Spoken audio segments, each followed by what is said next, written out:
This young man had just broken up with his girlfriend that morning, and that evening, while drinking to drown his sorrows, he unluckily had a spatial rift appear right next to him. From the rift, the aggressive ape shark monster reached out and grabbed Ozan Sung's head, then lifted him up. The feeling of his feet dangling in midair was certainly not easy. Ozan Sung tried to escape its grasp, but it was completely ineffective. As the mad shark opened its mouth wide, wanting to bite his head off, a simulated projection suddenly appeared in the space. On it was written Auto Hunt. Auto Hunt System? What's that? Ozan Sung was extremely curious, but there was no time for explanations. He only knew he didn't want to die right now. So he tried to touch that system. Now he had to try to know what it was. After Ozan Sung touched it, the screen, which was originally green, turned red, displaying the three words, activated. Immediately after, a freezing sensation spread through him. That's right, it was truly freezing. Ozan Sung's body couldn't move at all. It no longer seemed to obey his brain. Meanwhile, the mad shark was still exerting more of its strength. Ozan Sung felt like his skull was about to be crushed, but his body still wouldn't listen to him. Yet, when the ape shark monster delivered its final deadly blow, Ozan Sung was able to raise his hand to block the attack. This was definitely not his intention, because Ozan Sung's body now seemed to have become a puppet. Even though he was moving, it wasn't by his own will, though he didn't know why. The truth was that Ozan Sung's body was acting on its own, as if someone else was controlling him. And even more surprisingly, he was overpowering that monster. His body was now filled with power, a kind of immense strength he had never felt before. Ozan Sung's body was being optimized to hunt the enemy, and the truth proved that he could indeed defeat that beast. It seemed this auto-hunt system was truly formidable. After punching the ape shark monster in the face, Ozan Sung also heard commotion not far away. It seemed other hunters were arriving, and he couldn't trust the situation to them and escape. However, Ozan Sung's body didn't obey him. When the monster stood up, he automatically entered a battle-ready state, even though Ozan Sung really wanted to run away now. The monster let out a fierce roar and charged. Ozan Sung's fists didn't hesitate and swung out. The monster had no chance against him in this auto-hunt mode, and once again it was sent flying by Ozan Sung. Not stopping there, he followed up with another kick to the opponent. This blow landed on the ape shark monster's chest, officially rendering it unable to fight. Only at this point did the auto-hunt process truly stop. Ozan Sung regained control of his body. He looked at his hands with an unbelievable gaze. It was truly unbelievable that he had just defeated a two-star monster. Ozan Sung didn't know where that system came from, but clearly, with it, he could live a much better life than he was now. But just as he thought this, Ozan Sung's muscles suddenly cramped with pain. This unbearable pain immediately caused him to collapse right next to the ape shark monster. He didn't know how much time had passed, but Ozan Sung vaguely woke up and found himself in the hospital. He recalled what had just happened. First, a spatial rift appeared without warning. Then the ape shark monster appeared, and while trying to protect his older brother, Lai Sang-huk, he defeated it. When he thought of this, Ozan Sung immediately sat up. That's right, how Sang-huk. He was extremely worried. But as soon as he sat up, the pain all over his body intensified.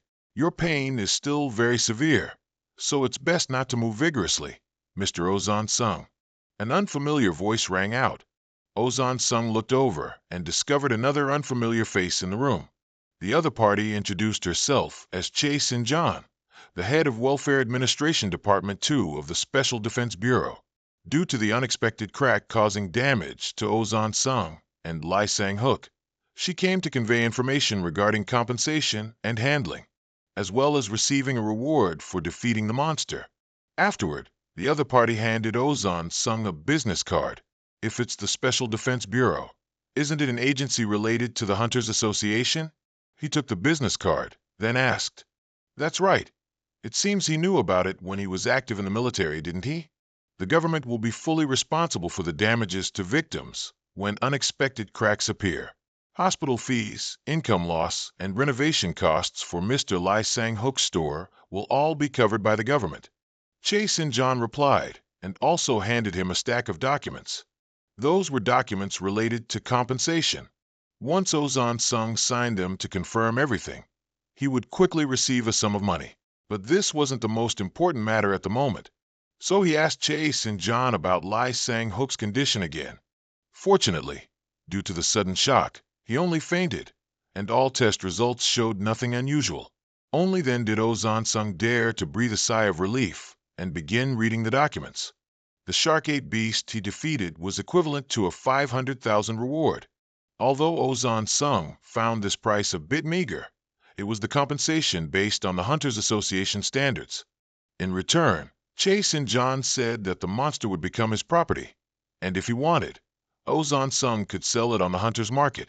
Since he didn't have a license there yet, the Welfare Administration Department had even created a temporary account and transferred ownership of it to him.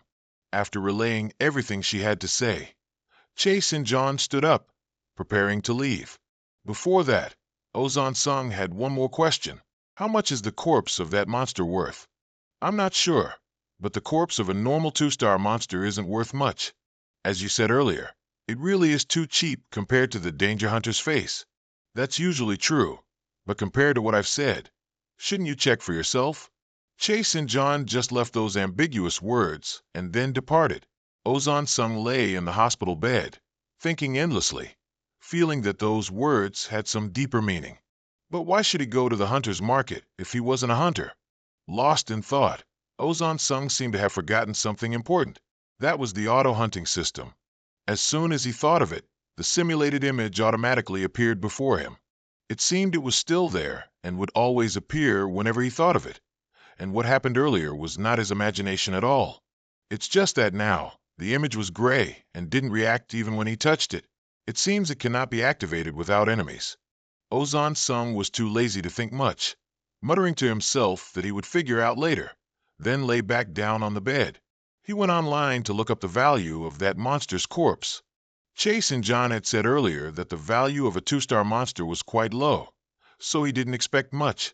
However, when the number 4,650,001 appeared before him, Ozan Sung's jaw dropped. This is low. How much do other hunters usually earn then? Moreover, if a monster is captured alive, its price could go up to 600 million won. He felt like he had an epiphany. Ozan Sung recalled Chase and John's words from earlier, telling him to check the monster's condition himself to be sure. Could it be? He tremblingly clicked on the status of the beast he had hunted, and was so surprised that he sat bolt upright when the shark-ape was actually still alive. That also meant Ozan Sung had made a lot of money. Therefore, the first thing he did after being discharged from the hospital was to go to the hunter's market.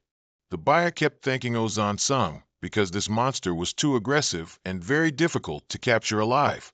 The transaction was completed very quickly, and Ozan Sung sold his prize for 420 million won. After deducting income tax, he had 320 million left. This was still too unbelievable for Ozan Sung, because he worked tirelessly for 9 years and couldn't even save 100 million. But now, just by catching one monster, he already has over 300 million. Ozan Sung should have been ecstatic, but for some reason, he felt empty inside, and his life's purpose suddenly vanished. He didn't know what to do from now on, whether to continue opening the restaurant as planned or become a monster hunter with that mysterious system. Ozan Sung wasn't sure if this was feasible, even though he had just defeated a level 2 monster. His ex-girlfriend's past words also heavily affected Ozan Sung, making him truly believe he had no ambition and could only live an ordinary life, opening an ordinary restaurant. The moment he had to make an important decision for his life made Ozan Sung feel like his head was splitting. But anyway, he still needed to earn more money, so he decided to give it a try. Ozan Sung didn't believe he couldn't become a hunter, so he decided to go to the gym. Even with the auto-hunting system, inherent physical fitness was still incredibly important. Once there, he opened the system again, but the screen was still gray. When he encountered the Shark-8 monster, it was green, but since waking up in the hospital, it had always been gray. Ozan Sung wasn't sure if this was the difference when there was hostility in his heart or if it was the system's reaction when an enemy appeared nearby. So he decided to conduct a test, which was to consider the punching bag in front of him as his enemy. As soon as that thought appeared in his mind, the gray screen turned green and the auto-hunting mode was activated. This proved Ozan Sung's hypothesis was correct. The system reacted to targets he identified as enemies. Ozan Sung touched the screen, and just like last time, the green turned red, and the system automatically switched to hunting mode. His body once again began to lose control and passively inflict physical impact on the punching bag. After this process ended, Ozan Sung continued to feel a surge of pain radiating from all the muscles in his body.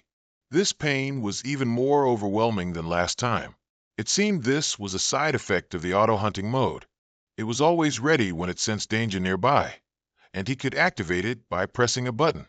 Then, it would stop when the enemy was defeated, and he would have to endure this troublesome muscle soreness. Ozan Sung tried to move his leg, and the result was so painful he collapsed onto the floor. It seemed that the only way to alleviate this side effect was to train his body first. After that, he gradually became aware of the rules of the auto-hunting system. It utilized ideal combat skills suited to the body's capabilities. If the enemy was defeated or Ozan Sung regained control, this mode would be deactivated. At the same time, deactivation would also occur when his body reached its absolute limit, as the auto-hunting mode would never exceed the body's inherent limits. In other words, it was like an auto-battle idle mode in an online game, but the power to operate it still belonged to the user. Therefore, Ozan Sung began to train frantically to improve his physical fitness. After some time, when he had become much more muscular and his stamina had significantly increased, that's when Ozan Sung felt he was ready to become a hunter. Hunters, simply put, are people who hunt monsters that infiltrate through rifts. The government has set strict standards for knowledge, physical fitness, and survival skills if someone wants to become a hunter, and they must pass those tests and strict standards to receive a certificate. Ozan Sung passed the first written exam. Next, he had to face the practical exam. Although he had the auto-hunting system, he didn't dare to rely on it. So recently, Ozan Sung had been rooted at the gym. His frantic training left others gaping in amazement. In reality, without the auto-hunting mode, Ozan Sung faced quite a few problems, especially with movement. But he didn't know when that mode would disappear, as its appearance was, after all, very mysterious. Therefore, he was forced to actively use his own strength, just in case one day he would no longer be aided by this mode. The next day was the day the results of last week's physical ability test were announced. Ozan Sung was extremely nervous. He had trained diligently for 4 months to become a hunter. This time he scored 98 points, although he was 2 points short of the clinical threshold of 100. Improving by 35 points in 4 months was excellent compared to his initial score of 63 points. The hunter standard for the clinical score was a level 2 monster. This also meant that Ozan Sung's body was now almost on par with the Shark 8 monster he encountered 4 months ago. This was a very positive sign for Ozan Sung. Just as he thought of this, Ozan Sung suddenly saw the instructor call out his name loudly, then announced that he was one of the people selected for the special class for the year-end hunter exam. This utterly astonished him, because he hadn't even passed the clinical score threshold. Nevertheless, Ozan Sung still vaguely went along with the other members of the clinical class. Here, they met Kim Sun-guk, the homeroom teacher of the special class. There are only 4 months left until the exam begins. Let's all do our best with the goal that the entire class will pass this hunter exam, Kim Sun-guk said. But at this moment, a mocking voice suddenly rang out, interrupting him. Hey, it seems a bit difficult for the entire class to pass the exam, because it seems someone here couldn't even pass the clinical score threshold. These words were clearly directed at Ozan Sung. But before he could react, Kim Sun-guk sharply retorted, "Scores aren't the only thing to evaluate a hunter. Until the exam, the struggle with oneself will be even harder. And you don't need to concern yourself with other people's business. Understand, Kang Ziun?" This guy named Kang Ziun was extremely arrogant, because in the physical ability evaluation, he scored 135 points. Ozan Sung also vaguely guessed that the opponent was referring to him, but he didn't understand why he was behaving like that when the two of them didn't even know each other. At this moment, The auto hunt mode suddenly lit up even though there were no monsters around. Osun Sung guessed it was because of that bastard Kang Ziyun. But he didn't need to care about him, much less fight him. Because right now, Osun Sung had only one goal. That was to master how to use auto hunt mode and quickly become a hunter. The special class program was divided into 4 main groups, including physical training, which is an essential factor for fighting monsters. Next is survival skills training, necessary when exploring the world beyond spatial rifts. Third is weapon usage training against monsters. And finally, simulation training with dummies to ensure that during combat, monster corpses can be kept as intact as possible, even capturing them alive to preserve the full value of each body part. In the final training aspect, students practiced on an uncanny dummy similar to a punching bag, but the difference was that when defeated, it could automatically recover and quickly stand up again. And of course, it wouldn't stand still like a punching bag. Although this was just a programmed object in some respects, it was no different from a beast, and this dummy would attack anyone who attacked it. After Kim Sun-guk introduced the uncanny dummy to the students, it was time for practice. And as expected, Kang Ziyun was the first to volunteer, wanting to show off his 135-point physical ability. Facing the dummy, he was extremely confident, even thinking that just one punch from him could defeat it. However, his first punch did no harm to the uncanny dummy because it was able to block it. While Kang Ziyun was still processing the situation, the dummy powerfully counterattacked, even faster than him. Being challenged by a lifeless dummy infuriated Kang Ziyun. He furiously struck, punching and kicking the uncanny dummy wildly. Such brutality made the other students cringe. "Mr. Kang Ziyun, please leave the arena. You have failed." It wasn't until Kim Sun-guk announced this that the rude behavior of the guy named Kang stopped. "Why?" he asked back, annoyed. "The purpose of today's training is to ensure the monster's carcass remains intact. Don't you remember?" Looking at the battered dummy on the floor, Kang Ziyun finally realized why he had failed. Although extremely unwilling, he still had to leave the arena. And the next person to volunteer to try was Osun Sung in this class. Osun Sung had the lowest ability assessment score, so when he volunteered, many people were skeptical. Even Kang Ziyun frankly said that letting him into the arena would only waste time, since someone with a high score like him struggled. What could someone who didn't even meet the clinical score threshold like him possibly do? At the same time, he also asked Kim Sun-guk to give him another chance. But this time, the young homeroom teacher seemed to have lost all patience. "Kang Ziyun, you're disrupting the class. I demand you be silent." Kim Sun-guk's voice was icy cold, and his expression was terrifying. Kang Ziyun, who had just been so aggressive, was also scared and didn't dare utter another word. After that, Kim Sun-guk invited Osun Sung to the arena again. Standing before the dummy, he showed no signs of nervousness. Just as Kim Sun-guk had said earlier, this thing could automatically regenerate.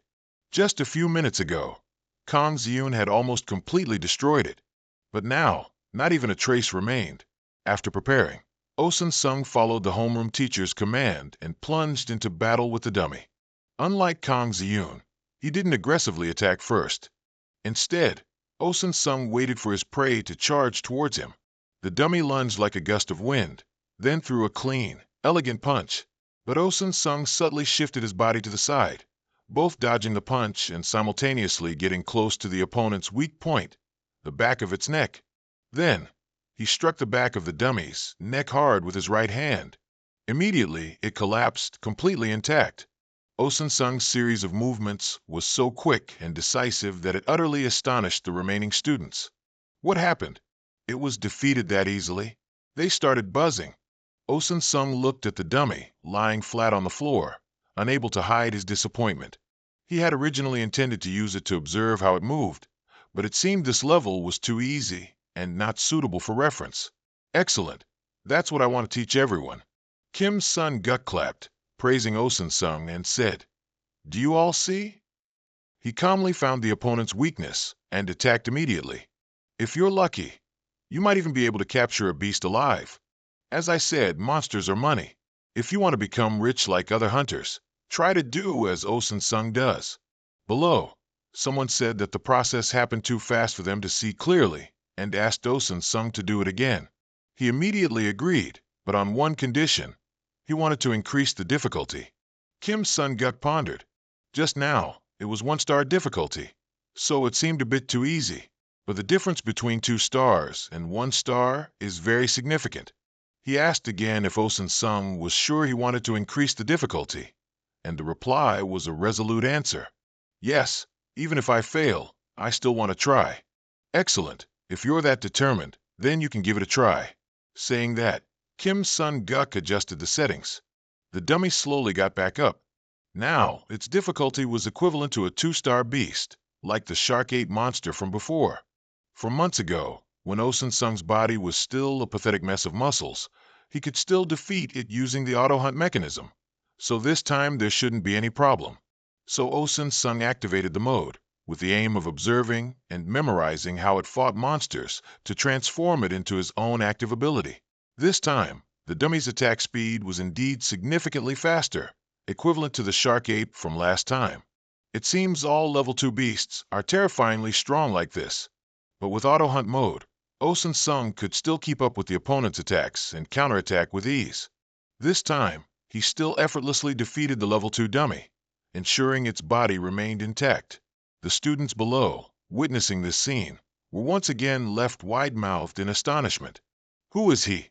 A level 2 beast was defeated that easily by him? Isn't it as strong as we thought? They started buzzing with chatter. And the most displeased person seeing this scene must have been that Kang Zeun guy.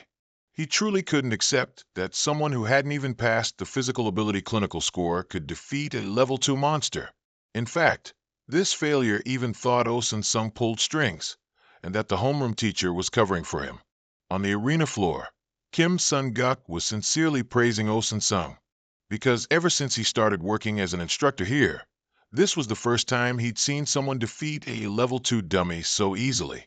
Below, the trainees also started applauding vigorously to praise Osun Sung. A few people began approaching him to strike up a conversation. Zeun Sung, have you ever studied martial arts? No, I haven't specifically studied anything. Most of the time, I'm self-taught. Self-taught? You're really amazing.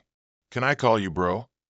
The crowd started bustling around Osun Sung until Kim Sun-guk had to intervene himself to calm things down so the lesson could continue. Besides that, he also whispered to Osun Sung that he wanted to talk to him privately after class. So, when class ended, Osun Sung went to the instructor's office for tea. Kim Sun-guk presented a data sheet to him. It was Osun Sung's data. Although his overall score was a bit lower than other trainees, in terms of balance, he was absolutely dominant. Regardless of physical endurance, strength, flexibility, or dexterity, Osun Sung wasn't limited in any aspect. He had perfectly trained those aspects, and today Kim Sun-guk had seen it for himself. That's why he wanted to make a beneficial proposal to him, though it wasn't yet clear what Kim Sun-guk's offer was. But afterwards, Osun Sung continued to diligently train at the center. That evening, the trainees invited each other to eat fried chicken and drink beer to bond and wish for a smooth upcoming exam. Osun Sung went along too, but didn't drink because he had decided not to touch alcohol until he passed the exam. At this moment, someone suddenly spoke up. Zeun Sung, thinking about it, you were so cool when you defeated the dummy in class. Have you decided which firm you'll join after getting your hunter's license? When asked this question, Osun Sung fell into thought. He didn't know much about firms, only vaguely hearing that they were corporations managing many hunter teams. He himself hadn't thought that far ahead, but the other trainees felt that someone as outstanding as Osun Sung must have received many invitations. When they said this, Osun Sung remembered Kim Sun-guk's earlier offer. He only planned to be an instructor here for a little longer. Then he would resign and establish his own hunter company.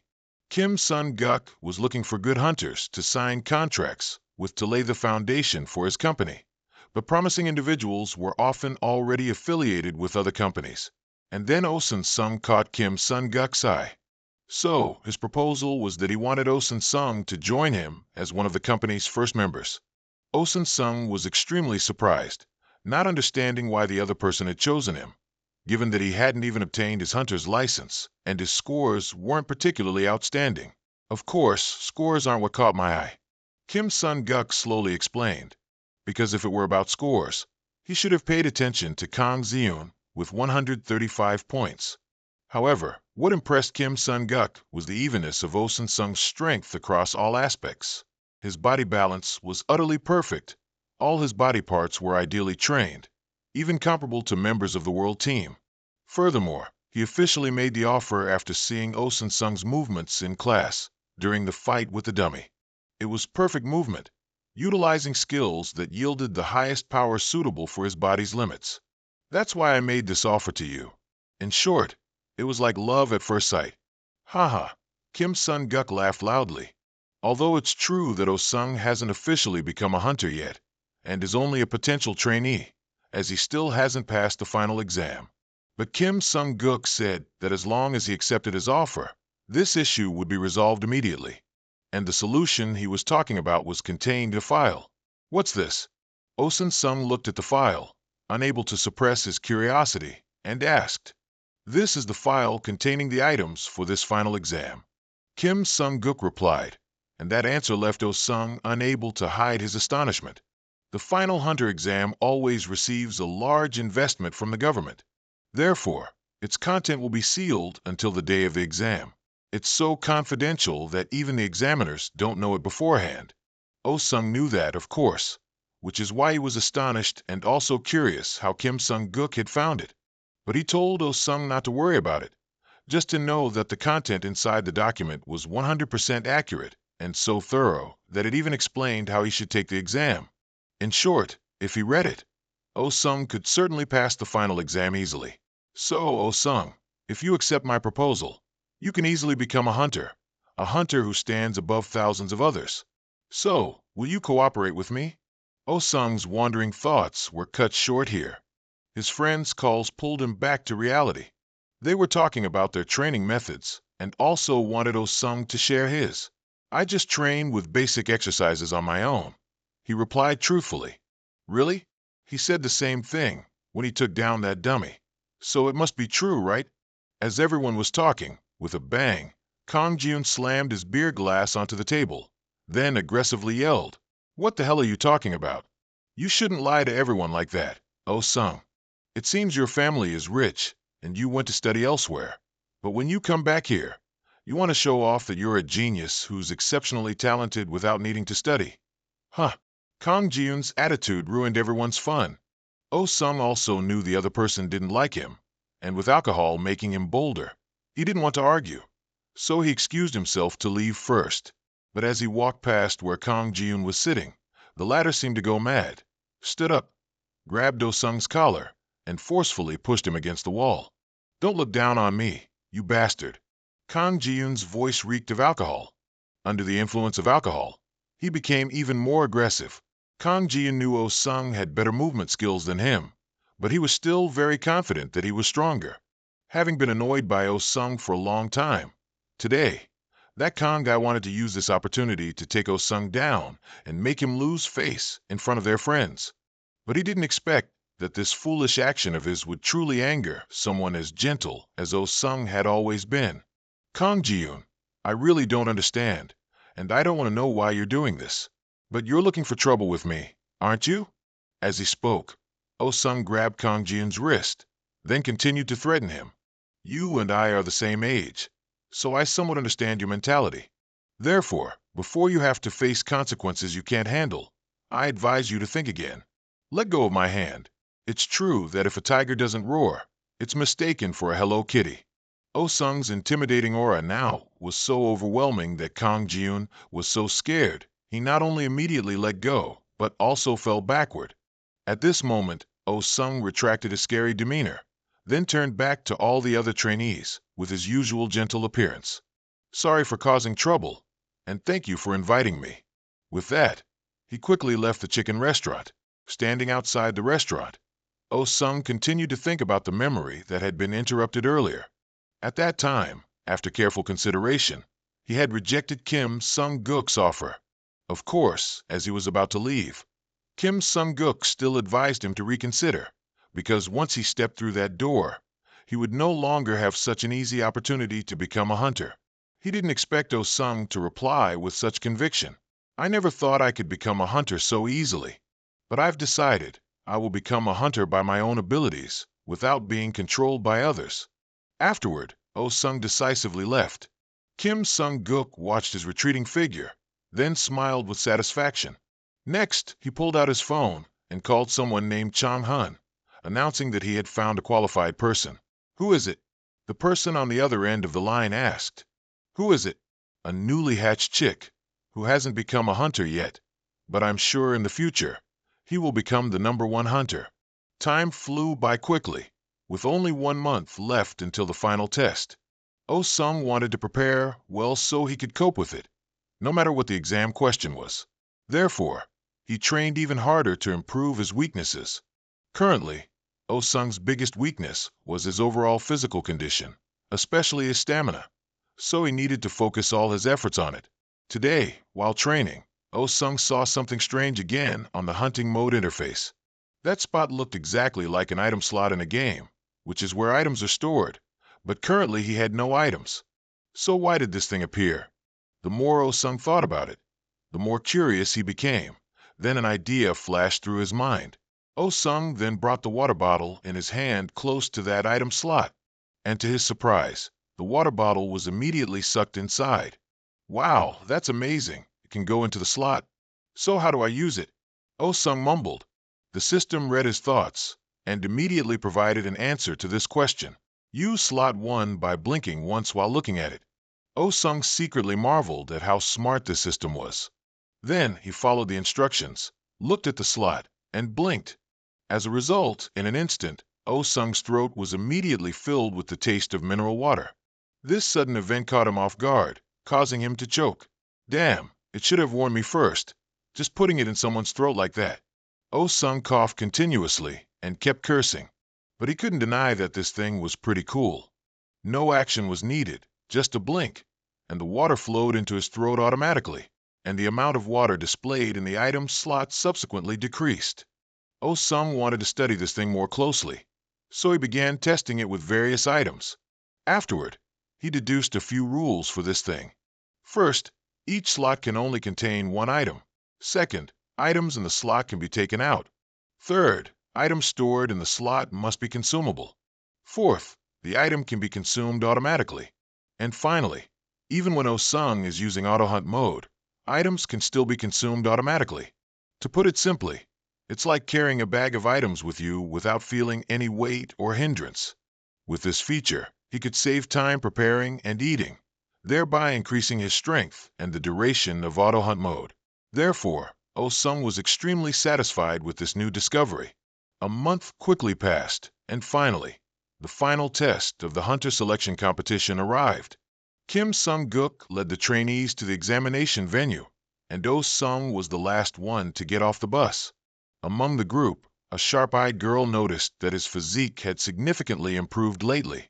"Yeah, I changed my training method a bit, so the results are better," Oh-sung replied, intentionally speaking loudly, which made Kang Ji-yoon furious. Before him now was a large grandstand, and the number of people who came to participate in this competition was much more than he had imagined. "Not all of them are contestants. There are also people coming to scout," Kim Sung-guk explained, "since the results of this test will be announced immediately. People from mid-sized and small guilds and teams come early to compete with larger companies for recruits." But looking closely, the number of people who came this time seemed to be higher than usual. When Kang Ji-yoon heard words like scouting, potential, or priority, he felt his entire body surge with excitement, as if pumped with adrenaline. He let out a roar, then began to warm up, intending to perform his best in the upcoming test. Oh-sung was too lazy to stay and witness this foolish guy's antics, so he wanted to find a quieter place to warm up. However, just as he was about to leave, he was attracted by the appearance of a red supercar. Not just Oh-sung, this car almost attracted the attention of everyone present, including Kim Sung-guk, because the person who stepped out of the car was Lee Ja-hak. Lee Ja-hak is known as the best solo hunter nationwide, an individual with achievements enough to compete even with mid-sized guilds. The person next to him was his younger sister, Kim Sung-guk heard that she would be participating in this selection test, and it was true. In that case, his trainees might be in for a tough challenge. We're finally here. How do you feel, sis? Are you nervous? Lee Jahak asked his sister, but she responded with a resolute and confident gaze. Nervous?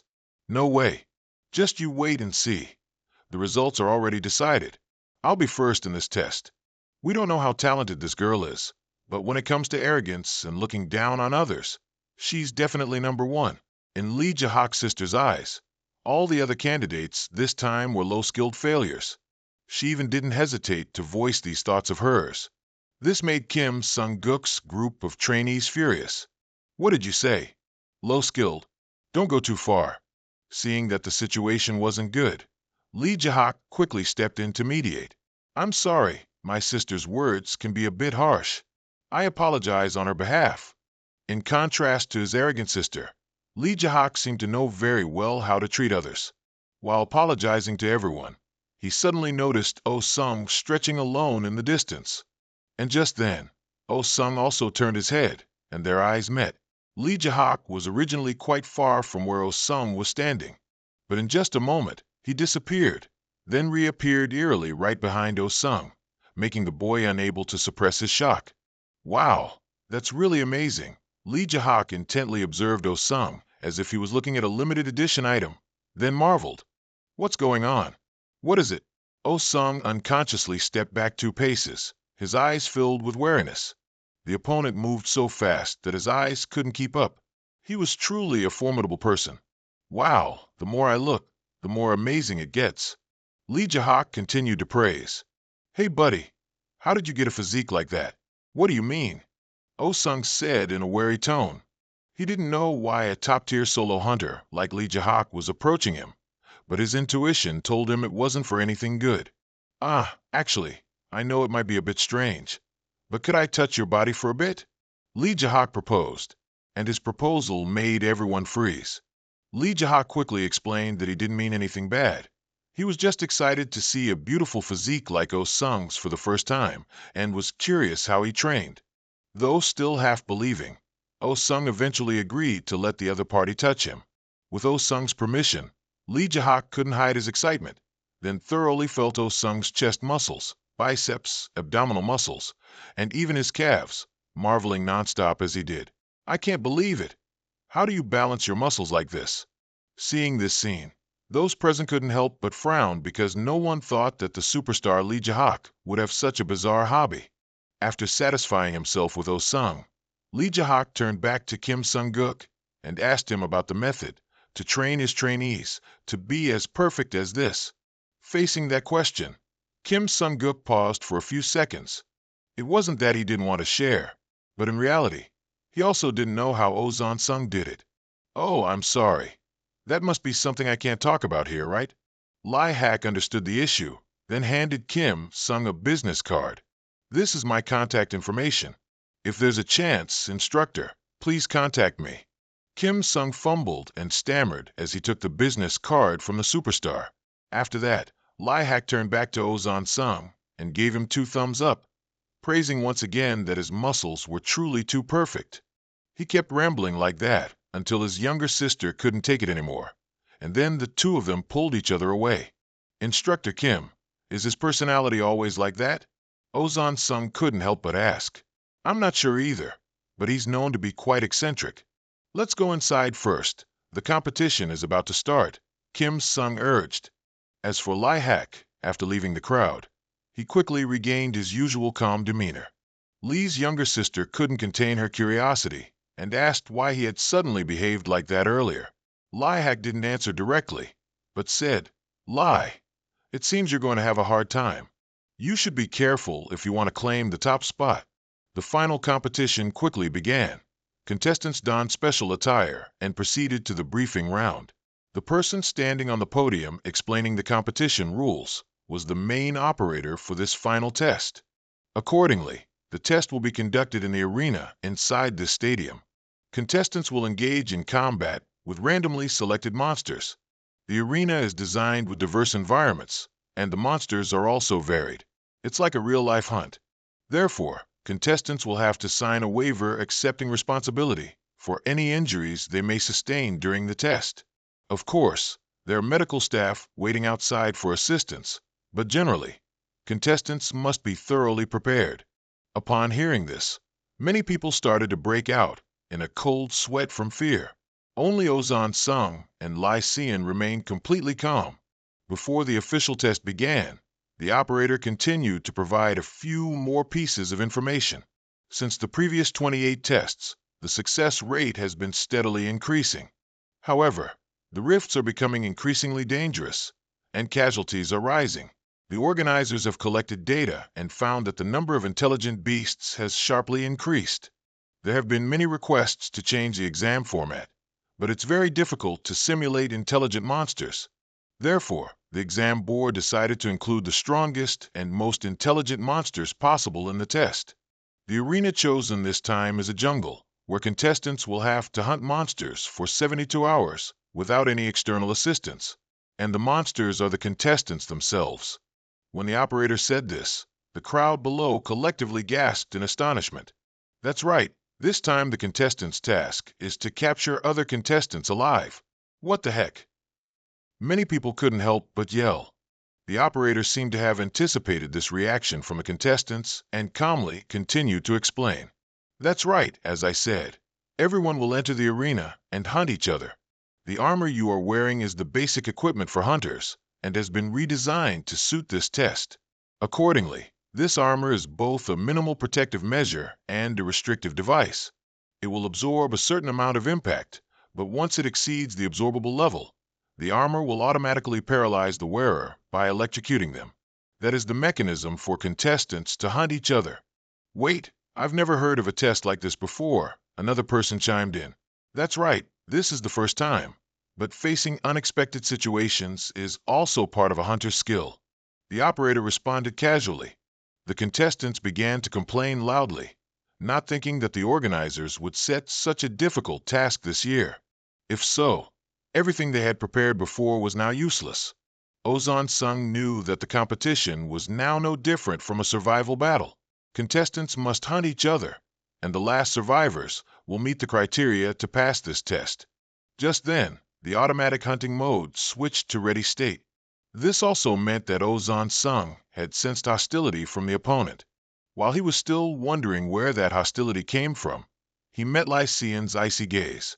It turned out this girl had been targeting him, since Lai Hak said that if he wanted to reach top 1, he needed to be careful of Ozan Sung, but Lai Xian didn't believe he could be stronger than her, and she swore that after entering the arena, she would take him down first to prove to her brother that he was wrong.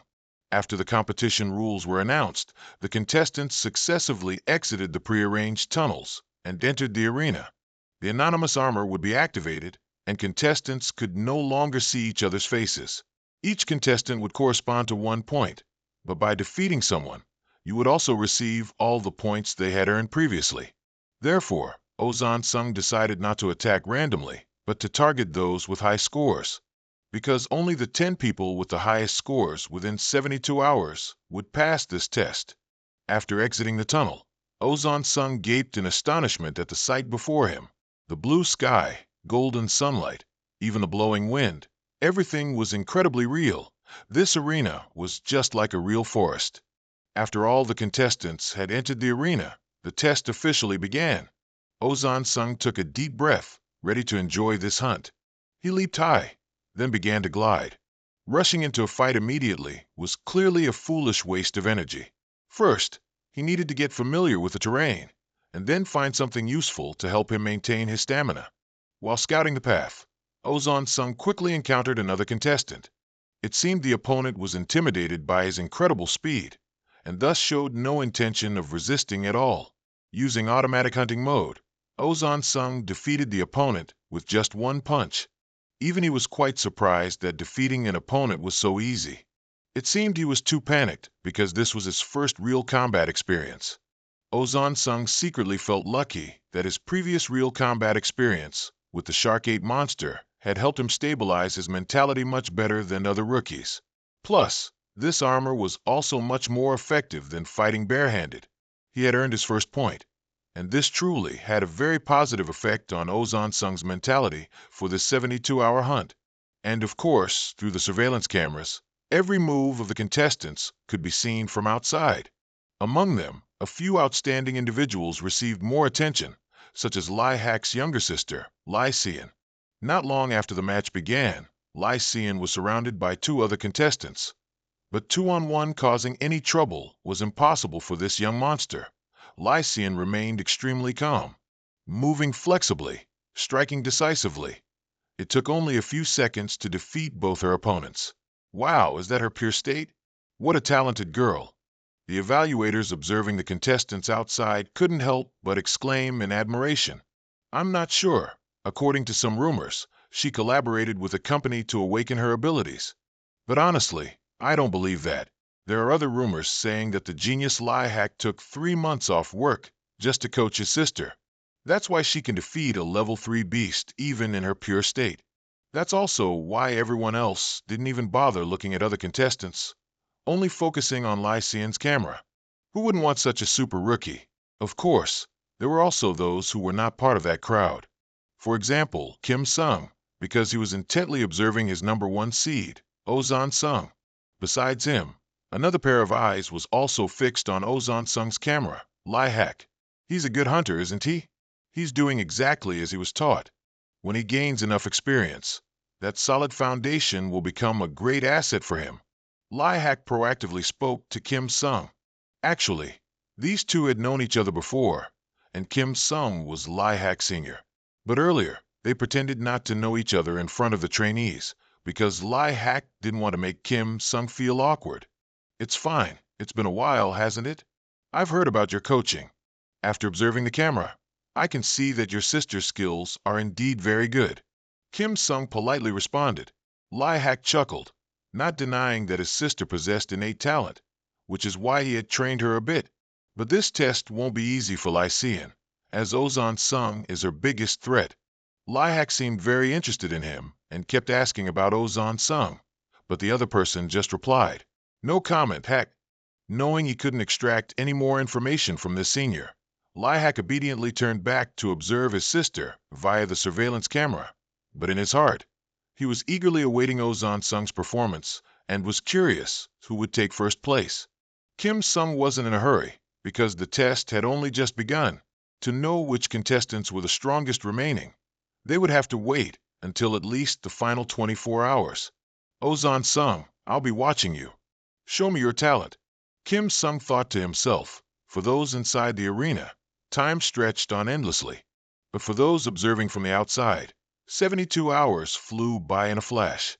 Currently, there are only about 4 more hours until the competition ends, and the people in the camera observation room were gaping in awe, all eyes fixed on one screen. A few minutes ago, Ozan Sung was still diligently collecting supplies in the forest using his item slot feature. He had just gathered another rice cake made from self-growing plants in the jungle. It provided a bit of warmth, pain relief, and helped him regain consciousness. The knowledge of natural supply laws learned back at the training center was very useful now. If Ozan Sung hadn't applied that knowledge well, he wouldn't have been able to maintain his stamina until now. Although plant-based rice cakes were clearly difficult to preserve because he had an automatic hunting system, this problem was much easier to solve. Not only that, he could also create protective armor in the jungle. But there was a relatively serious problem. Ozan Sung was sleepy. He had stumbled and almost fainted several times already. He didn't know how many hours he had been in a sleepless, stressed state, repeating the cycle of hunting.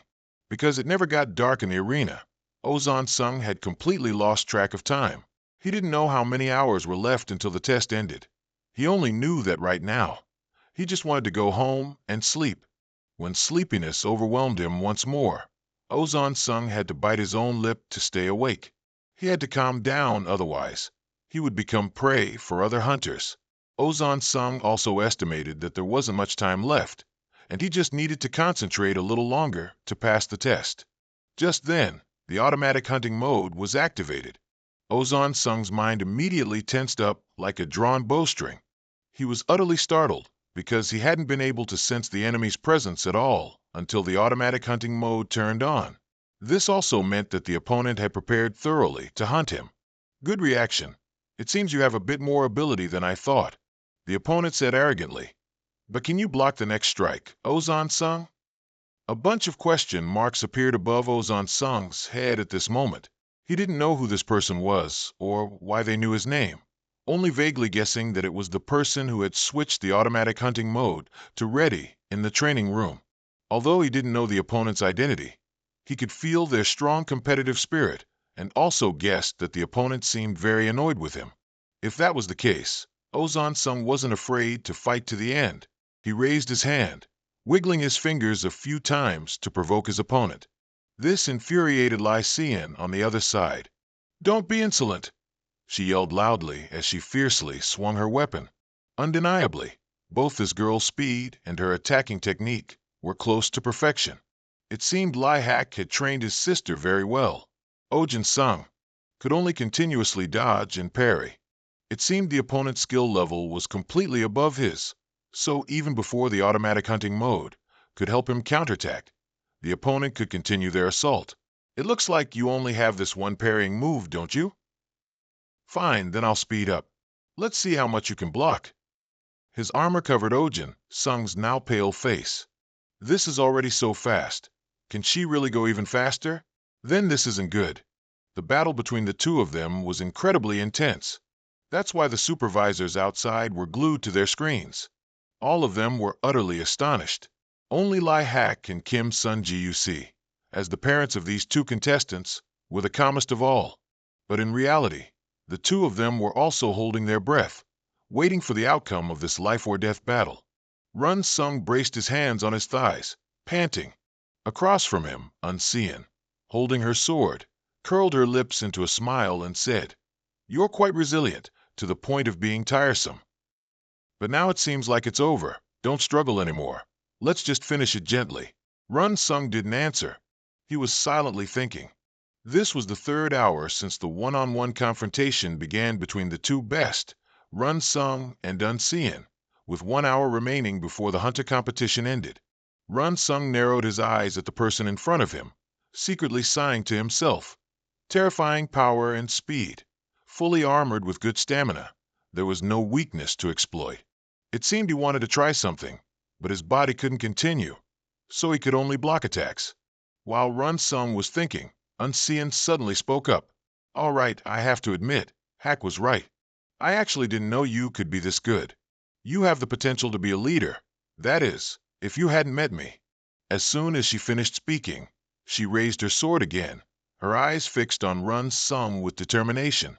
She coldly said, "First, let's start with that annoying protective gear." Hearing this, Run-sung knew Unseen would attack, and he quickly took a defensive stance. Indeed, in less than 3 seconds, Unseen lunged in front of Run-sung. The sword in her hand began to slash down, but an astonishing anomaly started to occur. The ropes wrapped around Run-sung's arms broke from the sword strike. However, they flew wildly in the air. This blurred Unseen's vision. She couldn't see anything in front of her anymore. However, Unseen didn't give up. She remembered Hak's earlier words, that the situation could still be turned around. Thinking this, she immediately moved behind Run-sung. Run-sung seemed to react as well, quickly turning his head to look back. Unseen curled her lips into a triumphant smile, thinking, "You can react to this, but it's too late." At this point, Run-sung couldn't help but panic. He couldn't dodge anymore and was directly slashed by Unseen. Run-sung felt everything might be over. He had lost. Why not just lie down and get comfortable? It wasn't a situation he could win anyway. However, as Run-sung was despairing, Sun-Ju-Ce's words suddenly echoed in his ears. At that time, he had asked his brother what a hunter would do when pushed to the brink. Sun-Ji-UC had shaken his head and replied, "I don't know." Although it's hard to give a precise answer to such a broad question, for hunters, all dangers are always approaching. Sometimes they get separated from their team and become isolated. They might also accidentally face very powerful monsters, run out of provisions, or face dangers from altered food in the combat environment. Therefore, one must anticipate and prepare individual methods of handling each such situation. But for Sun-Ji-UC, The most useful thing was to understand oneself and endure. Run Sung couldn't help but be bewildered upon hearing this. What does this mean? Sun Jiuxi's smile only deepened. He said seriously, no matter the circumstance, if you can endure, if you can move even one step further, then you will definitely find a way to survive. That's right. Why not try a little harder? Thinking this, Run Sung strained his leg to block Unseen's sword. This greatly surprised Unseen. Run Sung told himself, I must endure. No matter what, I must endure. What's the point of so-called auto-hunting if I lose? At this moment, Unseen's eyes were filled with astonishment. She stammered, You finally. However, before she could finish, Run Sung coldly interrupted her. Let's fight one last battle to see who wins. First, let's start with this damn wooden sword. No sooner had he spoken than Run Sung's arm suddenly shot up. Under her horrified gaze, he directly punched and broke the wooden sword. Unseen's eyes widened in horror. What? How did you suddenly get up? This kind of exam was just a formality for her. Run Sung was nothing more than the stumbling block in her way.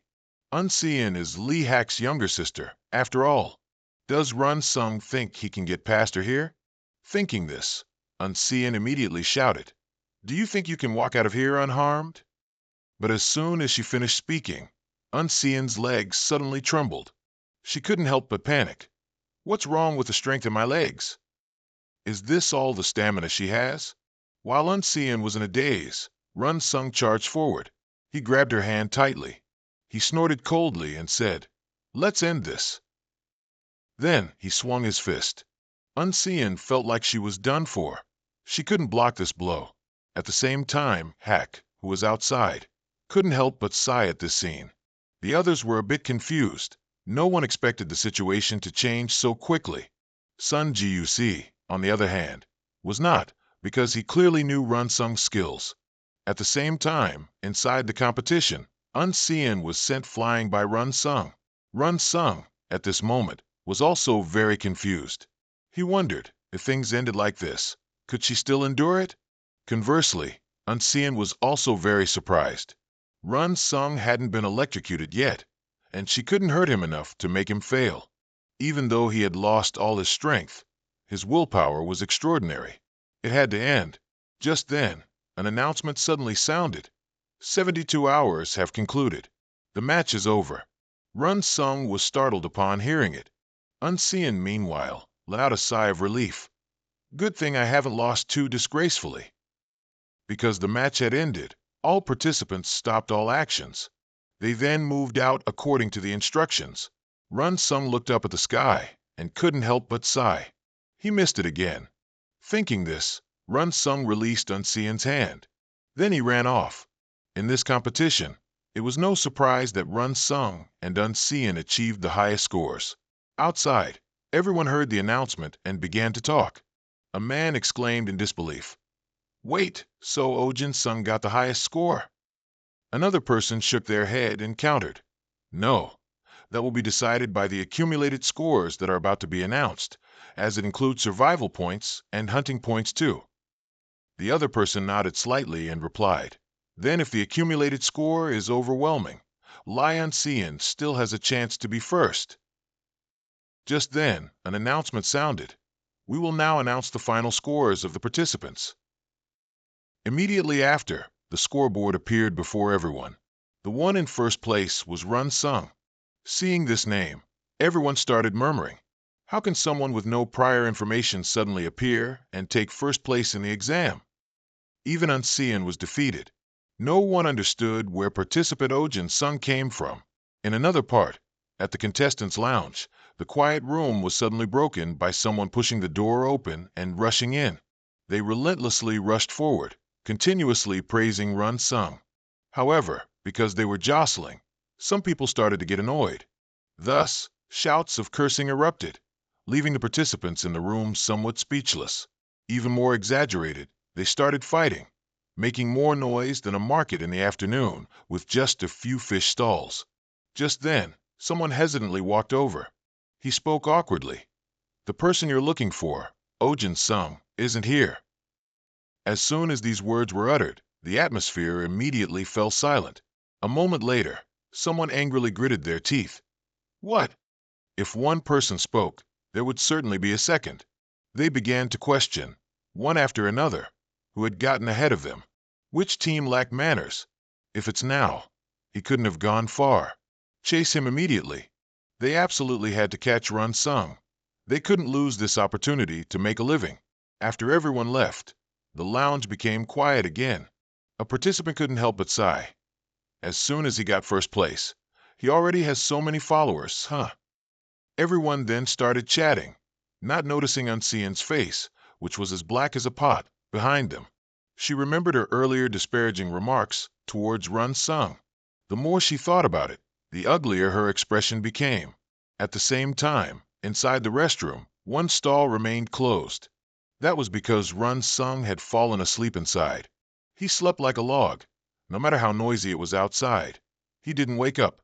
It wasn't until night fell that Run Sung woke up. When he went outside, no one was left. He sighed helplessly. Seriously, I just went into the restroom for a bit and completely lost track of time. It's already 3 a.m.? If I go home, I'll have to call a taxi. But before Run Sung could even call, a dazzling light suddenly shone on him. When he looked closely, he saw Hack step out of a car. He recognized him, of course, but he didn't understand why he was here at this hour. Under Run Sung's suspicious gaze, Hack suddenly turned to the passenger seat and shouted, "Lee Unseen." The car remained silent until Run Sung thought no one would answer, when a pair of legs suddenly appeared. He looked suspiciously at the person who had just stepped out. The person who got out was Unseen, but her expression at that moment was a bit awkward. On the other hand, Run Sung was very surprised. He hadn't expected this girl to be the one he had battled at the end. While Run Sung was confused, Hack spoke up. "Mr. Ojin Sung, my sister has incurred a debt of gratitude." Hearing this, Run Sung was even more surprised. She was his sister after all. Seeing the person next to him wasn't speaking, Hack impatiently prompted, "Unseen." Reminded, Unseen immediately exclaimed, "Seriously, I really have learned my lesson. Thank you very much." Saying that, she bowed to Run Sung. Unseen's action startled Run Sung, and he quickly waved his hands in refusal. "What? I didn't do anything for you." However, his words didn't make Unseen stop bowing. She remained bowed there, sincerely saying, "And I apologize for the arrogant words I spoke earlier." "It's okay," Run Sung said, waving his hand in a fluster. Unseen suddenly hiccuped. Then, without another word, she turned and left. Seeing his sister's actions, Hack spoke apologetically. "Even though her nature is impulsive, she's not a bad kid. If my sister offended you, please allow me to apologize on her behalf." This time, with the experience learned from Run Sung, Unseen has broadened her horizons. Now she just needs to recover, and she will develop even further. Saying that, Hack smiled at Run Sung and said, "Also, congratulations on getting first place this time." Run Sung politely nodded. "Thank you." Hack chuckled softly in response. "But there's no car to go back right now. Do you want to get my car? Unseen will sit in the back seat." Run Sung thought it would be awkward to ride in the same car as Unseen. At this moment, his phone suddenly received a message, and Run Sung quickly checked it. Then he shook his head and refused. "No, actually, I already have a ride." Hearing this, Hack didn't press him. He smiled and said, "That's right. Someone must have already set their sights on you. Well then, Mr. Ojin Sung, let's meet again if there's an opportunity." Run Sung politely smiled. After that, Hack got in his car and left. Just then, it seemed someone was approaching from behind. Run Sung looked back. Then he chuckled and asked, "Teacher, do you have a car to go home?" Sun Guk looked at him, pouting. "Even though you said so, I waited. But until now, are you asking me to send a car to pick you up?" With a soft chuckle, Run Sung calmly replied, "Since I got first place, just overlook it this once. I'll let you put your name on the Academy's banner." Hearing this, Sun Guk couldn't help but burst out laughing. That would be too good for the Academy, wouldn't it? The two affectionately tapped hands. After that, Sanguk pointed to his car and said, "Well then, let's go. Anyway, I have something to say. Shouldn't we talk about it in the car?" Very quickly, Sanguk's car started to roll. Sanguk drove and talked. "How is it? You're already flooded with job offers, aren't you?" Jun Sung nodded slightly in response. Yes, reading each one would probably take a while. Hunter IZ, Hunter Mulan, and even QL Group. Hearing these names, Sanguk was also a bit surprised. 3 offers from the 2F4T companies? The 2F4T are 2 companies and 4 groups, representing the top hunter groups in Korea. Only exceptionally talented individuals can join these companies. Even just 8 months ago, Jun Sung hadn't thought of becoming a hunter, but now even top companies are inviting him like this. Sanguk was very happy for him. He couldn't help but tease. Now you'll have to really wonder which group to choose. Hearing this, Jun Sung sighed helplessly. At times like these, you shouldn't tease me like that, teacher. He chuckled. Oh, already paying attention, are we? Jun Sung ignored him, seriously saying, Earlier you said you had something to say. Your proposal to me last time. It was actually a test, wasn't it? Hearing this, an apologetic look appeared on Sanguk's face. He sighed and said, I'm very sorry about that. I had to see what you were like, because you showed me a very simple ability, so I wanted to know what kind of person you are. Jun Sung couldn't help but be surprised. What? Why is that? Sanguk slowly opened his mouth. To be frank, do you know the concepts of pure and core? Jun Sung became even more confused upon hearing this. The next day, at Jin Chong-hoon's specialized health center, in the core energy transmission room, a place not everyone can enter. But Jun Sung was undergoing an examination, and the doctor outside was checking the machinery. Seeing the numbers displayed, he immediately widened his eyes in surprise. He exclaimed in disbelief, Oh my God, the absorption rate is incredible. Sanguk, of course, followed along, waiting behind him. Hearing this, he was equally surprised. Returning to last night, Jun Sung walked and answered Sanguk's previous question. If it's core, it's when you become a professional hunter, and pure refers to a body that hasn't received any enhancements. Hearing his clear answer, Sanguk couldn't help but exclaim, You know already? Jun Sung nodded slightly. Yes, I just learned it as I studied. Sanguk reached out to pick up a can of water from the machine, then slowly explained. As you said, if you become a professional hunter, you can enhance your power. There are 2 ways to enhance it.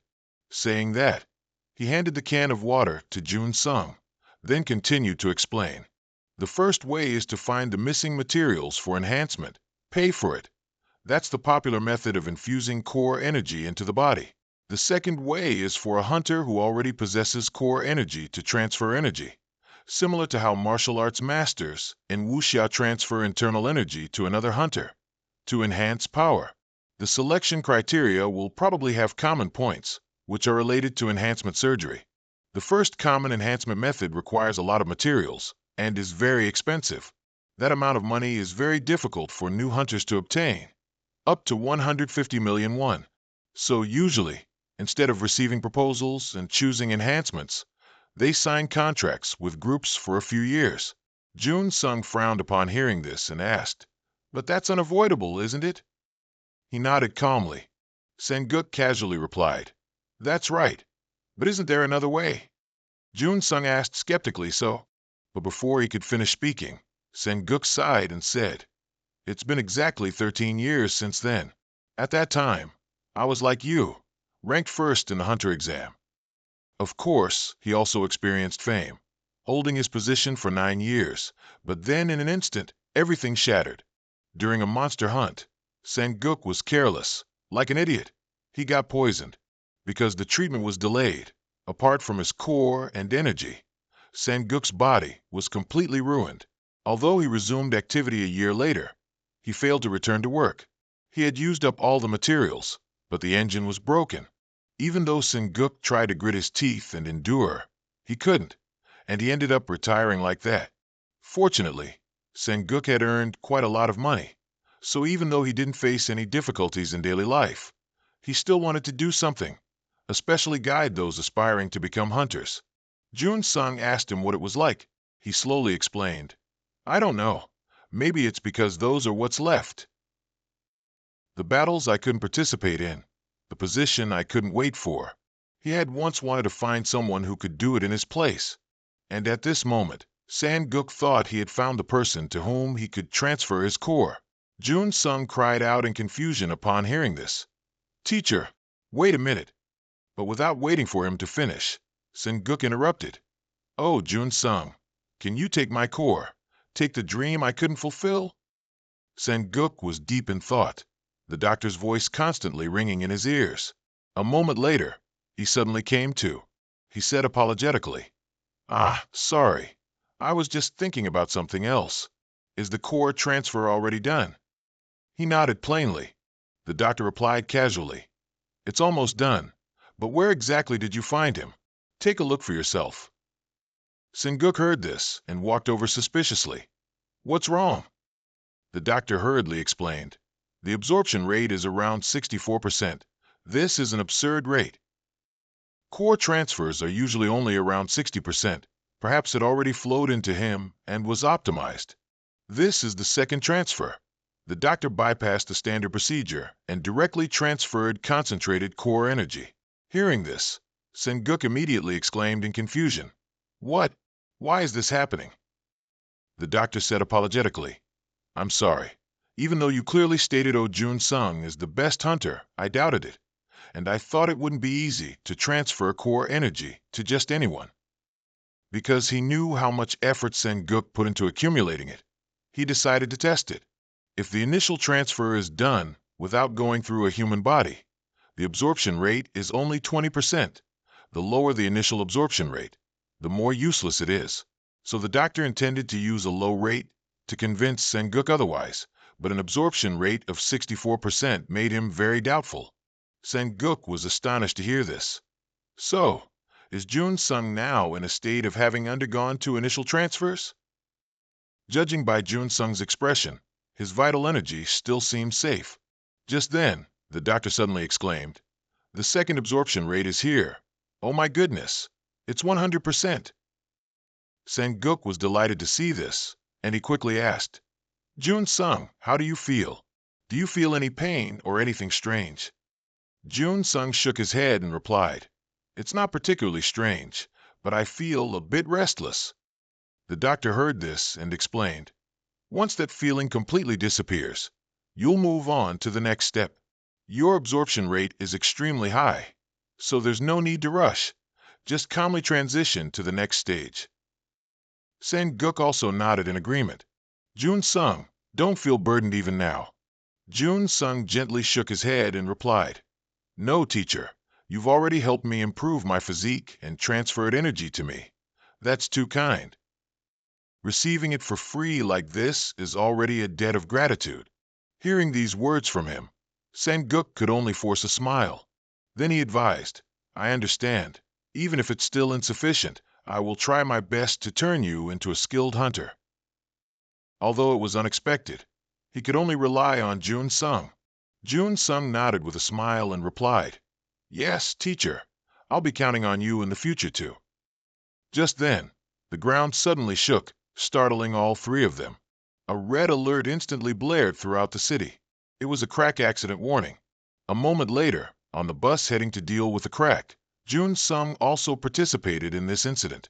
Seeing him, someone couldn't help but say, Isn't that young man Oh Jun Sung, the one who ranked first a few days ago?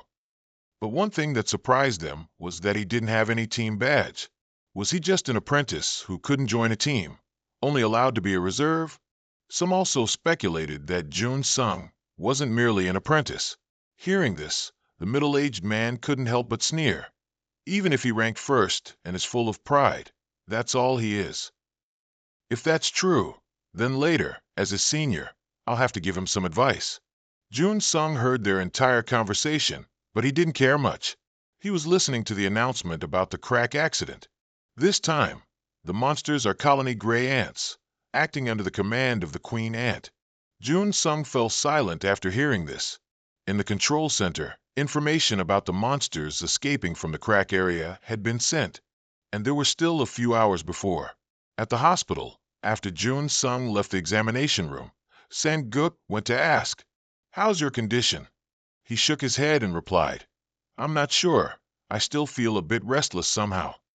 Sang-guk slowly explained, "The energy has just been transferred, so it hasn't had time to get used to your body yet. If you want to get rid of that uncomfortable feeling, you'll have to try using more power. You need to pay attention to that." Breaking free from his memories, Jun Sung couldn't help but smile. If Sang-guk said to use more power, then he'd do it both to get rid of the discomfort and to test his strength. A moment later, in a corner of the city where the crack appeared, a swarm of gray ants was appearing there. The newly arrived hunters immediately panicked at the sight of their immense numbers, like an entire army. However, at this moment, the leader seemed to see something, and he was immediately shocked.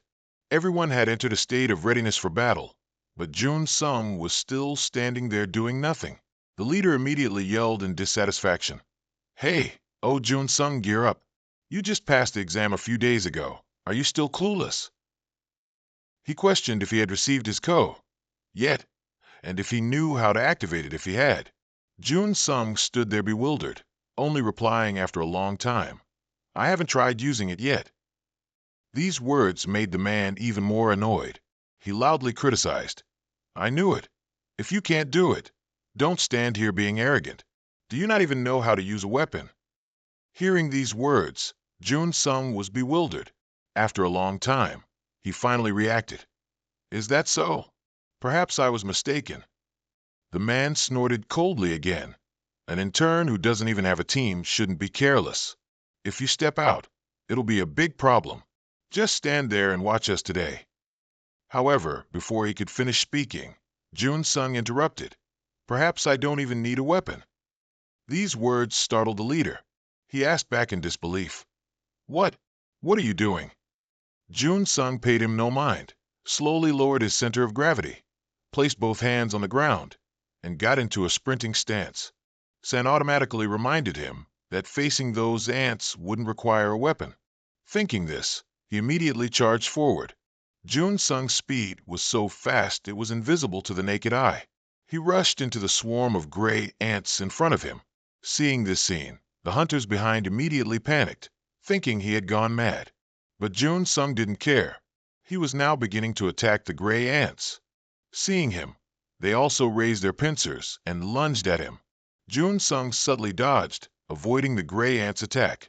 Then he lunged, kicking its body with his foot. He had just taken down one when two more rushed at him. Seeing the sharp pincers rushing towards him, Jun Sung immediately panicked. He quickly leaned back to dodge, but it wasn't over. The next sight shocked him. The gray ant's large pincer was again stabbing towards Jun Sung. However, he didn't give up. He quickly dodged, then broke off that pincer and attacked it with his fist. This action caught the gray ant off guard. It stared blankly as Jun Sung used its own pincer to stab it. Immediately, the gray ant was taken down by Jun Sung. Jun Sung looked at the corpse of the gray ant in front of him, with no emotion in his eyes. However, the number of gray ants was quite large, and he was now surrounded. But Jun Sung suddenly glanced in one direction. Immediately after, he darted towards it like lightning. Behind him, the hunters all witnessed Jun Sung's actions. One of them cried out in disbelief, "Oh my goodness gracious! Is that even possible? Can he really get past each ant one by one?" But just then, that person suddenly cried out in panic, wait a minute, that's the queen ant." Just as he said, at some point, Run Sung had already appeared in front of the queen ant. It just glanced at the gray ants. And just like that, in the blink of an eye, the gray ants turned and fled. The hunters immediately cried out in alarm. "They're running away. Stop them quickly. It'll be troublesome if they escape." Run Sung glanced at them, then whispered, trying to simply avoid the fight by using their heads. "Anyway, it seems that Monster is giving some kind of order." He glanced at the queen ant and asked, "So, you're the queen ant, right?" The queen ant didn't answer. It just glared at him. Run Sung didn't say anything more. He charged forward, ignoring the warnings about being careful with the queen ant. Run Sung's steps were extremely resolute. He did a somersault in midair. Then he successfully landed on the queen ant's head. Run Sung grabbed its head tightly with his hand. But its strength was immense, making him grit his teeth in effort. The queen ant also stubbornly resisted. Unfortunately, it couldn't resist for long. Its head was pulled off its neck by Run Sung. This violent scene left the hunters behind them speechless with shock, especially the leader, who had previously thought Run Sung was just a nobody. But clearly, he was more like a monster. How could he tear off a monster's head with his bare hands? What are his hands made of? Run Sung didn't care what they thought. He walked over, carrying the queen ant's head in one hand. The closer they looked, the more panicked everyone became, starting to whisper amongst themselves. The lead hunter heard their noisy chatter and turned purple with rage. He furiously yelled, "Stop talking nonsense and focus. The queen ant is dead, isn't it?" Immediately after, he gave an order. "Without a commander, those ants are just a disorganized rabble. Find all those ants and destroy them." As soon as he finished speaking, the entire team began to launch an attack on the gray ants. Run Sung stood to the side, observing, and didn't join in. Other hunters could handle the regular ants. He could take a breather. Everything seemed easier than he thought, but it was true. Even such a mission was important for other low-level hunters. Now, the chaotic feeling in Run Sung's core had decreased significantly, with about half his strength remaining. He also had to gradually join forces with the other hunters to finish them off. But just then, another ant suddenly appeared and bit a hunter's neck. Seeing this, everyone immediately panicked. "What is that? Damn it! That's no ordinary ant. We have no information about that." Run Sung also widened his eyes in suspicion. He cried out in alarm. "What is it? What's going on?" At this moment, the lead hunter also shouted in fear. "That damned thing! Why do we have to encounter that thing here?" The ant in front of them was a queen ant. Its level is 4 stars, quite difficult to deal with. The lead hunter immediately gave orders. "Everyone reorganize. Quickly call for backup, leave this area, and set up a restricted zone immediately. We have to abandon the queen ant and those who have come into contact with it." The entire team prepared for a firepower attack. As soon as he finished speaking, everyone started firing at the queen ant. Once they had enough firepower, they turned and ran from the place. They basically didn't expect to encounter a queen ant here. A moment later, and they would have been dead. But the queen ant was faster than they thought. It dashed like a gust of wind towards a person who had fallen behind. Without a moment's hesitation, it plunged its pincers into that person. Seeing this scene, the hunters immediately panicked. How can this be? How could it appear so fast? On this side, the queen ant tightly held the hunter's body, then slowly advanced. The hunters in front immediately retreated. The guns in their hands also stopped firing, because it had turned that person into a shield. No one dared to shoot. Just then, the queen ant suddenly acted. It flung that person forward, and the body crashed into the group in front. Taking that opportunity, the queen ant charged straight ahead. The hunters behind immediately panicked, continuously firing at it. However, they couldn't stop it. The queen ant's sharp claws were aimed directly at the commander, making him tremble with fright. His face grew paler and paler. The commander felt he was doomed. But at this moment, a figure suddenly ran over. It was Run Sung, who, sensing the dire situation, had come to rescue him. Seeing him, a look of surprise appeared on the lead hunter's face. Run Sung didn't pay attention to his expression. He focused on attacking the queen ant. He threw a punch at it, sending it flying backward. After dealing with it, Run Sung glanced at the commander and asked, "Are you all right?" The commander nodded blankly. Then he remembered something important and hurriedly shouted, "Wait! Why are you still here? I clearly said to leave this area." Run Sung calmly replied, "Because I never considered you my commander. That's why I can save you now." While the two were talking, the queen ant had risen from the rubble. Run Sung frowned slightly. Indeed, Auto Hunt had activated, and it had seen him. But he couldn't attack it properly. It was like hitting a pile of iron. The queen ant was now glaring at Run Sung. It naturally saw him as its enemy. Run Sung wasn't scared either. He calmly smiled. "Then I need to understand its nature. While he was thinking, the commander started nagging again. Hey, are you seriously going to fight the queen ant? Run Sung calmly nodded and replied, That's right. Hearing this, the commander immediately became angry. He complained indignantly, Are you crazy? Do you know what that thing is? Run Sung calmly answered, That's a queen ant, a 4-star monster. Seeing him so calm, the commander couldn't help but ask in astonishment, Even though you know that, you still want to fight it? It can't be compared to a 3-star ant queen, because we can't confront them. He said that even with Run Sung's powerful background, this was his first hunt. Even if he wanted to be a hero, he should assess the situation first. After hearing this, Run Sung awkwardly said, Actually, I also want to do that. Because the ant queen wouldn't let them escape so easily. If everyone just ran away, someone would have to hold it back, especially with so many people injured. So, Run Sung wanted the commander and the others to proceed with the original plan, while he would stay behind and block it. At this point, Run Sung not only wasn't scared but calmly smiled. And isn't it great to finally have a class 4 prey to try and catch? The commander's face went from dark to pale. He thought Run Sung was crazy. Does he really want to fight a class 4 monster?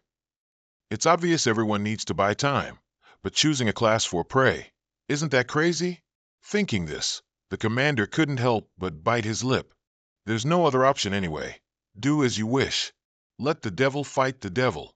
Thinking that, he immediately looked at Run Sung and spoke.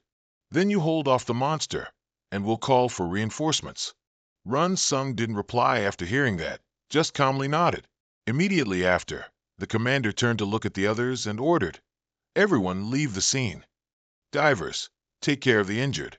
Let's move quickly while Run Sung holds off the monster. Finally, only Run Sung remained, facing the ant queen. At this moment, it suddenly reared its head and let out a loud roar. Run Sung wasn't afraid either, calmly taking a stance. His eyes were extremely resolute. Today he would fight a life-and-death battle with the ant queen. Just then, the ant queen charged forward. Seeing this, Run Sung clenched his fist. Without hesitation, he punched the ant queen's body. The ant queen felt pain but didn't retreat. It frantically clawed at Run Sung. However, he dodged, then threw another punch. But the ant queen's claws were unbelievably fast. As soon as one was dodged, another stabbed forward. Run Sung frantically stepped back 2 paces, and the claw stabbed directly into the ground. He bit his lip fiercely. It's truly a formidable monster. My attacks have no effect at all. While Run Sung was thinking, the ant queen attacked again, and he quickly ran backward. Then he began to concentrate, taking hits from the kicks with almost no damage by moving his body with them. It's good that auto hunt is turned on. I need to make a decision before the energy core is depleted. Just then, the ant queen jumped from midair to stand before him. Its movements were very broad. This was a good opportunity. Run Sung decided to give it his all and see if he could finish it. No sooner thought than done. He began to punch the ant queen's body. His fists relentlessly struck, and the ant queen's body was continuously pummeled. Continuously punched by Run Sung, the ant queen became very angry. It used its claws to firmly grasp Run Sung's fist. In a flash, it held both his hands tightly. Run Sung immediately panicked and used his legs to attack it. The ant queen completely did not expect this action and was hit by Run Sung's straight kick. Its claws released his hands. Seizing this opportunity, he delivered a punch to the ant queen's body. Run Sung had used more than half of his core energy. Things were getting difficult now. Isn't it a class 4 monster? Although the total destructive power wasn't as threatening as imagined, the problem was that defensive energy. Also, at its belly, the ant queen could retract its legs, making it even more troublesome. If this continues, I won't be able to jump away. Run Sung's remaining energy is only about 3%. I can't fight for a long time. While he was thinking, the ant queen stood up from the rubble. Then, it wanted to attack him again. At the same time, at a camp not far from the rift, the hunters who had participated earlier had returned for treatment. Those who were fine were gathered in another tent. The commander took the lead and spoke. Even though we've reorganized our forces, The unnecessary losses are too great. For now, since we've already requested reinforcements, let's wait here and infiltrate again with the reinforcement team. Hearing this, someone asked doubtfully, "But is this really okay? What about that newcomer?" Hearing everyone's discussion about Run Sung, the commander could only sigh helplessly. "I acknowledge that, but we can't do it. On the contrary, it could increase the number of dead and injured. Without support, it would be like before, with so many people almost dying. After all, he's the one who decided to act alone from start to finish, so we don't need to waste forces on him. Furthermore, the levels of the Ant Queen and Queen Ant are completely different." The commander asked them if they knew why the Queen Ant was level 4. Obviously, compared to normal ants, the Queen Ant is superior in all aspects, but the annoying thing that humans can't do is fly. Returning to Run Sung's battlefield, he was looking up at the Queen Ant hovering in midair, pondering, is it going for a decisive blow now? While he was stunned, the Queen Ant charged. Run Sung quickly dodged to the side. Seeing its furious attack, he couldn't help but panic. But it wasn't over. The Queen Ant gave Run Sung no time to catch his breath, raising its claws towards him once more. Run Sung dared not be careless, quickly gripping its claws tightly with both hands. He fiercely pressed his lips together, trying to hold on tightly and prevent the Queen Ant from moving. He couldn't help but exclaim in his mind, "Why is a flying creature so troublesome? Wouldn't it be easier to just go for its neck like this?" But life isn't that simple. The Queen Ant had escaped from Run Sung's hands. Immediately after, it flew away again. Run Sung gritted his teeth in anger. "How annoying! Even if I can endure through auto-hunting, my energy is almost at rock bottom." Looking at its movement speed, he had no way to escape. He had to quickly think of a solution. Just then, a notification from the auto-hunting system suddenly appeared before Run Sung, startling him. A line of text appeared. "Change posture to match gaze." Run Sung couldn't help but frown. Is this a new skill? It appeared twice. What kind of skill is it exactly? Meanwhile, the Queen Ant had turned back, seemingly wanting to attack him. Run Sung closed his eyes tightly. If this continues, there's no chance of winning anyway, because I've never trusted it enough to fail because of it. A moment later, Run Sung opened his eyes, began to change his posture, and activated Dynamic Strike. Immediately, the auto-hunting system responded to his words. Run Sung's body also rapidly transformed. The energy circle within his body continuously rotated. The remaining strength in his body was concentrated into a single point. Run Sung focused his energy into his fist. As soon as the Queen Ant charged, he immediately struck out. The Queen Ant was slightly startled by his action. However, Run Sung didn't care. He continued to strike down. His punch directly severed the Queen Ant's neck. Thus, its head was separated from its neck, with its head and the rest of its body lying in two different places. Run Sung retracted his energy and let out a sigh of relief. He had finally caught the Queen Ant. A moment later, at the rift area, what was once only Run Sung's lone presence was now joined by hurried footsteps. It was the commander from before, arriving with reinforcement troops. However, when they saw Run Sung still standing tall there, they were stunned and frozen, because before him lay the headless Queen Ant on the ground. Someone exclaimed in disbelief, "Unbelievable! The Queen Ant is dead. Could it be that the rookie killed a level 4 monster?" Even the commander from before was equally astonished. He actually did it. But conversely, some still couldn't accept the truth. How can this be? Did he really catch it? Something feels strange. Hearing this, another person also nodded in agreement. Immediately after, someone, unaware of the situation, spoke up to question Run Sung. "Hey you, what happened? Please explain."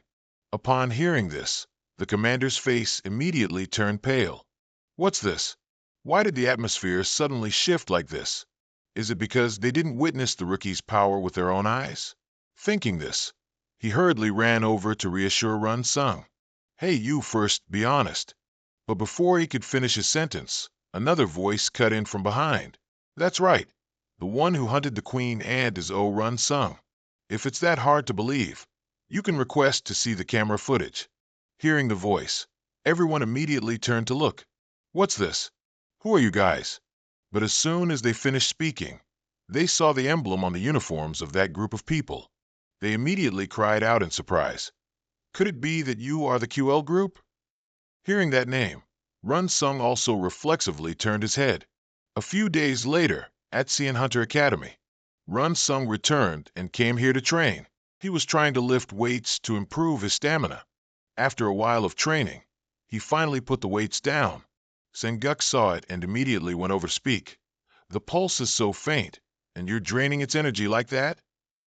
And you're training again right after stabilizing? He advised Run Sung to take a break. Run Sung sighed and said, That's just what it means to live quietly.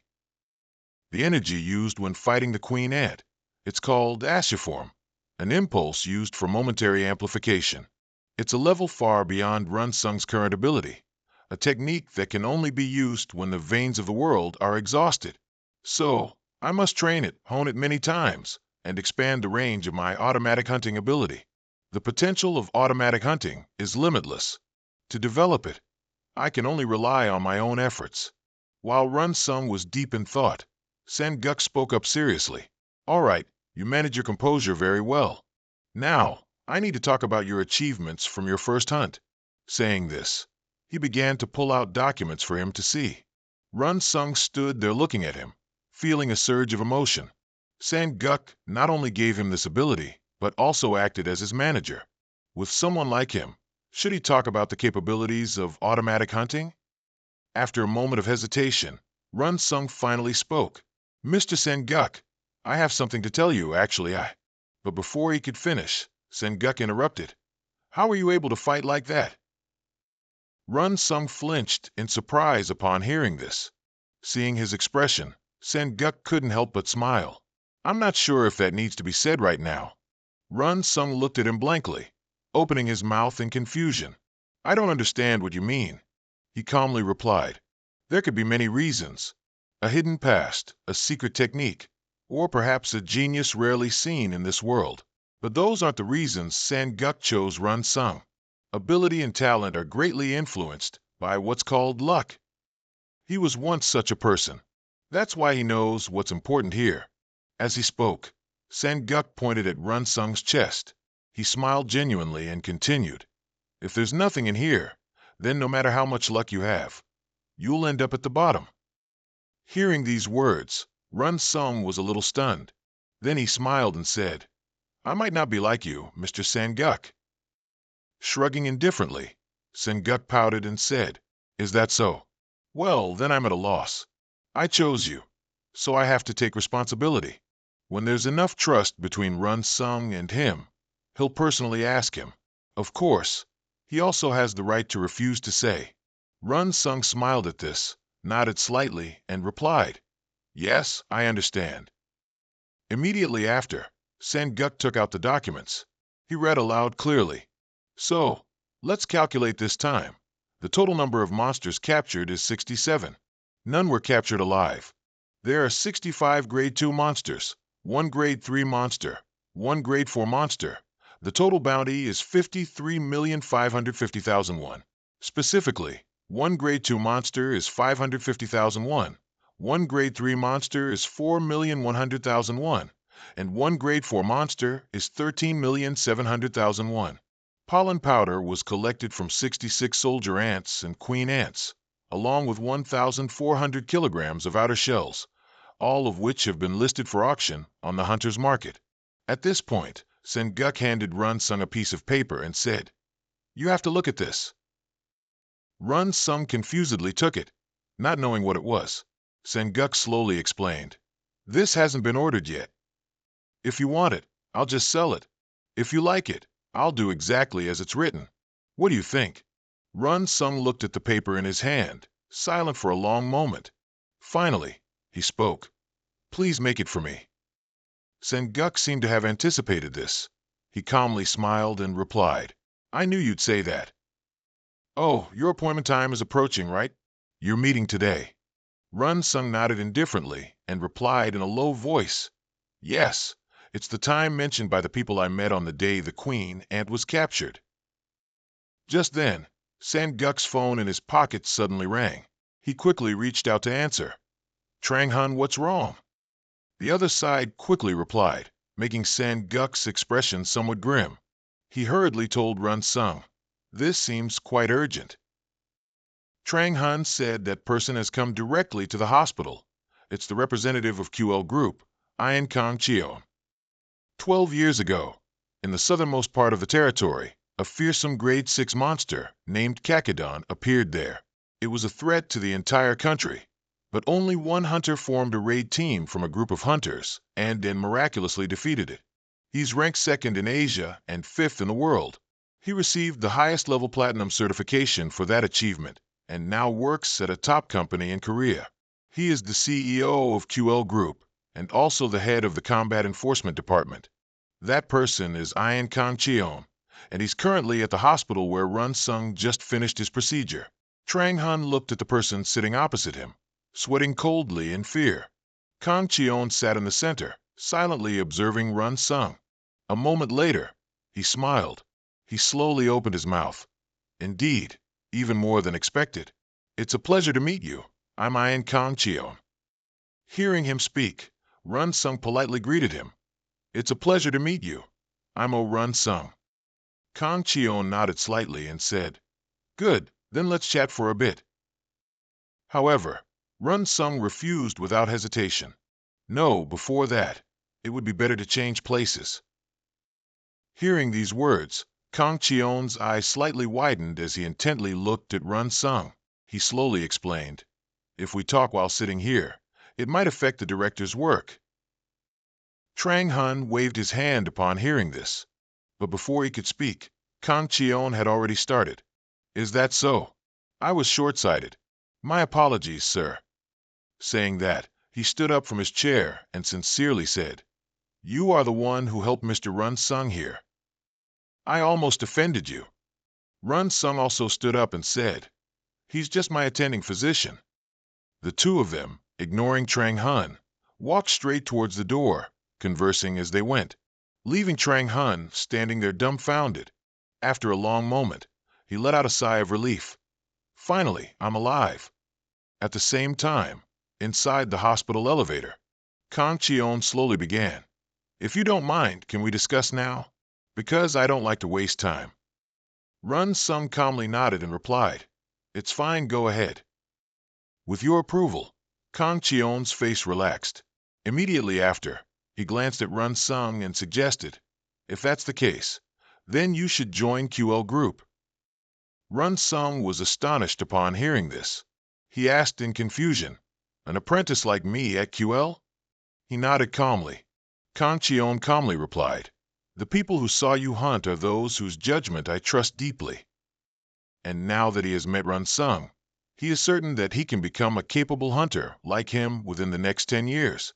Whether it's reputation or ability, Kang-cheon will vouch for and bring Run-sung in. So he suggested he join QL. Run-sung looked at the well-intentioned hand extended towards him, paused in bewilderment for a long time before speaking. Thank you for speaking highly of me. But I have no intention of joining QL Group. As soon as these words were uttered, Kang-cheon's expression turned grim. Although Run-sung had no intention of operating pitifully alone, he just realized one thing. That is, an autonomous hunter who can judge and act on their own is not suited for a restrictive organization at all. Having thought that, Run-sung calmly spoke again. Fortunately, there is someone helping me in my solo operations. If I accompany that person, I think I can manage. Kang-cheon intently observed Run-sung, who also calmly looked back at him, without any impatience. A moment later, Kang-cheon sighed in helplessness. He regretfully said, Is that so? What a pity. Seeing his expression, Run-sung, feeling a bit apologetic, began to speak. In that case, please. But before he could finish, Kang-cheon suddenly interrupted. Could it be, O Run-sung, that you don't want to become someone like Lee Jae-hak? Upon hearing this, Run-sung stared at him in astonishment, hastily reaching out to stop the elevator door. He asked in doubt, Lee Jae-hak? He nodded calmly. Kang Cheon slowly explained. That's right. My goal is to create the next Li Jie hack.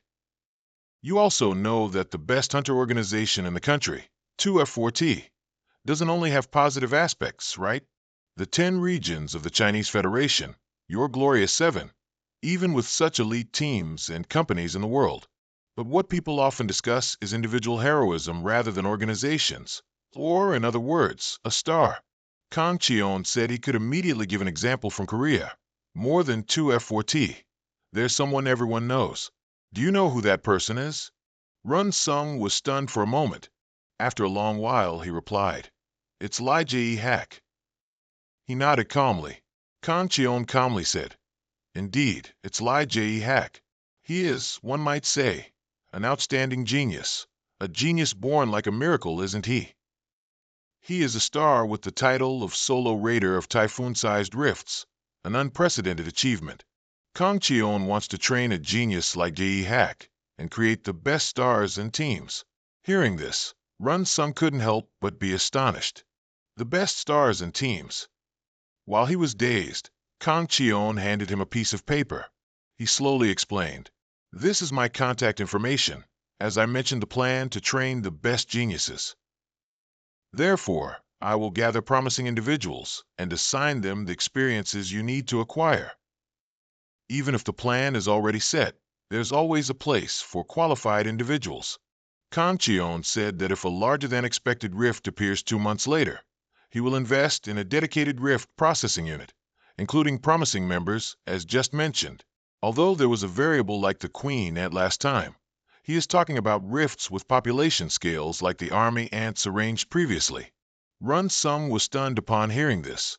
The closer the rifts are, the harder the hunting level, especially the center, which is assigned to elite soldiers, where newcomers cannot enter. Kang Cheon continued, If you wish, I can include you in the proposal, and you don't necessarily have to sign with us. Profit sharing is clear, and after the hunt, it's a free relationship. Run Sung did not reply. He was still thinking that despite the dangerous factors, he could clearly gain a lot. Hunting experience and large-scale rifts, to the hunting secrets of QL. Those are good conditions. Seeing the hesitation in his eyes, Kang Cheon smiled, then spoke. Well then, I'll be going. If you change your mind, contact the number I gave you this month. It's my direct line. So I'll take my leave. Saying that, he stepped into the elevator and left. Run Sung still stood there bewildered. A moment later, he finally let out a sigh of relief, as if a burden had been lifted. Hunters from the team focused on handling rifts. This isn't a bad idea. Run Sung might consider that. Meanwhile, Kang Cheon was currently in the elevator, going down. He was deep in thought. Many people in this world wouldn't even get a chance to ride an elevator with him. Yet he came to interview Run Sung, only to end up being interviewed in reverse. It was the image of an interviewer standing, pressing the elevator button, contemplating whether to close the doors or not. Thinking of this, Kang Cheon couldn't help but smile. He'd taken a big hit. A young man with suspicious audacity. No matter what, if that wasn't the hospital director earlier, then who was behind Run Sung? Just then, the elevator doors opened. Kang Cheon quickly stepped out and encountered Sang-guk walking towards him. Sang-guk saw him and bowed in greeting. Kang Cheon merely gave a cool nod in return. But it wasn't until Sang-guk stepped into the elevator that he realized. He quickly turned his head and called out, wait a moment. However, before he could finish speaking, the elevator doors closed. Kang Cheon could only see Sang-guk's mysterious smile. It was then that he remembered. Not having seen him since his retirement, he couldn't recall him immediately. But Sang-guk was clearly a genius, with abilities like Ji Hack from 4 years ago. So, the person behind Run Sung must be him. Thinking of this, Kang Cheon gave another bitter smile. He'd taken another hit, just left the government, and now trying to snatch a recruit. Meanwhile, upstairs, after Sang-guk went up, he listened to Run Sung recount everything. He immediately suggested, I think you should go and try it. Run Sung looked at him in confusion, hesitatingly saying, But I don't intend to sign with Xur. Sang-guk smiled casually and replied, You just said you had free conditions, so isn't it obvious you want to go there? Whatever kind of hunt it is, Aren't you curious about the experience? Oh, you're right. Run Sung realized after hearing that, scratching his head sheepishly. Sen-guk looked at him intently. You clearly want to go and learn. He was so lost in thought that he crushed the pastry in his hand. By the time he realized, it was too late. Sen-guk could only overlook it. Then he got straight to the point. Even though the next 2 months are quite tight, if you really go, I have something to show you. Saying this, he suddenly gave a mysterious smile. A moment later, in the academy's training room, Sen-guk had also changed into training clothes. He seriously began. In class, I've already shared how humans can use. Run Sung nodded slightly. Yes, there are 3 ways. The first method is Kai, a fighting style that uses So, a martial art that enhances strength by enveloping the body or weapons with aura. The second method is Neem, a special awakened ability of naturally talented individuals, like freezing or fire projection, with such a large genetic component that it's rare among hunters. The third method is Thuit, a technique passed down by humans, not innate. It is said that many cultures and secret organizations use So in this form through generations. It can be learned, but is very rare. At this moment, Sen-guk spoke up again. You remember well. Now, what I'm going to show you is the Kai I created. He said he would only show it once, so Run Sung should pay attention. Saying that, Sen-guk suddenly placed his foot on the wall, making Run Sung stare in confusion. However, the scene that followed was even more astonishing. Sen-guk could actually walk on the wall. He could even hang upside down from the ceiling like a bat. As Sen-guk demonstrated, he explained, Initially, I called it three-dimensional movement. This is the Kai you'll need to master in the next 2 months. Run Sung stared at him in disbelief, exclaiming, How can this be possible?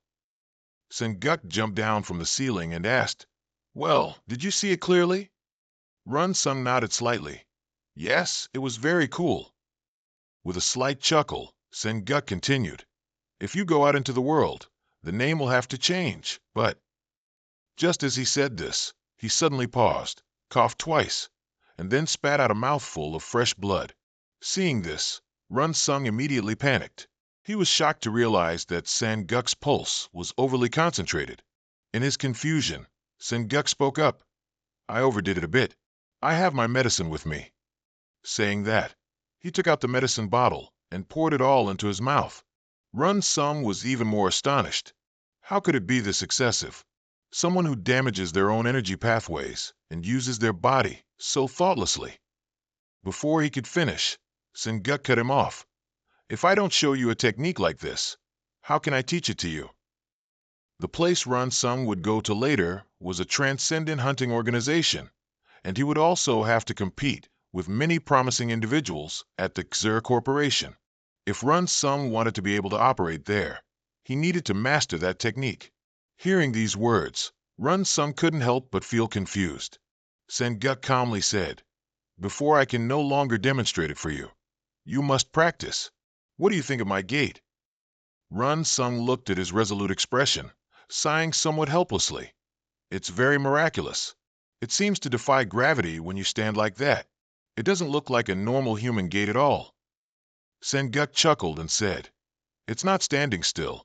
As I said, it's neither a technique nor magic, and it's certainly not playing with gravity. Humans inherently know how to choose a gait suitable for their own bodies. He had observed this obvious truth for a long time. Although he had enhanced his own strength, he thought it would be meaningless to walk as usual. Through that thought, his body had been strengthened. With such a body, one could control both gravity and inertia. By increasing its proficiency and applicability, it could be deployed in any situation, anywhere. Of course, without the method of deployment that Sen-guk created, it couldn't be done. Saying that, he immediately transferred it to Run Sung's phone. Then he continued, I'm sending you the explanatory diagram. Read it, because starting tomorrow, I'll teach you how to move your body. Sen-guk told Run Sung not to worry too much. He was fine. Then, he just finished his training and returned. Run Sung watched his retreating back, his eyes filled with determination. He's not a god or anything. It's truly excessive that he wants to show it to him firsthand. He's already transferred all his energy to him. How much energy does he have left? If there's auto-hunting, will that technique be quickly learned? But even so, what Run Sung had been training for until now was not to become a puppet of the auto-hunting machine. Relying solely on auto-hunting was not enough. And moreover, even as a way to repay Singuk, he just needed to familiarize himself with it directly. For the next 2 months, Run Sung had to create his own unique style. 2 months later, a large-scale rift indeed appeared in the city. Kang Cheon called Run Sung over. Looking at the rift in front of them, he opened his mouth and asked, "How does it feel to see it directly?" Run Sung calmly replied, "There's a clear difference compared to the gray ants from last time." Kang Cheon looked at him and asked, "So, do you want to see Xer's camp now, where we deal with rifts like this?" Run Sung nodded slightly. "Yes, I do." After that, Kang Cheon led Run Sung to his hunter team. Run Sung looked around and couldn't help but exclaim, "The scale is truly tremendous." Kang Cheon nodded slightly. He felt the same way. The active hunter team alone numbered over several hundred people. Specialists and support staff constantly communicated and prepared. Just that alone could minimize the danger. Hearing these words, Run Sung couldn't help but marvel. It's not just empty words. It really is a tremendous scale. This is 2F4T. At this moment, Kang Cheon walked to a tent. He slowly said, "And may I introduce the team I spoke to you about earlier, Xer's ambitious project, the promising individuals, Team Alpha." Run Sung looked inside, and indeed there were quite a few people. They were also looking at him at this moment. Kang Cheon immediately introduced, "As we announced before, this is our new member." Run Sung politely nodded. "Hello, my name is Run Sung." The members of Team Alpha glanced at him and quietly said, "Hello." Run Sung carefully observed them, even though he had anticipated it.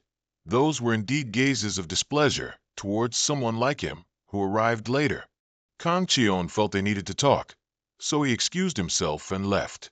He naturally realized that Team Alpha was displeased because someone who didn't fit with the entire team had been specially admitted, but nothing could be changed.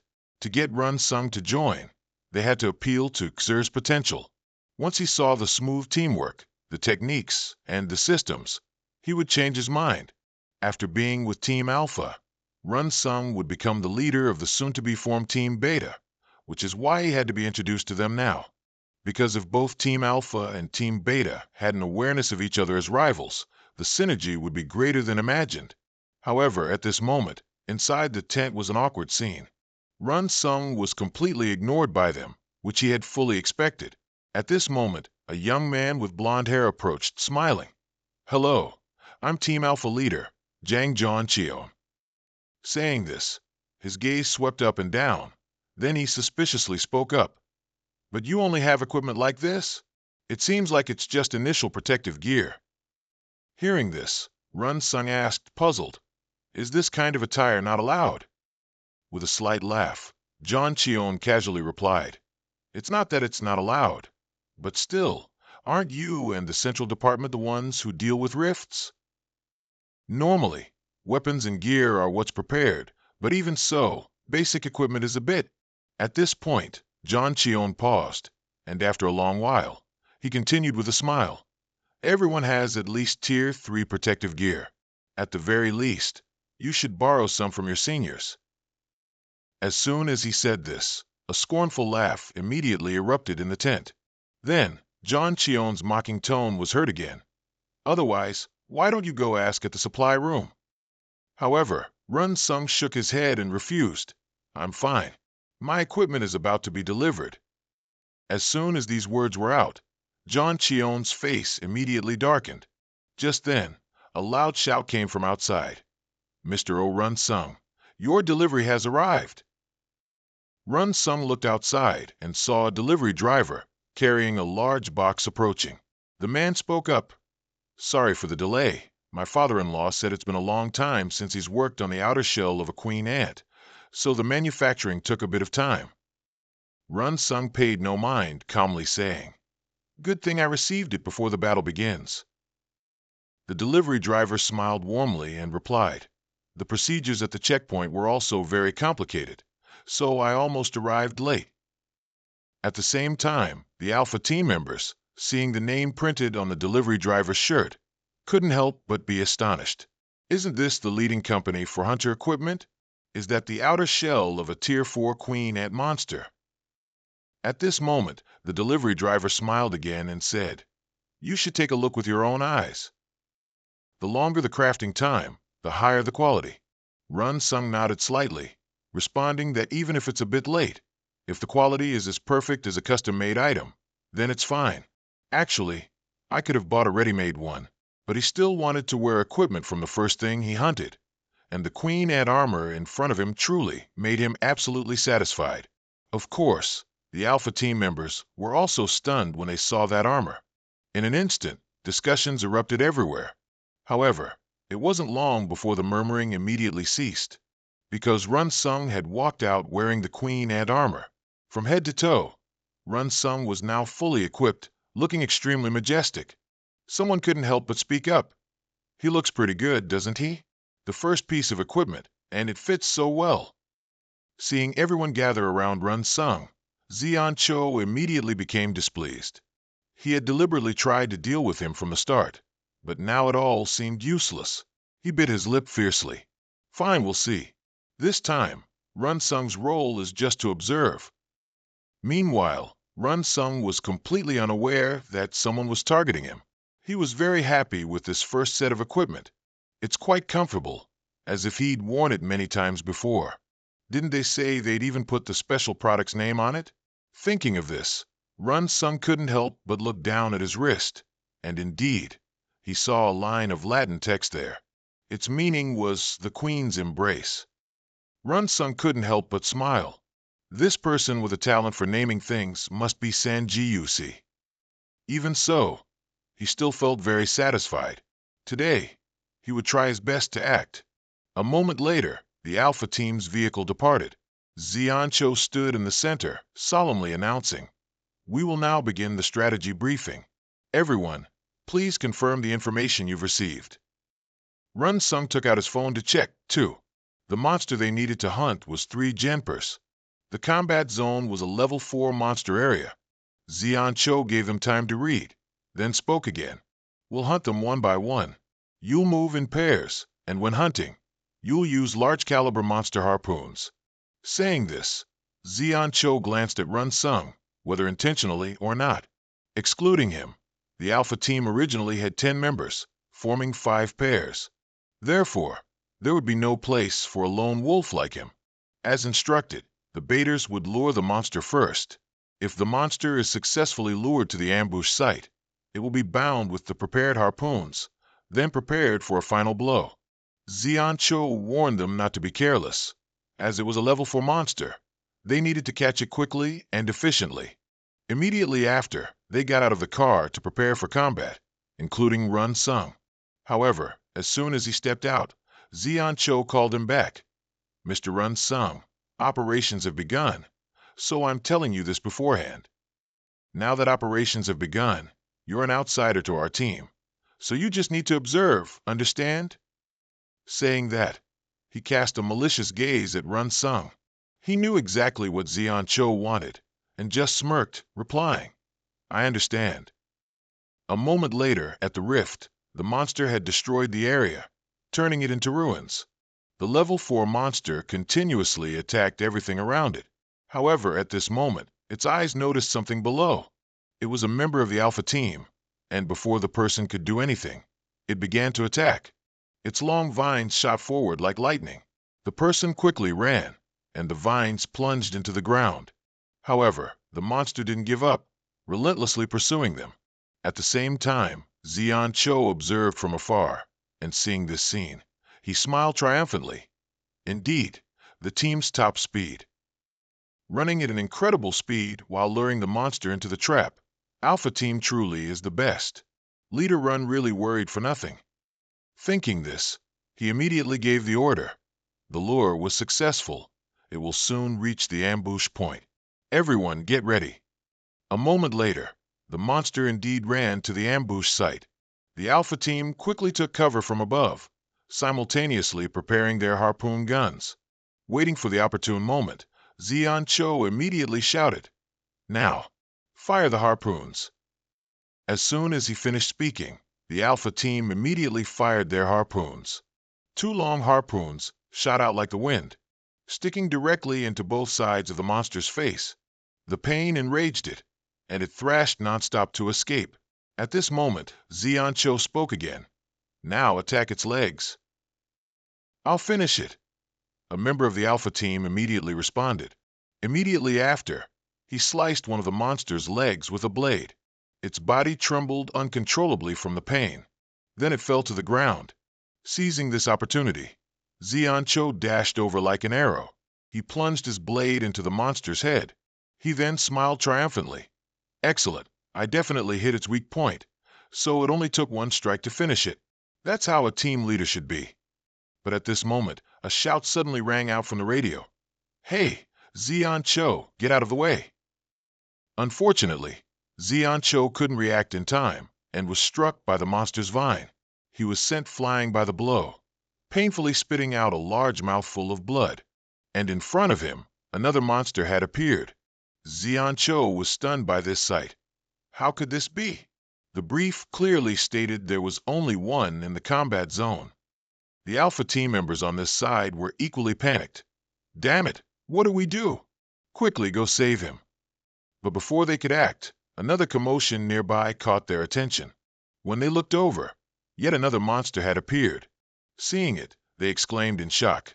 The brief clearly said there was only one here. "Why are they all gathering here? We can't do anything. We'll have to abandon Xian Cho."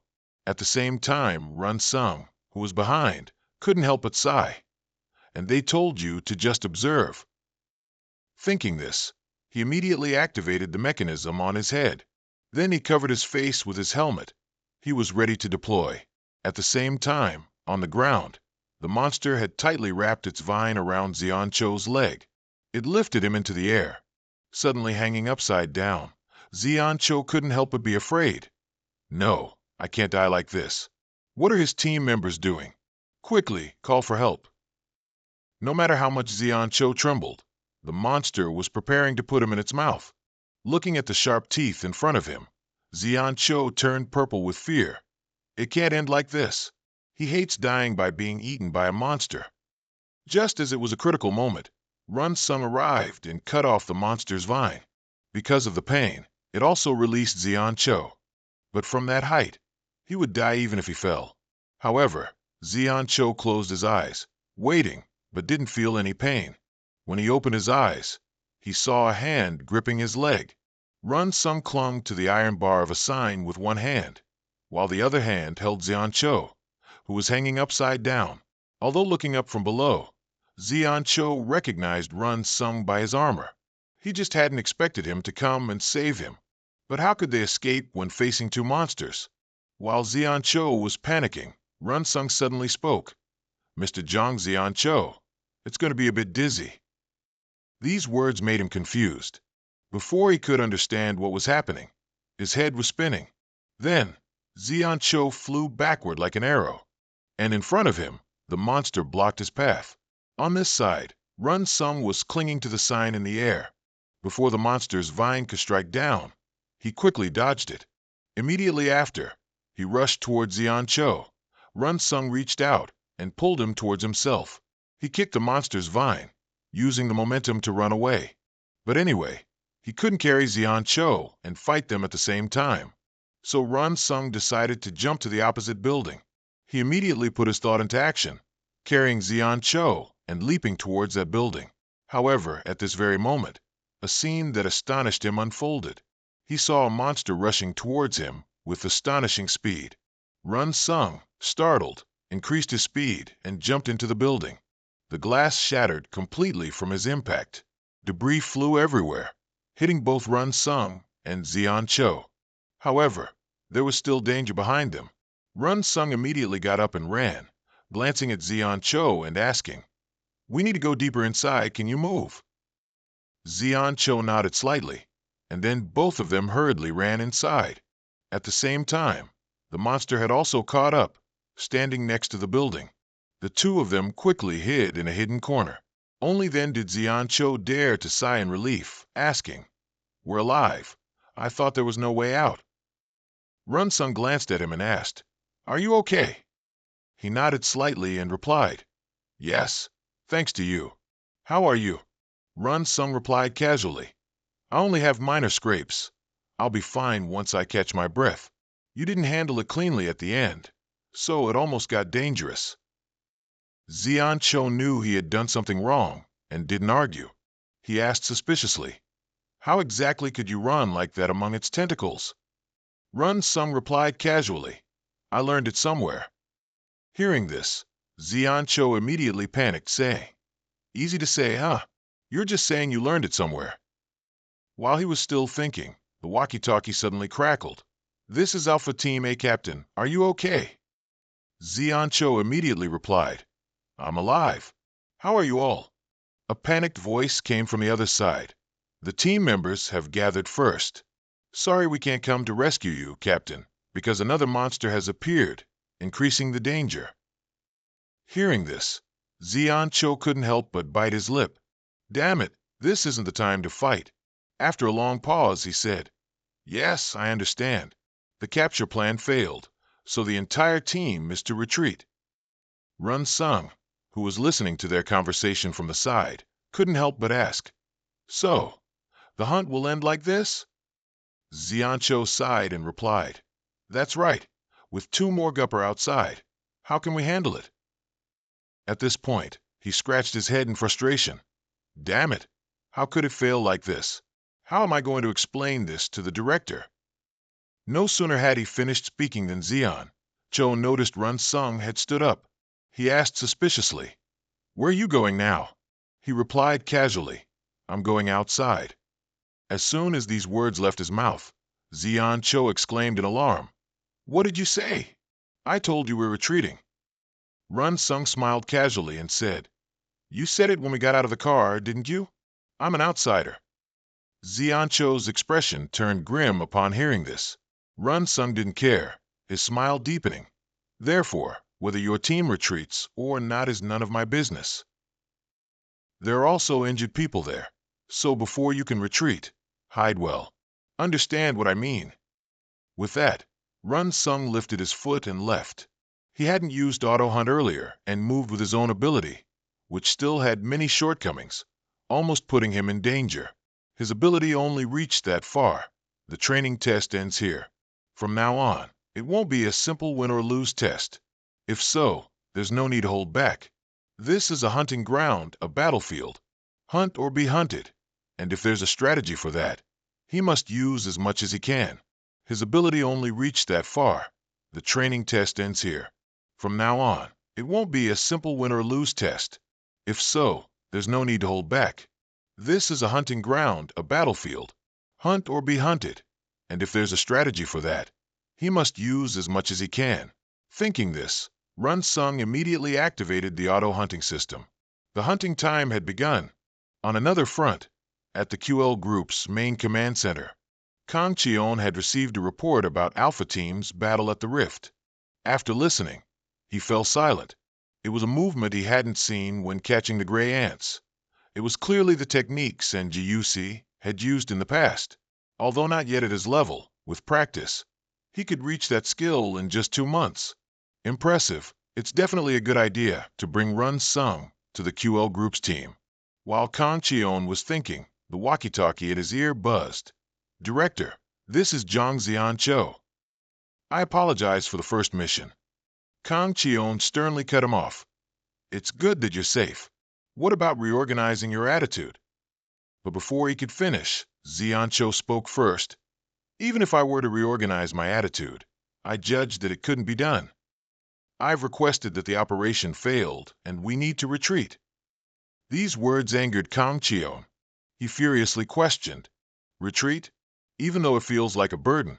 But if Alpha Team is reorganized, they can hunt Gupper. How can we be scared of our first prey and decide to retreat?" Even so, Kang Cheon knew that if forced, the Alpha Team would become puppets. For now, he had to respect the Alpha Team. "I'll have to discuss this later," he thought, then spoke in a low voice. I understand. Is Ojin Sung there too? Upon hearing the question, John Cho awkwardly replied, Ojin Sung isn't here. Kang Cheon immediately panicked, asking in confusion, What did you say? What does that mean? John Cho hesitated for a long time before answering. Ojin Sung just said he went out to fight Gupper. I tried to stop him.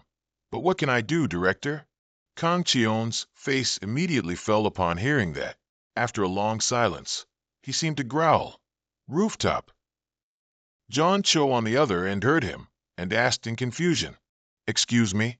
I didn't catch what you said, which made Kang Cheon on his end grit his teeth in anger. He couldn't hold it in anymore and exploded. I said to the rooftop, You idiots, go up there and record Ojin Sung's movements for me. Immediately after, Kang Cheon threw the radio away. Annoyed, he cursed, Damn it. What's with that bad attitude? Just then, an employee ran over to report, Director, we've connected to Captain Jong's camera. Kang Cheon said nothing, but his face clearly showed two words, unhappy. Even though he had drawn Jun Sung into Alpha's promising group, he ended up only retreating and showing him nothing but disappointment. But before Kang Cheon could even feel distressed, his eyes widened in terror, because two monsters had appeared on the screen. Only they were tightly entangled with each other. Kang Cheon cried out in disbelief, No way! What in the world is happening? Going back a few minutes, at the cracked site, Jun Sung jumped down from the building right after preparing to hunt. As soon as they saw him, the two monsters began to roar fiercely, but Jun Sung didn't care. He charged straight towards them. He clenched his hand into a fist, then powerfully struck the monster's body. Only, something unexpected happened to him. Just as the information said, when Jun Sung cut horizontally, the tentacles were cut very cleanly. Conversely, if cut vertically, the number of tentacles would increase, and he was currently surrounded by a massive swarm of tentacles. However, Jun Sung wasn't flustered. He calmly stepped onto the monster's tentacles. Jun Sung's speed was so fast that it was invisible to the naked eye. Immediately after, he furiously punched towards the two monsters. Having done this, Jun Sung lifted himself into the air. Meanwhile, below, the two monsters were starting to argue, just as expected. They didn't realize they were allies. Indeed, they couldn't coordinate, excluding the slow-moving tentacles. If all these things were used correctly, it wouldn't be an issue. While Jun Sung was thinking, the tentacles of the two monsters rushed towards him. Having no other choice, Jun Sung had to run, dodging those tentacles. His speed was very fast. The two monsters couldn't catch up. Jun Sung ran along the monster's tentacles. He remembered his conversation with Sang-guk that day.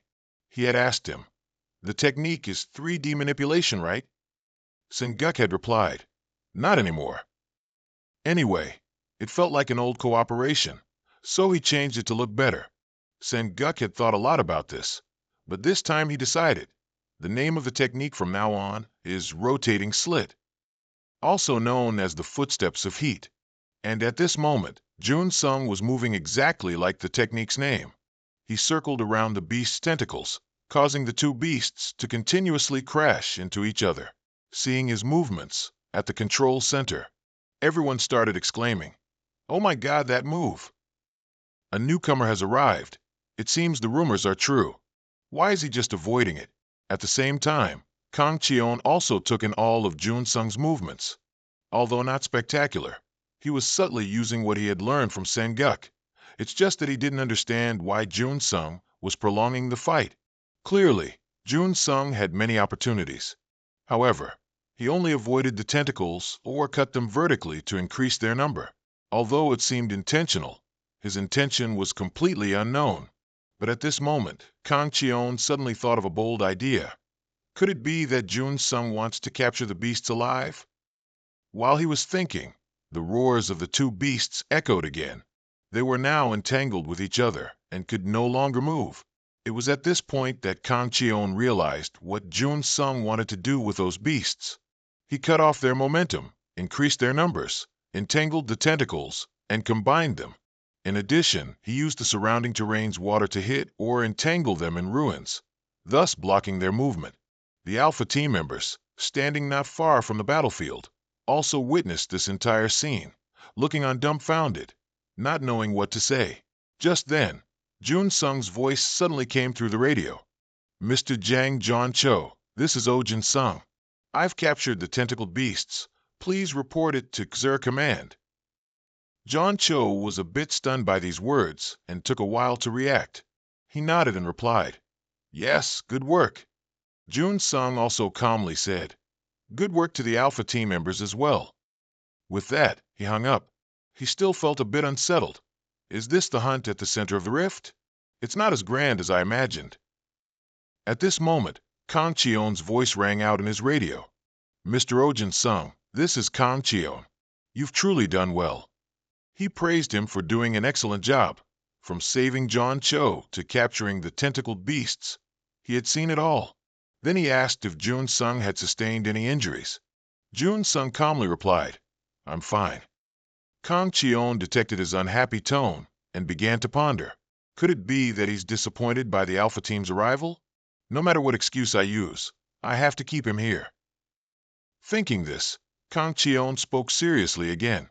"First, I want to thank you for saving Jang John Cho. Furthermore, you've brought a great light to us at Xur for saving our future." So, he personally wanted to repay Jun Sung for something, and he would do his utmost within his capabilities. Now, no matter what, Kang Cheon had to keep Jun Sung. Should he use a large sum of money or information and support related to hunting in the giant region? It didn't matter what he wanted. If he could keep this person, Kang Cheon would listen to everything. At this moment, Jun Sung slowly opened his mouth. "In that case, I have one request." Kang Cheon heard him and joyfully said, "Yes, please say anything." Jun Sung quickly stated his wish from his end. However, Kang Cheon froze after hearing it. He asked back suspiciously, "What are you saying right now?" At the same time, at the second combat zone of the Xur Industrial Park, a beast also appeared here. Was it a Z4? The Xur combat team had just taken it down. Everyone happily cheered. "The situation is over, Captain. The strategy was successful." However, the female captain of the combat team seemed to hesitate about something. She spoke in a low voice. "Oh, it ended faster than I thought. Now we'll wait for Alpha Team's hunting results." A hunter heard this and cheerfully said, "Captain, it seems we don't need to wait anymore." The female captain asked in surprise, "What, they're done too?" He nodded indifferently. The other person continued, "Yes, but they said it was a big failure, but luckily none of the kids in Alpha Team died." Immediately after, they started whispering about the Alpha Team. Because Alpha Team was invested in with huge costs, failing their first mission now was very hard to accept. Some even knew about the rookie Jun Sung wearing the Queen's armor. Some admired him, others were unhappy, and the female captain heard it all. A moment later, she then cut in. "Enough. The director probably has a plan. Stay vigilant and wait for orders from the control room." Everyone heard her and nodded, accepting the order. At this moment, Kang Cheon's comms rang. "Captain IHI, this is Kang Cheon." IHI immediately responded, "Yes, Director." "What is it, a new person?" "Yes, I understand. His name is Ojin Sung." Kang Cheon called to tell IHI that Jun Sung would be joining her combat team. After ending the call with Kang Cheon, IHI went to where the crack appeared. She stood there, lost in thought. Hunting is dangerous. Directly hunting monsters comes with danger. The danger is that one can die at any moment. That's why the business has changed. Monsters aren't simply seen as a disaster. In a hunt, it's hard to distinguish between destruction, gains and losses, risk avoidance and safety, and adhering to a predefined strategy. Hunting has become a trend. Just like in the past, everyone must be conscious of the responsibility to stay safe. Like IHI, the motivation from losing her family to monsters. Now everything has become antique. While she was thinking, someone approached from behind and spoke. "Captain IHI, right?" IHI didn't turn her head. She calmly replied, "You're here? I already received a message from Director Jun earlier." Saying that, she extended her hand to introduce herself. "Xur's OB-1 Team Captain IHI." Jun Sung also nodded in return. I'm Ojin Sung. I look forward to working with you. IHI looked at him intently. After a long pause, she spoke. I heard you want to try hunting at the center of the crack. Jun Sung didn't hide it, casually replying. That's right. Before leaving, John Cho had told him that he might get in the way again, so he should observe from a distance, as if observing to learn. Jun Sung then became lost in thought. Seeing him spaced out, IHI spoke up. What's wrong? Making him jump. IHI narrowed her eyes at him. She repeated her question coldly. I asked why you want to come here. I heard you hunted 2 beasts this time, and even saved the Alpha team. If you stop now, wouldn't your hunting achievements be enough? Kang Cheon will give you many rewards. Jun Sung didn't know how to answer her words. After a long moment, he finally spoke. It's clear that I've been hunting. Speaking of this, he suddenly stopped. This made IHI a little confused. Actually, Jun Sung's original goal was to test his practical combat ability, and with each hunt, his mana and stamina were consumed. Thinking of this, he then seriously said, but that's still not enough. It wasn't the hunting ground that Jun Sung had prepared. He truly wanted to experience it at the center of the rift. Hearing these words, IHI couldn't help but sneer. Truly want to experience it? Seeing her reaction, Jun Sung didn't know what to do. He just stood there dumbfounded. Just when he thought IHI wouldn't continue, she suddenly spoke. I understand. Her sudden words surprised Jun Sung a little. IHI looked intently at him. After a long moment, she continued. I understand what Mr. Jun Sung desires. Do you know how to read the team's position during a hunt? A moderate position in our team. Although she thought the waves of monsters wouldn't pursue them anymore. If they did come, whether you run or go solo, just do as you please. After hearing this, Jun Sung immediately asked doubtfully, besides that, is there nothing else I need to protect? IHI shook her head and replied, there's one thing I definitely must say. She suddenly paused for a moment, then glanced at her teammates and spoke. I know Mr. Jun Sung is a capable person. However, everyone present here right now is also very skilled. IHI said that it might make Jun Sung uncomfortable, but she would definitely say what needed to be said. Having said this, she walked past Jun Sung, patted his shoulder twice as a reminder. Don't harm anyone on our team. Hearing these words, Jun Sung suddenly felt familiar. Didn't John Cho tell him something similar before? He readily replied, I understand. Receiving a satisfactory answer, IHI also smiled. Just then, her subordinate suddenly shouted, Captain, there's a sound from the rift. IHI rushed over. Indeed, another crack appeared before them. She frowned and asked, What's the situation? Compared to expectations, the rift is closing quite slowly. Her subordinate immediately reported, This isn't good. Team Marukan and the 2 teams ahead have already stormed in and exceeded their return time. Hearing this, IHI frowned and muttered, Not just any team, but Team Marukan can't make the return time. If the rift opened, monsters would pour out. Hunters were already outside, and the teams that stormed in would enter the rift to complete the mission of closing it. But those monsters weren't very difficult opponents. Marukan and Quiller were like 2 F4T teams. Their member count was very small, but their abilities were top tier. In this hunt, Quiller was the ambush team, while Marukan was assigned the task of storming inside. IHI had a bad feeling. What exactly was happening inside the rift? At this moment, something suddenly appeared in the rift. They flew out from inside, and as they got closer, IHI's team realized it was items belonging to Marukan's captain. They immediately breathed a sigh of relief. So, it seems the ending is a bit late, huh?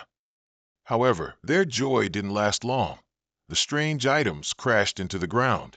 This scene made the OB1 team members recoil in panic.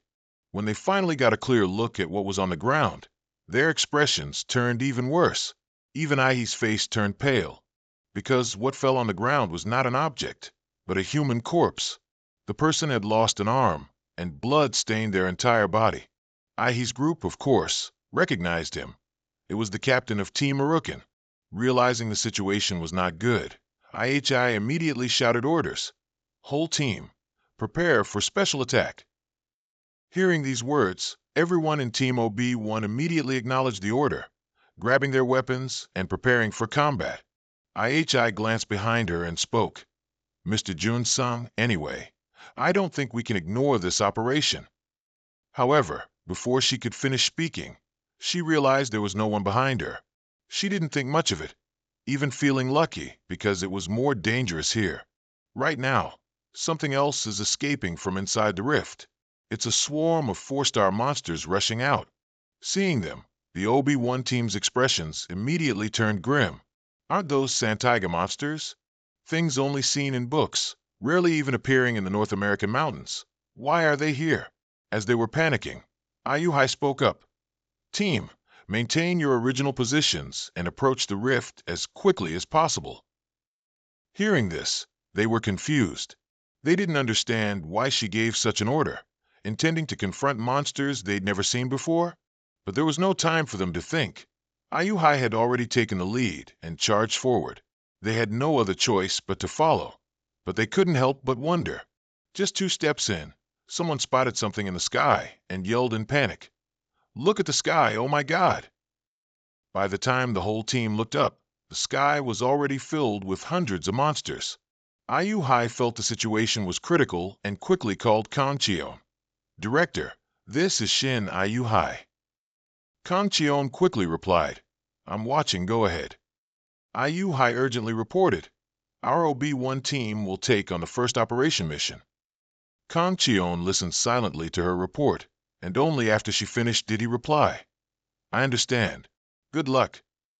In the combat zone, swarms of monsters covered the entire sky. This was already a danger level above 4 stars. Their scale was massive. They gathered in hordes and could occupy multiple areas instantly. On the ground, Ayuhai ran while giving orders to her teammates. Don't even think about capturing them alive. Eliminate as many as possible. Don't miss a single one. If these monsters escape beyond this area, countless citizens would be in danger. Ayuhai absolutely had to stop them immediately. At the same time, someone else was running towards the monster encirclement from another side. It was Zun-sung. He ran forward with a crossbow. His gaze was extremely determined at this moment. Kanchion, from his end, monitored the situation via the live screen and began commanding everyone. However, he still felt things were getting worse.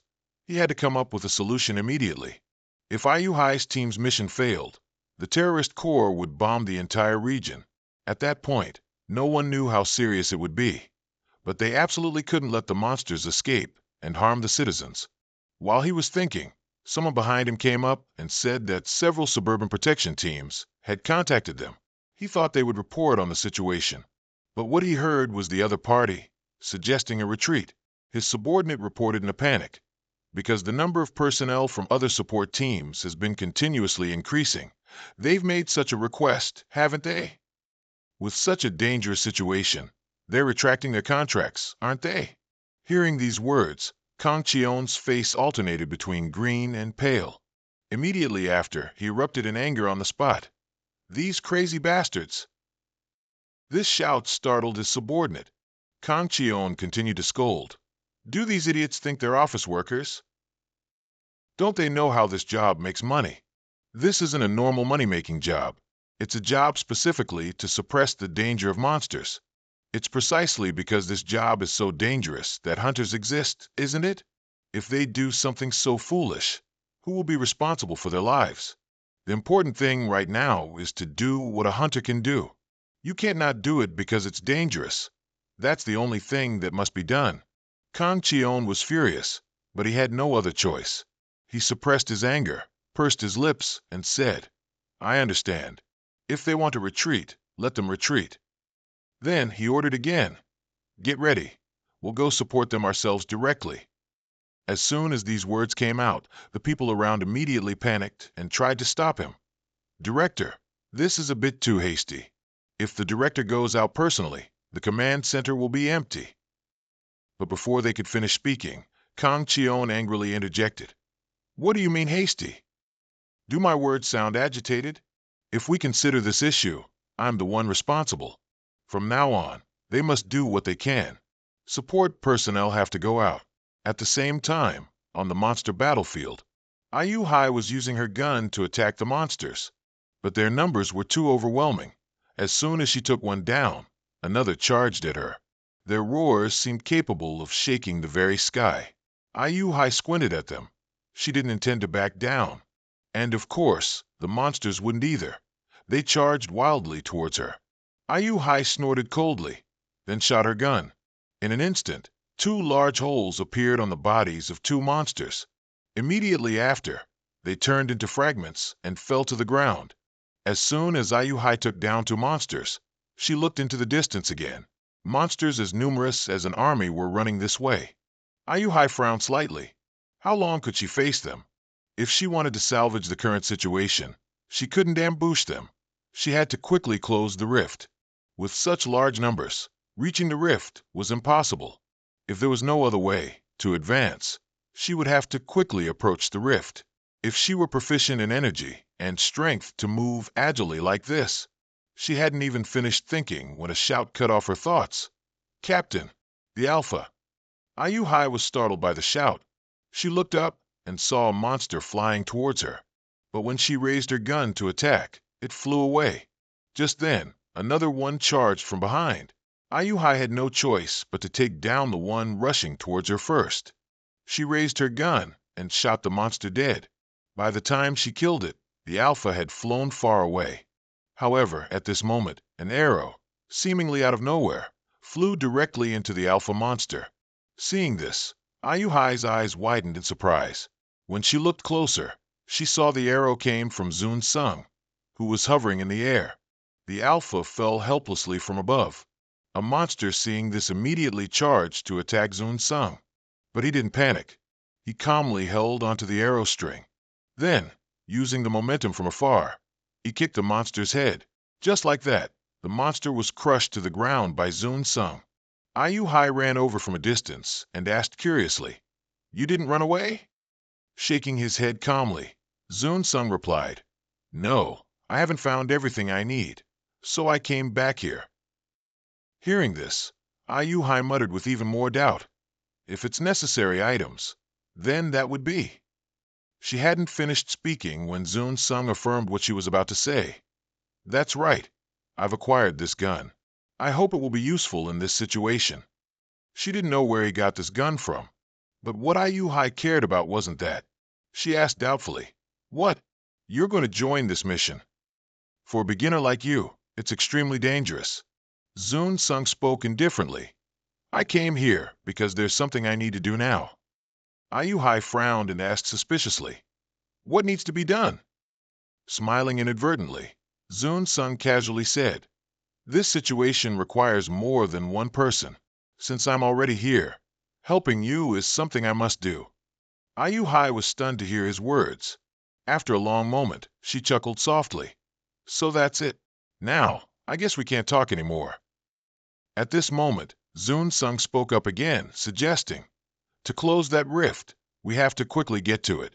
Now I need to see if I have enough energy to use." Ayu Hai shook her head upon hearing this, saying, "No, I'll go with you. After all, two people are better than one. If you go alone and happen to encounter monsters, while also having to seal the rift, it's impossible for you to win. With two people, we can split the tasks. One blocks the monsters, and one seals the rift." Zun Sung felt that made sense. He then asked curiously, "Does Captain Shin happen to have any abilities related to movement?" Ayu Hai sighed upon hearing this.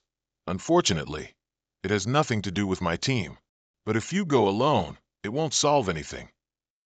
Zun Sung didn't pay much attention. He casually said, "Then there's no other way."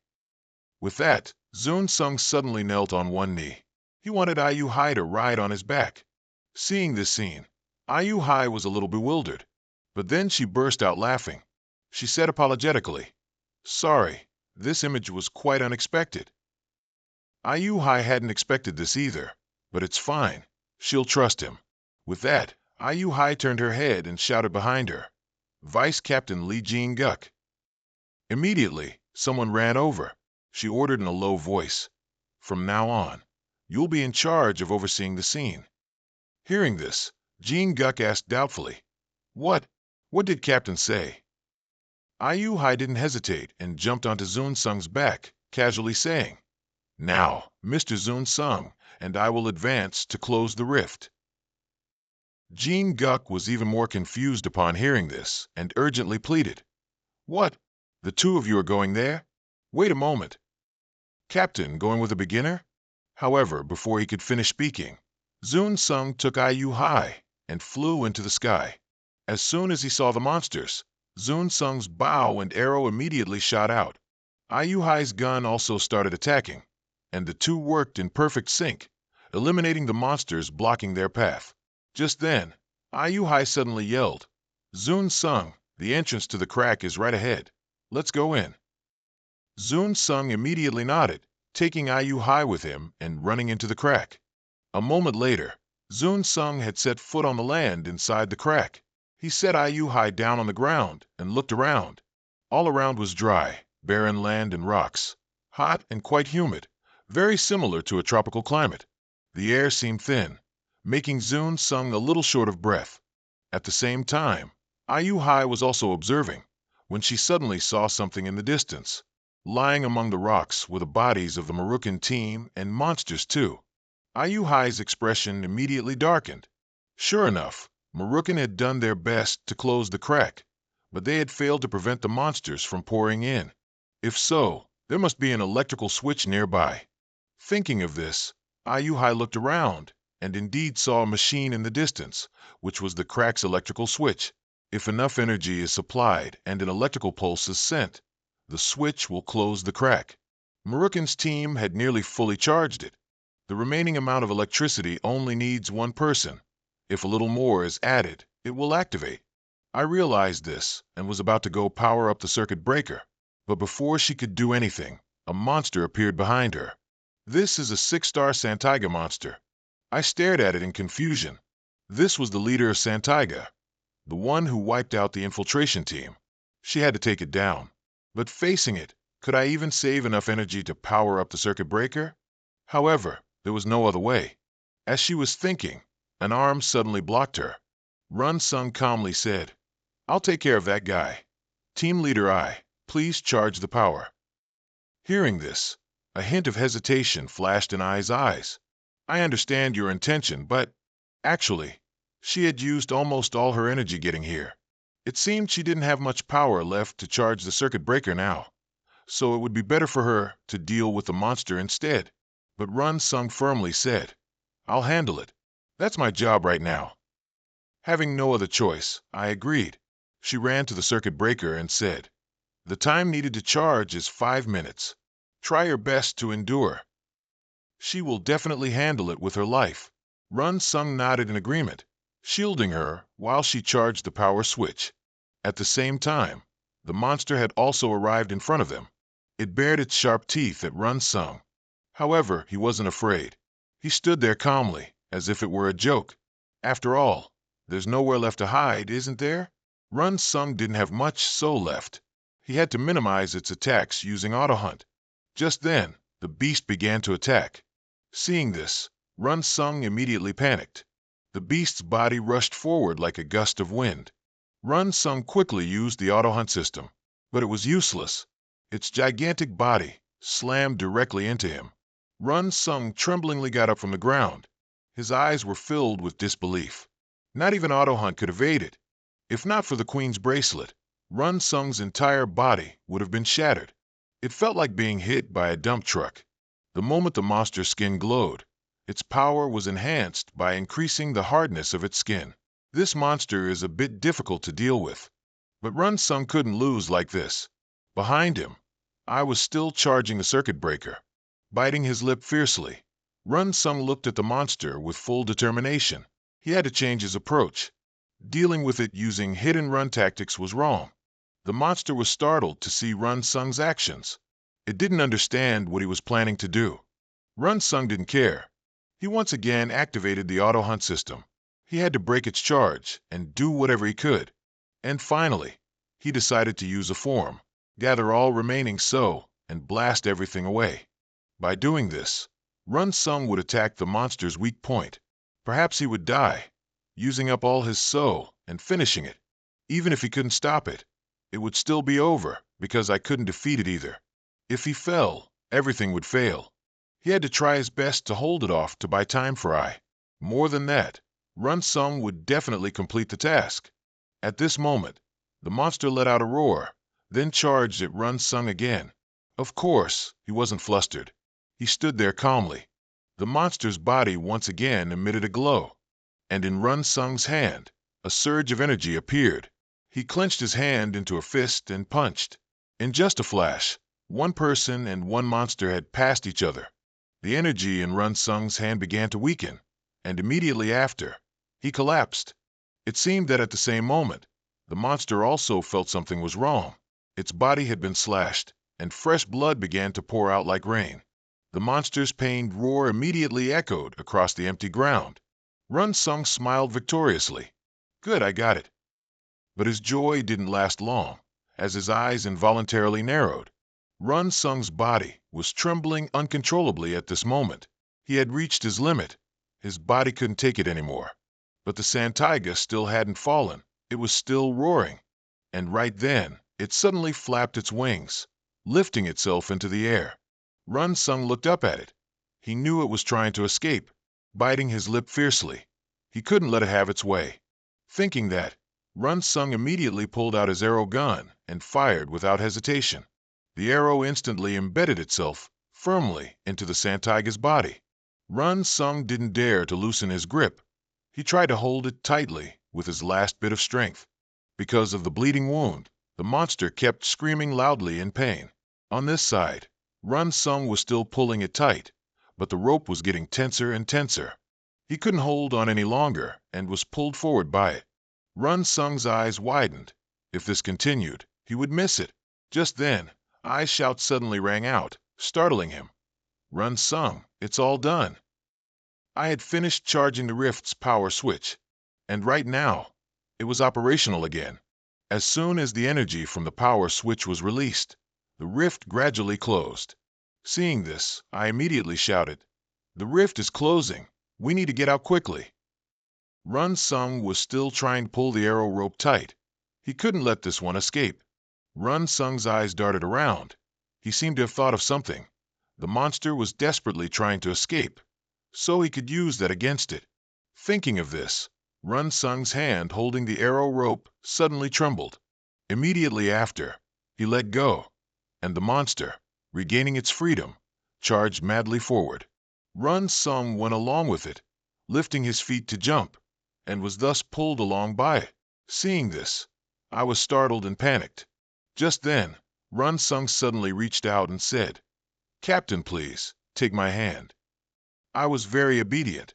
Reaching her hand out towards him, Run Sung successfully grabbed her hand, then pulled her into the air with him. Just like that, before the rift could completely close, the sand taiga carried Run Sung and I out. Looking at the tall buildings beneath her feet, I breathed a sigh of relief. We're out. This is the real world. However, Run Sung said sternly, "It's not over yet. We have to finish it quickly before that guy gets here." He had injured the sand taiga's body, so he suggested targeting the wound caused by the spear. If it was an energy bullet from Ai, it could take its breath away. Hearing this, I also took out her gun and calmly said, "I don't know how to land from this height, but this isn't the time to discuss that." No sooner had she finished speaking than she aimed her gun at the monster's wound. Without hesitation, I pulled the trigger. A beam of energy shot straight towards it. The monster's massive body lost gravity and crashed into the window of the adjacent building. The sound of shattering instantly rang out, and Run Sung, and I also fell with it. They rolled twice on the ground, landing safely. I struggled to sit up, looking straight ahead. The giant monster had now lost its breath, falling like a kite with a broken string. Seeing this, I immediately shouted happily, "We did it, Run Sung. We did it." However, when she looked again, the person beside her was lying motionless. A bad premonition arose in her heart. I quickly lifted Run Sung's helmet to check. Feeling his steady breathing, she breathed a sigh of relief. "You startled me. He's just unconscious for a moment, thankfully." Only then did I have time to observe Run Sung more closely. She didn't know if he was too skilled or too reckless. Thinking this, she let out a helpless sigh. But there was still something to do. I looked at Run Sung, muttering with a sincere smile. You worked hard, Run Sung. That was a great hunt. At the same time, below the city, Kang Cheon had also arrived at this location. His subordinate standing beside him was reporting, confirming the rift is completely blocked. The remaining Senegas are being cleaned up. I've called for emergency personnel. They'll be here soon. Kang Cheon nodded slightly, then glanced at the monster's corpse at his feet. He couldn't help but smile. They really did it. A few days later, at Changhan's hospital, Run Sung was then brought here for treatment. At this moment, he had woken up. Run Sung stared at the ceiling for a long time before realizing this was a hospital. Then he sat up. His body still ached a lot, probably from being hit by that monster. Just then, a voice suddenly echoed in his ear. You're thinking you struggled after being attacked by a level 6 monster, aren't you? Run Sung glanced over and saw Sen-guk standing there, holding a box of pastries. He smiled and spoke. How's your body? After the examination, Chang-hun was really angry. Hearing this, Run Sung just gave a wry laugh. Ha ha, thanks to that, I'm fine now. Sen-guk nodded slightly. That's lucky then. You'll be busier from now on, so if you were seriously injured, it would have been a big problem. With that, he handed Run Sung a box. Run Sung asked, bewildered, What's this? Sen-guk casually replied, Open it, and you'll know. Run Sung, confused, opened the box to look. The moment he saw what was inside, he was even more astonished, speechless. Inside was a hunter's emblem. Hunter ranks are divided into 5 types based on achievement. White is the lowest, followed by bronze, silver, gold, and platinum. This ranking system has recently become very clear, with the format being updated annually. Based on achievements on the leaderboard, a hunter's ability can be assessed for promotion, retention, or demotion.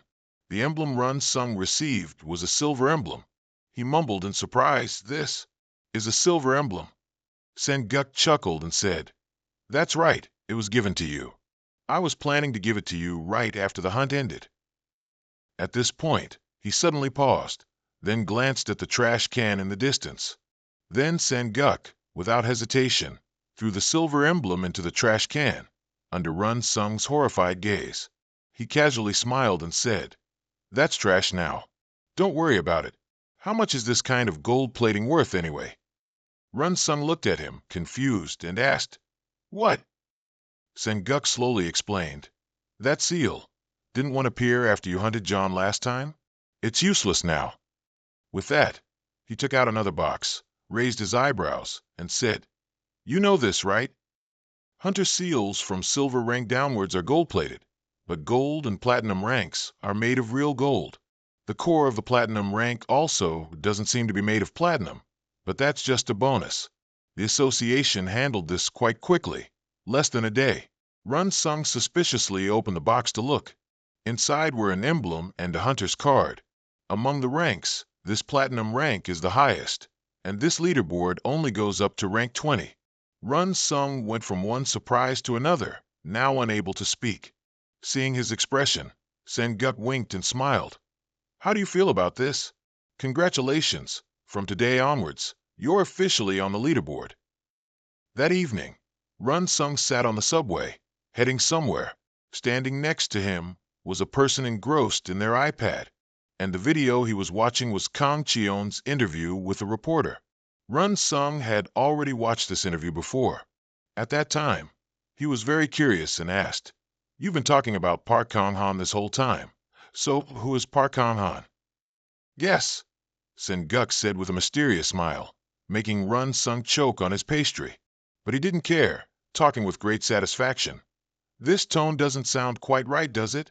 I've given you a stage name so ordinary people can know you. If you look at the Hunter leaderboard, the name O Run Sung won't appear, but instead, Park Kang-han will. That will be made public if Run Sung wishes. Putting aside the name issue, the reporter asked Kang Cheon if Park Kang-han and Shin I were the ones who resolved the situation. Kang Cheon admitted it without hesitation. The reporter continued, "But there's a question everywhere." Kan Cheon frowned, looking at him, and asked, "The question you're referring to is?" The reporter slowly said, "People are questioning Park Kang-han's promotion on the leaderboard. There's no precedent for a newcomer to be promoted on the leaderboard. What do you think about this?" The reporter's question was a bit tricky, but Kang Cheon professionally replied, "Is there a problem with that? All of Park Kang-han's activities are public in Xer's video. You can go and confirm it right now." Actually, he didn't want to say these words. Originally, Park Kang-han wasn't the one in charge of the Rift Center, but he volunteered to rush in and block the rift despite everything. On the contrary, in such an urgent situation, if there weren't people like Park Kang-han, it would really be hard to say. At that urgent scene, quite a few people also demanded to retreat. Such people aren't capable of shining. They abandoned their responsibilities and duties, even changing their identities. Park Kang-han is truly a qualified person. Kang Cheon then aggressively questioned, "So why isn't he on the ranking board? Isn't someone with enough ability and responsibility deserving of being on the ranking board?" Through the screen, Sen-guk also sensed Kang Cheon's dissatisfaction. He sighed and said, "That person is indeed still the same as before." Jun Sung asked doubtfully, "Are the results of this situation on Xer?" He nodded calmly. Sen-guk said calmly, "Actually, Park Kang-han, no, Jun Sung. Your achievements are famous everywhere, so this time it can raise Jun Sung's standing in Xer, which is commendable. Now everyone is talking about Park Kang-han. It's been a long time since such a star appeared in the industry," he said. "Now that you're famous, you have to see it through." However, Jun Sung shook his head in denial. "No, because I received the highest rank for supporting the Rift. I want to focus on that now. If there are no achievements to maintain it, the rank will drop quickly. Since he's already thrown the spear, he will wholeheartedly see it through." Hearing this, Sen-guk smiled with satisfaction. "I knew you would say that. Then my stage name for you wouldn't become meaningless, would it? You should be happy about the news." At this point, he suddenly took out an invitation card and calmly said, "The Hunter Association has sent you an invitation to this welcome party for Park Kang-han. Lately, the association has been thinking of solutions for the damages." Back to reality, Jun Sung stepped out of the subway, walking and thinking. The price of fame is being known by many people. Of course, he also wanted the world to know him. But if he was blindly dazzled by the glamour of fame, Jun Sung's recovery would definitely be delayed. Training time would also be troublesome. Now he had to focus more on improving his abilities. A moment later, he stood in front of a crowded building. Before he could even enter, the security guard stopped him. "My apologies, to enter. You need an invitation and an ID card." Jun Sung took out the necessary items from his pocket and handed them to him. The security guard took them and looked. Then after a long moment, he spoke. "Are you a hunter? If you're a hunter, you must wear your badge when entering the hall." Jun Sung nodded slightly, then took out his badge and put it on. As soon as the security guard saw it, he exclaimed in surprise, "Could it be that you are the one who ascended the rankings as Park Kang-han?" "Park Kang-han." Jun Sung gave a slight chuckle and calmly replied, "Yes, it is me."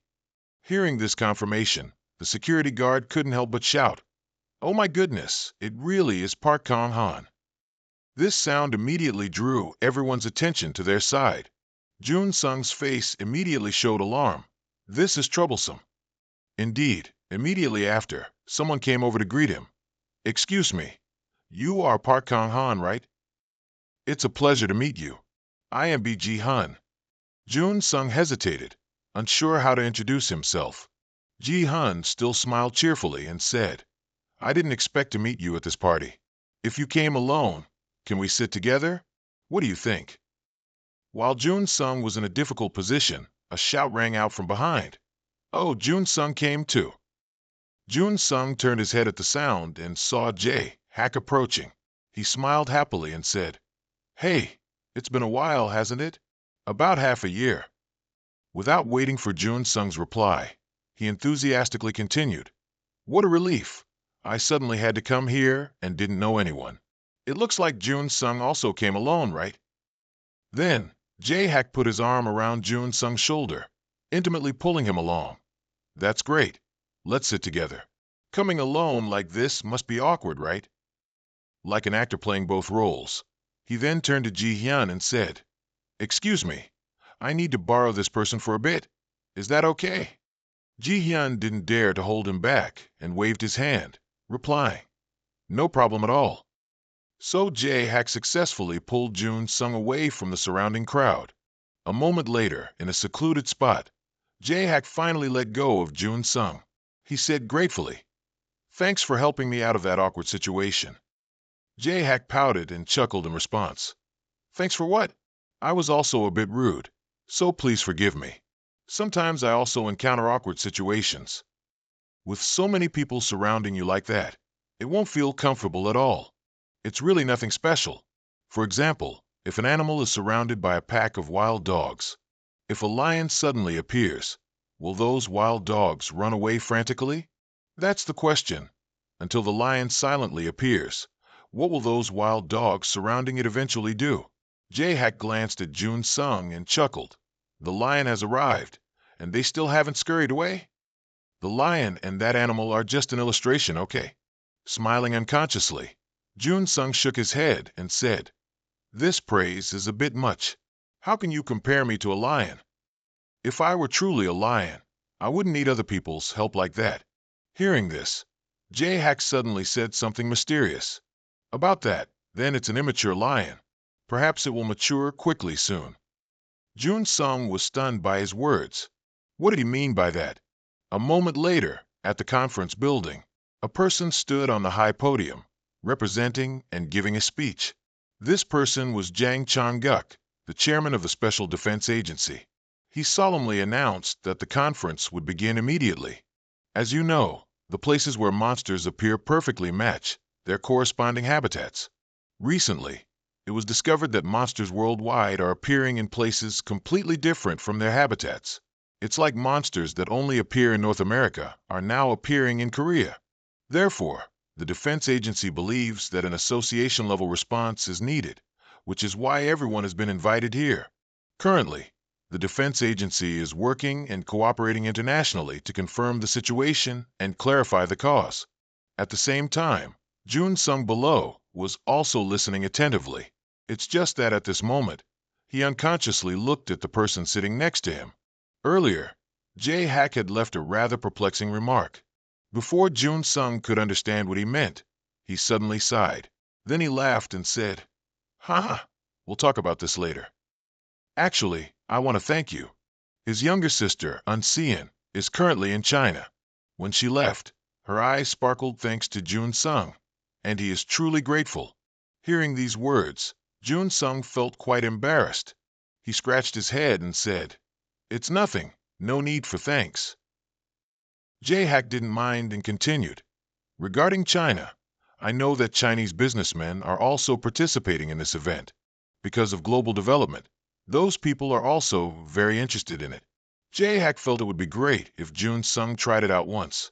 He said the stage called China is truly vast, and the scale of people and monsters is also enormous. If he went there, Jun Sung would also be delighted. Back in reality, Jun Sung was still engrossed in Jae-Hak's words. One about the Chinese, or the immature lion. Why did he suddenly say that? He still didn't understand what he meant. Are all geniuses like this? Reading this person's thoughts seems useless. Just then, Jun Sung suddenly felt that the expression on the face of the person next to him was not right. Before he could understand what was happening, he heard Chang-guk solemnly say, "Therefore, we, the Special Defense Agency, have decided to legalize limited crack diving starting today." As soon as these words were uttered, everyone below was immediately stunned. Some even shouted excitedly, "That's how it should be." On the contrary, Jun Sung was quite confused at this moment. Dive means diving in the hunter industry.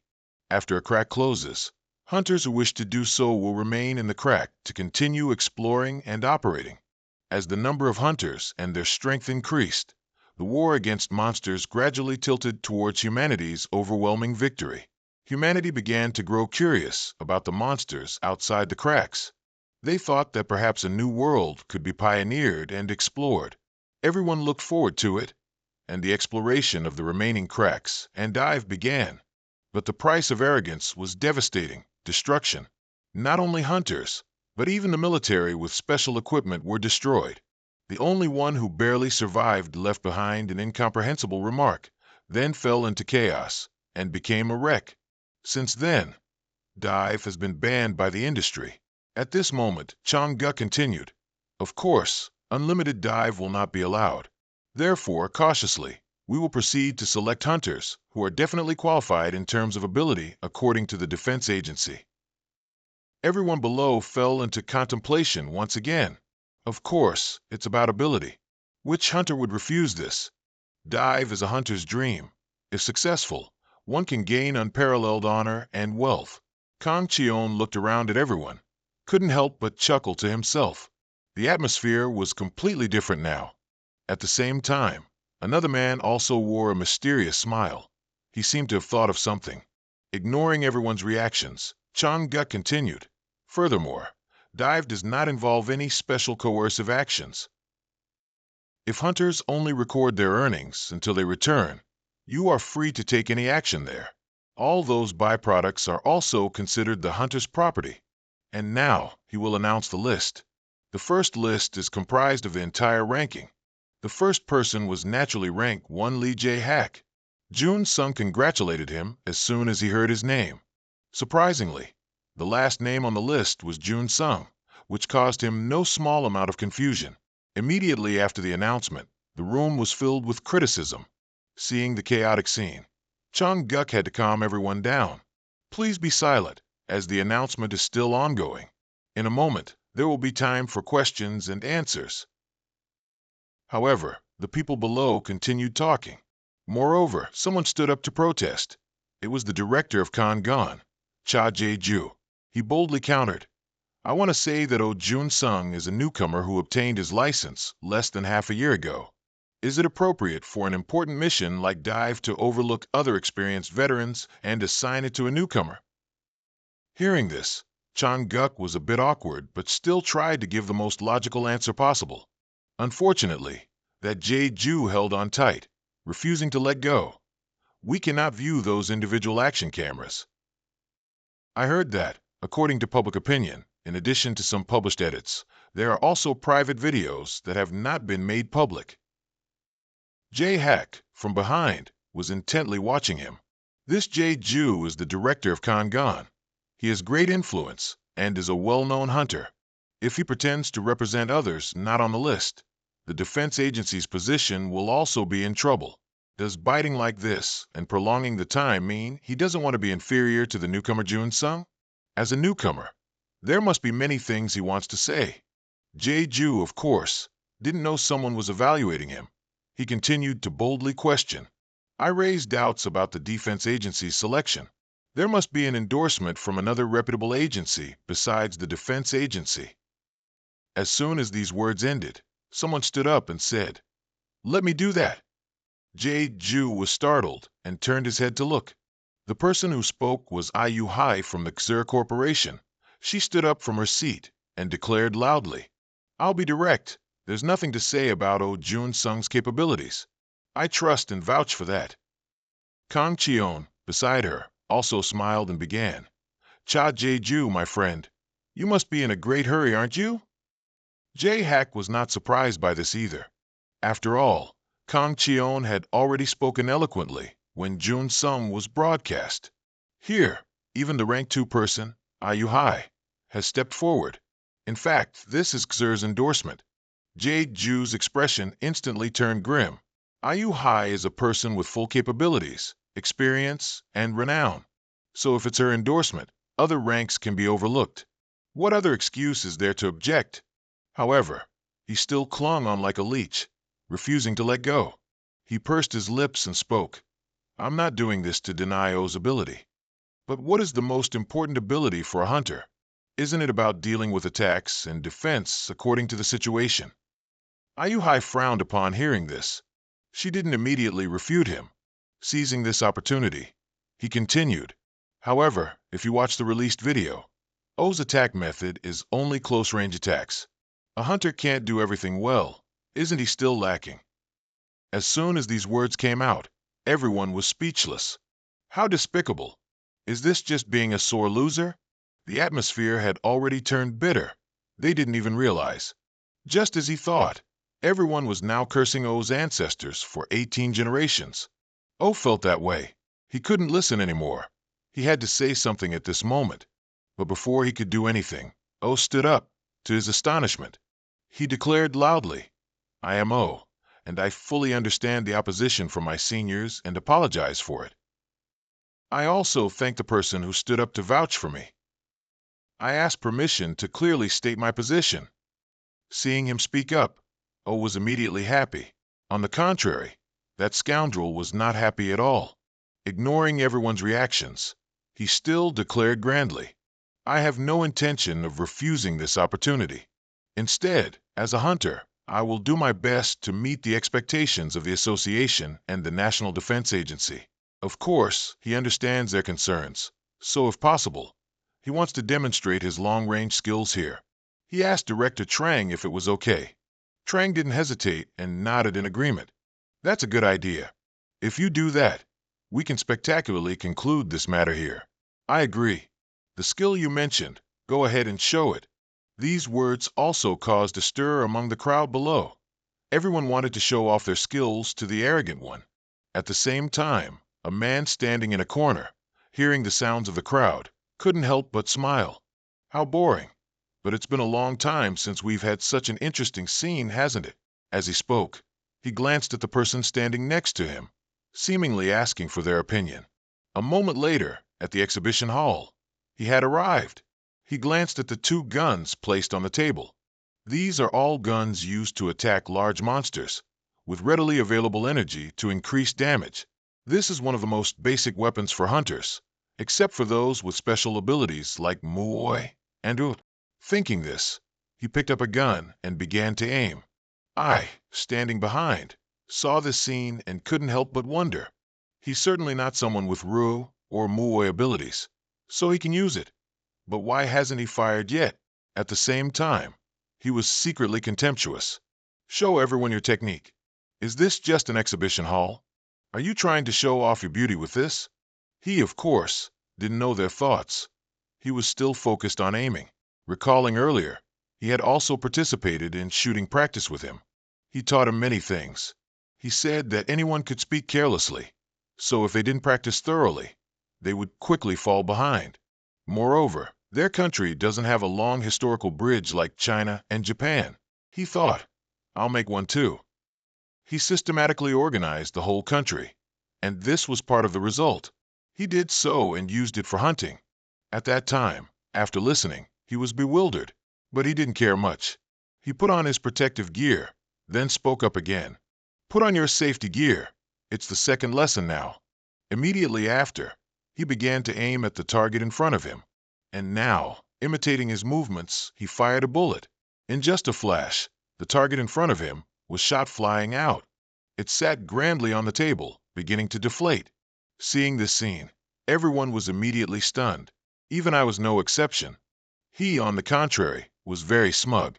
In his heart, he was secretly disdainful, thinking, as expected, there's nothing special. If special Ru or poison isn't used, one can never control the energy released from their body. However, the newly developed long-range plane continued. The energy that he shot at the target was constantly swirling. In just a flash, they enveloped the entire target, and immediately after, it directly exploded. Everyone's eyes widened in shock upon seeing this scene. His face was as black as a pot bottom at this moment. He never dreamed that it could be like this. And that mysterious man, on the contrary, gave a mysterious smile.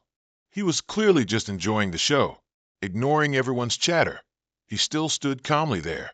Meanwhile, I was observing the bullet that had just exploded. She was thinking about why it could explode. Could it be that a special form of gas-borne slime was created and maintained? It also looked like it was torn from the inside by multiple blades, rather than a gunshot. It's certainly not salt, and since there's no alcohol, it's not alcohol either. meaning only pure tiles can be controlled. O was still standing tall there. He glanced at everyone and spoke up. So that's it. This proves that I have a long-distance reaction, right? As soon as these words were spoken, his face immediately turned grim. He couldn't say a word. Trang, standing nearby, reminded him. Father, he's asking you. The one who requested the proof must answer. He was angry, but there was nothing he could do. He could only purse his lips and admit, I acknowledge O's qualifications and the Defense Department's selection process. I admit that my objection was incorrect. Hearing these words, O smiled with satisfaction. Thank you. Everything is over. Trang then spoke up. Then I will conclude the conference here. Dinner is ready, so please move to the prepared banquet hall. Immediately after, everyone moved to the dining hall. After what just happened, more and more people gathered around O. Of course, he was not pleased about this.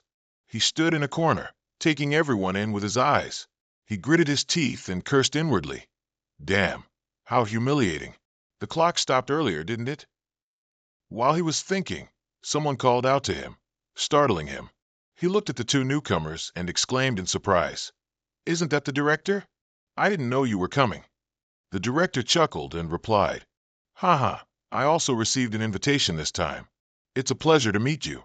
Director Chu, head of the Korean branch of TENS, a large corporation that has expanded beyond China to Asia's biggest stage, China, where active hunting operations can be carried out. Any hunter longs to operate in China, but it's almost impossible because unless they have a contract with an influential company like TENS, they won't even grant a visa. This policy can be enforced because there is such a dense group of talented individuals that foreign hunters are not needed. Korea's top hunter groups have repeatedly tried to enter China, but there has been no successful case yet. Except for one unique case, Lee's younger sister. Only she was able to enter China as a special case. A prominent figure in China, Jean, accepted Lee as a direct student. This connection was formed when her natural talent matched Jin's aura. Since there has been a first case, a second and third might also appear. Therefore, O thought it was absolutely necessary to show it clearly.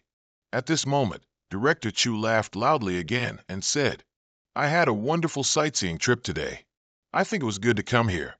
Hearing these words, his expression immediately turned grim. He must have seen his entire demonstration, which is why he said that.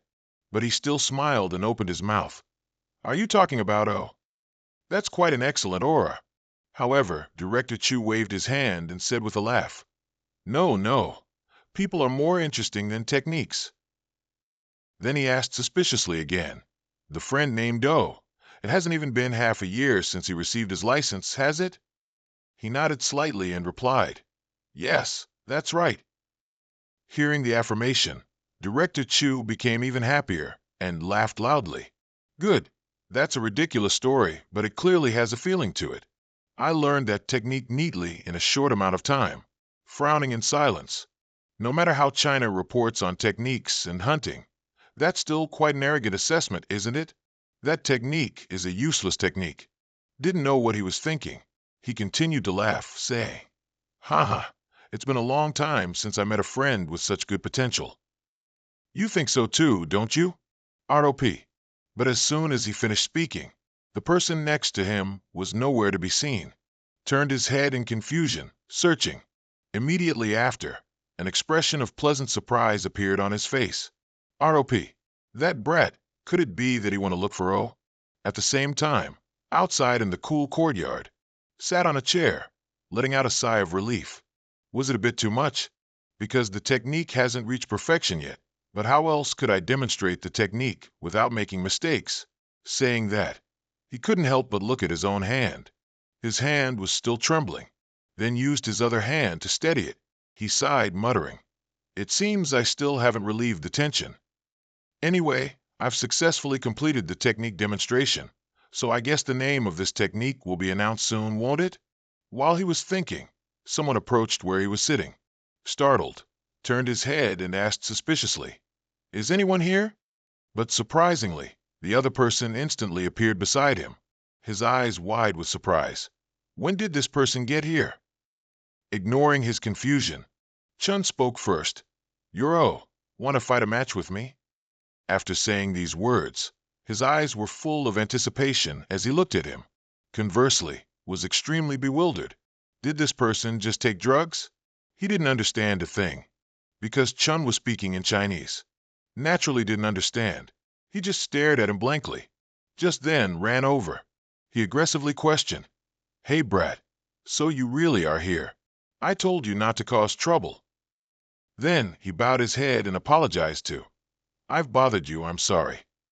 Also quickly stood up, politely spoke. "It's okay, sir, but how did you know me?"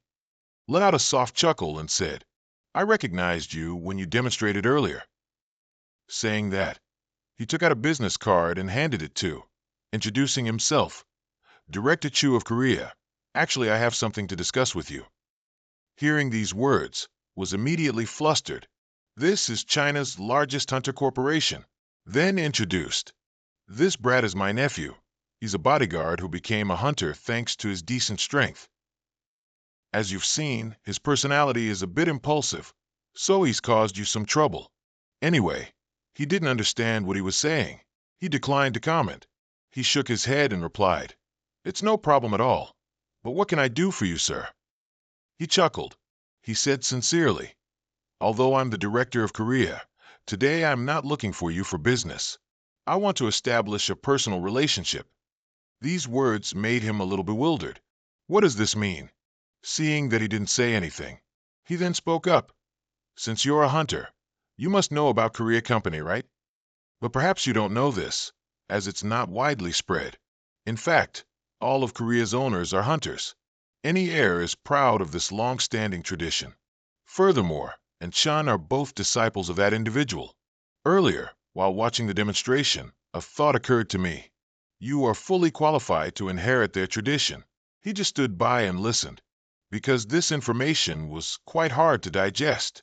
Ignoring his reaction, he continued, "So, it might be a bit rude, but I took a photo of your demonstration, and I sent it to my master, Go. I've answered your question now, haven't I?" Run Sung couldn't help but be astonished.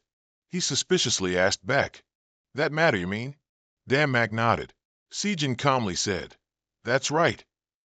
The number one person in the world wants to see your inner qualities." Run Sung froze upon hearing that.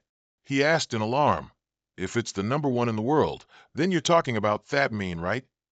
Sejin replied dryly. He mysteriously replied, "That person is one of them. This is classified information, so it cannot be revealed. Of course, that person is the strongest among them. That person is a once-in-a-millennium genius. If Run Sung were to become their disciple, there'd be one condition." Run Sung slightly frowned. He asked gravely, "What's the condition?" Sejin calmly replied, "For you, Run Sung, to become their disciple, you must completely become that person. This tutelage won't deprive Run Sung of his freedom, but during the learning process, using other skills or techniques isn't acceptable. All the technical methods Run Sung used during his demonstration earlier are things that person doesn't permit." Hearing this, Run Sung couldn't help but cut in.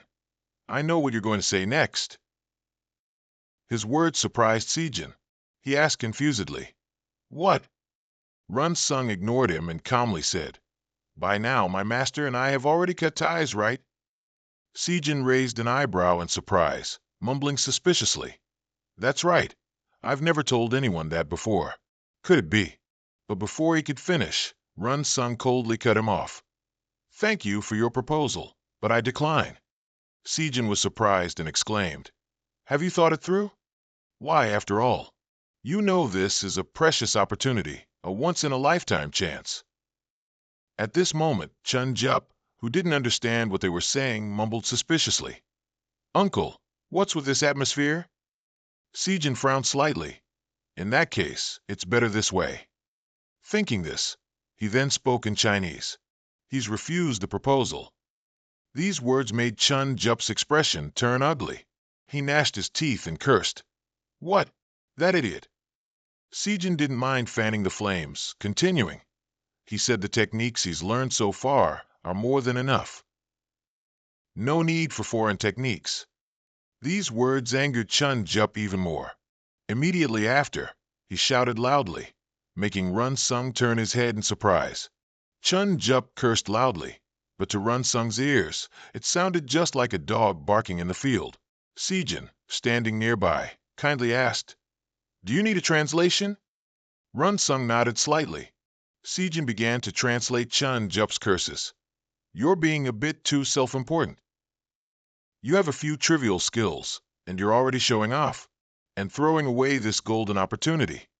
Run Sung sighed helplessly upon hearing these harsh insults. He glanced at Sejin and spoke, "I don't think I need to hear this. I'm leaving." However, Sejin wouldn't let Run Sung leave so easily. He continued to translate Chun Jup's words for him. This successfully provoked Run Sung, who coldly asked, "What are you saying now?" Chun Jup, of course, didn't understand the Korean Run Sung had just spoken, and stood there in confusion. Run Sung stood opposite him, his expression already darkening.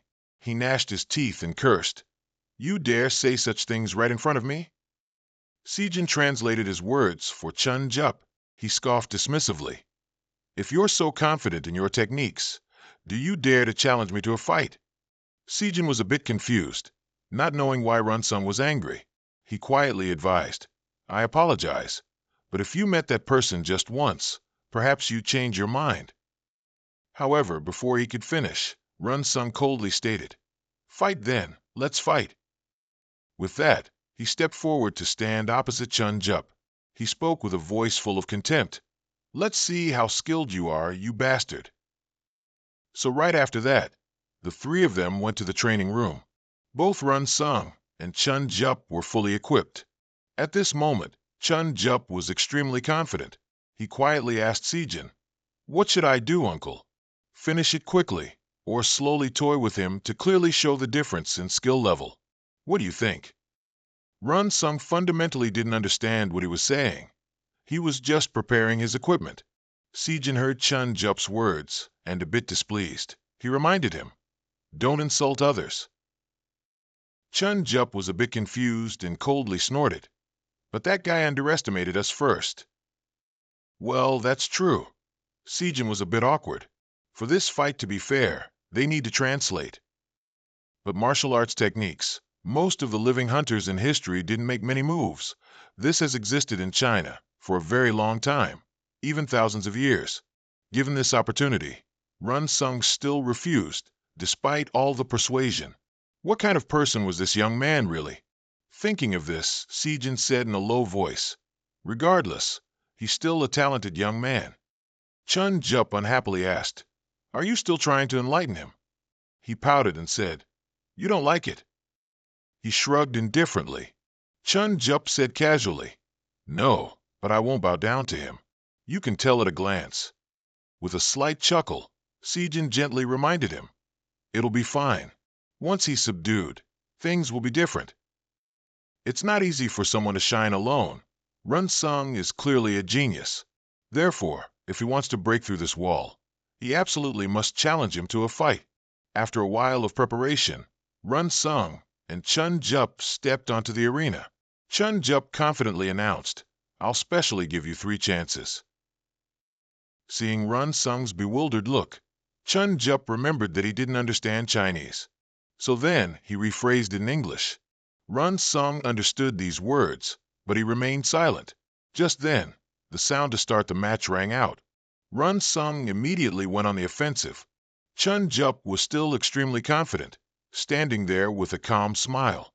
Immediately after, Run Sung attacked, but Chun Jup dodged all of them. As he dodged, he thought to himself, "He's not bad, faster than I thought. To have time decide during a fight, he's truly an idiot." Chun Jup was hit by a punch from Run Sung. He doubled over in pain. Chun Jup's eyes widened in shock. No way. He actually missed Run Sung's shift.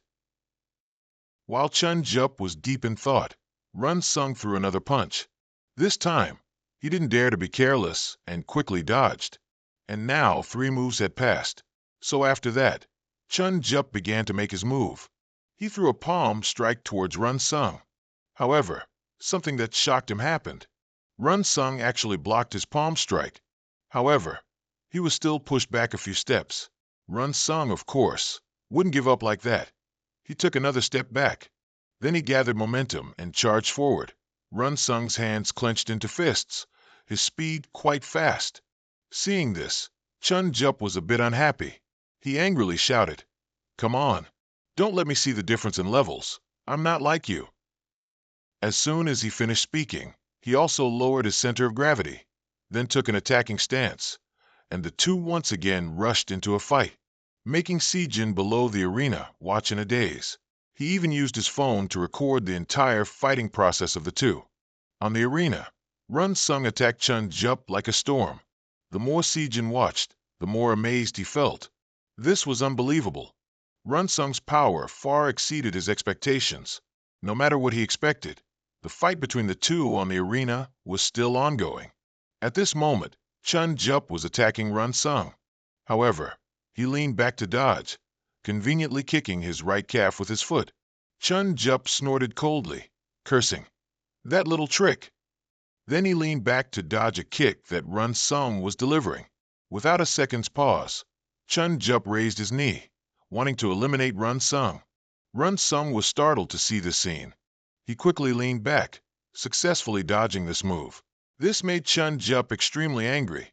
He's like a rat. Immediately after, filled with unwillingness, he charged forward frantically again. But Run Sung countered every move. He couldn't even touch him. Chun Jup was purple with rage. Why? Nothing's right. Neither the technique nor the form is correct. It's like a circus act. Why? While he was thinking, he took a kick from Run Sung. Run Sung's shoe print was on Chun Jup's right cheek. He gritted his teeth, thinking, "Damn it, I can win.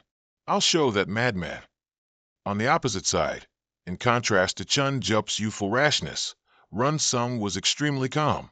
This made Chun Jup even more furious. If he just executed his martial arts correctly, he would win in a flash. Yet at this moment, Chun Jup noticed a few drops of water on the ground beneath his feet. It was his sweat. Chun Jup frowned slightly. When did I start sweating? Not only that, Chun Jup's body was also trembling. Was he exhausted, or was he tense because of Run Sung? At the same time, Sijin's expression was also very grim. Run Sung's movements seemed somewhat arbitrary, but those movements were a destructive skill. It was a direct confrontation technique. Just by watching the opponent's movements, he had never experienced this skill. Now Chun Jup felt as if a natural predator was about to kill him.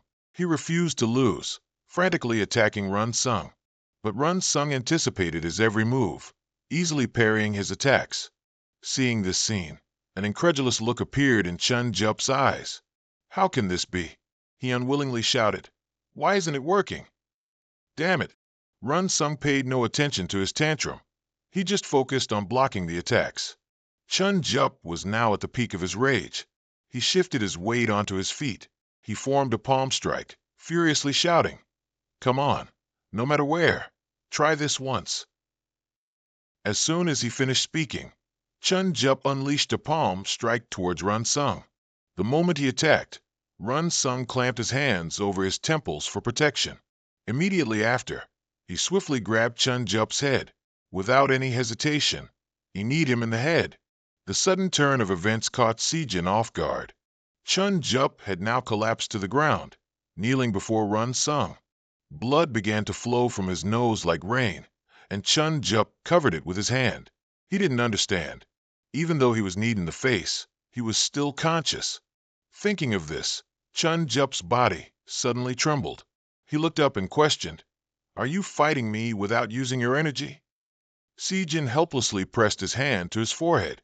He thought so too, because Run Sung's attacks didn't cause much damage. Under this questioning, Run Sung simply replied, "Perhaps I didn't intend to use it." But Chun Jup was unwilling. He stood up and shouted, "Damn it, come on. Use your energy. I can still fight." Run Sung ignored him, glancing at Sijin and saying, "Sir, do you think me defeating him without using energy is not enough to decide the winner?" Furthermore, according to him, Chun Jup's words about being able to fight more were a bluff. No sooner had he finished speaking than Chun Jup weakly collapsed to the ground. Run Sung didn't care. He turned his head and left the arena. Sejin watched his retreating back, sighing inwardly. He had predicted that Run Sung would be devastated if he lost to Chun Jup. But how could that be? How could he lose so unilaterally? Thinking this, Sejin couldn't help but exclaim, "That's amazing!" Hearing this, Run Sung's footsteps immediately halted, and he said in a deep voice, "Not at all. I'm a hunter, and he's also a hunter. Our job is to catch monsters and protect the people. A fight between hunters like this is meaningless." Chun Jup heard this and couldn't help but cough twice. Run Sung ignored him and continued, "That was just a personal dispute, and I'm still not used to getting angry." Therefore, he advised them not to focus too much on the outcome of the match, whether it was him or Chun Jup or even Sejin. At this point, Run Sung suddenly paused, then glanced at the phone and said coldly, "The person on the other end of the phone is also watching." These words startled Seojin. It was as if at the same time, a deafening crash also came from the phone. Run Sung snorted lightly and said coldly, "Please convey my message to that person on the other side.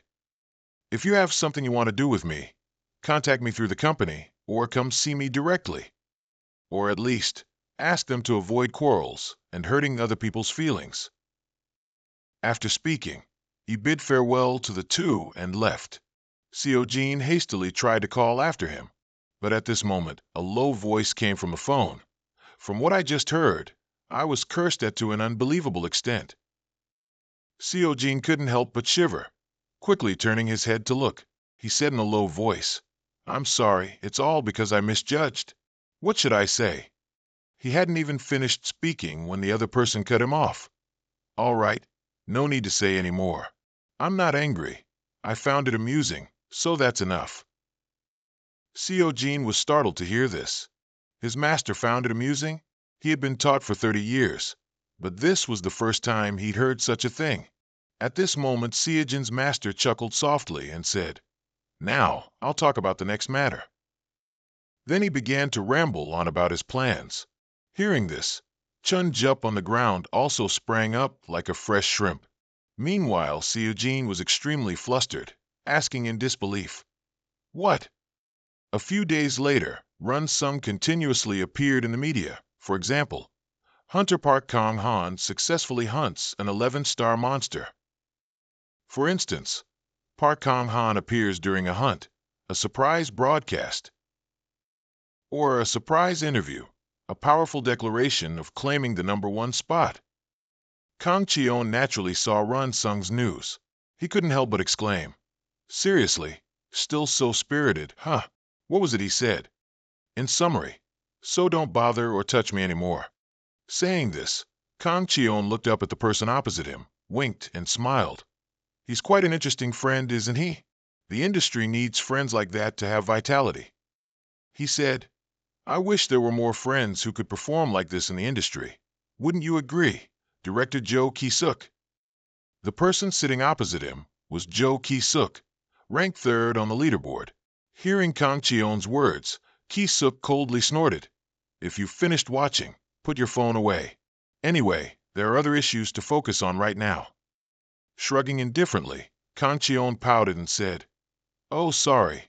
I thought Director Joe was interested too." With that, he put away his phone, sighed, and said, "Ah, I told you I've already rearranged everything."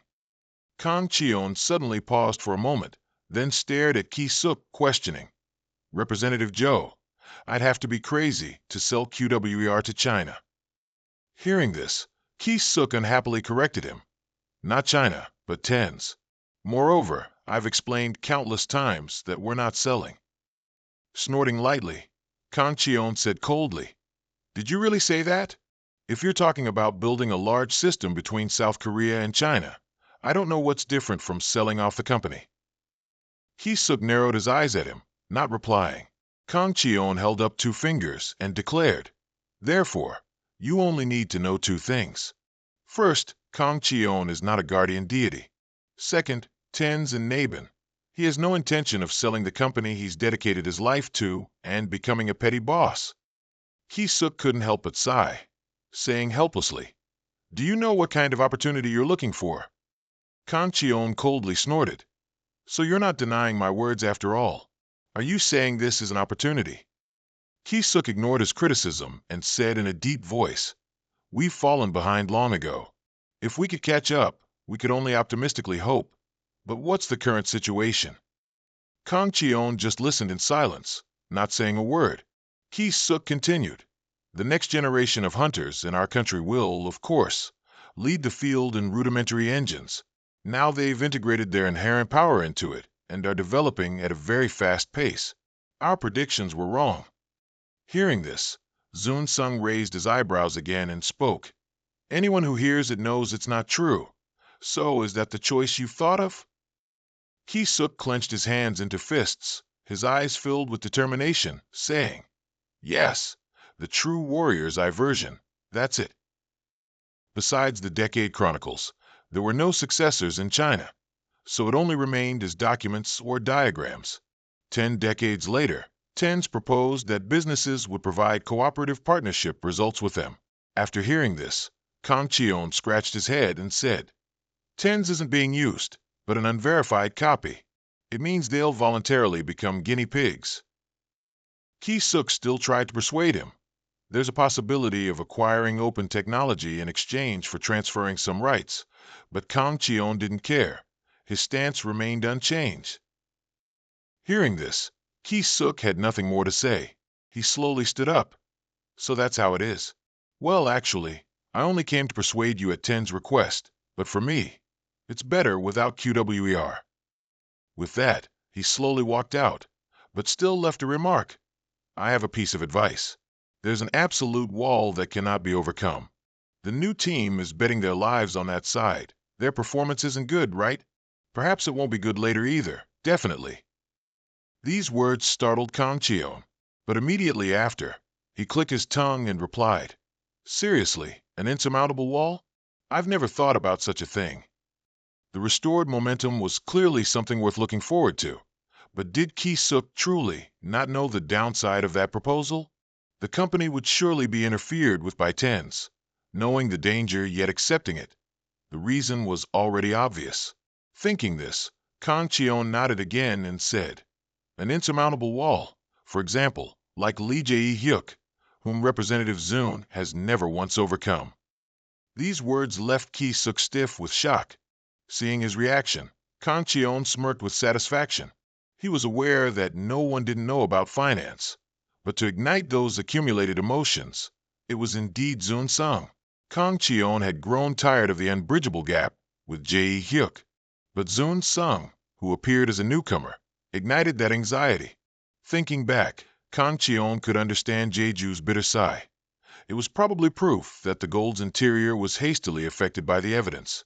After a moment of silence, Kang Cheon continued, "Director Joe Ki-suk, I also have a word for you."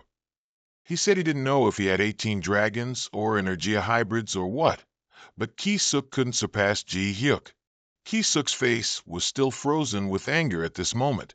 After a long while, he gritted his teeth and said, "We'll have to see about that."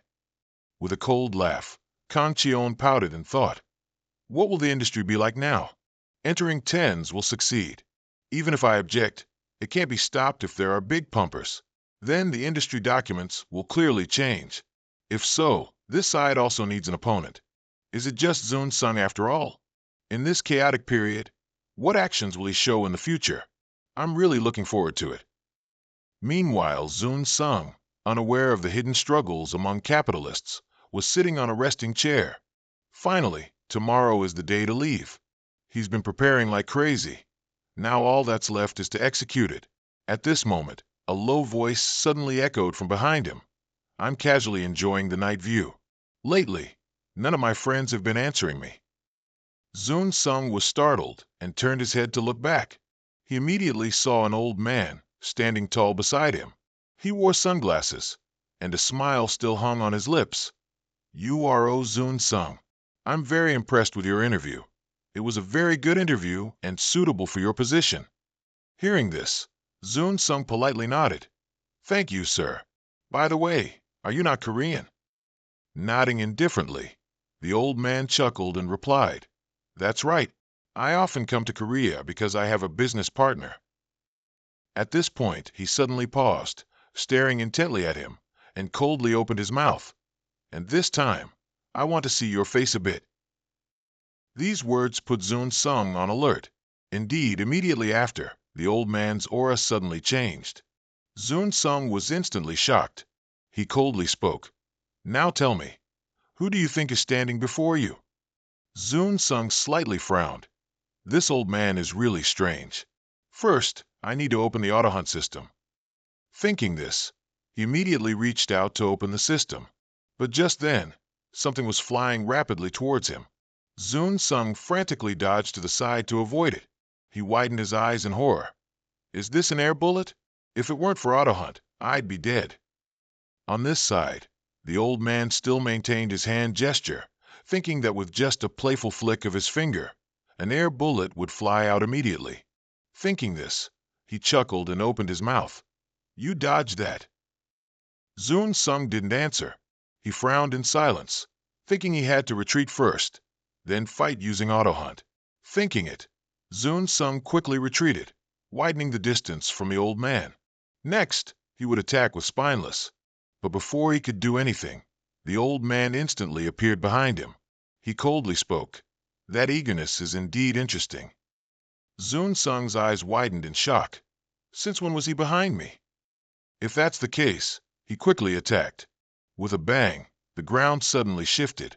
Smoke, dust, and rocks flew everywhere. And what's more, they formed a layer of mist, beginning to attack the old man. The old man saw it and snorted coldly. How cute. As soon as he finished speaking, the old man unleashed a palm strike, and the mist instantly dissipated. When he could see clearly again, he spotted Zun Sung's figure in his sight. Zun Sung saw this move of his and couldn't help but be astonished. He could actually dodge that. But even more surprisingly, the old man only took a few seconds to catch up behind him. He punched Zun Sung in the back. He couldn't dodge in time and was hit by the old man. Having no other choice, Zun Sung had to fall to the ground. The pain prevented him from continuing to run. At this moment, the old man walked over and squeezed Zun Sung's shoulder tightly. He coldly said, Your endurance is quite good. You can still move even at this point. Excellent. A level good enough to show off everywhere. Zun Sung bit his lip fiercely. His body was no longer obeying him, as if his pressure points had been sealed. While Zun Sung was confused, the old man spoke again. Seriously, how long will you endure? I'm not mocking you, but I'm likened to a winged horse that can chase an opponent for 10 miles. Saying that, he glanced at him, chuckled, and said, Don't regret it too much. The outcome won't be what you want. Without noticing, the two had run to the main road. Everyone watched the two running and flying, and began to whisper. What is that? Are they filming? Isn't that Park Han? And next to him, isn't that a model grandfather? Hearing the commotion, the old man chuckled and said, Oh dear, so many people, there's no other way. Well, I'll have to talk to you later then. But as soon as he finished speaking, he suddenly saw Zun Sung trembling, and he couldn't help but be surprised. Didn't I unseal his pressure points? At this moment, Zun Sung suddenly looked up at the old man. He coldly said, If my thoughts about that person are correct, then you owe me a proper apology. Aren't your actions illegal? Hearing these words, the old man couldn't help but smile. Boy, is your mind still unclear after having your pressure points unsealed? Zun Sung ignored his taunt. He continued, Isn't it I who should be asking you that question? Do people like you always handle matters so casually? The old man let Zun Sung's words go in one ear and out the other. He pouted and said, Why are you so impatient, young man? You're the one who came looking for me directly. What? Zun Sung exclaimed in shock. What nonsense is he talking about? With a soft chuckle, the old man gently pushed up his glasses. Then he said in a deep voice, If I were acting casually, no matter if it's here or anywhere else, no matter how many people saw, you wouldn't be able to open your mouth. Zun Sung snorted coldly after hearing that. But I'm talking to you right now. These words of his startled the old man, who then threw his head back and laughed heartily. What a special young fellow. Now, allow me to formally introduce myself. I am Gene Quebec, and I am the master of those two who have been incessantly nagging you. As soon as these words came out, Run Sung's eyes immediately widened. He is one of the 10 greats, the leader of tens, Gene Quebec. But what is the boss doing coming to find him directly? While Run Sung was confused, Quebec spoke again. My sealing of your pressure points just now was not with ill intent. I only did that to have ample time to observe your body closely. And indeed, I can only utter 2 words, a masterpiece. Run Sung shuddered upon hearing this. He had also been groped by a pervert before. Taking a deep breath, Run Sung regained his composure and said, "If you want to talk to me, you must apologize first. Given the insult from an elder like you towards a junior like me, I deserve an apology. That is the condition. If you apologize, I will gladly comply with you. Otherwise—" But before Run Sung could finish, Quebec growled, "Otherwise what? What can a young man like you do to me?" Humming softly, Run Sung pouted and said, "If you don't apologize, I'll call the police right now." These words made Quebec freeze, and the atmosphere fell silent. Immediately after, Quebec suddenly burst out laughing. He exclaimed excitedly, "You truly are an interesting young man. The police? Calling the police in front of me?" Quebec thought, "Does he think I'm afraid of this? How naive. You dare to bargain with an old man like me? Truly amazing." Just then, Run Sung spoke again. "If you keep saying superfluous things, I'm leaving." However, Quebec wouldn't give him that chance. He quickly stopped him. "Wait, it can still be salvaged. I have a proposal. You and I will have a match. How about it?" As soon as he finished speaking, Quebec took out a red box and handed it to Run Sung. Run Sung looked at the box in Quebec's hand, frowned, and asked, "A match?" He nodded slightly and replied, "Yes, give it a try." Run Sung narrowed his eyes at him, and after a long moment, asked doubtfully, "Why should I have a match with you?" Shrugging indifferently, Quebec calmly replied, "It's simple. I have no intention of fulfilling your request." He said, "The movements of a rabbit look wonderful to a rabbit, but isn't it the same for a lion's eyes?" Run Sung frowned upon hearing this and asked, "So, if we're not of the same caliber, there's no need to apologize even if you're very rude?" Quebec shook his head and chuckled. "No, it's just that I've only ever apologized to one person of caliber." Run Sung scoffed coldly and calmly said, "Is that so? I don't think I have any reason to meet your standards." Hearing this, Quebec wasn't surprised. He sighed and said, "There's no other way. Wagging your tail like that is how the weak survive. I understand." These words made the expression on Run Sung's face stiffen. Seeing his reaction, Quebec chuckled again. "Ha ha, your expression changed instantly. So how about it? Make a bet with me. If you win, I'll give you this, and I'll apologize." He said if Run Sung knew what was in the box, he would surely be surprised to the point of fainting. Run Sung didn't agree immediately. He asked again doubtfully, "What if I lose?" Quebec replied without hesitation, "Become my disciple." Hearing this, Run Sung finally realized the problem. He reluctantly asked, "This is your ultimate goal, isn't it?" Shrugging indifferently, Quebec calmly said, "If not, why would I try so hard? Anyway, I know how." Then he began to explain the betting rules. They would reverse what they had just done. Quebec would run, and Run Sung would attack. If Run Sung's attack touched him even a little, he would win. Otherwise, he could also snatch the box from Quebec, using any means or methods. Run Sung listened in silence to his words. Soon after, he suddenly thought of a daring move. After thinking, he smiled. "All right, I'll accept." As soon as these words came out, Quebec immediately exclaimed joyfully, "Excellent! What a straightforward young man! Shall we change locations?" Run Sung shook his head slightly and replied, "No, it must be here." Quebec said with a hint of surprise, "Here? Aren't you being overconfident?" "Up until now, I have never lost in any similar bet." Run Sung scoffed when he heard this. "Then this will be your first loss." "What? Beck was stunned by his words. Run Sung ignored his reaction, intently looking at the red box.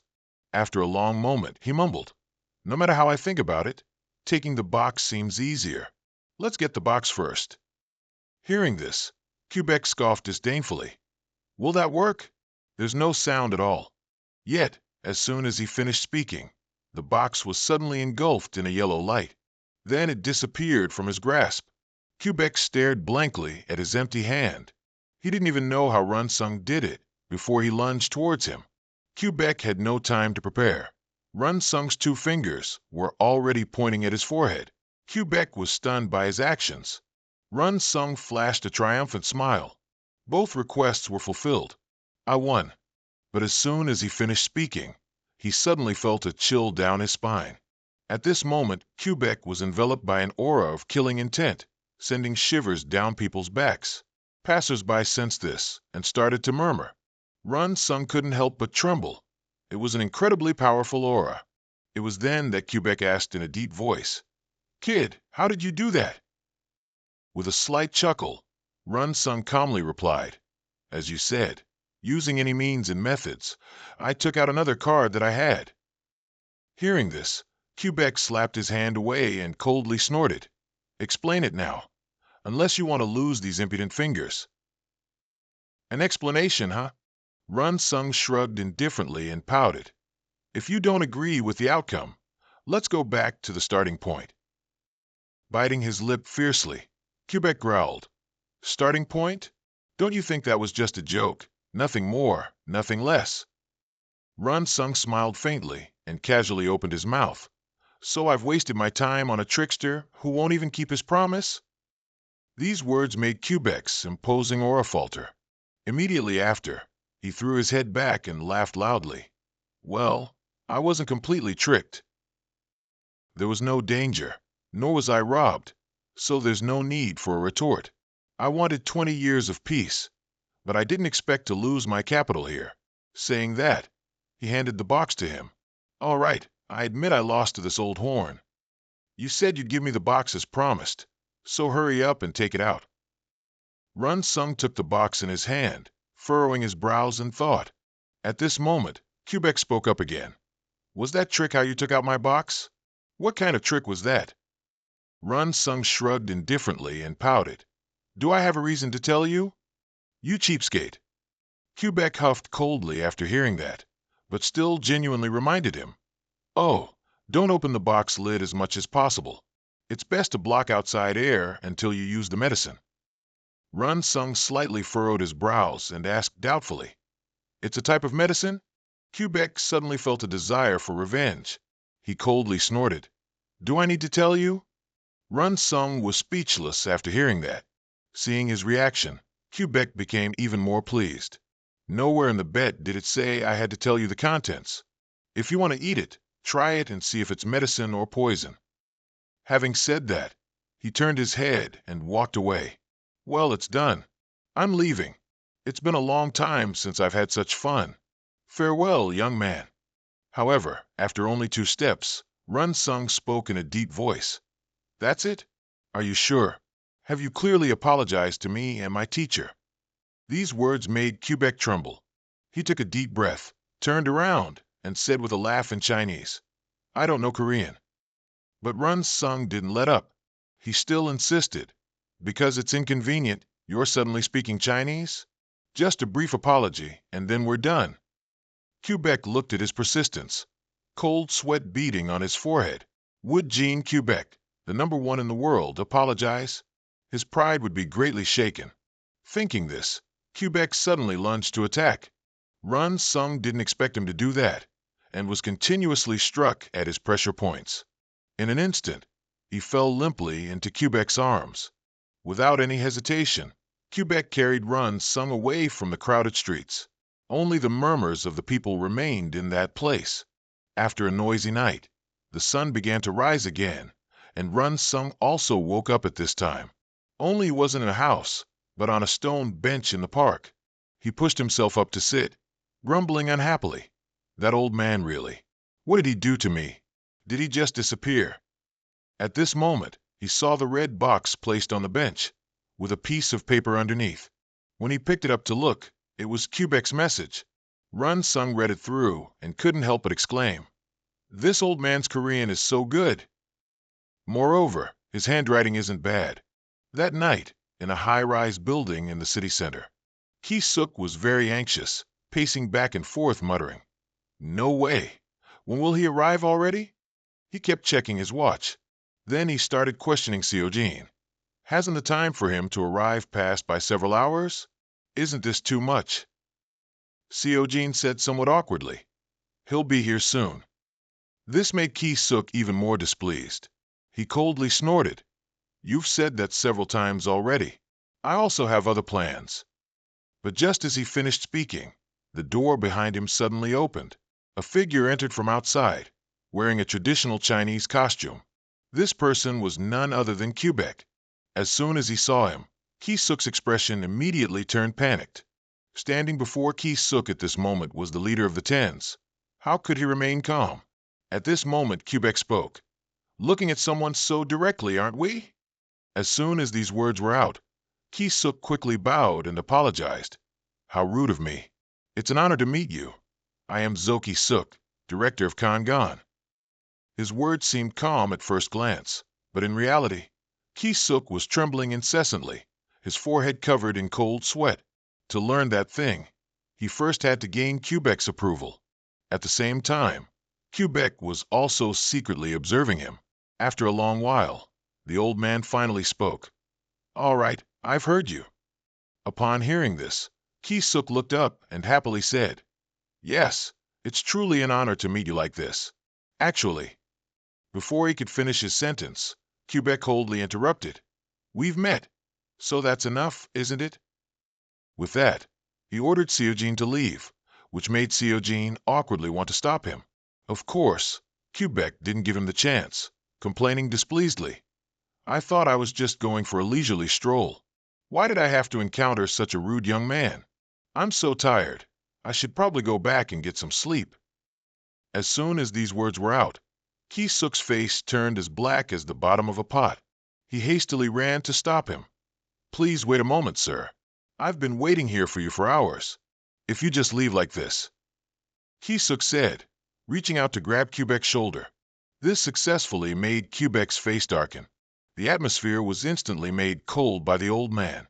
A thick layer of murderous aura emanated from Quebec, making everyone around feel as if they were in hell, showing that he was very angry. Ki-suk's footsteps immediately halted. He was frightened by this murderous aura. Quebec, at this moment, also glared at him, his eyes filled with a warning. Ki-suk reflexively trembled, his forehead covered in cold sweat. The pressure felt like he would be killed in an instant. The atmosphere instantly grew heavy.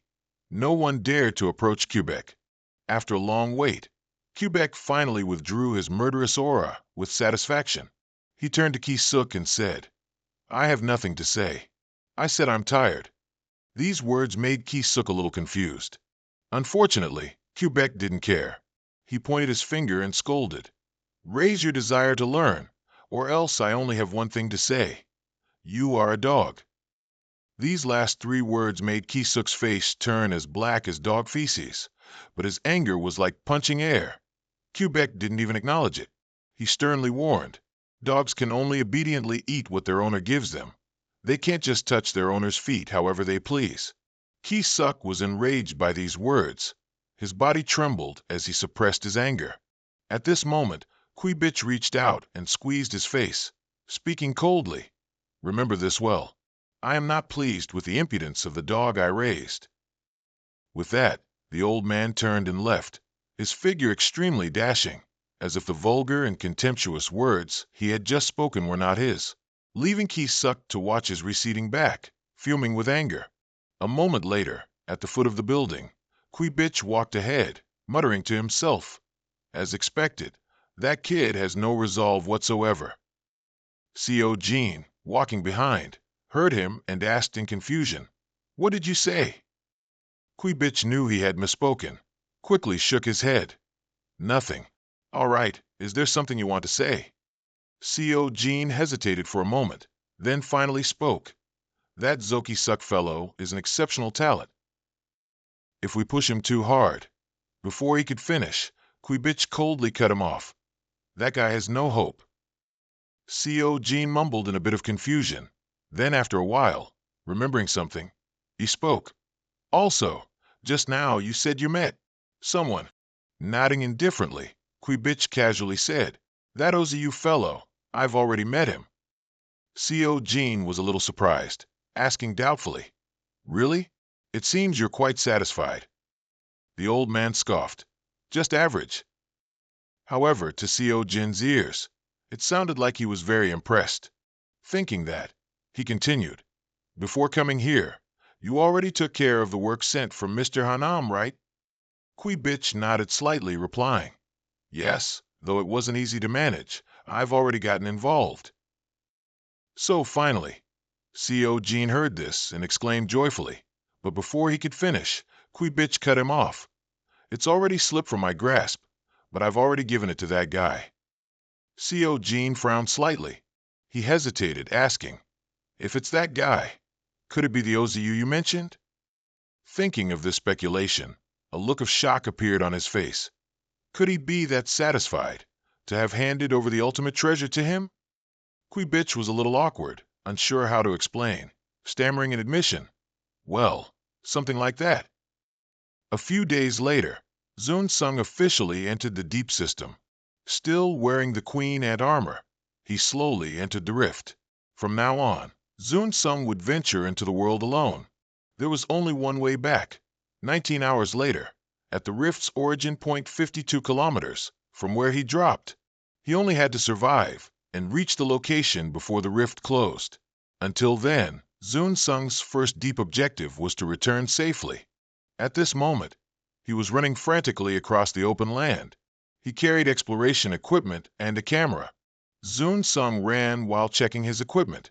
After a long while, he murmured, Good, let's proceed with the exploration. Zun Sung ran continuously, passing through a series of towering, undulating rocks. After a while, he saw something. Before him was a swarm of hovering beasts. They were quite high-level monsters. Zun Sung paid little attention, directly activating auto hunt mode. Without any hesitation, he charged towards the pack of monsters. He smirked and said, All right, the hunt begins. Zun Sung single-handedly rushed into the monster encirclement. The monsters saw him as prey and charged forward frantically. Their sharp teeth bit towards him without hesitation. Seeing this, Zun Sung quickly lifted his leg. Then he leaned back, avoiding the monster's attack. However, at this moment, he suddenly realized there were monsters behind him too. He was now surrounded by them. Zun Sung exclaimed in panic, What happened? But there was another problem. Auto Hunt was running away on its own. With Monkey Viper's skill level, he should be capable of hunting it. At this moment, the auto system made Zun Sung stop running. Then it reached into the equipment on his back. Very quickly, he retrieved the wooden box Quibich had given him. Zun Sung didn't understand. Why is it taking this out again? The situation isn't good at all right now. Confused, he opened the box to look, and seeing what was inside, he couldn't help but be stunned. Inside, there was a round object that looked quite similar to a golden core. Zun Sung's eyes widened in surprise. He didn't think it would be this. But before he could understand this, the auto hunt system controlled him to reach out and take the golden core out. Even more surprisingly, it immediately dropped it into Zun Sung's mouth. He had no other choice but to let the auto system control his body. Then he swallowed the golden core. Zun Sung's expression at this moment was as if he'd swallowed a fly, extremely unpleasant. But the very moment the golden core was swallowed, he felt something change in his body. In just a flash, Zun Sung's speed increased, and he ran forward like he was flying. Then he did a perfect cinematic flip. Zun Sung was extremely bewildered. This is too dizzying. But the auto hunt system didn't care. It continued to control his body, making him run at a speed invisible to the naked eye. A moment later, in an open field, the area was filled with dust from Zun Sung's speed. Only when the dust cleared did Zun Sung's figure reappear. But his condition wasn't good. He lay sprawled on the ground, sighing heavily, his expression extremely grim.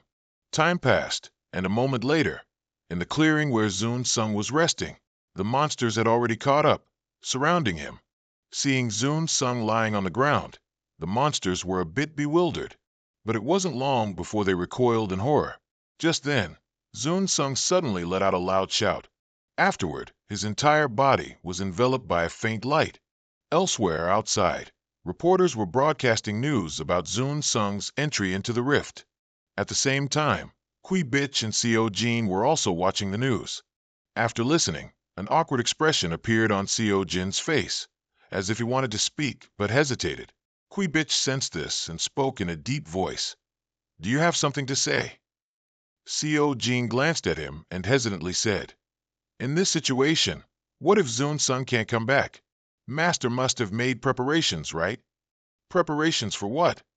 Kui Bitch asked back vaguely after hearing this. Seo Jin spoke more urgently. "The treasure, isn't it the golden core? We were looking for that, right? The preliminary estimate has already soared past 20,000. Kui Bitch pursed his lips slightly and said indifferently, "What you're saying isn't interesting. In fact, you're not the only one who's mistaken. He said that when the golden core enters the stomach, it will dissolve, and then a preliminary essence will be generated. But at most, it's just fuel." Hearing this, Seo Jin asked somewhat confused, "It's fuel?" Kui Bitch didn't answer but suddenly snapped his fingers, startling Seo Jin. Then the old man raised his eyebrows and said, "That's right, it's fuel. And if successful, that preliminary essence will disappear."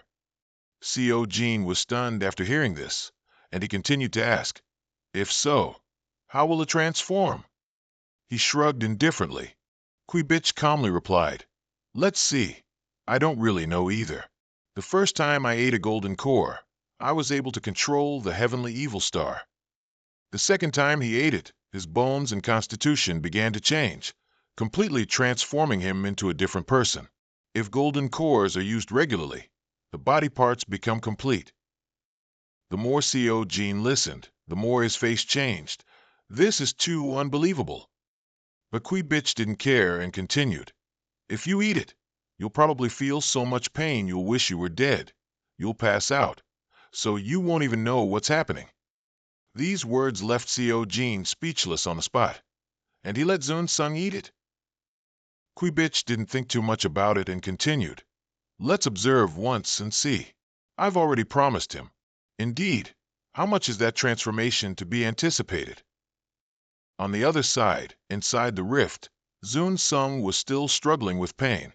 After a long while, he slowly opened his eyes, his face drenched in sweat. Zun Sung frowned in surprise and mumbled, "What happened to me? I was clearly being chased." Yet now he was sprawled on the ground, without a single injury. The more he thought, the more confused he became. Zun Sung first propped himself up to sit and rubbed his aching head. He tried to recall what happened before. "That's right, I ate that golden core." But at this moment, a terrifying scene appeared before Zun Sung. All the monsters were sprawled on the ground, fresh blood flowing like rivers. Clearly, they were dead. Zun Sung's eyes widened in surprise. Did the auto hunt fight fiercely to deal with the monkey viper? How long has it been now? He tried to recall the previous situation. He had actually fought with those monsters. Remembering something, Zun Sung cried out in panic, "Damn it! How long has it been now?" He hurriedly looked at his watch. There are only about 4 hours left. He has to quickly go back and finish it. Otherwise, he won't be able to get out. Thinking that, Zun Sung hurriedly flew into the air, preparing to leave this place. But his body suddenly hovered there. He felt something was wrong. Zun Sung landed with suspicion, crying out in disbelief, "What's wrong with my body all of a sudden?" He stood frozen there, not knowing what to do. A moment later, Zun Sung looked at his hand, checking the energy in his body. Indeed, he realized something was wrong. Until now, if I overexert myself, I'd pass out. But now, power can easily penetrate my body. Could this be the effect of the golden core? Realizing the change in his body, Zun Sung took off the queen and armor, then ran quickly forward. His speed at this moment was so fast that it was invisible to the naked eye. Zun Sung ran across many small mountains. Feeling his speed, he excitedly exclaimed, "My body is suddenly so fast. It was a bit tight originally, but I've already worn 3 layers of backup armor, so it should be fine." Due to the change in his body, the armor was a bit tight and stifling. The sudden growth in body size made the armor uncomfortable, but this body condition was relatively good.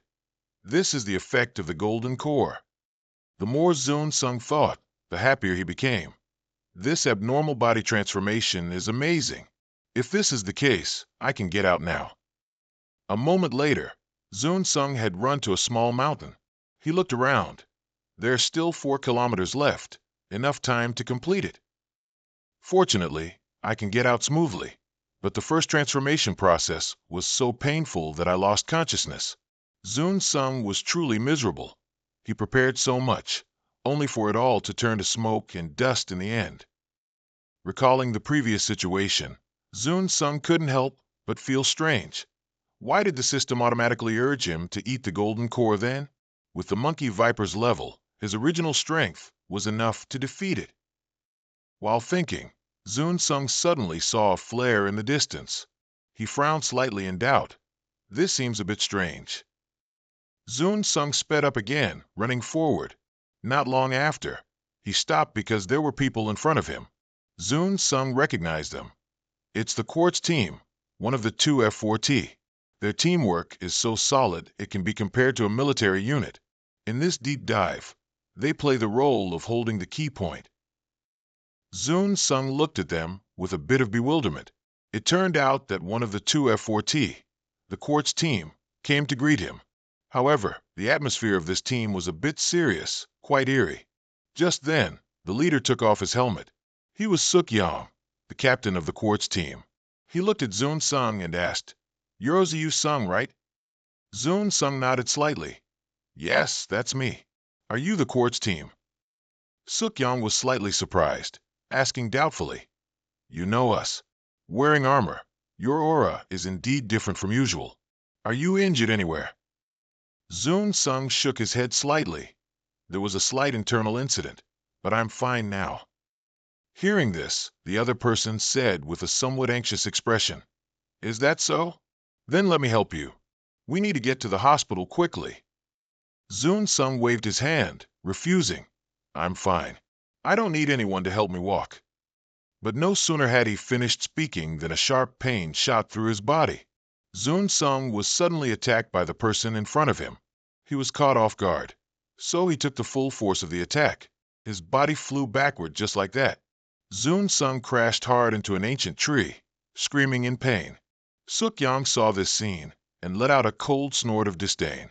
The atmosphere inside the rift was now a bit eerie. Zun Sung still felt the lingering pain. He bent over, kneeling on the ground. He looked up at the person in front of him, gritting his teeth as he asked, "Who are you? Why did you attack me?" Suk-Yang didn't answer. He said coldly, "Useless. You won't be able to move for now. You won't be able to use energy anymore. It's completely cut off." These words made Zun Sung frown in surprise. Unfortunately, Suk-Yang didn't care. He spoke in a deep voice, getting straight to the point. "Where did you get that armor from?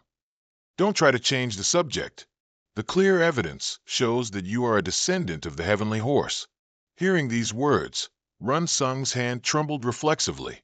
He was suspecting that these people were connected to Kui Bok. Receiving no answer, Suk-Yang urged again, "Answer me, or don't blame me for leaving you in pieces." Run Sung wasn't in a hurry. He stood up from the ground and retorted, "Why should I answer you?" These words infuriated Suk-Yang. He gritted his teeth and cursed, "You bastard. You won't shed tears until you see the coffin, will you?" Run Sung didn't care at all.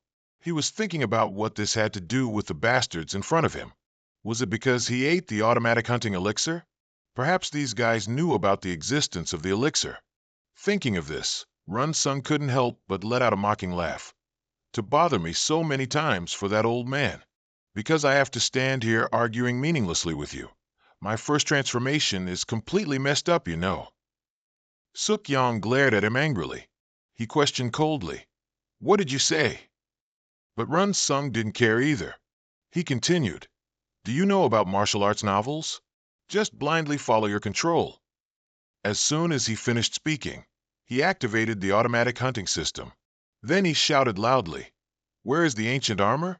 Then look closely, see where it is." His actions infuriated Suk-yong.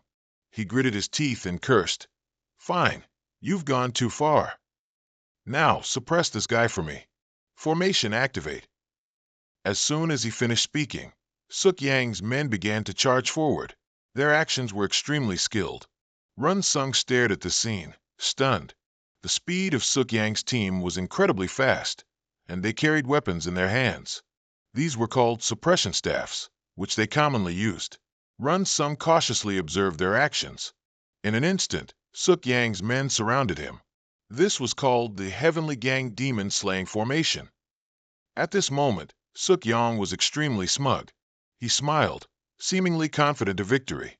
Immediately, the formation was activated, and Suk-yang's men began to attack Run Sung. He quickly dodged. If he took even one hit from them, he'd be done for. His speed was too fast, which surprised Suk-yang's men a little. Unfortunately, Run Sung didn't care. He used this opportunity to run behind one of them. He had a gun in his hand, though no one knew when it appeared. Without hesitation, he fired the gun, and an energy bullet shot like lightning into the guy's head. The bullet lodged firmly in the center of his forehead. Just then, a surge of energy suddenly struck. Run Sung quickly dodged, his eyes filled with surprise and joy. At this moment, a smug laugh suddenly rang out. "Ha ha, oh Run Sung, you're much stronger in real life than in the videos, but this formation isn't easy to deal with. Finish him." Run Sung narrowed his eyes at Suk-yong, not answering for a long time. He was now surrounded by Suk-yang's men, and the atmosphere was a bit heavy. Run Sung's expression was also very grim. Seeing his reaction, Suk-yong couldn't help but sneer. He spoke disdainfully. "So it's your first time in a group fight, huh? Your movements look like they're straight out of a textbook." Immediately after, he loudly commanded, "Now let's hunt. Control him." As soon as he said this, Suk-yang's men began to move. Their suppression staffs were also activated. Seeing this scene, Run Sung's eyes involuntarily narrowed, because those iron rods now became flexible ropes. They were like pythons, writhing in the air, fiercely striking towards Run Sung. He didn't dare to be careless, quickly dodging away. Then, taking advantage of the two members of the quartz team rushing forward, he immediately fired his energy gun at them. However, those two were completely unharmed. They still charged forward madly. This scene left Run Sung a little speechless. Immediately after, a staff rope whipped towards him from a distance. Run Sung couldn't dodge in time, so he was hit in the arm. However, he didn't back down. Reaching out to grab that rope, he swiftly spun around backwards, and Run Sung pulled the trigger without hesitation. Energy bullets instantly shot towards the quartz members, forcing them to retreat. Run Sung took this opportunity to catch his breath, his face already drenched in sweat. At that moment, Co Yang spoke up again. "What's wrong? Can't catch the strange feeling, right? Your spin and street footwork is clearly good footwork. But if there's no space to jump, it's useless, isn't it?" The quartz members continuously attacked, leaving no room to expand space. At the same time, they attacked with their staffs, extending the free distance. If so, it would make Run Sung's senses disoriented. If he keeps getting absorbed in dodging, there's no way he could hit anything. Co Yang spoke with increasing smugness, flashing a contemptuous smile. Immediately after, he continued to give orders. "Now if you see his weakness, you must control it immediately." As soon as these words were uttered, the quartz team members immediately obeyed the command. Without any hesitation, they rushed forward to attack again. A staff rope struck Run Sung's body. It made him let out a soft groan. Having no other choice, Run Sung had to retreat backwards. But before he could even catch his breath, the scene before him terrified him. Because two figures instantly appeared in front of him, he hastily raised his gun to retaliate. Unfortunately, Run Sung couldn't hit them, and the two figures got closer and closer, attacking him. The staff ropes in their hands were once again raised and brought down. This time, Run Sung didn't dodge, but directly reached out to grab them. Immediately after, his eyes suddenly lit up. Seemingly at the same time, the ground underwent an unusual change. He only saw that, at some unknown point, many energy bullets had appeared here, and at this very moment, they directly exploded, the energy instantly scattering everywhere. They were like small snakes, continuously attacking forward. The Quartz members had no idea this situation would occur and were hit by the energy. One by one, they were pierced by the energy. Not only that, they were also suspended in midair. This scene, falling into Seo Yang's eyes, startled him, and he cried out in disbelief. What is this? Bullets from underground. On this side, all the Quartz team members were controlled by Run Sung. They were now like fish on a chopping block, waiting for Run Sung to deal with them. He stood in the center of the formation, doing nothing at all. But his eyes seemed to see everything, easily handling the Quartz members. By this point, Seo Yang no longer had his triumphant look, and he cried out in alarm. What exactly is this guy doing? At the same time, all the Quartz team members had fallen. Run Sung slowly walked towards him.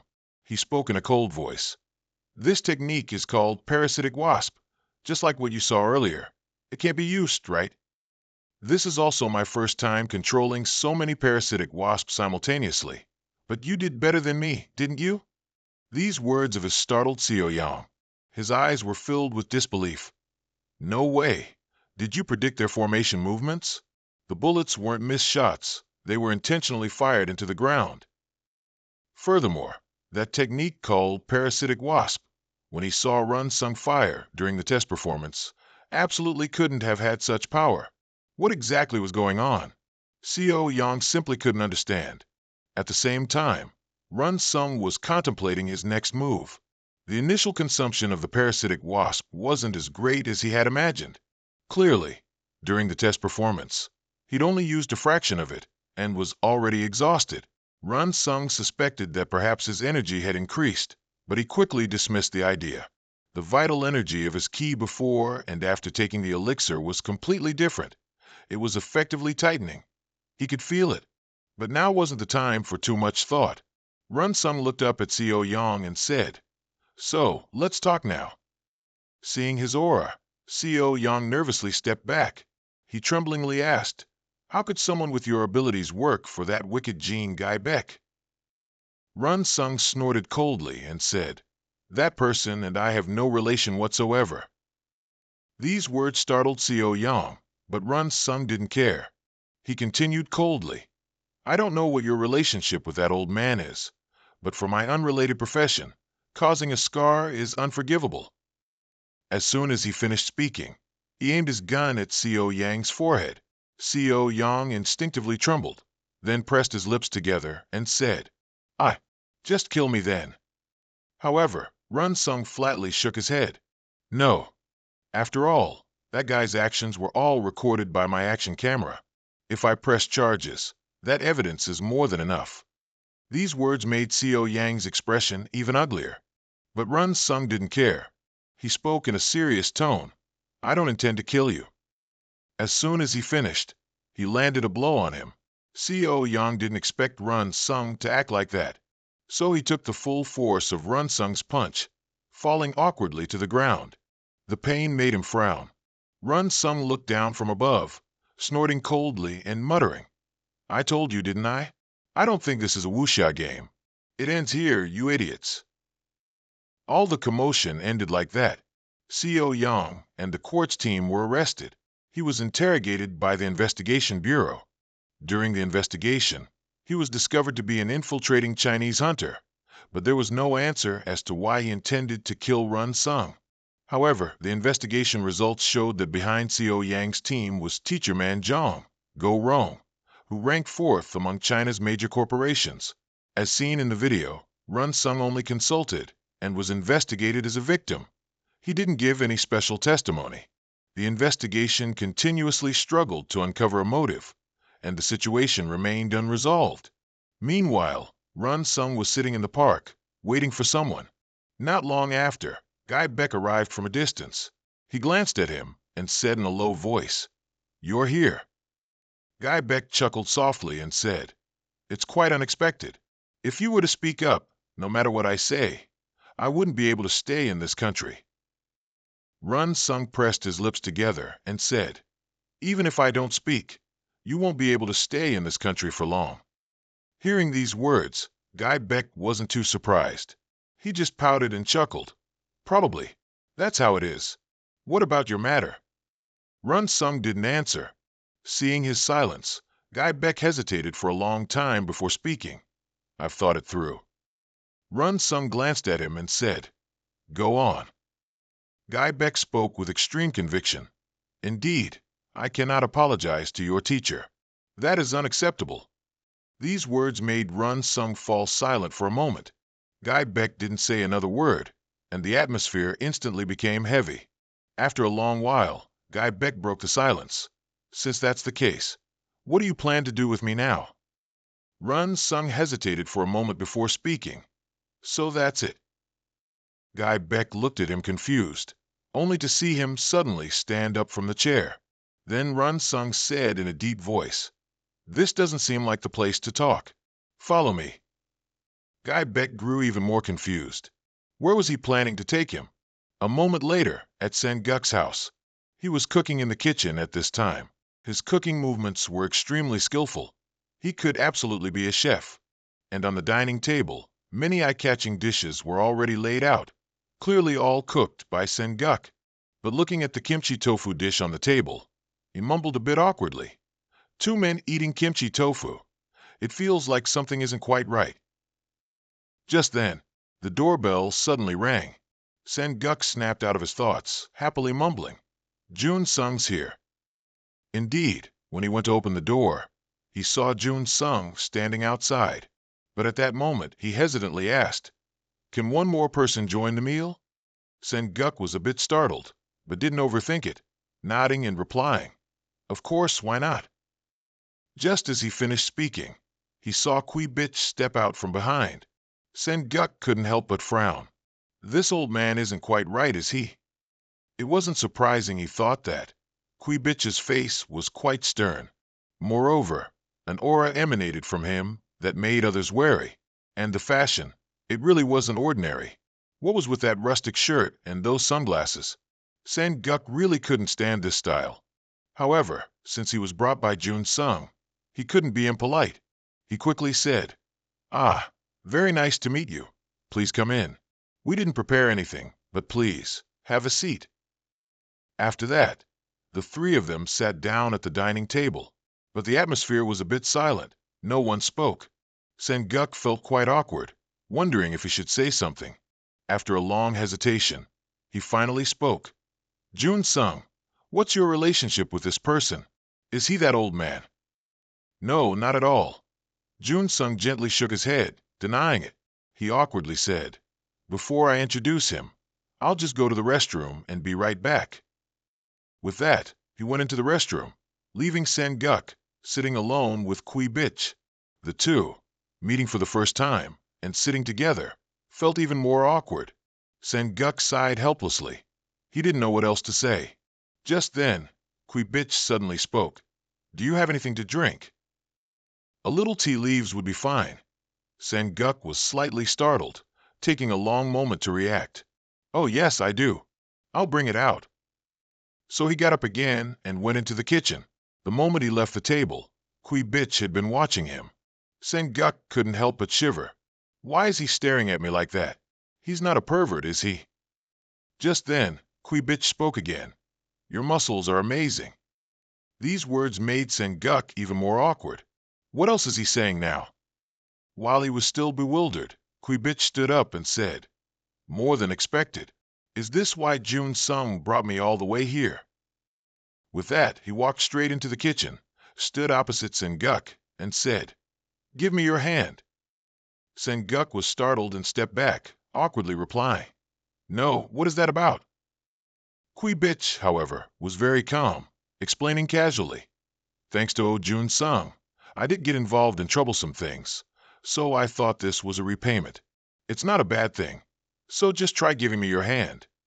Sen Guk frowned slightly, a hint of hesitation flashing in his eyes. This old man, who exactly is he? But in the end, he still extended his hand for Quibich to take. The moment their two hands touched, a surge of energy suddenly erupted. Sen'guk suddenly felt the so in his body. He stared wide-eyed in disbelief. It can't be. It should at least cause pain for it to be normal. Sen'guk's 3 blood vessels were blocked, but connecting it with high-level so control truly was unbelievable. Thinking this, Sen'guk began to observe Quibich. Who exactly is this old man? Just then, a foot emerged from the restroom. Jun Sung stood there, not wanting to disturb them. Time passed, and a moment later, Quibich finally let go of Sen'guk's hand. After a while, Sen'guk's face was drenched in sweat, and he couldn't help but let out 2 soft groans. Then he observed his body. His eyes filled with disbelief. Sen'guk looked at Quibich and stammered, "Uncle, I have so in my body now." Quibich nodded calmly. "That's right. What you're thinking is correct. Until all the shields he added to the lymphatic vessels wear off, you can utilize the energy, even if it's just a little. Even so, it will only take a few minutes." These words made Sen'guk's eyes widen in shock. Immediately after, he couldn't help but smile. Sen'guk tried to activate the energy within his body. In an instant, his body vanished, then reappeared outside the dining table. Remnants of energy also appeared around him. At the same time, Jun Sung, observing from the other side, couldn't help but exclaim upon seeing this scene. "I didn't see any magical movements. This is the real spin slet." Sen'guk was still reeling in amazement, his body moving as he willed. At this thought, he clenched his fists, feeling extremely satisfied. After a moment, he turned to look at the 2 people behind him and said gratefully, "Jun Sung and Uncle, even though I don't know what this is, I truly thank you too." Smiling faintly, Quibich calmly suggested, "Go for a walk while you say such things." Sen'guk nodded in agreement without hesitation. And so, in an instant, he disappeared. Seeing his eager manner, Jun Sung smiled helplessly. Just then, Quibich suddenly spoke up. "He must feel like he's found his severed limbs, right? A person with such qualities had to live like an ordinary person for 3 years." Having said that, he walked over to Jun Sung. Quibich raised an eyebrow and smiled. "Anyway, it seems you have something to say, don't you?" Nodding indifferently, Jun Sung spoke frankly. "Do you want to make a deal with me?" Hearing these words, Quibich felt a bit surprised. He raised an eyebrow and said, "A deal? I guess I know what you want. That young man's recovery, right?" Jun Sung admitted frankly, "Yes, the thing I ate. Can you give it to him?" Quibich looked at him intently, then spoke gravely. "Didn't I tell you? That grand rejuvenation pill is a very expensive item. Besides, he'll be catching a flight and leaving this country tonight. There's no more time. So tell me again what you want now." Jun Sung remained firm and said, "As you said, treat him, pay for his treatment. That's the condition for the deal." Hearing this, Quibich couldn't help but sneer. "What kind of condition is that? Do you think this Jean Quibich would make a deal so simply? Are we that close? Do you trust me?" "No." Jun Sung shook his head slightly and confidently stated, "I believe in my own value." His attitude made Quibich a little stunned. Jun Sung paid no attention and continued, "By the way, I also don't accept unreasonable demands like your disciples do." These words left Quibich speechless. Is this how one asks for help? He snorted coldly and said, "First, let's put aside the deal. There's still many things to resolve." He hadn't even finished his sentence when Jun Sung cut in. "I'm a hunter, not a swindler. As a hunter, I won't do what can't be done. If you have needs, then please leave now." The atmosphere instantly fell silent. The 2 looked at each other, neither speaking a word. Just when Jun Sung thought he wouldn't get an answer, he heard Quibich snort coldly. Then he spoke indifferently, "All right, I accept this deal with you." A moment later, Sen'guk's house door opened once more. Sen'guk walked in from outside, his face drenched in sweat, but he happily smiled and said, "How long has it been? I ran for a whole hour." But then Sen'guk only saw Jun Sung alone. He asked doubtfully, "Jun Sung, where's the other person?" Jun Sung calmly replied. He left. Sen-guk unexpectedly frowned. What? I didn't even get to thank him. It was truly an astonishing experience. Thread pulse? Indeed, an unimaginable method. He had thought he wouldn't be able to run again. Having said that, Sen-guk took a bottle of water from the refrigerator and drank it all. He exhaled a long breath, refreshed, and exclaimed, leaving Jun Sung speechless. At this moment, Sen-guk walked to the dining table and slowly began. I just ran for about an hour. That was my best achievement and also the happiest moment. With this body, I think I'll become greedy. However, at this point, Sen-guk suddenly noticed a table full of untouched food. He exclaimed in surprise, You haven't eaten yet? Wait a moment, I'll just heat it up. But Jun Sung called out to stop him. Sen-guk frowned suspiciously and asked, What's wrong? Jun Sung hesitated for a long time before speaking. I just tried talking to that person. There's a way to treat your body. As these words came out, the house fell into silence again. Sen-guk narrowed his eyes at him, naturally surprised by this. Conversely, Jun Sung was waiting for his answer. After a long moment, Sen-guk asked gravely, But that's not free, is it? Jun Sung didn't answer. He continued, It's not like I don't know anything. In the past 3 years, I've tried every method to heal my body. The conclusion was always the same. There was no solution. But just now, meeting that man, someone capable of controlling supernatural abilities, that was certainly beyond my imagination. Anyone could have guessed that he had successfully brought it, that very decade. Hearing him guess, Jun Sung panicked, wanting to explain. But before he could speak, Sen-guk interjected, saying there's no way such a big VIP case would be treated for free. Clearly, this is just bait to catch Jun Sung, isn't it? So, he told Jun Sung he didn't need to pay that price for his sake. Hearing this, Jun Sung sighed helplessly. Brother, it's not a huge price. However, no sooner had he finished speaking than Sen-guk slammed the table, angrily scolding. There's no such thing as a price that isn't huge. The price for repairing a body like this is never cheap. I'm fine. Jun Sung knew he was worried about him, so he shook his head to reassure him. Unfortunately, Sen-guk didn't listen.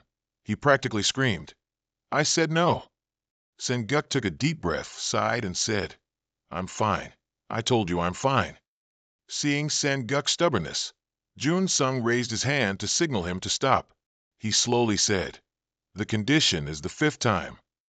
A free contract with TENS, then participation in the 5th operation in China. With that, the contract will end. The distribution of byproducts and profits will be agreed upon like Q before.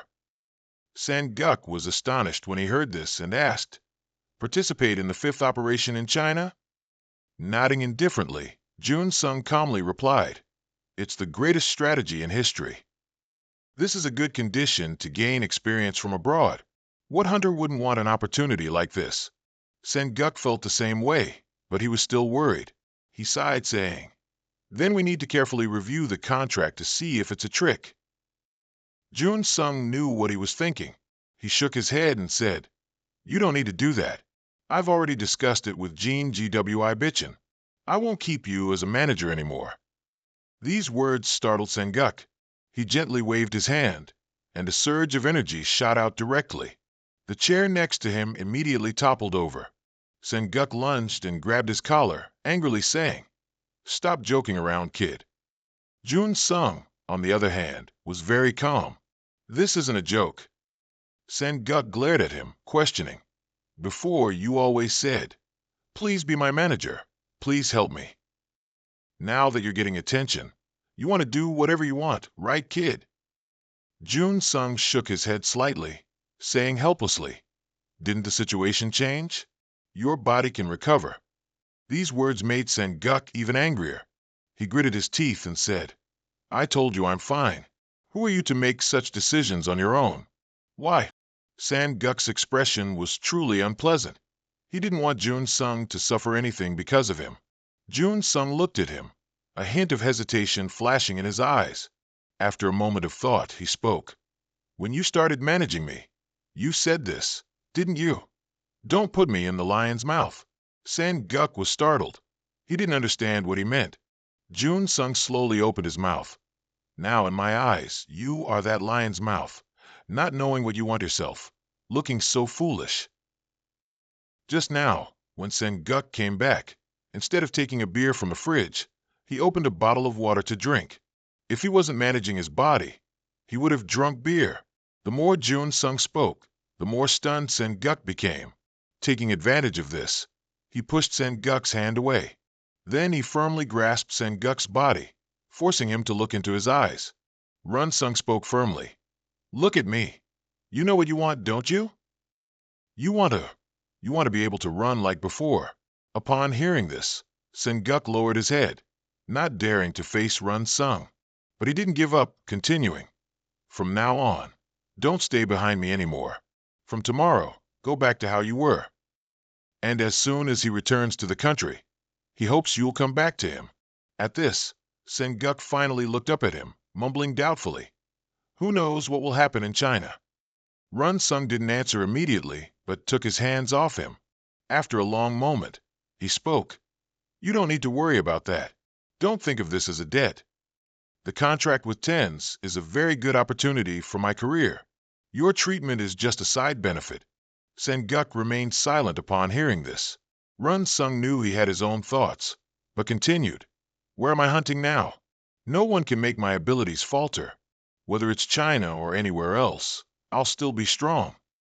Therefore, Run Sung told him to just trust him and wait a little longer. Sen Guk couldn't help but be stunned by his words. However, before he could say anything, Run Sung slammed the door and left. Sen Guk sat powerlessly on the chair. After a long silence, he sighed and mumbled, Trust and wait, like a child.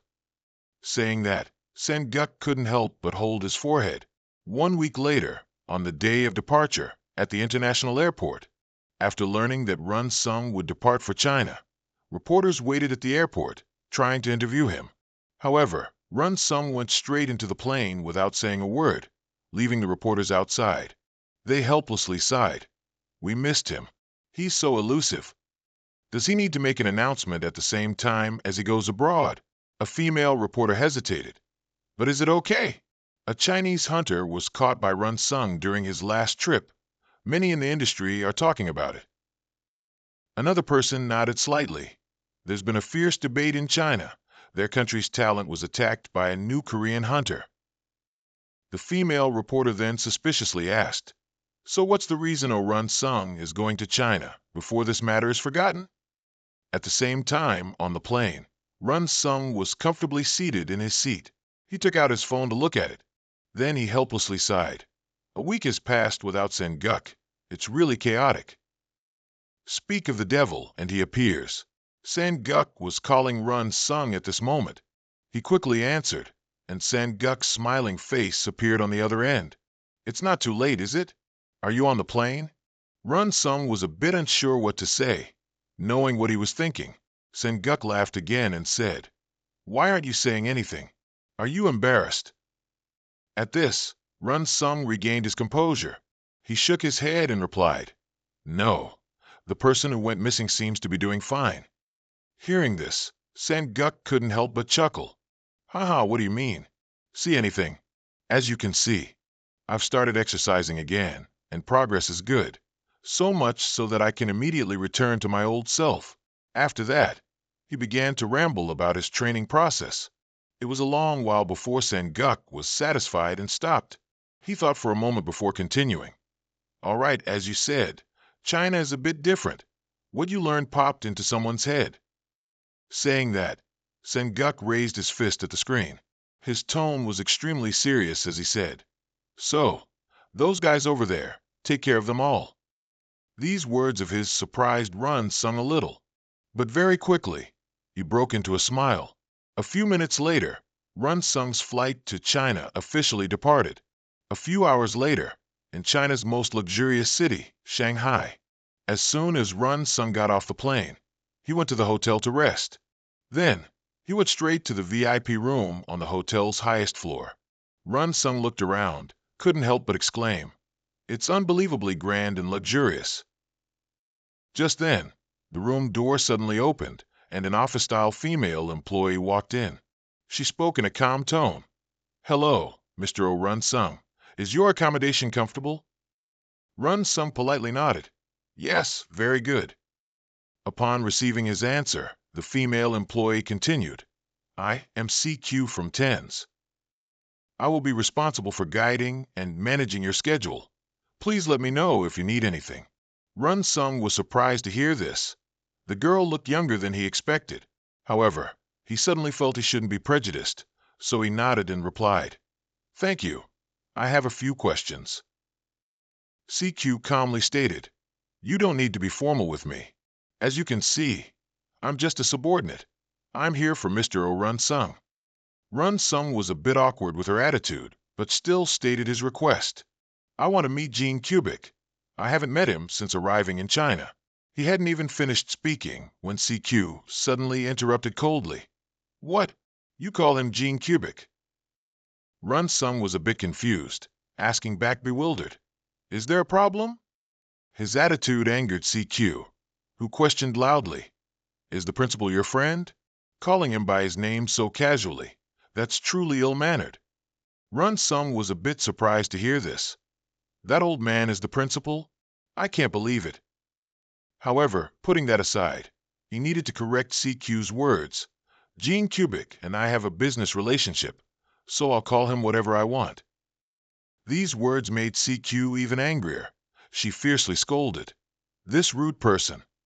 Seeing her utterly hostile attitude, Run-sung was a bit stunned. "What is this? Is that old man sacred and inviolable or something? Furthermore, is this how a subordinate behaves?" Thinking this, Run-sung couldn't help but smile. It seems so. Immediately after, he coldly snorted, "Okay, fine. If you want to fight, go ahead." His sudden change confused CQ a little. Run-sung didn't care, still spoke coldly. "However, remember one thing. No matter what the opponent does, only you will be responsible for the consequences." As soon as he finished speaking, he unleashed his energy. Seeing his aura, CQ's face immediately turned pale. She quickly stepped back 2 paces. Run-sung warned coldly, "Normally, when you use energy, it means a fight. The reason I'm being so polite is because you were sent by TENS." And he had to save face for his business partner. If he touched her here, Run-sung's position would become difficult.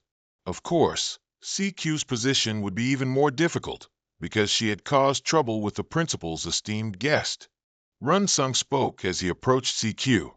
He didn't stop until he was right in front of her face. His deep voice echoed again. "Listen carefully. If you make any similar moves, I will treat you as a thug, not as someone from TENS, understood?" CQ was scared by Run-sung's words and quickly nodded vigorously. "All right." Hearing this, Run-sung unhappily snorted coldly. "Just." He warned that if she kept that attitude, he would have no choice but to call Cubic and tell him that the secretary he sent was useless. CQ grew increasingly fearful, trembling as she said, "That won't do." Run-sung ignored her, saying sternly, "Strike 2." CQ's expression became increasingly grim. After a long hesitation, she finally bowed her head and spoke respectfully. "I understand. Please forgive my impoliteness. I'm truly sorry." Seeing this, Run-sung finally nodded in satisfaction. "All right." He assessed CQ as a rather hot-headed child. If it were in Korea, he wouldn't have done that, but here in China, the culture and tendencies are different. Run-sung also felt during his fight with Chun-jup that the Chinese people had a very wild temperament, like a wild horse. Perhaps because they knew martial arts before monsters appeared, their temperaments were so strong. This is also a relationship in the conflict and clashes between hunters. It's also a kind of culture. If you underestimate it, you'll be finished. If you think like in Korea, everyone will get dragged into it. Thinking this, Run-sung slowly opened his mouth. "Say whatever you want to say." CQ nodded slightly, quickly taking out her phone to report. "I'll talk about the schedule. You need to participate in a field trip to adapt to the scene, but when is a good time to go?" "Now," Run-sung said without hesitation. CQ stood there, bewildered. Run-sung glanced at her and said, "A moment later," at an empty plot of land where a rift appeared. Run Sung had been led there by CQ. However, outside, a crowd of people were bickering loudly, just like a marketplace. They even raised their weapons, intending to attack. The tension in the air was palpable. Run Sung muttered, a little confused. CQ nodded indifferently, then pointed into the distance and said. Run Sung looked in the direction she was pointing and saw two soldiers standing guard outside. Inside, there was also a board, clearly for registering the names of those entering. Behind it, there were also two staff members in charge of this, looking very professional. Not far from there, another group of people were facing off against each other. Looking closely, they were divided into two groups, one wearing gray armor. The other group wore red uniforms, clearly two opposing factions. Run Sung observed from afar and couldn't help but sigh helplessly. It's still this terrifying atmosphere. Plus, aren't they supposed to register on-site first? CQ immediately explained. Hearing this, Run Sung nodded in understanding. At the same time, the two factions on the other side were still arguing. Weapons were raised, neither side willing to back down. Run Sung sighed at the sight. CQ tried to explain to him. Although she said that, she was actually a bit worried at this moment, not knowing if the people in front of them were from the Red Dragon Society or the Dragon-Slaying Gang. If so, they would be in trouble. Because facing two major forces in Shanghai's Hunter World, the registration process would be difficult. But at this moment, Run Sung suddenly spoke excitedly. CQ nodded blankly. However, before she could finish speaking, Run Sung had already walked off. Seeing his actions, CQ froze. Run Sung didn't care and walked through the entrance between the two arguing groups. It was only then that CQ reacted. She quickly ran after him to stop him. Unfortunately, Run Sung didn't listen at all. He still marched boldly inside. But he hadn't gone far before he was blocked by a large man. The man rattled off a string of Chinese, but Run Sung didn't understand a single word. At this moment, CQ rushed over to explain to the man. Run Sung leaned close to her ear and whispered. CQ nodded, a little startled. Upon receiving the answer, Run Sung apologized, then wrapped his arm around CQ's waist. This sudden action left her completely bewildered. The large man in front of them also wanted to attack him. However, at this moment, Run Sung had already made his move. In an instant, he stepped onto the large man's shoulder, then embraced CQ and leapt into the air. By the time the large man realized this, it was too late. He could only stare blankly as the two left. Even CQ was no less surprised. How could she have known Run Sung could fly? But Run Sung didn't care about them, still charging forward. The people below could only crane their necks to watch him. A moment later, Run Sung landed in an absolute zero pose. The two guards froze, seeing him appear before them in an instant. Run Sung glanced at Seokyu in his hand and requested. Seokyu still hadn't fully recovered. He was still holding her, which made her a bit shy. Seeing she didn't answer, Run Sung immediately urged. Seokyu cleared her throat twice, reminding him, "Hold on. We need to think about the future." Run Sung heard that and coldly warned, "Once you're out, you'll only get one shot." This successfully made Seokyu swallow the words she was about to say. After that, she began to translate for the Chinese staff. So Run Sung's name was successfully registered on the golden board. Seeing this, Run Sung nodded in satisfaction. That's good. But the people behind him weren't. Their faces were dark with anger.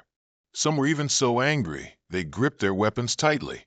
Then they stepped forward, intending to attack Run Sung. Run Sung heard the commotion and glanced over. Seokyu next to him was terrified. Finally, there's a problem. Just then, the Chinese people began to murmur about Run Sung. But Run Sung didn't understand a single word. He glanced at Seokyu and ordered, "Translate this for them." She stared blankly at Run Sung, not knowing what he wanted to say.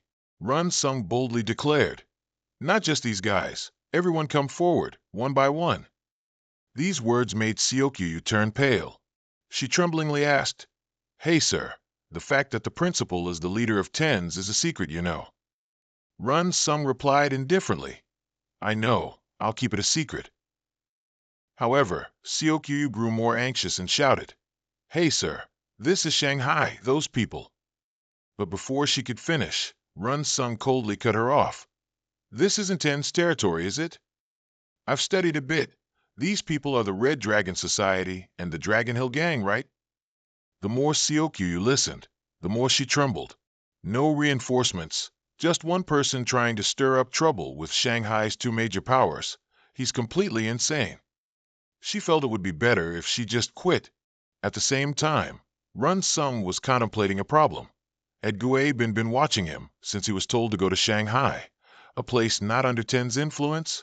There must be an ulterior motive, but he didn't think he'd be manipulated there, despite the freedom of contract terms. He wouldn't be casually sent away. Any obstacles would vanish. That's all. While Run Sung was thinking, the murmuring ceased. He frowned slightly. It seems the big boss has appeared.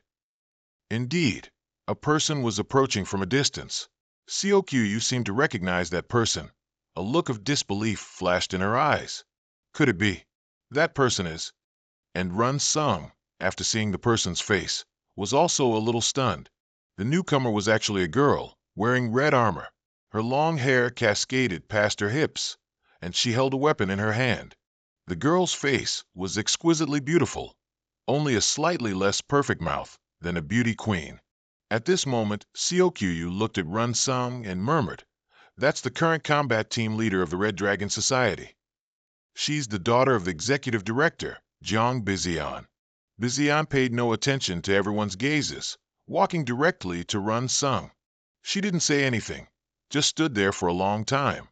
Just when Run Sung thought she wouldn't say anything, she suddenly opened her mouth. "Of course, you don't understand anything." Xiao quickly translated Bizian's words. Basically, she's introducing herself as the spokesperson for the Red Dragon Society. Xiao told Run Sung to leave the translation to her. Her cooperative attitude pleased Run Sung. He nodded and replied, "That's how it should be." At this moment, Bizian spoke again. "Withdraw the name you just registered, if you don't want to die." Run Sung was surprised to hear this. How arrogant. But Bizian didn't care and continued, "Judging by your agility, I know you're an excellent skilled hunter." However, she believes that with Run Sung's strength, the standard for rifts on this continent is different from the peninsula's edge he came from, so he should retreat. As soon as these words were uttered, the surrounding crowd chimed in. "That's right, retreat now."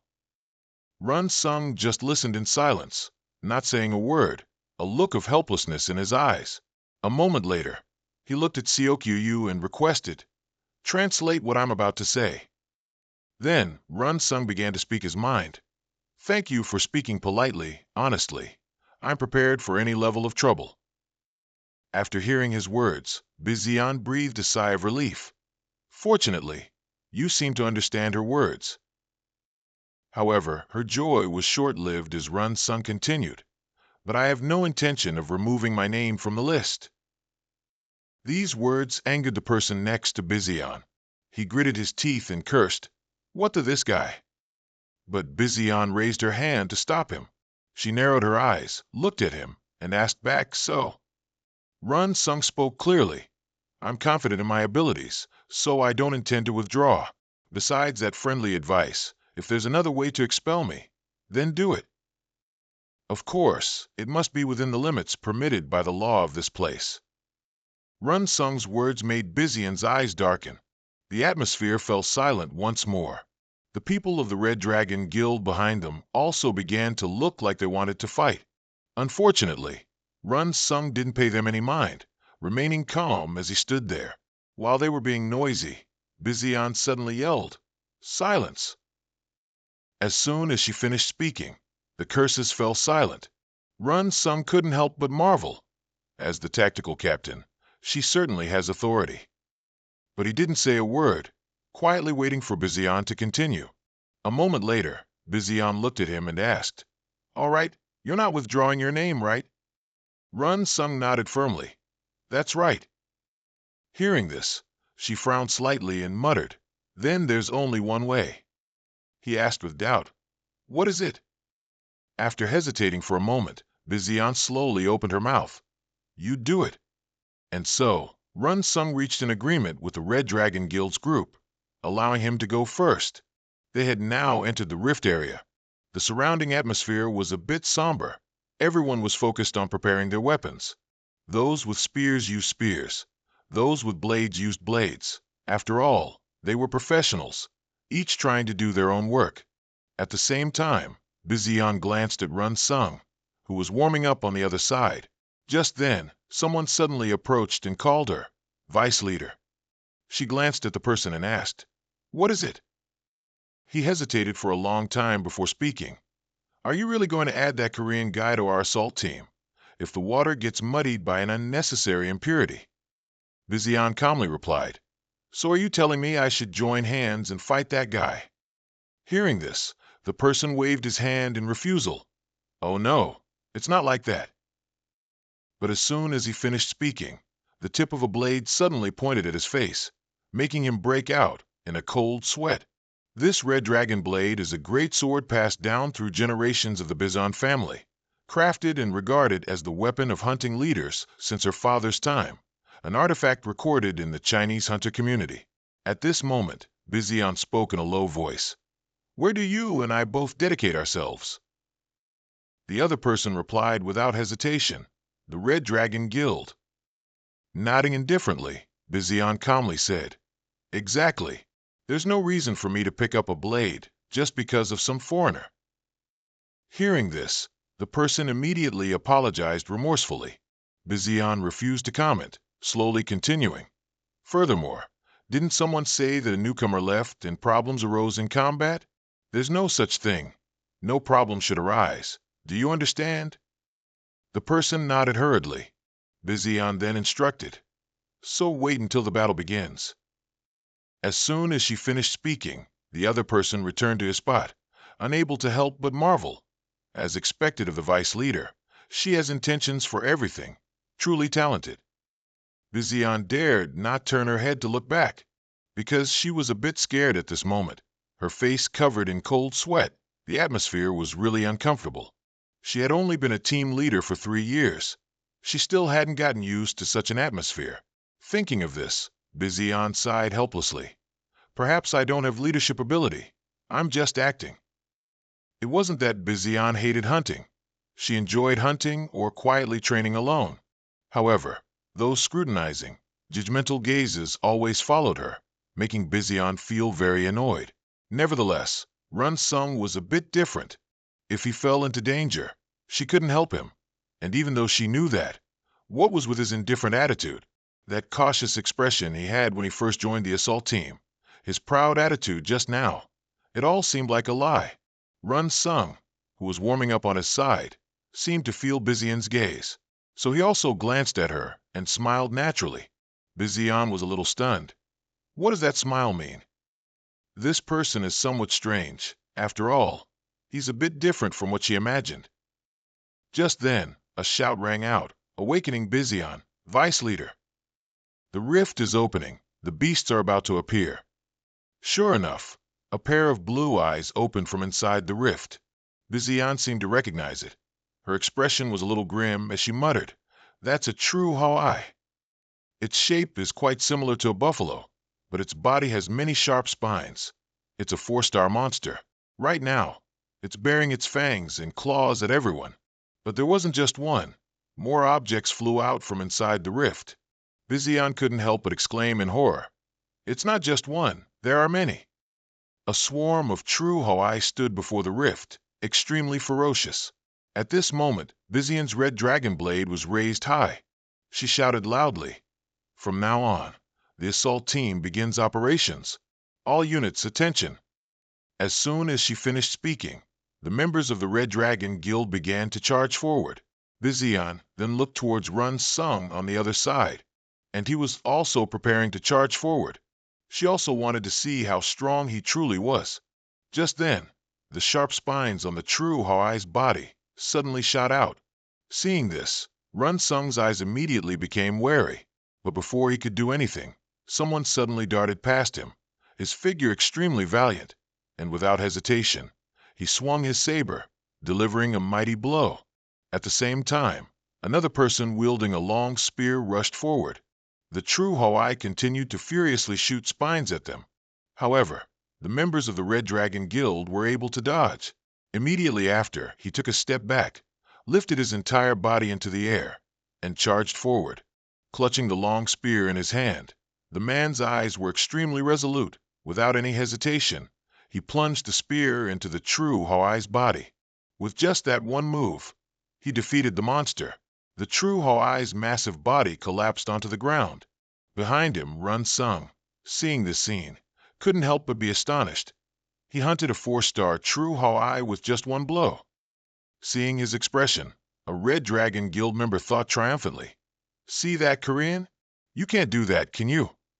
This is the martial arts of the continent, and the skill you just saw is on a completely different level."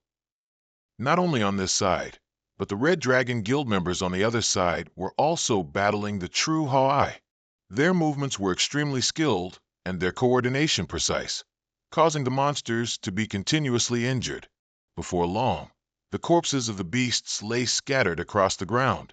Run Sung, who hadn't lifted a finger until now, was somewhat surprised to see this scene. They clearly moved individually and without any connection, yet they hunted so quickly. Furthermore, the person he paid the most attention to was on the other side. Bizian confronted a true Hawaii alone. The monster looked at the woman approaching it, a fierce glint in its eyes. But Bizian didn't care. She was closing her eyes, focusing on regulating her energy. She advanced steadily, step by step, towards the monster. After a long moment, Bizian opened her eyes, and the great saber in her hand began to rise. Without any hesitation, she swung her saber, and the monster was split in half before it could even react. Fresh blood spilled everywhere, splashing onto Bizian. Seeing this scene, the members of the Red Dragon Guild began to cheer in praise. Truly the vice leader. No, the leader. Amazing. Run Sung, observing Bizian from behind, silently thought, her ability is truly amazing. Is this the power of individual martial arts that Chinese hunters are so proud of? At the same time, Bizian was somewhat displeased because she wanted to gauge Run Sung's ability, but couldn't. Thinking this, she gave him a meaningful glance. Run Sung was a bit surprised by her look, but at this moment, Bizian spoke up. "The second wave will arrive soon. Take the prepared cable car and infiltrate the rift immediately." As soon as she finished speaking, everyone entered the cable car. She hoped that when they infiltrated the rift, Run Sung would reveal his true strength. Run Sung didn't know what she was thinking. He was currently very surprised looking at the cable car in front of him. "Do we really have to go in this?" Seeing his bewildered look, someone inside smirked disdainfully. "We'll get there easily, see?" Immediately after, he maliciously pressed the door close button. Run Sung still stood there, staring as it closed.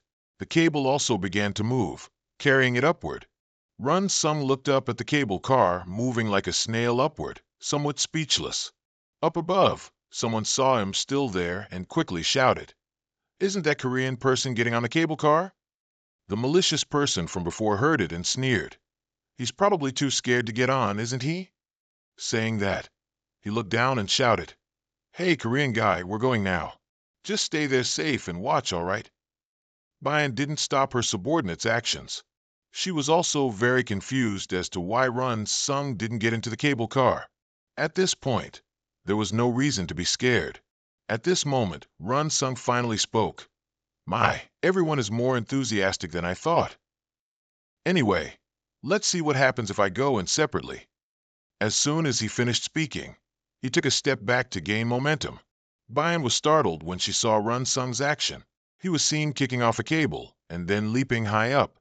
The members of the Red Dragon Society inside the cable car also stared in astonishment. Run Sung, of course, didn't care. He ran straight towards the crack. In a flash, he was in front of the crack. Before entering, Run Sung didn't forget to wave goodbye to the group, raising an eyebrow and teasingly saying, "Going ahead." Saying that, he then stepped inside the crack. This scene left the Red Dragon Society members completely stunned. Bayan was equally astonished. Indeed, he's not a person with ordinary abilities. After a moment of shock, someone finally spoke. No way. Jumping up there using just a cable? That's impossible. Bayan glanced at the person who just spoke. The team's morale is wavering. Thinking that, she immediately said in a stern voice, "Everyone, have you forgotten who we are?" As soon as she spoke, everyone nodded in agreement, but someone still hesitated, saying, "The problem with the strength and the footwork." He hadn't even finished speaking when another person fiercely shouted, "We are the Red Dragon Society. Let's go. Let that arrogant guy see our skills." As soon as these words were out, everyone cheered in agreement. Bayan finally nodded in satisfaction. Good, they've calmed down now. At the same time, the cable car was also nearing the crack. They regained their spirits, preparing to step out. Bayan didn't forget to instruct, "Everyone, prepare to charge. Now is the time to enter the crack." Immediately after, she led the Red Dragon Society members inside. A moment later, in the desolate land inside the crack, this place was still as barren and desolate as other cracks. However, as soon as Bayan entered, she saw a terrifying sight. Thick dust suddenly appeared in front of them. Behind that smoke was a horde of monsters charging bravely. She cried out in horror, "The monsters are here!" Bayan felt she had to retreat, but it was already too late. Thinking that, she immediately looked at everyone and commanded, "Full team advance!" Immediately after, she led the charge. The red phoenix blade in Bayan's hand began to strike down. A powerful surge of energy was unleashed in an instant. When the energy dissipated, a large trench had appeared on the ground. Bayan glanced back and shouted, "Now's the time. Everyone charge!" The members of the Red Dragon Society immediately rushed forward with their weapons. The Red Dragon Society's momentum was incredibly fierce. They clearly intended to overwhelm the monsters with sheer force. Bayan wanted to maintain this momentum, so she immediately shouted, "Full team, begin the hunt." At her command, the Red Dragon Society members wielded their weapons and began slaying monsters. With such aggressive momentum, the hunting process went quite smoothly. However, there was still something that worried Bayan. The dust created by the horde of monsters was too thick, making it difficult to see clearly. After a long thought, she ordered in a low voice, "Full team, report status every 30 seconds." As soon as she finished speaking, she began to wield her blade. The horde of Chu-Ho-I was struck by her blade, fresh blood pouring out like rain. Bayan squinted at them. The monsters' movements seemed to match their actions. First, they had to eliminate as many of the Chu-Ho-I horde as possible, then set up a barrier. While she was thinking, the members of the Red Dragon Society had begun reporting their status to her. So far, nothing unusual had happened. Bayan nodded with satisfaction. They truly were seasoned hunters of the Red Dragon Society, able to protect themselves well until these Chu-Ho-I were dead. Thinking this, she grabbed her weapon and charged forward again. Immediately set up barriers along the paths where the Chu-Ho-I passed to collect the bodies of those killed. Chu-Ho-I were valuable beasts. Hunting them to this extent would definitely be a huge profit. However, at this moment, Bayan's eyes caught something. Immediately, she quickly raised her red phoenix blade to block. Bayan frowned slightly and thought, "This is Gallagher's bullet," she muttered, then squinted forward and shouted, "Who's there?" Behind that hazy smoke, a figure was appearing. It was none other than Run Sung. Seeing him, Bayan exclaimed in surprise, "You're that Korean hunter. You were the one who just shot." Run Sung silently looked at her, not answering a single word. But then he suddenly shot his gun towards Bayan. Despite the sudden action, Bayan still managed to dodge. She glared at Run Sung and questioned, "What is this? Attacking other hunters during an operation? Are you intentionally trying to cause chaos?" She knew Run Sung was a foreign freelancer, so it wouldn't be strange even if he were an assassin. Thinking this, Bayan coldly snorted, "Fine, you've targeted me and the Red Dragon Society. If so, you'll pay the price for it." However, Run Sung on the opposite side did nothing. He just stood there silently. Bayan squinted at him, waiting for his next move. At the same time, Run Sung was also staring intently at her. After a moment, he suddenly snorted coldly. Immediately after, He continuously fired energy bullets towards Bayan. Bayan dodged the bullets, but it wasn't long before she made a surprising discovery. The bullets Runsung fired, although they didn't hit, embedded themselves in the ground. Bayan frowned slightly in thought, her arm reflexively gripping her weapon tighter. Immediately after, Bayan began to deflect Runsung's energy bullets. In her eyes, it was just a trivial trick. However, at this moment, Runsung suddenly acted. He instantly appeared in front of Bayan. Before she could even react, her body suddenly couldn't move anymore. Bayan's expression instantly turned grim.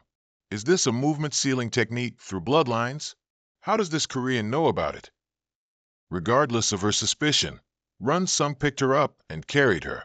Runsung paid no attention to Bayan's reaction, because the horde of Chu Hoai was already charging towards them. Runsung squinted at them, but he chose not to confront them and instead leaped into the air. Runsung sped away with a speed invisible to the naked eye. Not long after, he landed on a nearby small mountain. Runsung quickly set Bayan down. Bayan was stunned. He brought her here, but didn't kill her. What exactly was his purpose? Was he planning something nefarious? While she was lost in thought, Runsung was also staring intently at her. Bayan became even more certain of her thoughts. This shameless man. However, at this moment, Runsung suddenly stood up. Bayan felt he was about to do something. Unable to resist, she could only close her eyes and wait for death. But after a moment, she didn't feel anything, only hearing Runsung's deep voice. Sorry, wait a moment. Hearing this, Bayan immediately opened her eyes wide in surprise. Before she could recover, she saw Runsung rush away like a gust of wind. When he returned, there was another person on his shoulder. Just like Bayan, that person had also been paralyzed. Bayan grew even more suspicious. What exactly was Runsung planning? Runsung had no idea she was thinking so much. Once he was done, he intended to leave. Runsung just jumped down below to find people and then returned. Each time he went, he brought back a Red Dragon Society member and placed them on the ground. Before long, he had gathered all the surviving Red Dragon Society members.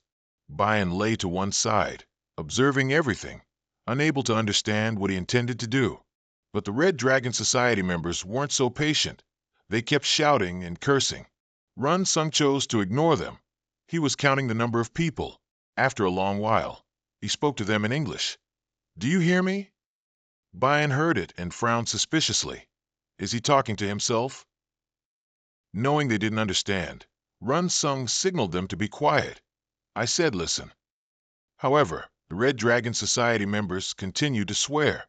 Just then, from a distance, a mechanical sound repeated incessantly. Nothing unusual. Hearing this, the Red Dragon Society members immediately exclaimed in surprise. What did I just hear? This is the sound of our teammates still fighting below. However, at this moment, a female voice suddenly rang out, startling Bayan. The Red Dragon Society members were equally surprised. This voice clearly belonged to Bayan, but she was right here. It was only then that Bayan realized the problem. Runsung knew they had realized. He said in a low voice, You understand now, don't you? All the situation reports they'd heard earlier were from monsters. They used the fog to hide, then mimicked human voices to deceive them. How could Runsung figure it out? He had been hiding on a cliff not far away. From the first moment he saw this scene, he had a premonition. The Chu Hoai clearly rushed in without any consciousness, and Runsung saw a flicker of fear in their eyes. They were probably fleeing. According to the received documents, Chu Hoai are 4-star carnivorous animals that move in packs. If such strong Chu Hoai could flee, then what was chasing them? Because of this, Runsung secretly observed the situation when Bayan's team charged in. Indeed, Runsung soon discovered the problem within that layer of fog. The incessant voices, no matter how he thought about it, sounded strange. He tried to listen carefully. Immediately, Runsung noticed that the voices were slightly different from those of the Red Dragon Society members. Could it be a fake? Just as he thought, inside that layer of fog, a strange tentacle appeared. Without any warning, it shot forward quickly. The tentacle pierced through the neck of one of the Red Dragon Society members. And just like that, one person was gone. Sung observed, frowning. The monster mimics the sound of its prey. Is it now mingling among the Chuho-ai, then hunting those who enter the crack? If so, the Red Dragon Society members were in danger. Sung thought for a moment, then sighed after a long pause. There's no other way. They don't even understand what I'm saying.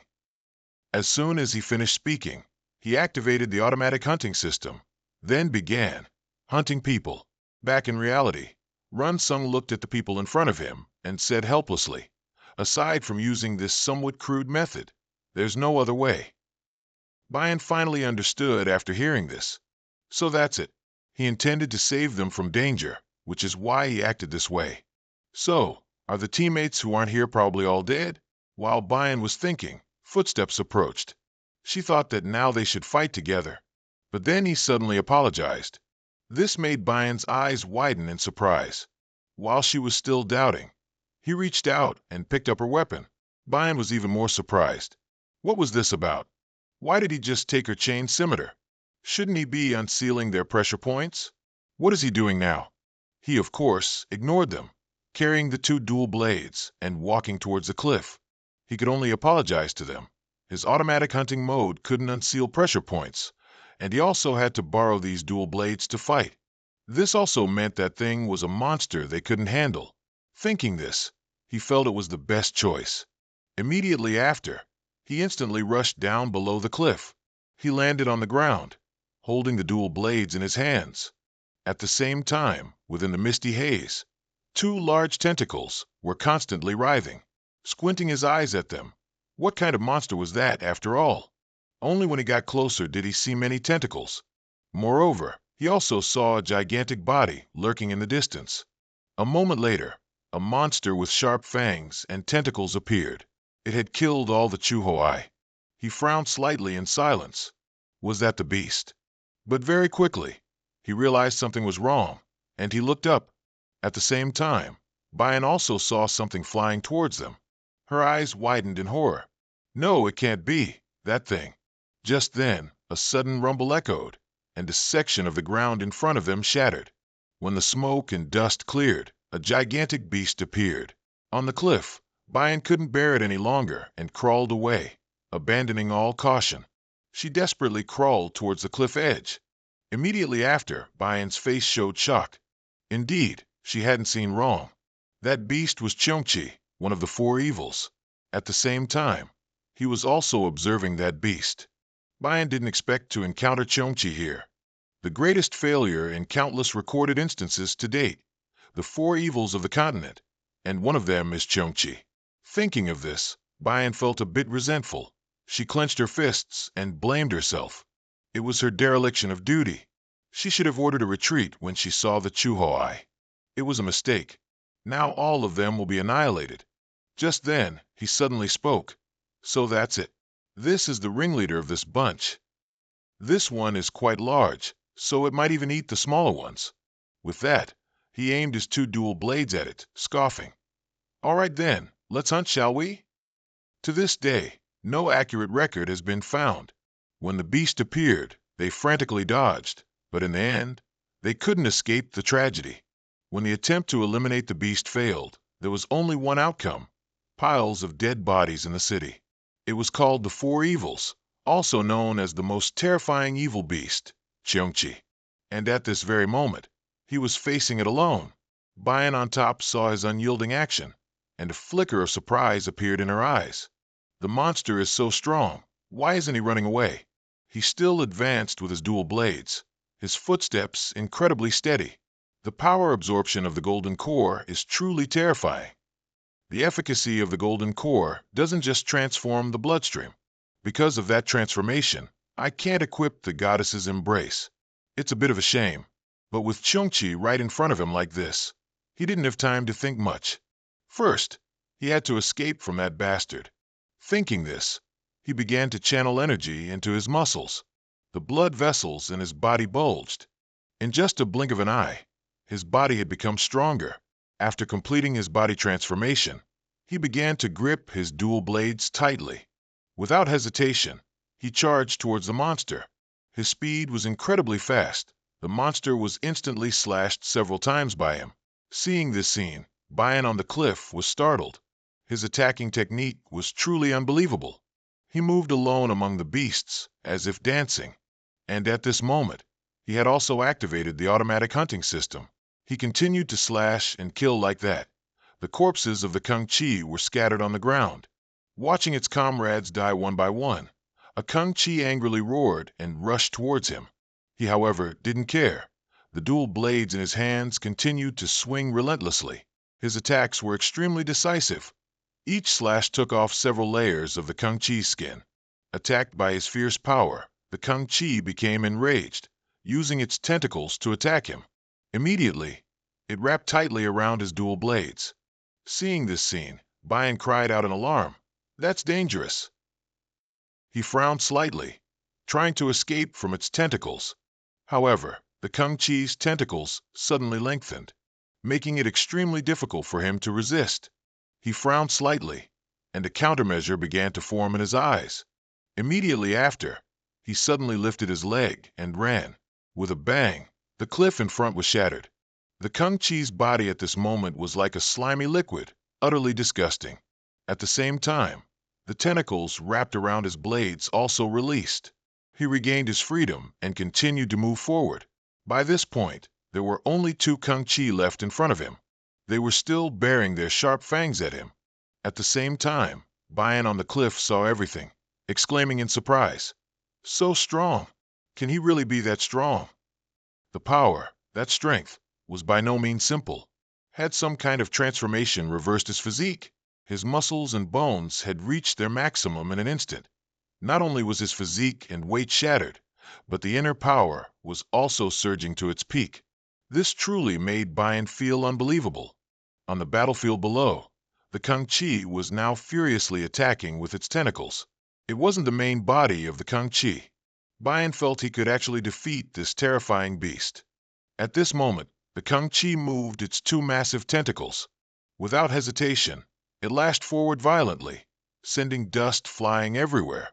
Yet, the Kung Chi felt it wasn't enough, and it frantically lashed at the ground again. Bayan, watching from above, frowned. The destructive power is indeed extraordinary. Has it shattered the entire ground? He, conversely, stood there extremely calmly. He smirked. "Well, I still have to cut off all those tentacles." As soon as he finished speaking, he charged forward with his dual blades. Immediately, he slashed at the Kung Chi's tentacles. However, it was completely unharmed. He couldn't help but be astonished. "I can't cut it." The Kung Chi, being incessantly attacked by him, grew furious. It savagely attacked with its tentacles.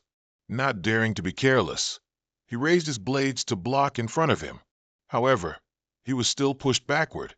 Bayan, seeing this, frowned in alarm. She was quite worried, wondering how he was doing, what had happened. A moment later, he emerged from the cloud of dust. He frowned, looking at the Kung Chi and speaking. "As expected, I took a hit from it." Seeing him step out, Bayan breathed a sigh of relief. Looking at him, he must be all right. But at this moment, she also realized something. The Kung Chi's level was indeed completely different now. Its tentacles couldn't be cut off. At the same time, he was also contemplating. Until now, this one in front had only observed others fighting. Had it been observing his strength too? While he was thinking, the Kung Chi bared its fangs at him, as if threatening him. However, he sneered. How interesting. As soon as he finished speaking, he dashed forward. His speed was very fast. In just a blink, he was already close to the Kung Chi. The twin blades in his hands began to dance with its tentacles. He snorted coldly and shouted, "You piece of trash, get lost." Immediately after, his blade struck the Kung Chi's tentacle. The pain quickly surged, making it howl fiercely. At the same time, he also began to focus his energy. Without any hesitation, he repeatedly stabbed the Kung Chi's body. His speed was incredibly fast. It couldn't evade. In just a flash, its enormous body fell. Seeing this scene, Bayan couldn't help but be amazed. Below, standing in front of the Kung Chi, he muttered, "If I can't cut it, I can stab it repeatedly, right? Also, do you think this is the first time I've gone all out?" Saying that, He let out a triumphant smile. Bian stared blankly at him, who was standing opposite the Kung Chi.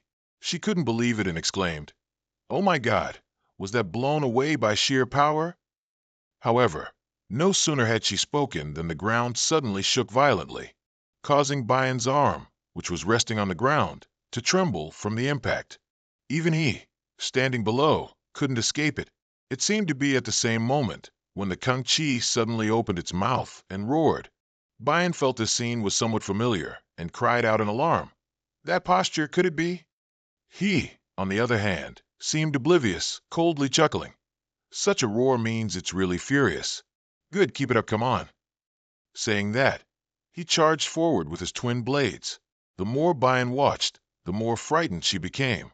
She used all her might to shout, trying to stop him. No, don't go near it. The Kung Chi is now. However, before she could finish, the Kung Chi's mouth grew even wider. Seeing this, he widened his eyes in surprise. But it was too late. A piercing sound erupted from the Kung Chi's mouth. The ground also began to shake violently due to this scream. His body couldn't help but stagger. Bian knew what was happening. She once again shouted, "No, if you hear that sound." However, Bian's efforts were in vain. Everyone lying motionless on the ground, with that sound reaching their ears, began bleeding from their 7 orifices. Even Bian was no exception. Fresh blood was already flowing from the corner of her mouth. Among the countless Chinese hunters who have faced the Kung Chi since ancient times, every confrontation ended in failure, and the main reason was this high-frequency attack. It prevented opponents from approaching with a wall of tentacles, creating this high frequency to hunt its prey. It's a terrifying skill that damages internal organs and causes mental disruption. At this moment, standing so close, he probably couldn't resist. He hurriedly flew away, creating distance from the Kung Chi. However, the Kung Chi's long shriek still didn't stop. The air at this moment seemed to be torn apart. Bian grew more and more worried. Even they, being so far away, couldn't endure it. How could he, being so close? However, very quickly, she saw him still standing there steadfastly. Furthermore, there wasn't a single trace of blood on his body. Bian's eyes widened in horror. He's still intact? How can that be? At the same time, having just escaped the Kung Chi's high-frequency attack, he was now struggling to catch his breath. Unfortunately, how could the Kung Chi give him that chance? It once again opened its bottomless pit of a mouth and continued to shriek loudly, without any warning. The ground shook again, and the rocks, unable to withstand it, began to crack. Yet, not long after, the 2 Kung Chi suddenly fell down, and he was still standing there steadfastly, with no wounds on his body. The more Bian looked, the more she couldn't believe it. How could that be? However, if she looked closely, she would see that his body was subtly trembling. He was just gritting his teeth and enduring. How could it not hurt? He felt pain so intense he could die. If it weren't for the automatic hunting system, he would have collapsed and died by now. Luckily, he didn't expose the automatic hunting mode, nor was his entire body attacked by that sound wave. So, he just needed to endure alone. He gripped the twin blades in his hands, not letting out a single groan. But how could the Chongqi let him go? It had now sat up and began to roar again. He stood far away, narrowing his eyes at it, telling himself that he had to endure. However, the Chongqi's roars grew louder and louder. He strained his eyes until blood vessels appeared, enduring. He couldn't fall. If Run Sung fell now, everyone here would be doomed. At the same time, Bian on the cliff couldn't stand the piercing sound anymore. She covered her ears with her hands, but it still seeped through, making her expression increasingly grim. They silently endured for a long time, and finally, their perseverance paid off. The sound completely stopped. Bian immediately opened her eyes wide to look. The Chongqi had now exhausted itself and closed its mouth, while Run Sung was still standing there. His figure was incredibly imposing, with no signs that he would fall. Bian felt as if she had just discovered a wonder. Run Sung was fine, but the Chongqi was exhausted. It was beyond incredible.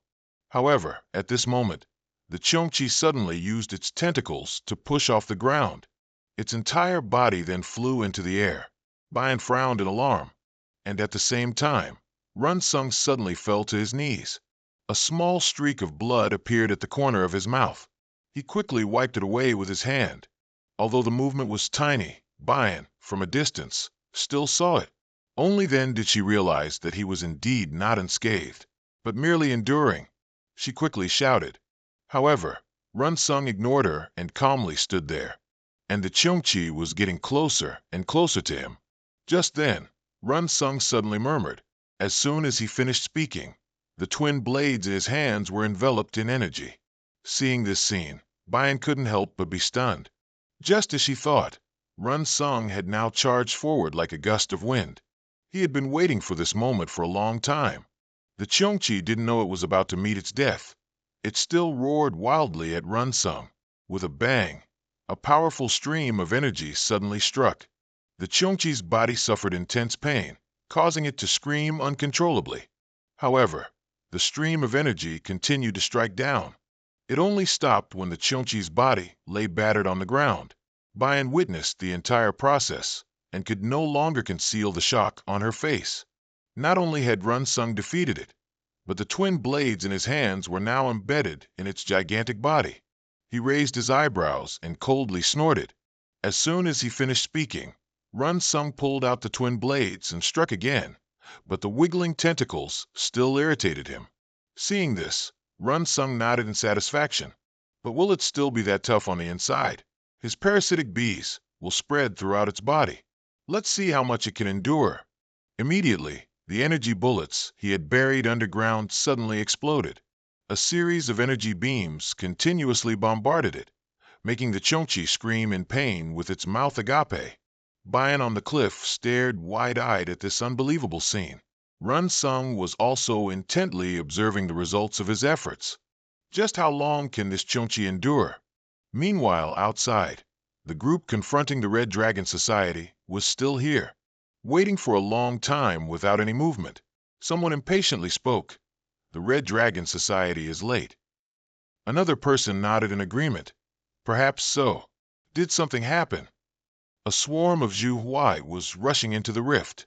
Around them at this moment, there were indeed many corpses of Zhu Huai. Another person whispered, "If it's at this level, then it's unfortunate. It's a bit messed up."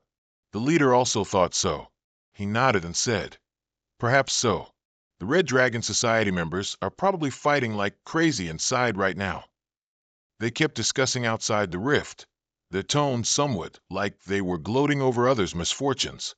Just then, the rift suddenly opened, startling them.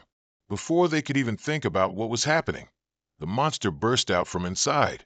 Seeing it, the group's faces became even uglier. They naturally recognized it as one of the four ferocious beasts, Cheongchi. At this moment, Cheongchi opened its huge mouth and began to roar.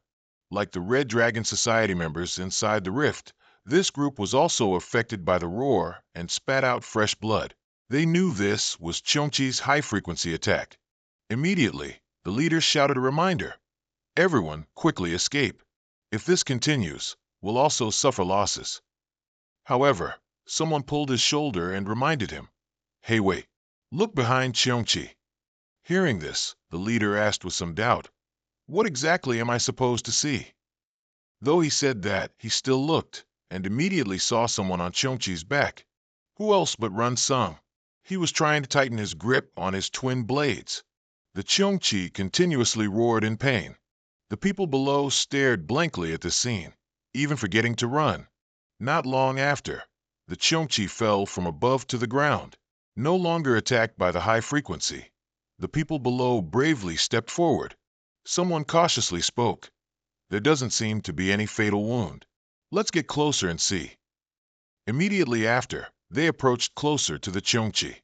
After observing for a long time, the leader was finally certain it was dead. He intended to reach out and touch it, but just then, a shout stopped him. "Don't touch it." The man flinched and pulled his hand back. The people behind him were also a bit confused. Very quickly, they saw Run Sung peeking out from behind. Upon seeing him, someone exclaimed in surprise, "Is he that guy?" Run Sung didn't care what they thought. He coldly stated, "I'll repeat, don't touch the monster I caught." As he spoke, he stepped out. Run Sung's eyes were filled with killing intent at this moment, and he sternly warned, "If you come closer, I cannot be held responsible." This killing intent scared the leader of that group. He dared not act rashly, but the person next to him eagerly demanded, "What are you doing? It's Chomchi. Quickly seize it." The leader quickly calmed him. "No, wait. That person hunted it." However, the other person's eyes were full of contempt as he said, "That dirty status. Will he get another chance like this?" As soon as he finished speaking, the people behind him also revealed greedy smiles, truly a bunch of rabble, wanting something for nothing. Just then, Siaku's shout suddenly rang out, "Wait!" As soon as she finished speaking, she ran over hurriedly. Seeing her, those people immediately froze.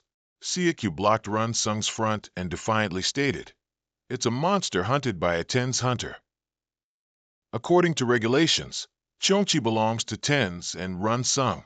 She warned them that if they dared to touch even a single hair of Chongchi, Tens would officially confront the dragon-slaying gang. These words immediately made those people hesitate. But there was still one fearless person. He felt that even Tens was nothing in Shanghai, having no authority. Only he was smart.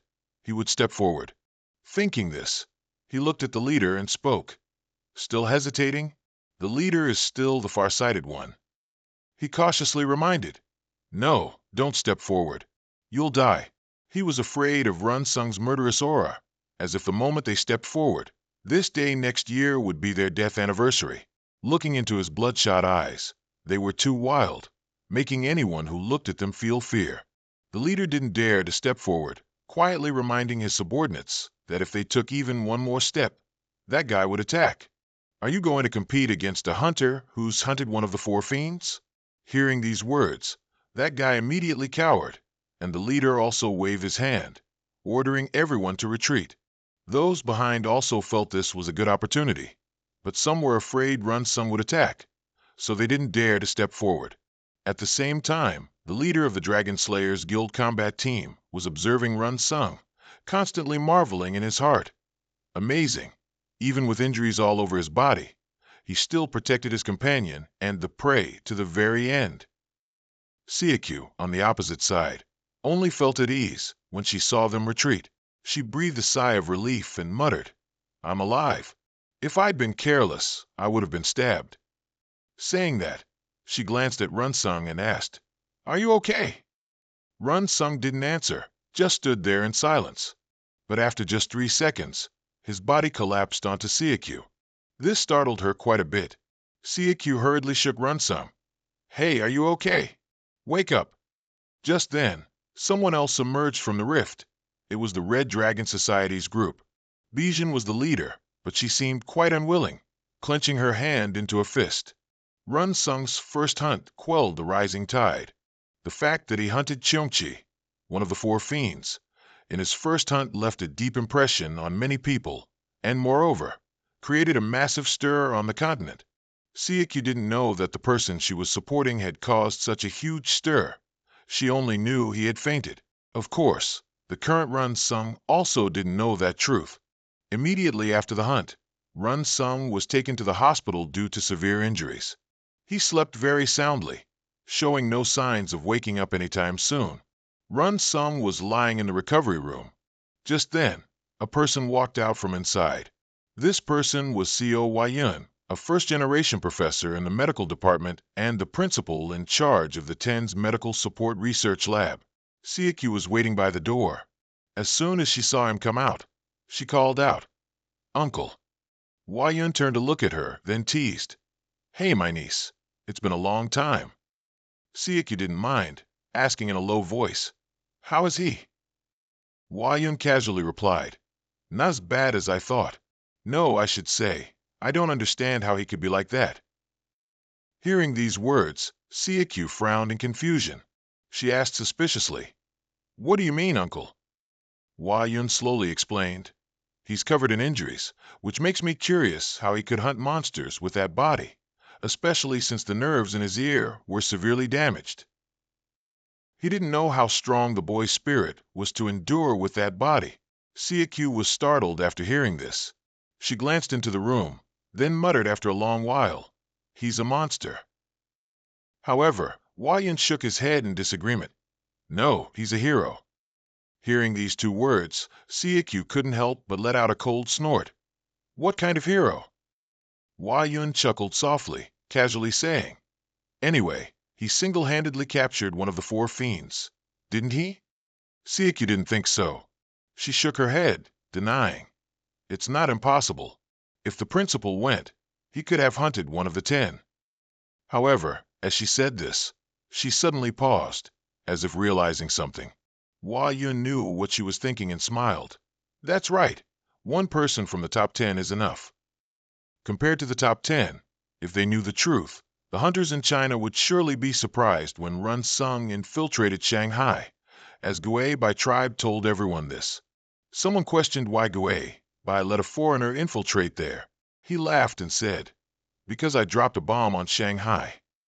Siekyu was astonished when she heard this. Her eyes filled with confusion. Hua Yun slowly explained, "That'll Run Sung. They call him that in Korea too. A symbol of generational change. Many young hunters have been inspired by him."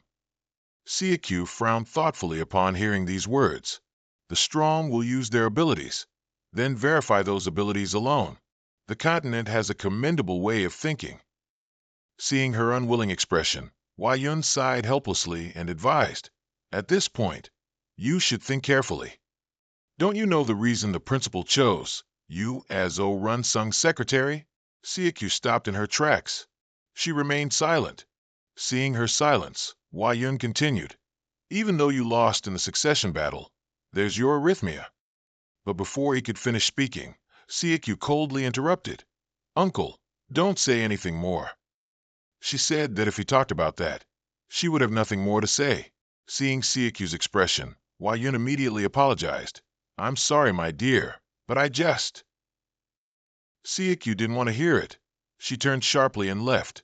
"All right, we're done with work matters, so I'll be going now."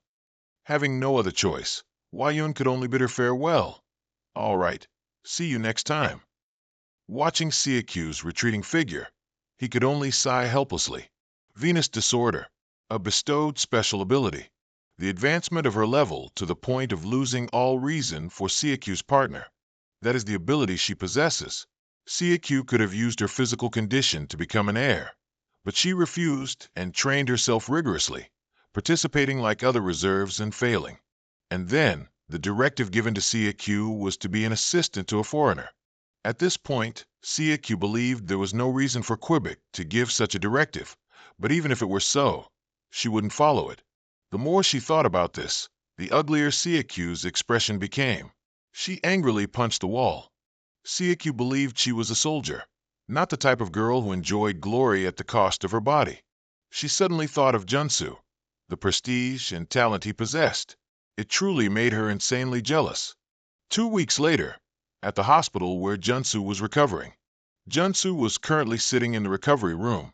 He sat there indifferently, his expression a little hard to describe. Siekyu was also in the room, watching him intently as she spoke.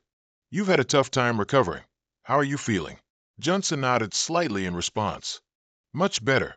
He heard her clearly, but even though she said that, he felt her attitude seemed to have changed. She didn't know what he was thinking. She continued, "While you were here, there was a tremendous sensation."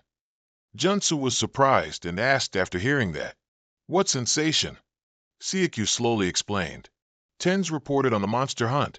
A lone hunter captured one of the four fiends. Shanghai and the entire continent are praising you." Junsu didn't seem particularly pleased after hearing that. He asked in a low voice, "Did they reveal my identity?" She frowned slightly. She asked back, puzzled, why? "Did you think they would hide your identity and nationality?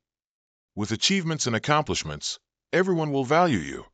That's how it is on our continent." Junsu understood and nodded after hearing that. "I see. So that's ultimately meritocracy."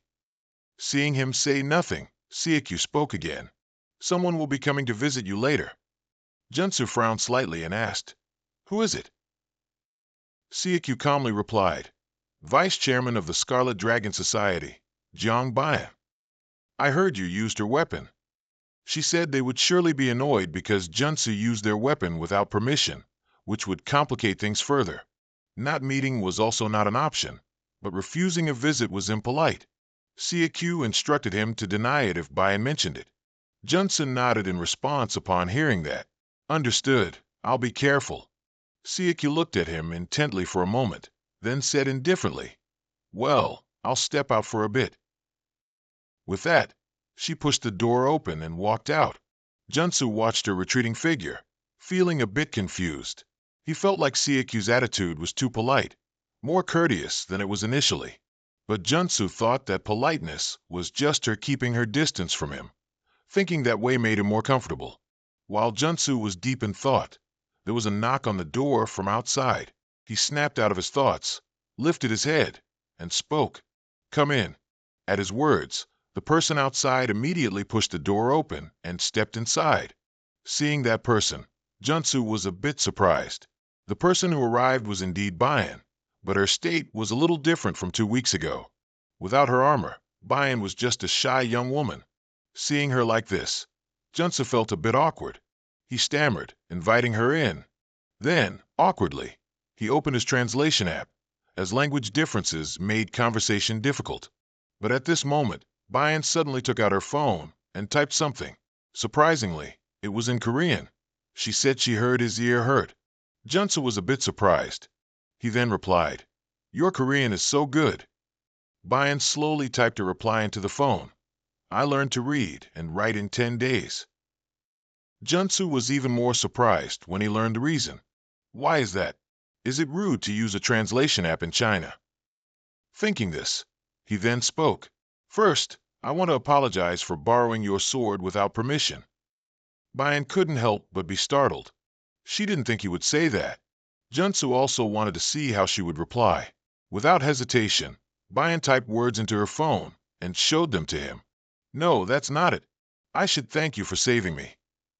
Also, Bayan had something else she wanted to say more than that. Junsu frowned when he saw these words. Did he and she have anything else to talk about?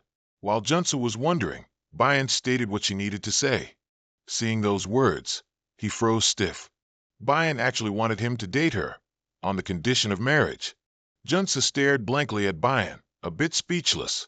He didn't understand the reason behind her abrupt proposal. What exactly was her motive? At the same time, Bayan was eagerly awaiting Junsu's answer. Her cheeks were flushed red, clearly indicating her nervousness. She took a deep breath, composed herself, and then wanted to continue talking.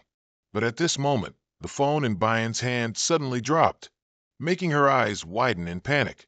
She quickly reached out to catch it, but a hand was one step faster than Bayan. The one who caught the phone was Junsu, which is why the two of them were now facing each other. Moreover, Bayan's hand was still holding Junsu's hand. This situation made Bayan's cheeks as red as a tomato. Junsu, on the opposite side, was also very awkward.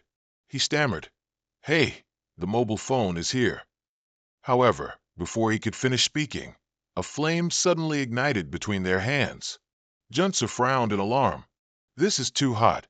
Bayan knew she caused it and quickly apologized. Junsu pulled his hand back and saw a scorching burn mark appear on it. Bayan naturally saw it too, and felt even more anxious. What should I do? I haven't even thanked him yet, and instead, I caused a burn. After hesitating for a long time, she finally stood up from the chair, wanting to find water to put out the fire. But the fire in her hand grew larger and larger. Bayan became even more panicked. Her mind was exploding. This hot sensation began to spread throughout her entire body. Junsu watched this scene, utterly stunned. He seemed to understand what was happening to her. Perhaps it was due to Tom Tri, Mind/Psyche, an energy called Tom Tri that arises based on the user's emotions. Even though Junsu had seen a hunter use fire-based Tom Tri before, could it suddenly manifest like this? Thinking of this, Junsu felt that if it continued like this, all of Bayan's clothes would be burned away. The scorching fire had already started to burn her entire body. Recalling the time before, at the Red Dragon Guild's territory, Bayan was scolded as soon as she returned. She stood outside the guild master's room. She didn't leave for a long time, feeling that her clumsiness had caused immense losses and even deaths. Seeing Bayan's sorrowful back, someone couldn't help but comfort her.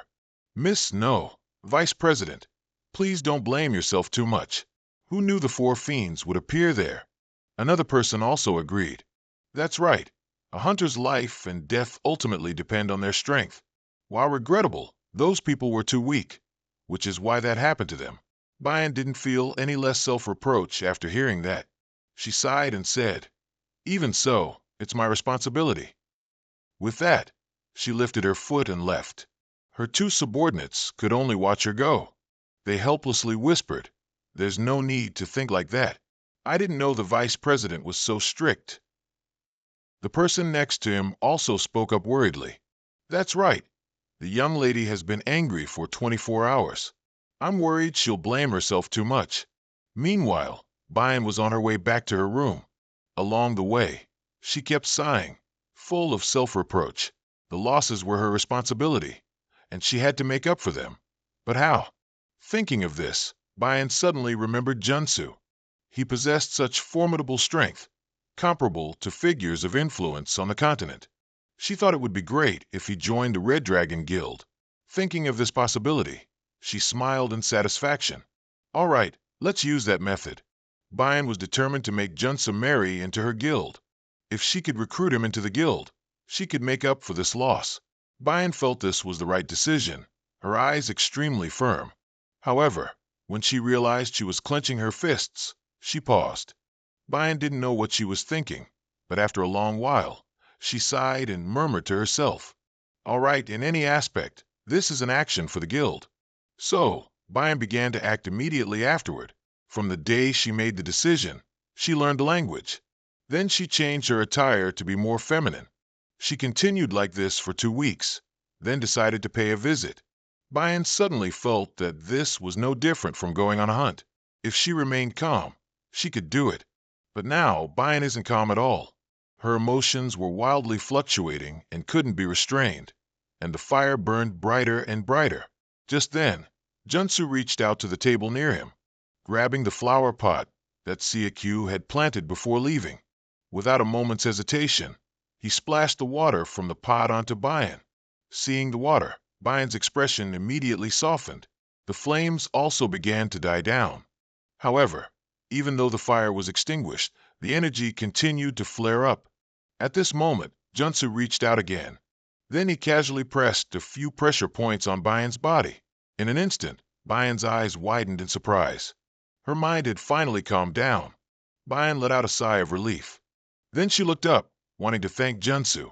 Unfortunately, before she could utter a word, her mouth was covered by him. Bayan stared at him blankly. What did he mean? Junsu just signaled her to be silent. She frowned slightly in confusion. Why should she be silent? It was only then that Bayan realized all her clothes had been burned away. Junsu's hand touching her body only made her more embarrassed. Her cheeks, which had just softened, began to flush red again. Seeing this, Junsu sighed helplessly. Then he spoke up to remind her, I know, calm down. Seeing his actions, Bayan finally understood. If she screamed here, everyone would rush over, and her current state would be seen. Thinking of this, Bayan wisely kept quiet. Seeing that she wasn't moving anymore, Junsu let out a sigh of relief. She must have calmed down. Immediately after, he went to look under the hospital bed for a spare shirt. Sure enough, Junsu found one quickly. He didn't dare turn around, extending his hand straight out to her. Here, put this on. Bayan reached out and took it, gratefully saying thank you. As she put on the shirt, she sighed. Oh my God, why did I show such a wretched sight? He must be very disappointed too. Thinking of this, Bayan couldn't help but sigh. A moment later, she finally finished putting on the shirt. Feeling too ashamed to stay, Bayan stood up, wanting to leave. Well then, I'm leaving. But at this moment, Junsa suddenly spoke up. Wait a moment, making her flinch and stop. He sat there, looking intently at her. From his expression, there didn't seem to be any ulterior motive, so it should be fine. Having thought that, Junsa slowly opened his mouth. Would you like to have a meal with me? Because he spoke Korean, Bayan didn't understand. So Junsu switched to English and repeated his offer. Hearing this, Bayan's cheeks immediately flushed red. As if seizing a golden opportunity, she immediately agreed, afraid that Junsu would change his mind if she delayed even a second. So after that, Bayan drove Junsu away from the hospital. Junsu, sitting in the passenger seat, turned pale at her driving speed. Is she a female street racer? Not long after, Bayan's car stopped in an empty lot. Bayan skillfully spun the steering wheel. Meanwhile, Junsu, sitting beside her, was cowering in fear. The car performed a beautiful drift on the ground, parking neatly into the parking spot. Bayan quickly got out of the car and said, "We're here." Junsu, who had by now also gotten out of that terrifying car, couldn't help but let out a sigh. Bayan asked, a little confused, "Is something wrong?" Run Sung gently shook his head and replied, "Nothing." Actually, he was secretly thinking, how fast did this girl have to drive in the city to get here? Thinking that, Run Sung then looked up at the surroundings. In front of him now was a large manor. Bayan glanced at Run Sung and said, "This is the headquarters of the Red Dragon Society." Hearing this, Run Sung was surprised. The car had clearly passed through the city center. So how could the garden be so vast? Moreover, they only said they were going for lunch. So Run Sung didn't understand why Bayan would take him to have lunch at the Red Dragon Society. Carrying his doubts, he followed Bayan further inside. Not long after, Run Sung saw a group of people practicing martial arts outside the inner garden. After passing through that garden area, he entered another secluded area. Run Sung remained silent, walking and observing. He couldn't help but exclaim, "The scale is truly immense. So this is the Red Dragon Society." A moment later, Bayan led Run Sung to a hallway. She glanced at him and spoke, "Then I'll change my clothes for a bit." Run Sung nodded gently and replied, "Yes, all right." At this moment, only the guide and Run Sung remained. The person led him to a large dining room. Then he told him that his master would arrive later and left. Leaving only Run Sung in the room, he went to pull out a chair, intending to sit down. But at that moment, a shout suddenly rang out, "That's not your spot." Run Sung flinched slightly and frowned. The voice had such a powerful presence. He thought it was Qui Bitch arriving. While Run Sung was confused, a low voice spoke again. "You're younger than I thought, very young." The person who arrived was an old man dressed in traditional Chinese attire, a face Run Sung didn't recognize. He frowned, looked at the old man, and said, "You speak Korean very well." The old man nodded, smiled, and replied, "I travel to many countries to take care of the smallest things before returning here." He was Jong Dong Chan, the president of the Red Dragon Society.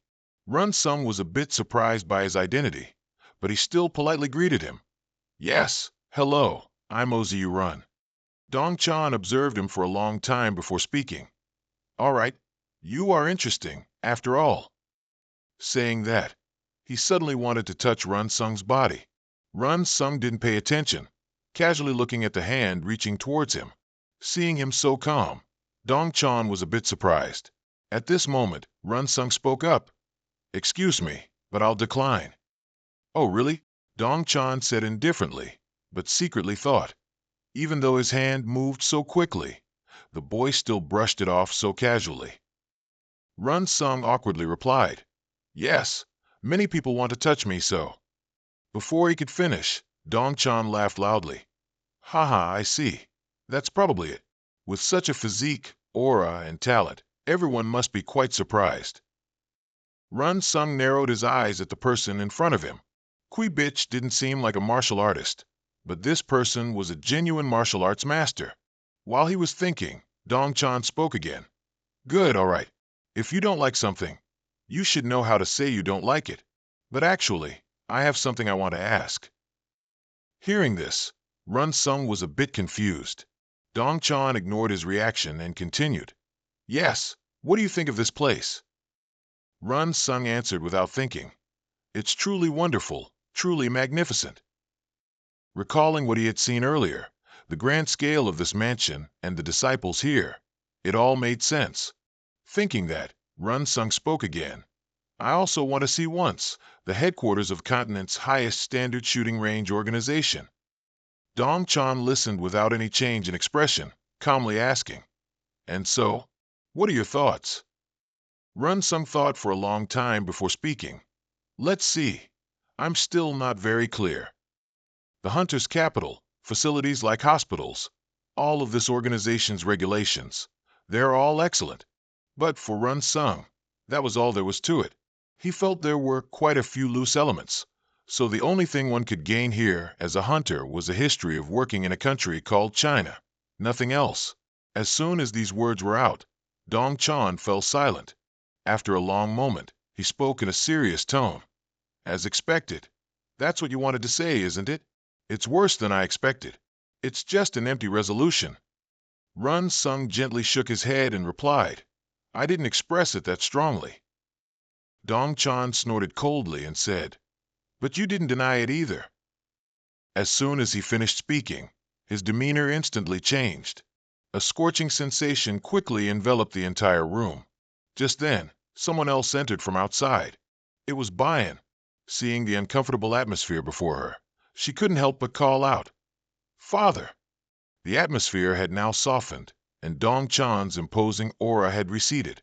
Just then, he suddenly laughed and said, "Rice cakes without filling. Did you say rice cakes without filling?" Run Sum was bewildered, not understanding anything. Dong Chan smiled again and said, "Yes, that's also true."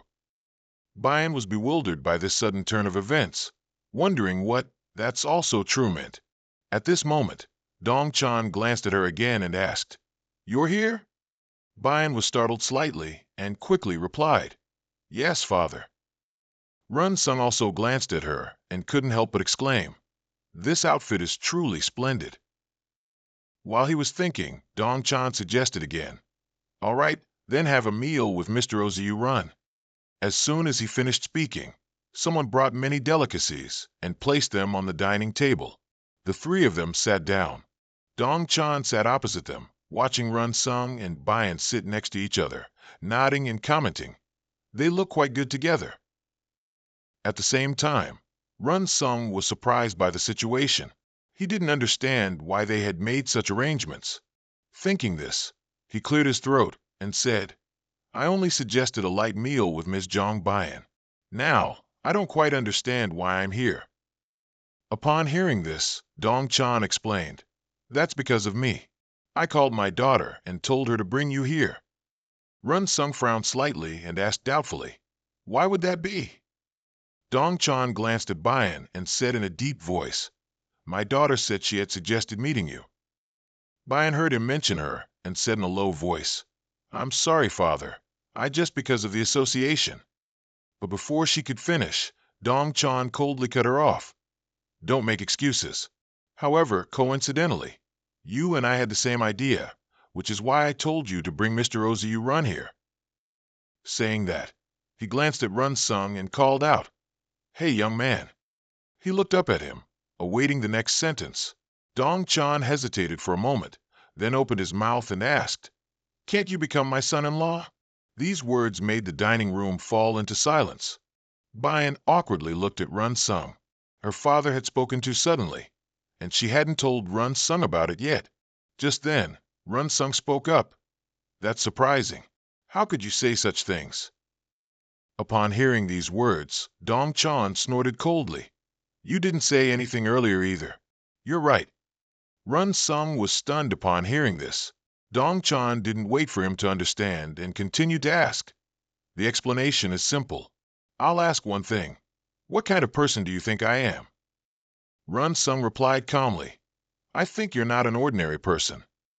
Nodding indifferently, Dong Chan said in a deep voice, "Yes, not ordinary. Both my current appearance and my Red Dragon Society are like that." He asked him if the headquarters of this Red Dragon Society wasn't magnificent enough. A person like him isn't suited for this place. Run Sung frowned slightly and asked, confused, "What do you mean by that?" Dong Chan replied indifferently, "Even considering our age, it's unimaginable that we would be treated and saved by you like this." Monsters suddenly appeared in the world. Such powerful monsters invading Earth. It's truly an absurd story. Despite that, the people on Earth still have to face the monsters. Especially martial artists, when monsters appear, they will use their skills to confront and fight them. Regardless of the difficulties that may arise, they still have to face them. But even so, if monsters are hunted, immense wealth can be obtained. When controlled by the mafia or private organizations, martial artists will live a completely different life. Even centuries ago, in what was called the era of martial artists, they probably couldn't have received such good treatment. Speaking of this, Dong Chan paused for a moment, then continued. This kind of fortune, this kind of power. However, to be precise, these are not things we martial artists receive. Run Sung listened and asked doubtfully, because they're hunters? Nodding indifferently, Dong Chan replied calmly, that's right. You've understood correctly. As hunters, we have to work, to hunt monsters and protect humans. From such a small dojo, they suddenly became the largest hunter organization in Shanghai. However, looking at this remarkable development, its essence has been lost. Run Sung listened and frowned, asking, you mean essence? Dong Chan narrowed his eyes at him, and after a long moment replied, the strong survive. Bayan heard these words and seemed to understand what he wanted to say. At this moment, Dong Chan spoke indifferently. The essence of a martial artist, what we ultimately pursue, is strength, and at the same time, respect and envy for the strong. He asked him if he understood what he was saying, because he always tried so hard to improve his abilities like that. Run Sung frowned slightly, remaining silent. Dong Chan didn't mind and continued. My Red Dragon Society has become mighty, but to be honest, there's no one as strong and young as you. The fact that you collapsed from exhaustion while facing your peers this time proved it. And yet, it's supposed to be Shanghai's top predatory organization? Isn't that a joke? Hearing these words, Bayan immediately cried out in alarm, Father, about that. But she hadn't finished speaking when Dong Chan coldly interrupted. Failure is failure. I told you not to make excuses. Seeing his attitude, Bayan's expression turned grim, and she bowed her head, replying, yes. Dong Chan then looked towards Run Sung and spoke. Anyway, that's why you should become my son-in-law. Run Sung refused without hesitation. Do I have a reason to do that? Hearing this, Dong Chan looked at Bayan and said, this child can't maintain the Red Dragon Society. Run Sung was slightly startled, asking in confusion, how can that be? With Miss Jiang Bayan's abilities, I think she's quite formidable. Formidable? Dong Chan snorted, saying, are you kidding me? Is being defeated by you in one move considered formidable? He just said it, the strong survive. That's the nature of the strong. One must have such fighting spirit to receive envy and attract people around them, right? Dong Chan believed that Bayan lacked fighting spirit and couldn't uphold the society. As for Run Sung, he had investigated all of his achievements in the country. Through this, Dong Chan learned that in the country, Run Sung was called the organization's bomb. He was both the embodiment of ambition for all his peers and a stimulant for growth. His Red Dragon Society needed those very things. Run Sung frowned slightly, saying in a deep voice, I already said it. I have no reason to do that. Hearing this, Dong Chan wasn't in a hurry, calmly continuing. All right, I admit it. It seems Ten spent a large sum, indeed, because his power is stronger than mine. Run Sung couldn't help but be surprised. He asked doubtfully, you know the leader of Tens? Smiling faintly, Dong Chan casually replied, not only do I know him, we've known each other for a long time. That's why I've decided to spend an even larger sum. He said that Run Sung only needed to provide his name. Run Sung was stunned. The successor of a large organization like the Red Dragon Society could be a future son-in-law. That means handing over the entire organization to him? Such a huge gamble. Thinking this, he hesitated and asked, isn't that an excessive offer? Dong Chan calmly shook his head and replied, what do you mean? I've made up my mind. I will leave the Red Dragon Society to someone who carries half of my family's bloodline. All the assets and power of the Red Dragon Society would be donated, and he would leave a portion of it to his daughter. However, even if he hadn't abdicated, Dong Chan would leave more than half of his peak-era power to run Sung. Bian was startled when she heard this, crying out in alarm, "Father, could it be?" She hadn't finished speaking when Zhang Chan calmly interrupted. "Yes, I will transfer my internal energy to Oziu Zhang. With your current internal energy, if you add mine, you could become stronger than even Jean Quebec. If you inherit the Red Dragon Society, Zun Sung will be even stronger than he is now. The Red Dragon Society will also become more powerful with you at its center." He raised an eyebrow and looked at Zun Sung, asking, "What do you think? Is my offer good?" Zun Sung didn't answer immediately. He muttered in silence, "Surpass Jean Quebec?" With a slight laugh, Zhang Chan confidently said, "Yes, no one on this continent can give you those things. I guarantee it." Bian sat beside him, not daring to interrupt. She thought that since her father had made such an offer, there was no way Zun Sung would refuse. That way, according to the plan, she could draw him into the society. But why did she feel so uncomfortable instead? She didn't understand this feeling. Just then, Zun Sung suddenly spoke. "I will refuse." These words made Bian turn sharply to look at him in shock. Zhang Chan also asked in disbelief, "What did you say?" Zun Sung wasn't afraid, calmly saying, "Society leader Zhang Chan, it seems you've misunderstood something." Everything he had just told him, he had absolutely no interest in. At the same time, outside, a piercing scream suddenly rang out, because an intense heat appeared in front of the dining hall, causing those standing outside to panic. They felt like they were standing on a blazing furnace. The heat was extremely uncomfortable. At that moment, someone approached and said, "Danger!" Everyone stepped back. The Red Dragon Society disciples immediately glanced at the newcomer, asking worriedly, "General Manager, what exactly is this?"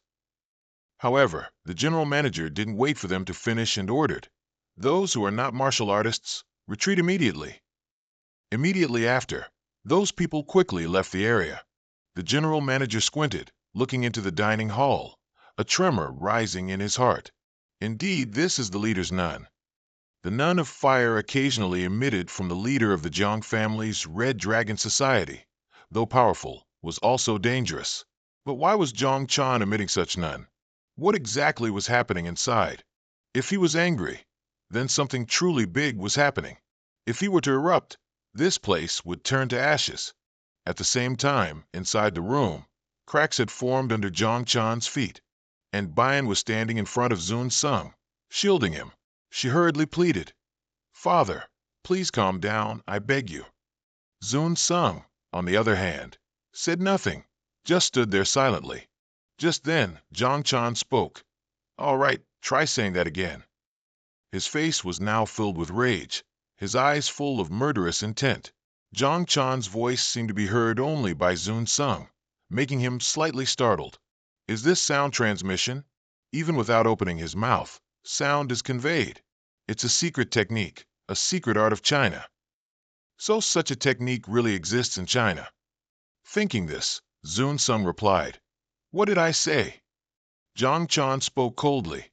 "The words you just said earlier, repeat them." At the same time, Bizian was very worried, but she couldn't hear their conversation at all. Zun Sung was still standing behind her, thinking, "Truly a miraculous technique. Is the voice directly connected to my ear?" This technique felt quite sophisticated to him, as expected of the Red Dragon Society's leader, the one who controls Shanghai. It's Zhang Chan, ranked second in the decade. Receiving no answer, Zhang Chan urged, "Speak quickly." Zun Sung heard this with a hint of helplessness, thinking that if he answered unsatisfactorily, Zhang Chan would turn him to dust. He might just do it. A person with true conviction has such spirit. Though he thought that, he wasn't afraid. He calmly said, "I won't give a different answer. I'm completely uninterested in what you offer me." Hearing this, Bizian looked at him anxiously. "Oziu Zhang, those words!" As expected, before she could finish, Zhang Chan angrily roared, "You beast!" The aura around him erupted once more. Bizian frantically tried to resist, but she couldn't help letting out a soft groan. Zun Sung, however, remained very calm, neither fawning nor afraid. Zhang Chan narrowed his eyes at him, thinking, no matter how talented he is, his offer to Zun Sung of everything wasn't meant to be trivial. Yet he was rejected. He felt belittled, but Zhang Chan had endured to achieve something greater. But why? Thinking this, he roared again. Useless, huh? How dare you? At this moment, Zun Sung suddenly used sound transmission to speak to Zhang Chan. Can you hear me? Saying this, he pointed to his ear, as if signaling something. This action made Zhang Chan's eyes widen in astonishment. Zun Sung didn't care, calmly saying, although I don't fully understand the principle, it seems simpler than I thought. Hearing this, Zhang Chan was surprised once more. Sound transmission, called simple. However, he suddenly felt a thread transmitting into his ear, which had appeared at some unknown point. Storing sound in a thread isn't difficult. However, transmitting sound through a thread to the opponent's ear so quickly is completely not easy. Even Bizian, who was gifted from childhood, is only in the cultivation stage. Disregarding Zhang Chan's doubt, Zun Sung transmitted again, because I'm familiar with a similar principle. Saying this, a circle of energy appeared in his hand. He slowly continued. It's a technique called the parasite bee. I applied that, and it actually worked. Zhang Chan stared blankly at what was in Zun Sung's hand, saying nothing, while Zun Sung continued speaking. As a junior, I'm telling you this. However, it was Leader Jiang who threatened me first. Furthermore, if you are threatened, you will also act at any time. Hearing these words, Zhang Chan's brows immediately furrowed into a line. The atmosphere quickly fell silent. Zhang Chan couldn't help but exclaim, so strong, and that experience and talent, to grasp the principle in such a short time. In this situation, the first thing is to focus on the technique. After a long silence, he finally spoke. I must stop boasting about my technique. I must show all my abilities. You truly don't know your place. You are more suited to be a warrior than a hunter. Zun Sung heard this and lightly scoffed. Doesn't sound like a good thing to say. Because he also had reasons to refuse the offer. What Zhang Chan said wasn't a compliment to him. Zhang Chan asked back, puzzled. What does that mean? Zun Sung slowly explained. Nothing. It's just that even if I told you, you'd find it hard to understand. So I won't say any more about this. With an involuntary scoff, Zhang Chan said coldly, is that so? If there's nothing to say, then there's only one thing left to do now. As soon as he finished speaking, he channeled energy into his foot and stomped down. The ground cracked once more. He coldly opened his mouth. Since we're both confident in each other's abilities, you know what needs to be done, right? Zun Sung knew what this meant, but he shook his head, refusing. No, I refuse to fight. Zhang Chan was slightly startled and asked doubtfully, what? Are you scared? Nobody's going to die. Zun Sung slowly said, if I act, I will kill. Zhang Chan was immediately startled. What do you mean by that? Zun Sung also didn't know what to say. He couldn't talk about the automatic hunting system. He reluctantly sighed and said, what to do? It's very difficult to explain to you. After a long hesitation, Zun Sung slowly said, like the secret sound transmission earlier, if we continue fighting, I'll learn all of your leader's techniques. Zun Sung said if Zhang Chan didn't mind him taking all of the Red Dragon Society's techniques and using them outside, then he'd be very welcome. With that, he raised an eyebrow, looked at him, and asked, so, would you like to try? The atmosphere at this moment seemed much more tense. The two of them were ready to clash. Bizian watched his actions, a flicker of disbelief in her eyes. Even Zhang Chan was equally surprised. Are you daring to provoke me? With that thought, he immediately lowered his center, preparing for battle. But at this moment, the ground suddenly shook, startling Zhang Chan. Zun Sung also felt this, and his eyes widened in horror. Both of them simultaneously looked outside the door. However, Zun Sung acted faster. He quickly ran off. Bizian saw this, and was also very flustered. What's happening? At the same time, Zun Sung had run to the window, but what was in front of him at this moment was a rift. He widened his eyes in horror and exclaimed, "A rift has appeared!" At the same time, outside the city, monsters emerging from the rift had begun attacking people. People were so frightened they had to flee. The beast chasing them was the Black Hand Saint. Just then, a scream suddenly echoed, making them turn back in surprise. They saw a person charging from afar. He carried a weapon in his hand, rushing straight towards the Black Hand Saint. Without any hesitation, that person stabbed it in the head. His arm trembled continuously. The weapon in his hand was also dented. Seeing him, the ordinary citizens immediately rejoiced. "It's a hunter! We're saved now!" At this moment, the Black Hand Saint was also glaring at that person. The newcomer was a member of the Dragon Hill Gang's combat team. He looked at his weapon, his expression a bit grim. "Too weak. It's really a shoddy weapon." At the same time, another person also ran over and shouted, "It's very dangerous here. Everyone quickly get away." Very quickly, the ordinary citizens left the area, leaving only the two members of the Dragon Hill Gang. The newly arrived person glanced at the one next to him and said, "Damn it, it's a holiday. Why did a Black Hand Saint suddenly appear? And a level 7 monster?" At this moment, the Black Hand Saint bared its fangs and claws at the two of them. The Dragon Hill Gang member's expression immediately turned grim. "That's what I mean. It's from the observation rift. What are those people at the observation station doing?" The person next to him sighed and said, "It suddenly erupted, so it must have been unexpected. It was a clear sky, and suddenly there's a raging storm. The whole city is in chaos. What about our emergency communication network?" The other person shook his head and replied, "There are no instructions from the Dragon Hill Gang. They only announced at the rally point. This side, even if we contact them, they won't answer." Hearing this, the man in the blue shirt could only say helplessly, "It's no use for us to say these things. For now, surviving is what's important." Because what stood before them was a level 7 monster, but even knowing it was difficult, the two of them still took on an attacking stance. At the same time, the Black Hand Saint also opened its large mouth towards them.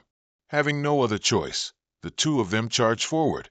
On the other side, in the territory of the Red Dragon Society, Zun Sung and Bizian had now put on their armor. As Zun Sung walked out, he asked, "What's the situation like now?" Bizian replied gravely, "It's serious. The whole city is in chaos, and other areas are still restricted from information." Nodding indifferently, Zun Sung looked at her again and said, "Ms. Bizan." Bizian's footsteps immediately paused, waiting for him to continue. Zun Sung hesitated for a moment before saying, "I have a favor to ask." He wanted her to help bring COQ, who was in the hospital here. The entire city was in chaos due to the unexpected appearance of the rift, and because Bizian's driving skills were proficient, she could quickly pick up his secretary. Bizian frowned upon hearing this and asked, "Shouldn't I be hunting the monster that escaped from the rift with you?" Chuckling softly, Zun Sung teased, "So don't come back too late, okay?" Bizian subtly frowned. "What do you mean by that?" Zun Sung slowly explained, "Right now, that task is more urgent than hunting monsters, and because it's urgent, I'm asking you." Hearing this, Bizian was even more troubled. Picking someone up is more urgent than hunting monsters? Are you kidding? She didn't dare to decide, so she glanced at Zhang Chan behind her, waiting for instructions. Zhang Chan hesitated for a long time before nodding. "Do what he asks." Bizian looked at him in surprise, but he calmly said, "You must be trying to show me something, right?" With that said, Zhang Chan looked at Bizian and spoke. "The Red Dragon Society and the general manager are enough to deal with this monster." Bizian had no other choice, nodding and accepting the order. "I understand, father." She then got into the car. She cast a meaningful glance at Run Sung. He met her gaze and nodded firmly. Seeing him so confident, Bizian gripped the steering wheel tightly, then pressed the accelerator and drove off. The car sped forward, leaving Run Sung and Zhang Chan behind. At this point, Run Sung finally spoke. "Then I'll quickly get involved as well." Zhang Chan nodded indifferently. All right, I understand. I don't know what you plan to show me, but let's see your abilities this one time. Smiling softly, Run Sung calmly said, I don't know if you'll be satisfied or not, but I will do my best as a hunter. Excuse me. As soon as he finished speaking, his figure vanished. Zhang Chan stood there silently. Could he be unsatisfied? The boy remained a mystery to the very end. On this side, Run Sung ran off after bidding farewell to Zhang Chan. A moment later, he tried to connect his combat suit's communication device and called Sukwu. Fortunately, it connected. As soon as Sukwu picked up, she urgently asked, Where are you right now? An unpredicted rift just. But before she could finish, Run Sung cut her off. I know. I'm running into the rift now. Sukwu understood and nodded upon hearing him. Run Sung continued, I have something to ask you. Do you have the control center's hotline number? The emergency hotline that all hunters can contact. Sukwu hesitated for a long time before replying. That doesn't exist. Run Sung wasn't too surprised. He had anticipated this. It wouldn't make sense for such a thing to exist in a place where every hunter competed against each other. Just then, Sukwu asked suspiciously, But why are you asking that? Run Sung frowned, about to answer. However, he had already spotted the black demon beast in front of him. It was only lightly wounded and still alive. In contrast, the members of the Dragon Gang team were quite heavily injured. All their weapons were also damaged. Indeed, carelessly crafted weapons can't be relied upon. Just then, one of them suddenly cried out, Wait that! They looked into the distance and saw Run Sung rushing towards them. He ran towards the black demon beast without hesitation. Seeing Run Sung, it opened its large mouth, wanting to bite him immediately. But Run Sung was not afraid. He calmly drew his weapon, a sword attached to his wrist. Run Sung poured energy into the sword, his eyes extremely resolute at this moment. He gripped the sword firmly, sweeping past the black demon beast as swift as wind. Fresh blood began to pour like rain, but Run Sung was completely unharmed. The two members of the Dragon Gang team froze at this sight. This technique is too incredible. It's a legendary technique. On this side, Run Sung didn't care what they thought. He landed from the air, and the black demon beast's body fell at his feet. The two members of the Dragon Gang team watched him from a distance, their eyes filled with admiration. Run Sung is too strong. The two recognized him as the hunter who took down one of the four evils, truly living up to his reputation. At the same time, Run Sung's call with Sukwu was still connected. Sukwu, seeing that he hadn't replied for a long time, asked suspiciously, What's wrong? He gently shook his head, smiling as he replied, It's nothing significant. More importantly, I have an instruction. Immediately after, Run Sung began to relay his instructions to Sukwu on the other end of the line. A moment later, Run Sung requested, That's all. Just so you know. Sukwu complained with a hint of dissatisfaction. Where do you get off being so unreasonable? Hey, wait a minute. But Run Sung didn't listen, directly disconnecting. Then he glanced towards the two people behind him. Caught by his gaze, the two members of the Dragon Gang team immediately trembled in surprise. The two quickly exchanged glances, as if asking what to do now. After a moment of hesitation, they decided they had to leave here. If they wanted to hunt the monsters pouring in from everywhere, they had to split up. Thinking that, one of them waved goodbye. Hey, thanks for saving us. We'll be going now. However, Run Sung, who was across from them, didn't reply. This made the two confused. They thought he didn't understand Chinese. But at this moment, Run Sung suddenly lifted his feet and ran forward. His sudden action startled the two opposite him. They exclaimed in shock, Hey, what are you doing? Run Sung didn't care, still rushing forward. The two members of the Dragon Gang team were utterly confused, not knowing what he intended to do. On another front, Bijan's car was currently moving on the road. According to Run Sung's words, Bijan had picked up Sukwu to follow her. Sukwu sat in the passenger seat, extremely discontent, constantly grumbling. I can't understand this. Hearing this, Bijan glanced at her. Suk Woo continued grumbling. He said to get into Team Leader Jang Bijin's car and immediately go to the location where I'm sending a signal. What's that about? Why do you have to go all the way to where Run Sung is? In this emergency, he should need someone strong like Bijin, rather than someone weak and useless like Suk Woo. As soon as these words ended, Bijin suddenly spun the steering wheel. This startled Suk Woo, making her shut up. The car performed an extremely beautiful drift on the road. At this moment, Bijin once again stepped on the accelerator, speeding up on the empty road. Inside the car, Suk Woo was terrified by Bijin's driving. Bijin glanced at her, raising an eyebrow and asking, "And?" Suk Woo looked at her cold expression, quickly shook her head. "Nothing. I won't say anything more. You should just keep quiet. This person's driving is really no joke." Bijin glanced at her, stating indifferently, "Now all the roads leading to the city are jammed. Because everyone's busy fleeing. The road to the city center, where Run Sung is sending the signal, isn't jammed yet. Even if we contacted the central control room, the information network has been completely paralyzed."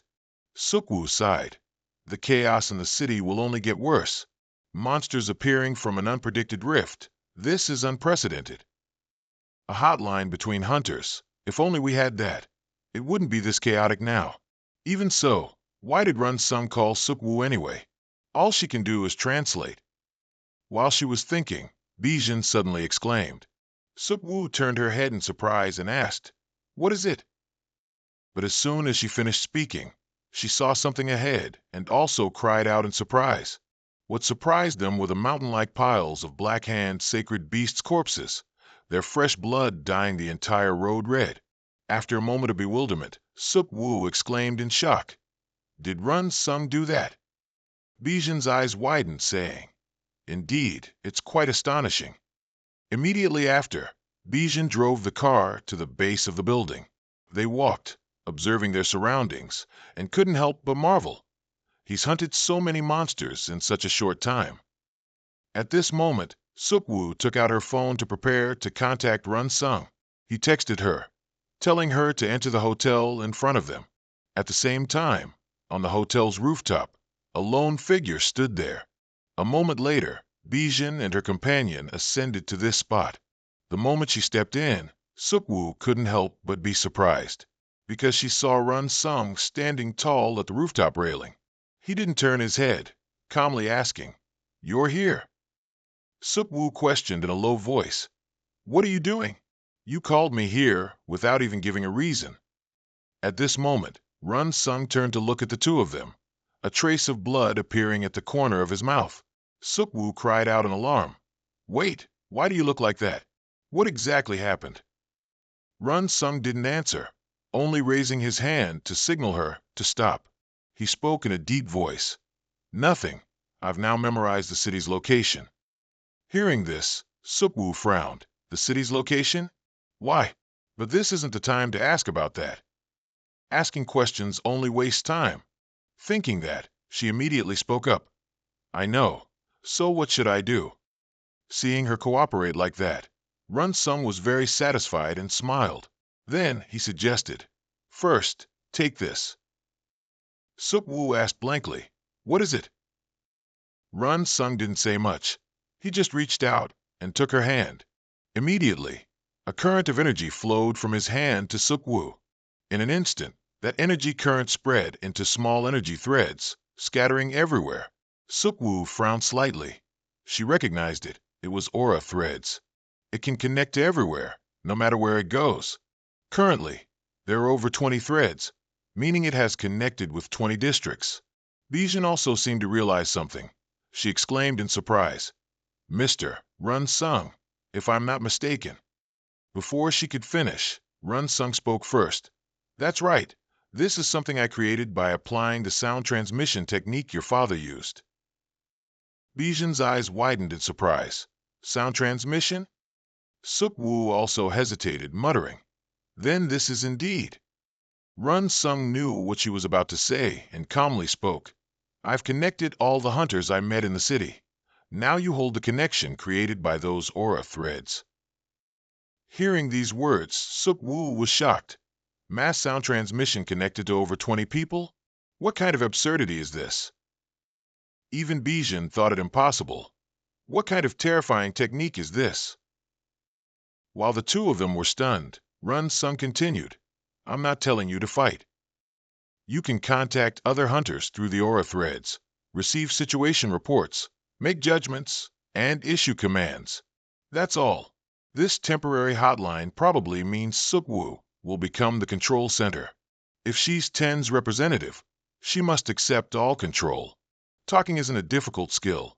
Run Sung told Sukwu to try it, and she asked with a bit of awkwardness, But what should I say? Shaking his head calmly, Run Sung reassured her, Don't worry about that. I'll tell you the rules for commanding. It's not difficult. You'll get used to it quickly.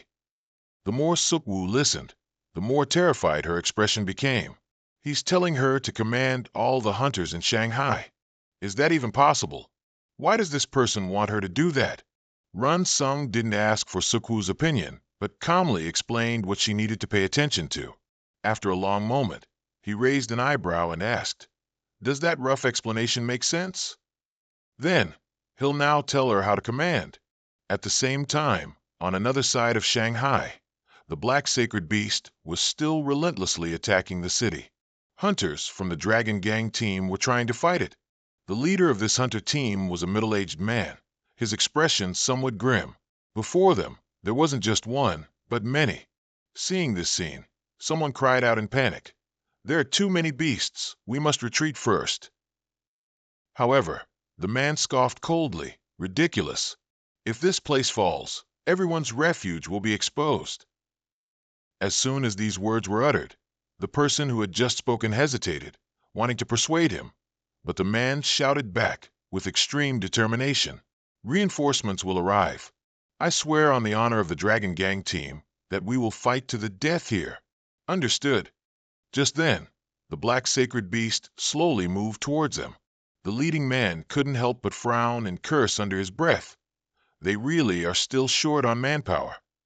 He had to survive until reinforcements arrived. He had heard such a sound transmission. But one thing puzzled the man. Although it was Ten's manager, it was the voice of a young girl. This was quite confusing. There was no other way. They just had to hold their ground here. Not just because of those sound transmissions, but also for the honor of the Dragon Gang team. Just then, the man suddenly saw something. A brilliant flame suddenly appeared above the head of one of the black sacred beasts. In an instant, the flames enveloped its body, and its burning muscles made it scream in pain. Seeing this scene, the leader of the Dragon Gang team was startled. While he was confused, a voice suddenly rang out from behind him. Quite a difficult battle, isn't it? The man immediately turned around and saw someone approaching. Behind him were several other people wearing the armor of the Crimson Dragon Association. The leader spoke sternly. Hunter Cien Bongda of the Crimson Dragon Association has come to reinforce the Dragon Gang team. As per the vice chairman's orders.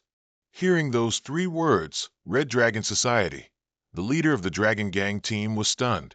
He never dreamed that people from the Red Dragon Society would come to reinforce them, but Bongda didn't care what they thought. He had already charged forward. The blade in his hand plunged straight into the black beast's body. At the same time, each blade also brought forth flames. In an instant, the black beast's body was again engulfed in flames. Seeing Bongda's attacking momentum, the leader of the Dragon Gang team smiled. Immediately after, he looked at his men and shouted, What are you guys doing? Letting the Red Dragon Society take all the credit? Quick, clean them up. These words reached Bongda's ears, making him can't help but glance over. The other man didn't back down either, raising an eyebrow to return his gaze. This was the first time the 2 most powerful societies in Shanghai hunted together, all thanks to Run Sung. But no matter what, destroying the black beast was the most important thing. At this moment, the black beast opened its large mouth and attacked them. By this point, they were no longer afraid. They began to attack with all their might. Today in Shanghai, an unprecedented situation unfolded. An information network spread everywhere, helping hunters in the city gather and join forces to eliminate the monsters. And the person responsible for relaying the information was CEO Q. Even she felt this was amazing. The chaos in the city had been resolved in an instant. At the same time, Run Sung was also speeding towards where the monsters appeared. While running, he continuously received reports from CEO Q. He nodded in satisfaction. Good. The most dangerous area has been contained. CEO Q on the other end immediately replied, Yes, we can breathe a sigh of relief for now. I didn't expect it to be resolved so quickly. Before this, Run Sung had taken out a map and taught her how to command. Shanghai was divided into a total of 15 zones. The Central Crack Zone was one of them, and emergency situations were numbered from 1 to 15. Later, if any area has an urgent situation, send skilled hunter teams there. That way, we can save citizens who couldn't evacuate in time and hunt the beasts. CEO Q stared intently at the points on the map, not replying for a long time. Seeing her unusual expression, Run Sung suspiciously asked, What's wrong? CEO Q thought for a long time before daring to ask, Is it true that you just came up with this method, right after the rift opened? Chuckling softly, Run Sung calmly said, How could it be? I applied the team operation methods I learned in Korea. Although he operates solo, he used to be part of a hunter team. Back to reality, CEO Q, after finishing her report, asked suspiciously, But where are you going now? Run Sung didn't answer. He just smiled and said, I'm here. CEO Q was a little confused. Run Sung didn't say anything more, because right in front of him was the rift. Below, hundreds of black beasts were constantly moving, searching for targets to attack. Their numbers were unbelievably high. Run Sung looked at them indifferently, a look of excitement on his face. Good, I've reached the central rift area. Hearing this, CEO Q exclaimed in disbelief. Wait, the central rift? Are you going there alone now? Run Sung calmly hummed in acknowledgement. In the center of the rift, there were countless monsters. Moreover, there was also a commander beast tightly wrapped around a skyscraper near the rift. CEO Q knew there would be danger. She worriedly exclaimed, Are you crazy? There are hundreds of beasts there, and you're going alone. Run Sung didn't explain anything upon hearing this, only calmly said, Phase 3 is coming soon, the phase of unexpected rift progression. CEO Q was stunned after hearing this. Run Sung continued to explain. Phase 1 is monster infiltration. Phase 2 is attacking to slow down the monster's advance. And Phase 3 is when the monsters infiltrate again and overwhelm Phase 2. Although we're holding on now, we won't survive Phase 3. I have to go to buy time. CEO Q's face turned grim after hearing this. Run Sung calmly continued, If we can gain time, we'll attack the center. He said he also understood the entire situation. What would happen if Phase 3 started now? However, Run Sung facing hundreds of monsters alone still felt somewhat wrong. Moreover, there was also the very difficult to deal with leader beast. Despite her extreme worry, CEO Q gritted her teeth and said, I understand. Run Sung chuckled softly and replied, Then let's begin. But at this moment, CEO Q suddenly called out in a low voice, Hey you! Making Run Sung a little bewildered. After hesitating for a long time, she seriously said, Don't throw your life away so easily. Run Sung was a little surprised by these words, but very quickly, he smiled and said, You're not so bad yourself. Having said this, their conversation was disconnected. Run Sung began to get ready, thinking to himself, COQ has a cute side too, doesn't she? But putting that aside, he had something he needed to do right now. Now was the time to hunt. With that thought, Run Sung immediately jumped down from the building. Two dark sacred beasts saw him and opened their mouths, ready to tear him apart. But at this very moment, two sharp swords appeared in his hands. Run Sung slashed down without hesitation, and the heads of the two dark sacred beasts were severed from their necks. Run Sung smiled in satisfaction, but he didn't rest for a moment, immediately rushing towards his next prey. A moment later, a helicopter appeared in the Shanghai sky. Just then, the helicopter door opened. A group of people appeared inside, wearing armor. They were likely hunters. The leader spoke in a somber tone. It only took 2 hours to get here via emergency transport. It's surprisingly fast. I don't know if this is rude to say, but the city center seems to have less damage than I expected. This man was Ha Zuk-in, one of the top 10 hunters on China's hunter board. Hearing this, the person next to him couldn't help but ask, "Is that so?" Zuk-in casually nodded. "Yes. I don't know the full story, but they should have been caught off guard and injured. If you call it luck, then it truly is luck." Although he said that, he believed the Shanghai hunters were more capable than he thought. "We'll know as soon as we go down and see, won't we?" Thinking this, Zukin looked at the person next to him and asked, "Besides me, have the others in the top 10 arrived as well?" The person next to him quickly replied, "Yes, 3 people have arrived so far. However, to reach the center of the rift, the time might be a bit." He hadn't even finished speaking when Zukin nodded knowingly, as expected. Then he ordered his men to form an assault team and close the rift. While it sounded noble, Zukin merely wanted to claim the spoils for himself. Immediately after, he loudly declared, "Excellent! Let's infiltrate the center of the rift now. Let's go." As soon as he finished speaking, Zukin stepped out and, without hesitation, leaned over and jumped down. Zukin's teammates quickly followed suit. A moment later, they finally landed. Zukin quickly counted the people, nodding in satisfaction. "All right, everyone's here." Monsters would soon rush to the central area. He warned everyone to be vigilant. Immediately after, they proceeded inside. Zukin thought that no matter what kind of beast appeared, it would be no match for him. But at this very moment, the person in front suddenly stopped. Zukin frowned suspiciously. "What's wrong?" He hadn't even received an answer when his eyes widened in horror, because piled before them were the corpses of dark sacred beasts. Everyone's faces instantly turned grim. Zukin exclaimed in disbelief, These are monster corpses." Moreover, they were not intact, body parts scattered everywhere. Everyone in Zukin's team quickly went to investigate, their eyes filled with disbelief. "The dark sacred beasts are dead and scattered here. How could this be?" Their astonishment was natural. The scene here was truly indescribably gruesome. Moreover, over there was the head of the leader dark sacred beast. They naturally recognized it as a level 7 monster. Zukin scanned the area, frowned in thought, and after a long time, he murmured, "What's happening in the rift?" At this moment, everyone looked up at the rift in the sky. It was eerily quiet, with no more monsters appearing. But Zukin didn't think so. This is not a good sign. Thinking this, he suddenly spoke up. Perhaps one of the 4 calamity beasts appeared and ate the smaller monsters. As soon as these words came out, the people behind him immediately panicked. Only Zukin smiled excitedly. "Excellent, how interesting." As soon as he finished speaking, he drew the sword from his back. This is the Tu-Ha sword, a sword created from volcanic lava.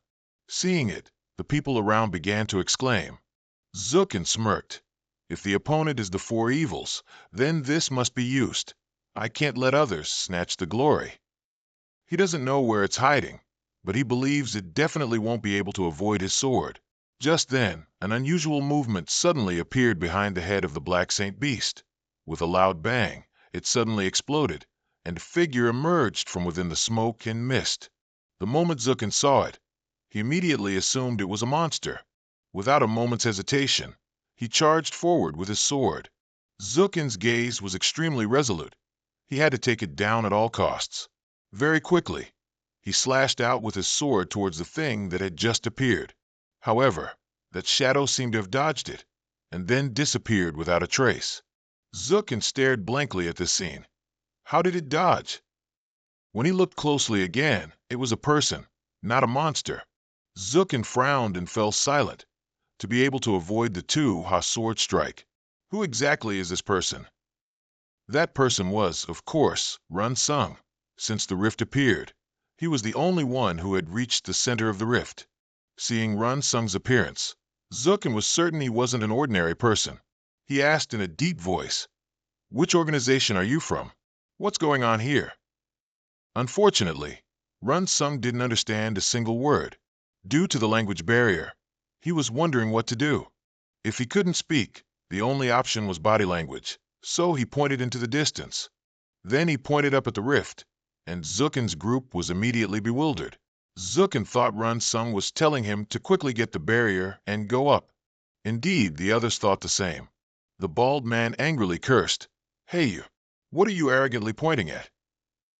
Zukin gestured for him to be quiet, then looked at Run Sung and introduced himself. "I am Ha Zukin of Wasan. Do you know my name?" He thought Run Sung seemed to be a strong individual. It would be great if he helped them close the rift, and if he cooperated, Zukin would share some spoils with him. Zukin was very confident in his offer. Hunting with the top 10 was an excellent opportunity for any unknown hunter. However, Run Sung didn't answer a single word. He quickly turned and wanted to leave. His actions angered the others again. The bald man aggressively cursed, "Hey, are you ignoring us?" Hearing this, Run Sung immediately turned his head and glared at them. This gaze was so terrifying it startled Zukin. Just then, Run Sung seemed to enunciate each word. "There's work needed up there." As soon as he finished speaking, he disappeared before them. Zukin's group didn't understand what Run Sung said, but they knew he had spoken Korean and wanted to capture him. Zukin shook his head, refusing. "No need, let's go. Closing the rift is more urgent." He said that because he knew who Run Sung was. He's that person who hunted the Chilan. With a bit of talent, he dared to disregard a top 10 like him. After killing all the monsters that came out of the rift, Zukin would teach him a lesson. Immediately after, they entered the rift, but the moment they stepped inside, their eyes widened. Because inside, it was also piled high with the corpses of black saint beasts. Seeing this sight, the bald man couldn't help but exclaim in shock, "Oh my God, the monsters inside the rift have all been eliminated too."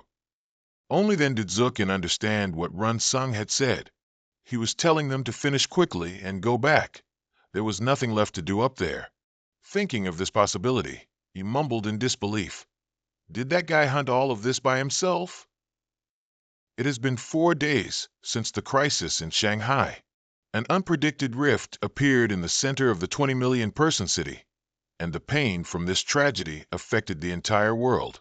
Furthermore, according to a statement from TENS, Zun Sung played a significant role in the incident's origin.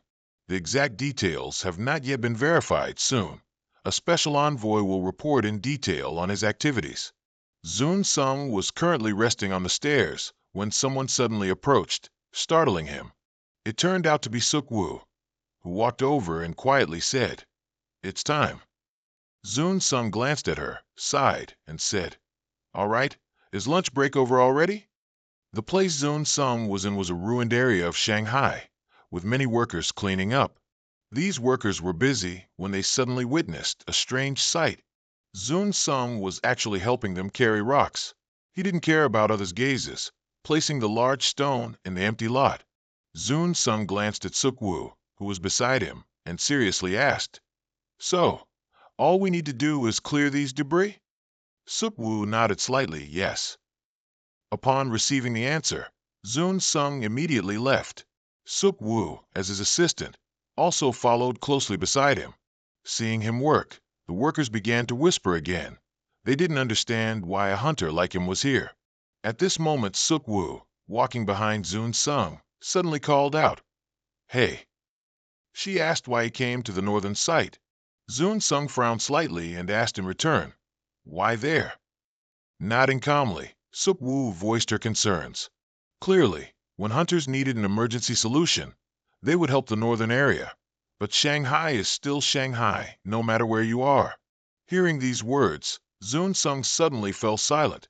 Seeing no answer from him, Suk Woo continued, "You don't need to do such things here. There are no TV cameras now, no one knows, and it might even be seen as strange." Just as she said, the workers looked at the backs of the two, feeling it was quite useless, because in their eyes, hunters don't do these kinds of things. But Zun Sung said indifferently, "I don't care how they look at me." These words startled Suk Woo. He slowly explained, "Isn't it the style here to do what you want without caring about others' gazes?" He had said it countless times. This was just something he wanted to do. rather than lying flat on a hospital bed. It was better to exercise and train a bit. Suk-woo paused upon hearing this. After a long hesitation, she finally spoke. Even so, there's no one by your side right now. However, she stopped before finishing her sentence, because she felt it was useless to say anything. Zoon Sung also didn't care about her words and just did as he pleased. He hoisted another large stone onto his shoulder. Then he began to clear the rubble under the bewildered gazes of the workers. After the official statement from TENS, rumors had spread throughout Shanghai about how talented Zoon Sung was in the area around the Rift Center. He had shown miraculous sound transmission techniques to all hunters, commanding them through that technique, rescuing civilians and repelling beasts. However, the act of hunting all the beasts in the Rift's central area alone was groundless. During the catastrophe, when everyone was in a panic, Zoon Sung summoned hunters through a mysterious technique, being the one with the greatest merit in preventing the disaster. But Zoon Sung didn't care much about these things. Despite saying so, Tens was extremely wretched when he declared that Zoon Sung was merely a supporter from the start, and no one sought him out. Honestly, thanks to Zoon Sung, casualties could be minimized, yet now there was no one by his side except Suk-woo. Because he was a foreigner, Suk-woo felt that Tens was extremely negligent in this matter. Even she was like that, living anonymously, dying unknown, but Zoon Sung was different. He not only directly minimized casualties for Shanghai, but was now also helping to clean up the aftermath.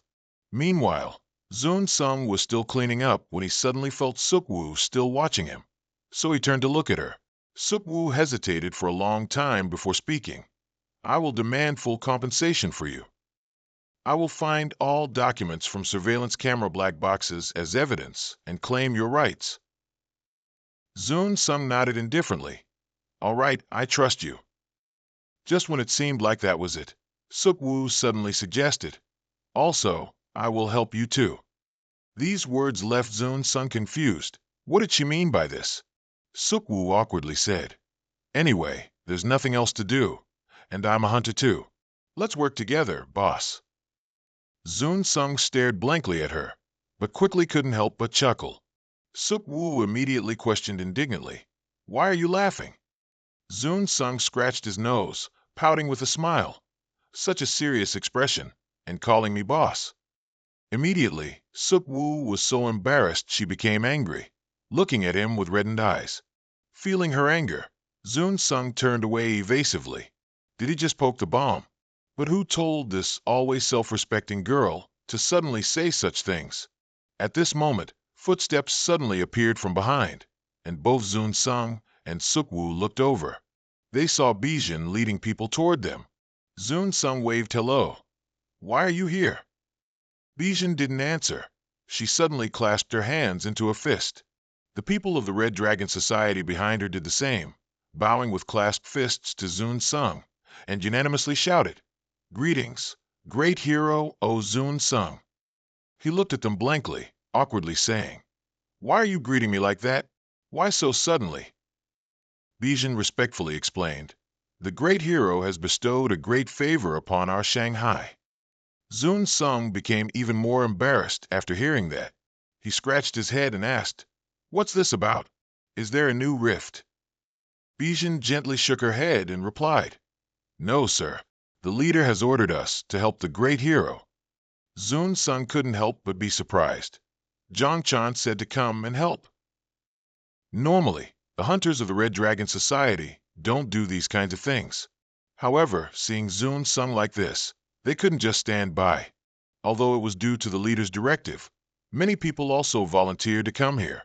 The news that Zoon Sung was helping with the reconstruction had already spread throughout all of Shanghai. Immediately after, people from the dragon-slaying gang also came to lend a hand. Not only them, other hunters also came to help. They continued cleaning up until two hunters lifted a rock and discovered something. They immediately shouted, There are people here. A woman and a child are trapped underground. Immediately after, they quickly rescued the survivors from under the rock. Fortunately, they were still alive. It was truly a miracle. Everyone was delighted by this. Doing good deeds and saving people. Who wouldn't be happy? At this moment, Bijin walked next to Zun Sung and said, I imagine you were very disappointed when you came here. But even so, if you earn respect, people will follow. This is also an unwritten rule here. Then she suggested again. So, I'll go check other areas. Zun Sung nodded slightly. As soon as one person left, another arrived, and Sukhu's excited laughter rang out from behind. See? This is China's potential. She, too, was now smiling, taking off her jacket. Her face was covered in mud, but a smile still graced her lips. Zun Sung glanced at her and asked back, Is that so? Sukhu pouted and said, Don't be so serious. To be honest, even if I try to think, there's a lot to talk about. Zun Sung merely chuckled softly without replying. Sukhu looked up at him.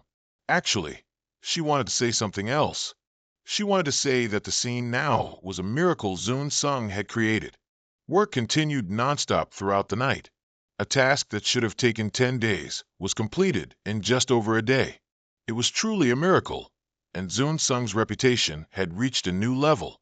A few days later, at the hotel where Zun Sung was staying, his physical condition had improved significantly.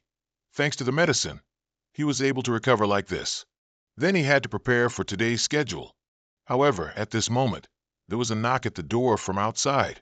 Zun Sung went out suspiciously, opening the door and asking, Who is it? Seeing the person outside, Zun Sung's eyes widened in surprise. At this moment, the person smirked and said, It's a pleasure to meet you, Junior. I am Lee Himan. This person was the fourth-ranked individual, the head of the Vim Corporation, and also the one who had attacked Zun Sung. Zun Sung stared at the person, a look of vigilance on his face. At this moment, Himan chuckled and said, Actually, I have a few things I want to tell you. The one who gave such an excellent performance in Shanghai. Zun Sung furrowed his brows in confusion. Something to say? Himan nodded slightly and replied, As of today, you are about to enter the top 10. Congratulations, Junior. Hearing these words, Zun Sung became even more confused. Enter the top 10? Me. While he was doubting, Himan suggested again, Shall we talk for a bit? Zun Sung felt there was no problem, so he nodded indifferently. All right. However, at this moment, another hand suddenly blocked the door. Zun Sung was pulled back and looked up at the person. The person who came was Zukin. He was glaring at Zun Sung. Zun Sung didn't back down. Is this person crazy? Why is he blocking someone's door? Seeing his attitude, Zukin snorted coldly and cursed. Indeed, you're as arrogant as you were back then. How dare you speak to Senior Lee Himan like that? But in 6 days, he won't let you continue this arrogance. The more Zun Sung listened, the less he understood anything. He raised an eyebrow and asked, More than that, who are you? His words startled Zukin. Zun Sung didn't care, pouting as he continued, Don't act like we know each other. Have we ever actually met? Zukin was enraged by his words. He gritted his teeth and cursed, You insolent brat! How dare you look down on me? Without waiting for Zukin to unleash his fury, a surge of energy appeared in Zun Sung's hand. Without any hesitation, he punched toward Zukin. He was caught off guard, so he got punched. Afterwards, Zun Sung directly slammed the door shut. After Zukin regained his senses, he furiously pounded on the door and shouted loudly, Open the door! Zun Sung heard these words and sighed, somewhat speechless. Which hospital let this guy out? But at this moment, a sound suddenly rang out from behind him, startling him. His temper is hotter than I thought. Zun Sung glanced back and unexpectedly saw Hoa Min sitting on the couch, who casually spoke. Good, after all, there's no need to talk in 6 days. Zun Sung looked at him in dismay. When did that happen? I clearly closed the door properly when I went out. He was still bewildered when strange black smoke appeared in the room. Zun Sung put his hand over his nose. Why does it smell burnt in the room? However, he quickly realized something, raised his eyebrows and mumbled, It's sorcery. Himan was a little surprised, then praised. Well done. You saw my ability, but you weren't fazed. You're still very cool. I am a sorcerer. Zun Sung frowned and fell silent upon hearing the two words sorcerer. The soul inside the body is operated in the form of drawing Oceania to use, like a skill tool.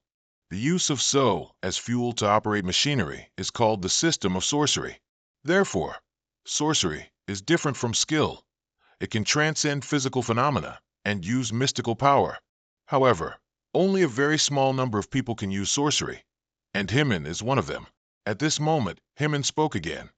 As you think, this smell is the source that activates sorcery. More precisely, it's a trace.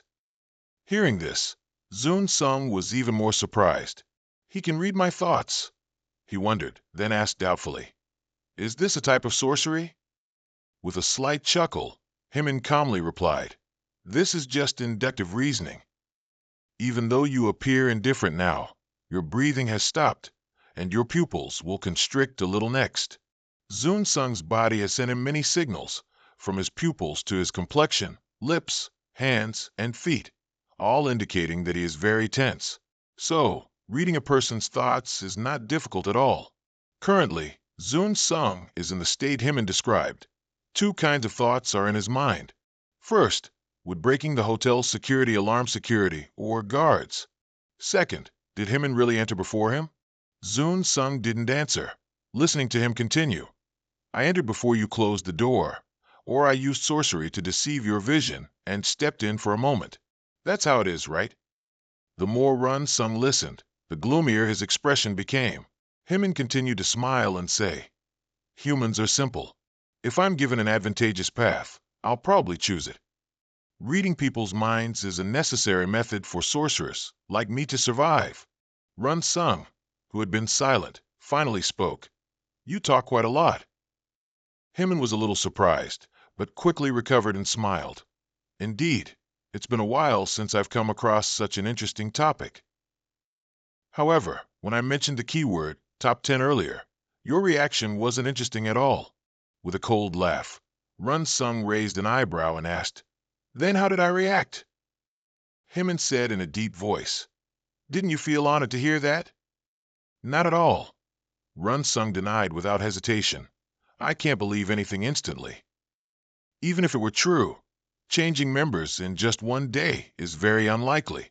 Hyman frowned at him, saying in a deep voice, you underestimate the reputation of the top 10 too much. Run Sung calmly replied, because it deserves that thought. Hyman slowly explained, actually, when you took down one of the four evils, you were already qualified. You are the only foreigner to receive invitations from everywhere, which is why I treated you so casually. But not anymore. Now Run Sung has become a hero of Shanghai.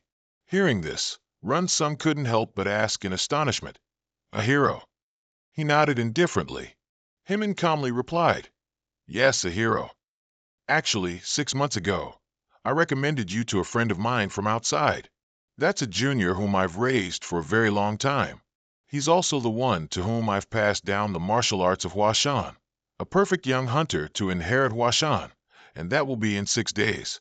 But Run Sung appeared only twice for hunts and completely reversed the situation, becoming a hero of Shanghai.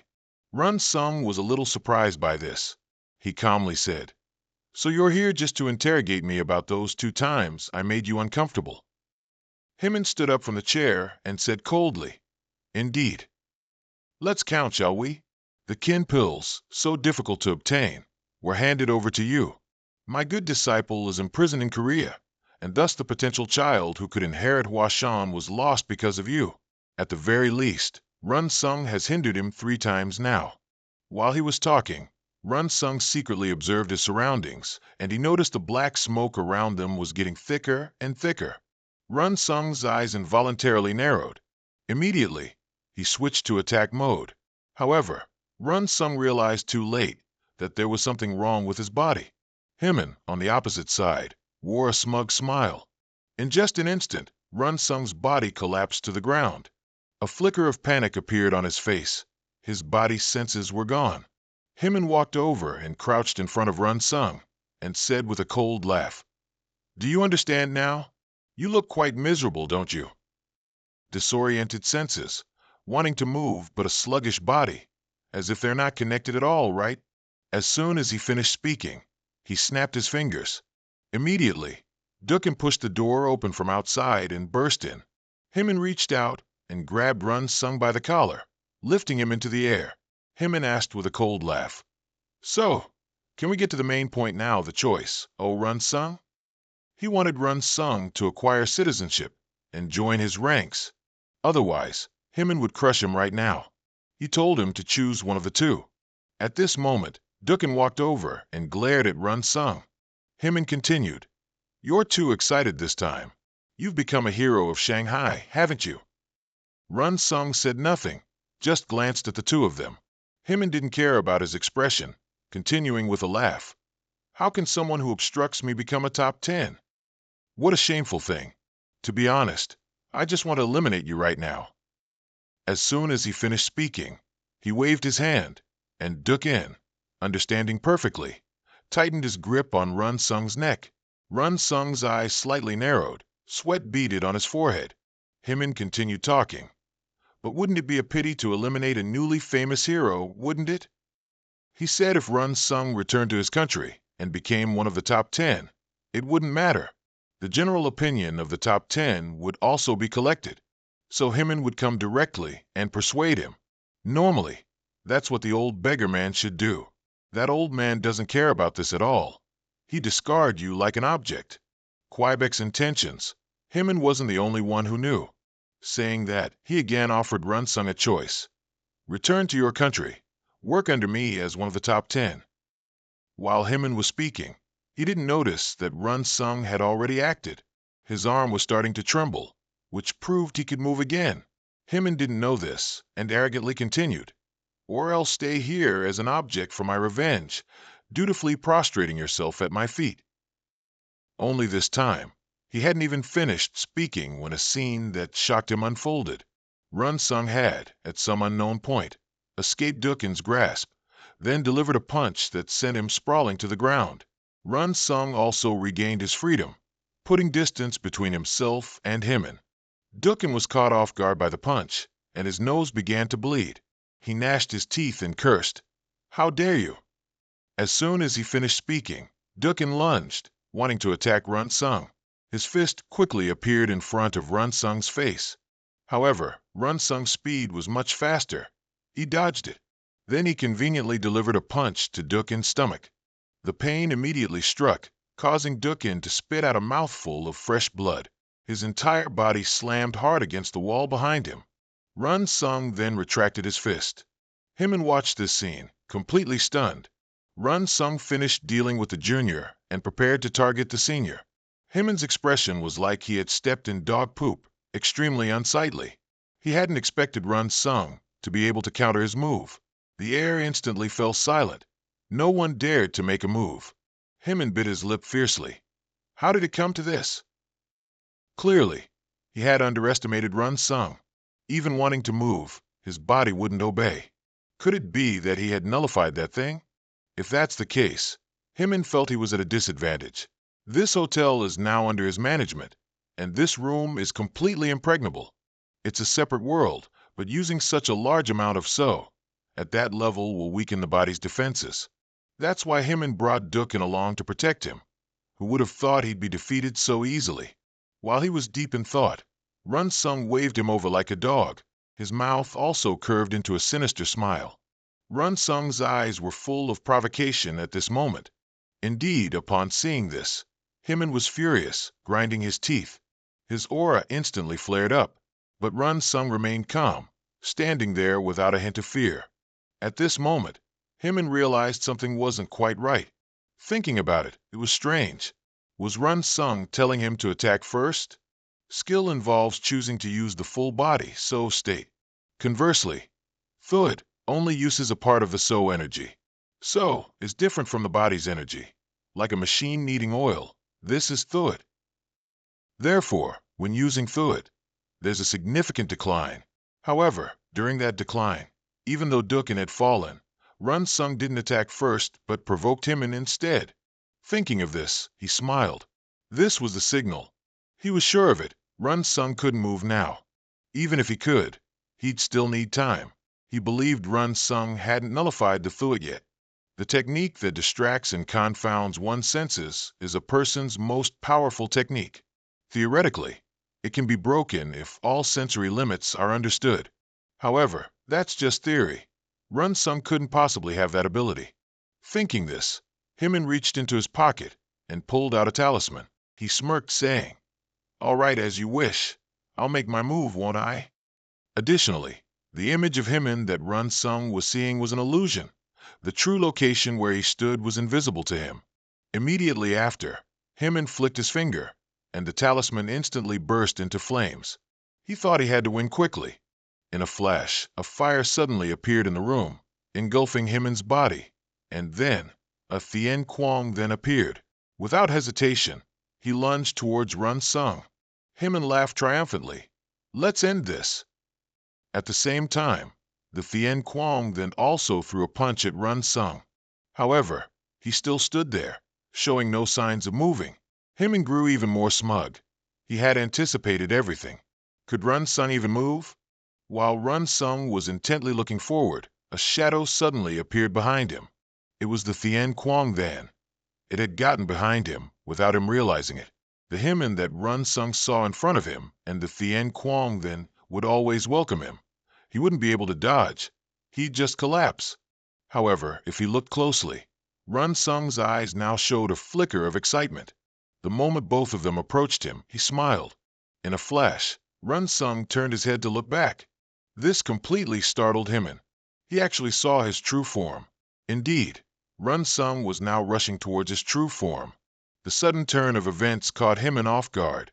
He quickly yelled, "Thien Quang then, protect me." Following his cry, the Thien Quang then quickly appeared, blocking him. Unfortunately, Run Sung didn't give up. Hyman fiercely bit his lip, his face extremely grim. But Run Sung didn't care at all. He swiftly darted past the Thien Quang then and lunged behind it, landing a punch on Hyman's face. His face was now swollen like a pig's head, causing him to grit his teeth and curse under his breath. How did this guy do that? Run Sung, from the opposite side, glared at him, full of anger. Hyman's entire body stumbled and fell to the ground. Run Sung also retracted his fist at this moment, but when he looked at his hand, he felt a bit helpless. The sensation in his hand had diminished. It was still a little bit off. At this moment, Hyman had started to stand up. He angrily yelled, "You bastard!" His expression was extremely unpleasant. Hyman gritted his teeth and questioned, "How did you know where I was standing? Answer me." Hearing these words, Run Sung became a little silent. But very quickly, he smirked confidently. Back to the time before the attack. During that silence, Run Sung had secretly observed, and he realized that the old man's current appearance was clearly fake. Therefore, Run Sung began searching for his true form. If he couldn't find it, he couldn't win. He sometimes thought Hyman was outside this room, but he quickly dismissed it. The old man himself had said that the spellcaster was the one emitting the scent. The source of the scent was clearly in this room. So Hyman was hiding his true body somewhere within this very room. So Run Sung decided to test it out, first by attracting attention through provoking his opponent. That was the purpose of him provoking Hyman. Indeed, he succeeded. The old man's attention was diverted by his anger. Seizing this opportunity, Run Sung dispersed strands of energy. In an instant, the entire room was enveloped by it. Every nook and cranny was searched by those aura rays. Even the ceiling was no exception, until the aura ray found a corner of the wall. It then discovered Hyman's faint, hidden figure there. Run Sung immediately smirked triumphantly. "Found you!" After Hyman heard his method, his expression became even more serious. He never dreamed that Run Sung's provocation was merely to buy time, and conversely, to find his location. Therefore, Hyman had been thoroughly tricked by Run Sung. The more he thought, the angrier he became. He couldn't help but let out a cold laugh. Then he directly tilted his head back and laughed loudly. Hyman gritted his teeth and spoke. "Well done, Junior. You've made me change my mind. You truly are a talented and intelligent fellow." Hearing this, Run Sung just snorted lightly and coldly said, "I don't care how you evaluate me. First, you need to take responsibility for this mess." This made him even angrier. He said in a deep voice, "You're telling me I have to take responsibility?" Run Sung glared at him and calmly replied, "Of course. If you start a fight, everyone has to pay the price." Hearing this, Hyman sneered again. "I know. Of course, I won't forgive anyone who dares to stop me. I'll deal with you right here." As soon as he finished speaking, another talisman appeared in his hand. Run Sung's eyes immediately showed vigilance upon seeing it. Hyman narrowed his eyes at him and said coldly, "I'll definitely do it." As soon as he finished speaking, he flicked his finger, and a flame appeared. The talisman in Hyman's hand quickly caught fire. Run Sung observed this from a distance, but he seemed to realize something. Sure enough, Hyman's figure vanished in an instant. When he reappeared, he was in front of Zukin. He glanced at Run Sung and said, "I'm going first. I won't participate in a fight where the odds aren't high." He knew that if he left Zukin behind, it would leave evidence of him fighting with Run Sung, so he definitely had to take him and flee together. Run Sung also realized Hyman's intention and immediately charged forward. Hyman paid no attention, raised an eyebrow, and scoffed. "Well then, goodbye." With that, he flicked his fingers, preparing to escape. Run Sung bit his lip fiercely. He absolutely had to stop him. Without hesitation, he quickly struck out with a palm. In an instant, the palm strike, imbued with energy, shot out. Seeing what was rushing towards him, Hyman immediately panicked. He realized Run Sung was trying to disrupt the core of his technique. If that happened, Hyman would surely be finished. Having no other choice, he decided to use the technique to escape alone. With a bang, Run Sung's energy blast slammed into the wall. Run Sung looked up ahead, a satisfied smile appearing on his face. Left him behind. With that, he narrowed his eyes at the person leaning against the wall. Zukin had ultimately become Hyman's scapegoat. At the same time, on the hotel's rooftop, Hyman had fled to this location. His expression was extremely unpleasant. He threw his head back and yelled, "Ha Zukin! I left him behind! That damn bastard!" In an instant, the rooftop echoed with Hyman's angry shouts. Just then, Sook burst through the door, shouting, "Boss, are you okay?" But as soon as she finished speaking, she suddenly froze, because she saw Zukin lying on the ground, and Run Sung was sitting not far away. Seeing her, he waved hello. "Oh, you're here." Sook stared blankly at the person and stammered, "The one unconscious next to you is Azukin? Were you attacked?" Run Sung casually nodded in admission. "That's right." Hearing this, Sook immediately got angry. She gritted her teeth and cursed, "This idiot." As soon as she finished speaking, she walked over to Zukin. She stood there silently, looking at him for a long time. However, after only 3 seconds, she suddenly smiled. Even more surprisingly, Sook directly punched Zukin in the stomach, causing him to wake up from the pain. Run Sung stood outside, stunned by what he saw. But Sook wasn't finished. She grabbed Zukin's shoulder and started scolding. "You? Just because you learned a bit of useless martial arts from Lai Hyman, you think you're hot stuff? Who do you think you're messing with?" Run Sung felt a bit speechless at this scene. This girl is still as hot-headed as ever, exactly like the first time they met. Thinking this, he glanced at Sook and asked, "Is this guy famous under Lai Hyman?" Sook immediately stopped scolding, then said discontentedly, "Everyone knows that. Master Wantong of the Maoshan sect is an arrogant fellow. That Master Wantong's attitude isn't just normally annoying." Saying that, she reached out again towards Zukin and scoffed, "If you're awake, open your eyes, you hear? I'll hit you so hard you won't be able to open your eyes again right now." Zukin was so scared he almost peed his pants, hurriedly opened his eyes, and muttered something incessantly. Fearing she would strike again, Run Sung interjected, "Wait, let him go first. He just fought me, so his body's in pretty bad shape already. He can't run away." "I know." Sook nodded slightly. Her hand also lowered. Zukin's face was covered in cold sweat at this moment, and he coughed continuously. Run Sung and Sook stood there looking at him. Just when the two thought Zukin wouldn't say anything, he suddenly looked up and said in a deep voice, "You're old man Gene Quibic's subordinate, aren't you? What bad luck." As soon as these words were uttered, Sook's temper flared again, and she gritted her teeth, cursing. What did you say, you punk? Now you. But before she could finish, Run Sung stopped her. Wait. Sook stopped by him again, said discontentedly. What's wrong? Just make this guy wish he were dead, and he'll become docile right away. Run Sung calmly said, I'm not stopping you. I just have something I want to ask him. Sook frowned in surprise, asking doubtfully, Something you want to ask? Nodding indifferently, Run Sung calmly replied, Ten still doesn't know about me being ambushed, do they? That, of course, still. Sook hesitated slightly. However, she quickly spoke with conviction. Don't worry about it anyway. This guy was caught red-handed attacking the boss. We can demand a large compensation for damages. However, Run Sung shook his head, refusing. No, that's not necessary. Saying that, he sat down opposite Zukin. His action made Zukin a bit confused. After a long while, Run Sung finally spoke. There's no need to report it to the authorities or TENS. Wouldn't it be fine if we could just reach an agreement with the party involved? As soon as these words were out, Zukin looked incredulous. Even Sook was equally surprised.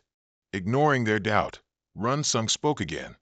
Of course, this guy must be able to meet our demands for this to be feasible. Hearing these words, Zukin scoffed and asked, What do you want? With a slight chuckle, Run Sung raised an eyebrow and asked, Can you give me the secret techniques of the Huashan sect? The next day, at the Red Dragon Society's headquarters, by the emerald green lake in the garden, Zhang Chan was leisurely fishing. Just then, Run Sung approached from behind. Zhang Chan didn't turn his head, but knew who it was. He calmly said, You're here, aren't you? Want to fish with me? Run Sung just stood behind without coming closer. He calmly replied, Because my father loved fish very much. So, since childhood, my mother taught me not to touch a fishing rod. Hearing this, Zhang Chan couldn't help but smile. He raised an eyebrow and asked, Oh, really? Anyway, you're dressed much more properly than before. If you keep dressing like this, it'll probably help avoid misunderstandings. Run Sung looked down at the suit he was wearing. After a long moment, he asked, Is that so? Nodding indifferently, Zhang Chan chuckled and said, Yes, you look very appealing. I heard from the general manager that you'd be coming and needed my help. Run Sung indeed had something to ask. He took out his phone to show it to him, then explained, This is a secret manual recording the Huashan sect's secret techniques. He wanted Zhang Chan to analyze the words within it, especially techniques related to breathing methods. Hearing this, Zhang Chan couldn't help but frown. Breathing methods? Nodding indifferently, Run Sung slowly began to speak. I already had an older brother teach me how to control ki. He said that when he joined a combat team with Chinese hunters previously, one part left a deep impression. San Guk said that even though their strength was clearly inferior, their skills were incredibly rich and diverse. Normally, using such diverse techniques would quickly deplete one's energy, but that person wasn't like that at all. So he concluded that perhaps Chinese hunters had a training method unknown to outsiders. At this point, Run Sung sighed again and said, When I met Chinese hunters, I only discovered one common point. Everyone emphasized breathing, and each time they breathed like that, the power of their skills also increased. If that's the case, isn't breathing technique the method for cultivating meridians? Hearing his almost perfectly accurate guess, Zhang Chan couldn't help but praise him. Indeed, to be able to deduce to this extent, you're not ordinary. At this point, he suddenly stopped. After a long pause, he spoke. However, you said you got that breathing method from that brat Hazukin of Manhua sect, right? What was his expression when you took it?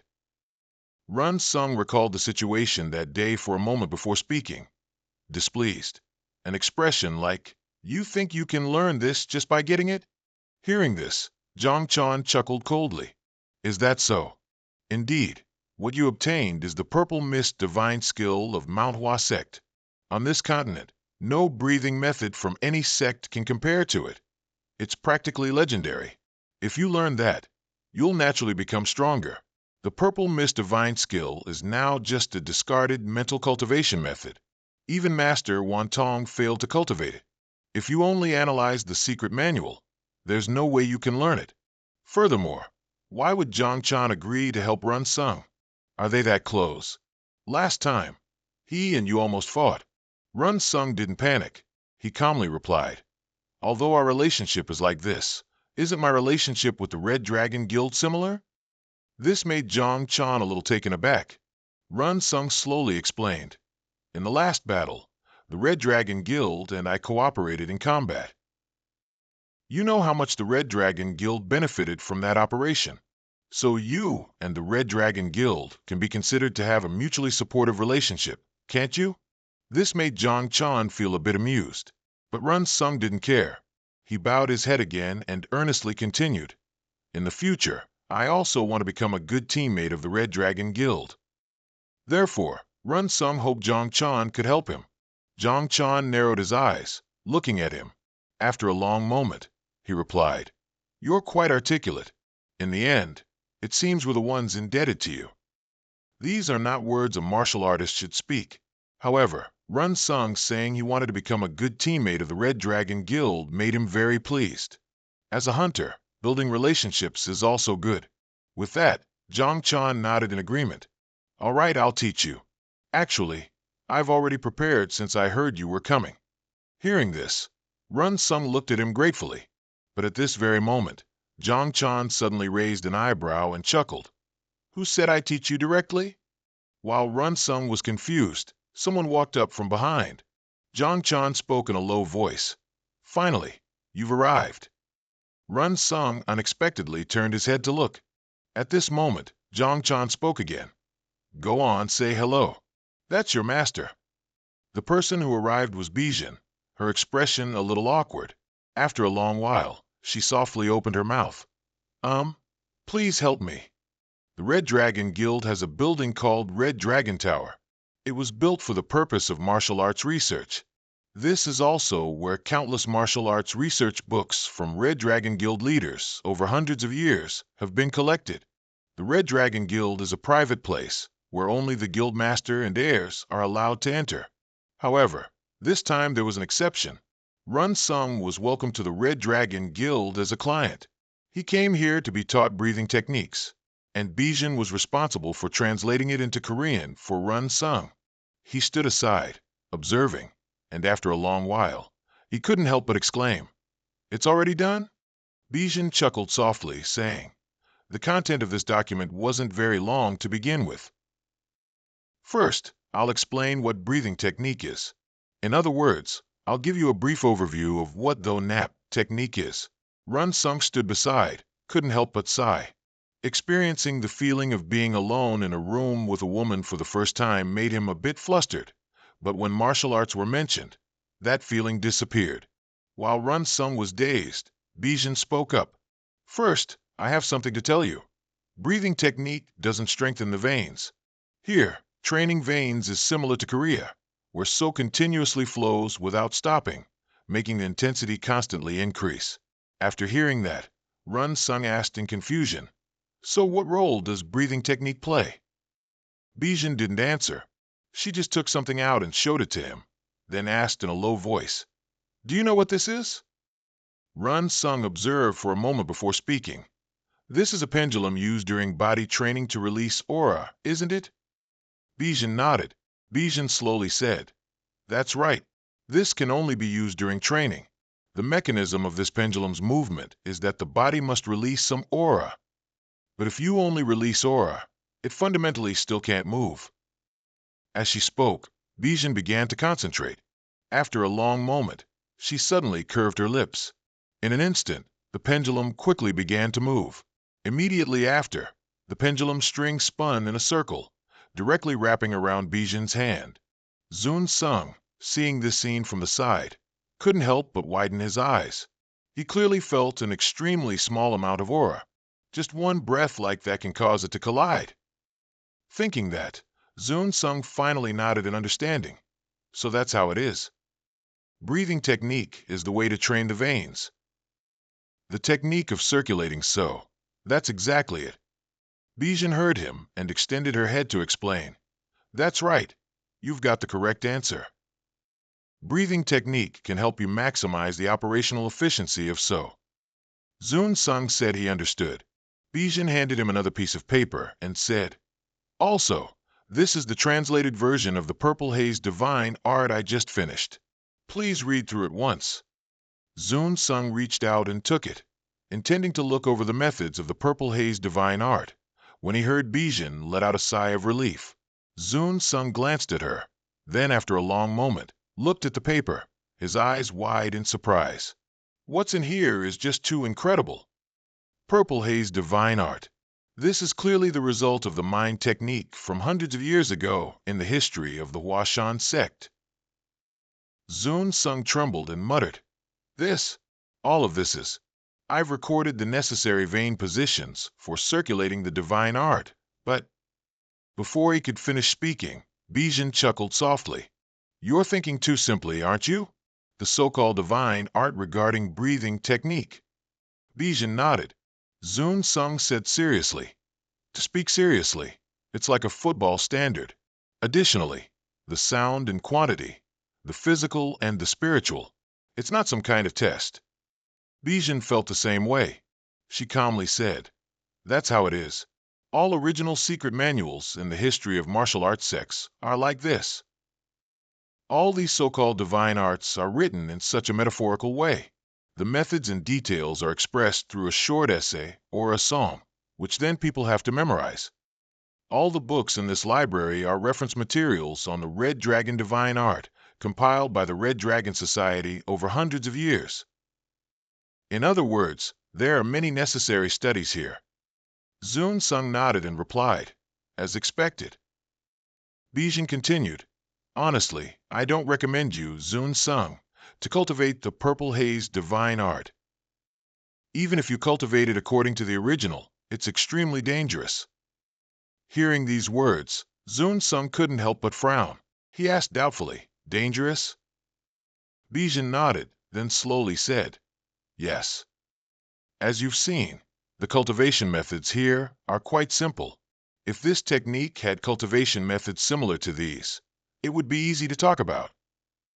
According to records, to cultivate the divine art, one must find the exact right vein among tens of thousands of veins in the body. But suppose Zun Sung circulates so through the wrong vein. Even a tiny deviation would cause an extremely severe qi deviation in the body." At this point, Bijin reached out and took Zun Sung's hand. She sincerely advised him, "So please stop here. It's too dangerous." However, as soon as she finished speaking, Bijin realized she was holding Zun Sung's hand. Her cheeks immediately flushed crimson with embarrassment. Bijin quickly let go of his hand, apologizing. "I'm sorry. I suddenly took your hand." She didn't know why she did that. She was so embarrassed. Zun Sung looked at her expression and couldn't help but smile. She must be a sensitive person, so she's quite embarrassed. Regardless, his body was ravaged, but as it's research, there's no way it would end in a day or two. Ten Himi certainly won't retreat so easily. To silence Zun Sung, whether now or in the near future, he will definitely attack him again. He could confirm that this person's strength now far surpassed his, so he had no choice but to master the breathing technique. But what could he do about it? While Zun Sung was hesitating, he suddenly saw something. The auto-hunt system suddenly reappeared. Zun Sung couldn't help but frown. Why? His survival instinct wasn't threatened here. Could it be that if he wanted to cultivate divine techniques, Zun Sung needed to press this button? Thinking that, Zun Sung reached out and pressed the button on the system. Immediately, the system responded to him. As long as he refused to give up, all the difficulties and patience he had to bear. If he could endure it, Zun Sung would be able to possess everything. At this moment, the auto-hunt system turned red. In a flash, Zun Sung's body also began to change. Seeing this, Bizian exclaimed in surprise, "Zun Sung!" But no one answered, and her face filled with panic. Could it be? A moment later, Zong Chan entered the Red Dragon Tower from outside. He glanced at Bongda and asked, "Did the girl call me urgently?" Bongda hurriedly replied, "Yes, clan leader." Zong Chan frowned slightly, muttering in doubt, "What exactly happened?" With suspicion, He pushed the door open and stepped inside. He saw Zun Sung sitting cross-legged on the ground, with Bizian standing guard beside him. Zongchan frowned, looking at her and asking, "Daughter, what exactly is this situation?" Bizian immediately replied. Suddenly, Zun Sung began cultivating the Violet Cloud Divine Technique just as she said, Zun Sung was now surrounded by a layer of energy. Bizian urgently said, "He might have suffered chi deviation now, father. Please help him." Hearing this, Zongchan frowned and observed.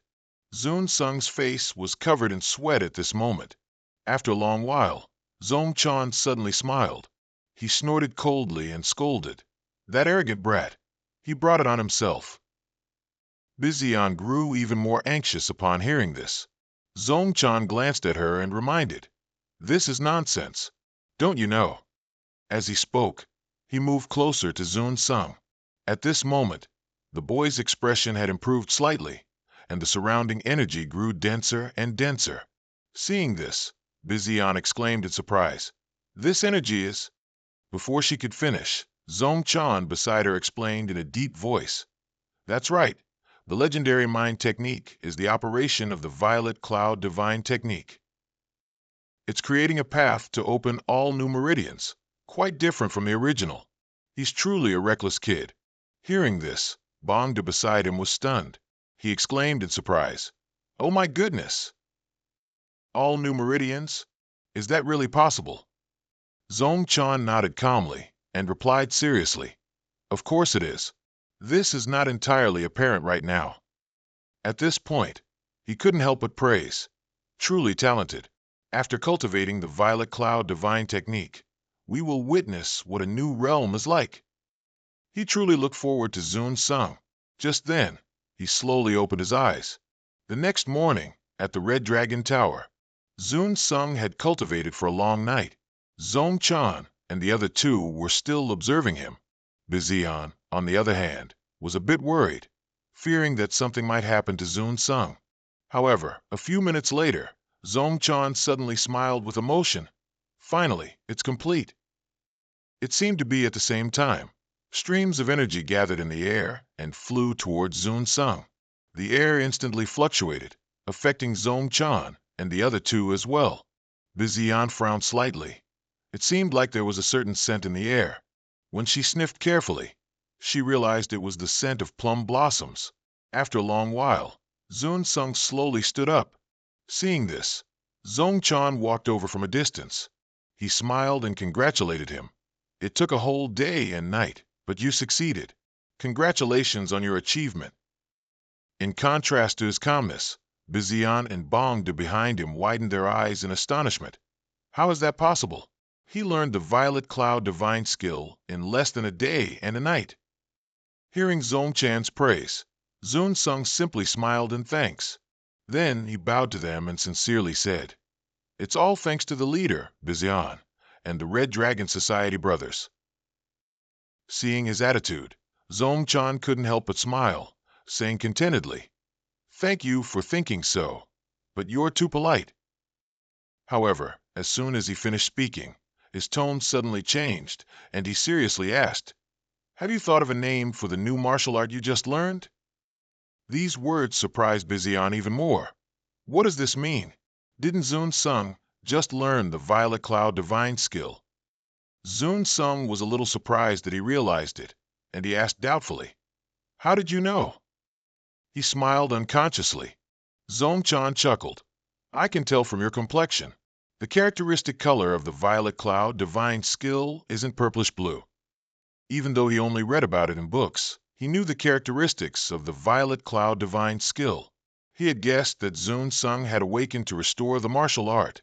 Since he had been found out, Zun Sung didn't hide it and honestly said, "You could say that. When I examined the meridians to restore the Violet Cloud Divine skill, I realized that while it's a powerful martial art, I wish there was a way to harmonize it with me better." So, he transformed it into a martial art that suited his body and created a new one. Hearing this, Bizian's eyes were filled with disbelief. So, it's not the Violet Cloud Divine skill, but another martial art? How could he do that? Just then, Zong Chan suddenly smiled mysteriously. His smile surprised Bizian even more. What does this mean? At this moment, Zong Chan looked at Zun Sung and said with a smile, "Oh, is that really so?" Zun Sung was also very sensible, sincerely stating, "I truly owe Leader Zhang and Ms. Bizian a favor. In the future, I will definitely." But he hadn't even finished speaking when Zong Chan raised his hand to stop him. Zun Sung was a little confused. What does he mean by this? Zong Chan glanced at him, then spoke in a deep voice. "Hey, are you just going to leave like that?" While Zun Sung was completely baffled, someone from outside came in and said, "Leader, what you ordered has been brought."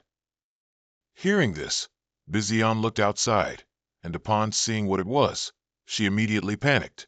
What was brought and were the red dragon twin blades? Bongda asked doubtfully. "Leader, don't tell me." Zong Chan didn't wait for him to finish speaking and interrupted with a smile. "I'm in a very good mood today because I've met a worthy opponent." As soon as he finished speaking, he walked over, picked up the twin blades, and without hesitation, pointed them at Zun Sung. Zun Sung narrowed his eyes at the approaching blade tip, but there was no trace of fear in his eyes. At this moment, Zong Chan spoke again. "Our previous duel was unresolved. Let's finish it now." As soon as these words came out, Bizian was immediately shocked. Does father really intend to fight brother Zun Sung? Zong Chan nodded calmly and replied, "Yes, I want to fight him." Zun Sung stared at him, hesitatingly asking, "I don't know your reason, sir. I also said before that I—" But before he could finish, Zong Chan coldly interrupted, "You're a hunter, aren't you?" However, Zhang Zong Chan wasn't a hunter. He was a martial artist. So even if Zun Sung didn't understand, he knew the meaning of strength. Zun Sung was stunned after hearing these words. However, Zong Chan remained very determined. He raised an eyebrow and continued, "Don't you want to test the level of the martial art you just learned? Besides, you don't dislike battles that compete in strength, do you?" These words made Zun Sung's pupils contract involuntarily. After a long while, he nodded and smiled. "Yes, that's exactly right." So he no longer hesitated and directly agreed to duel Zong Chan. Immediately after, the two walked down to the training ground. Zong Chan held the red dragon twin blades in his hands. Zun Sung, on the other hand, carried no weapons. The two stood facing each other. Neither had made a move yet. Down below, Bizian anxiously watched the scene. Her father is already old. How can he? Zong Chan on the training ground glanced at her, seeing the worry in her eyes. He couldn't help but sneer. "That girl seems very worried about you." Zun Sung didn't understand what he was saying. Zong Chan then chuckled. "She's worried you'll be seriously injured this time, so pay a little attention to her."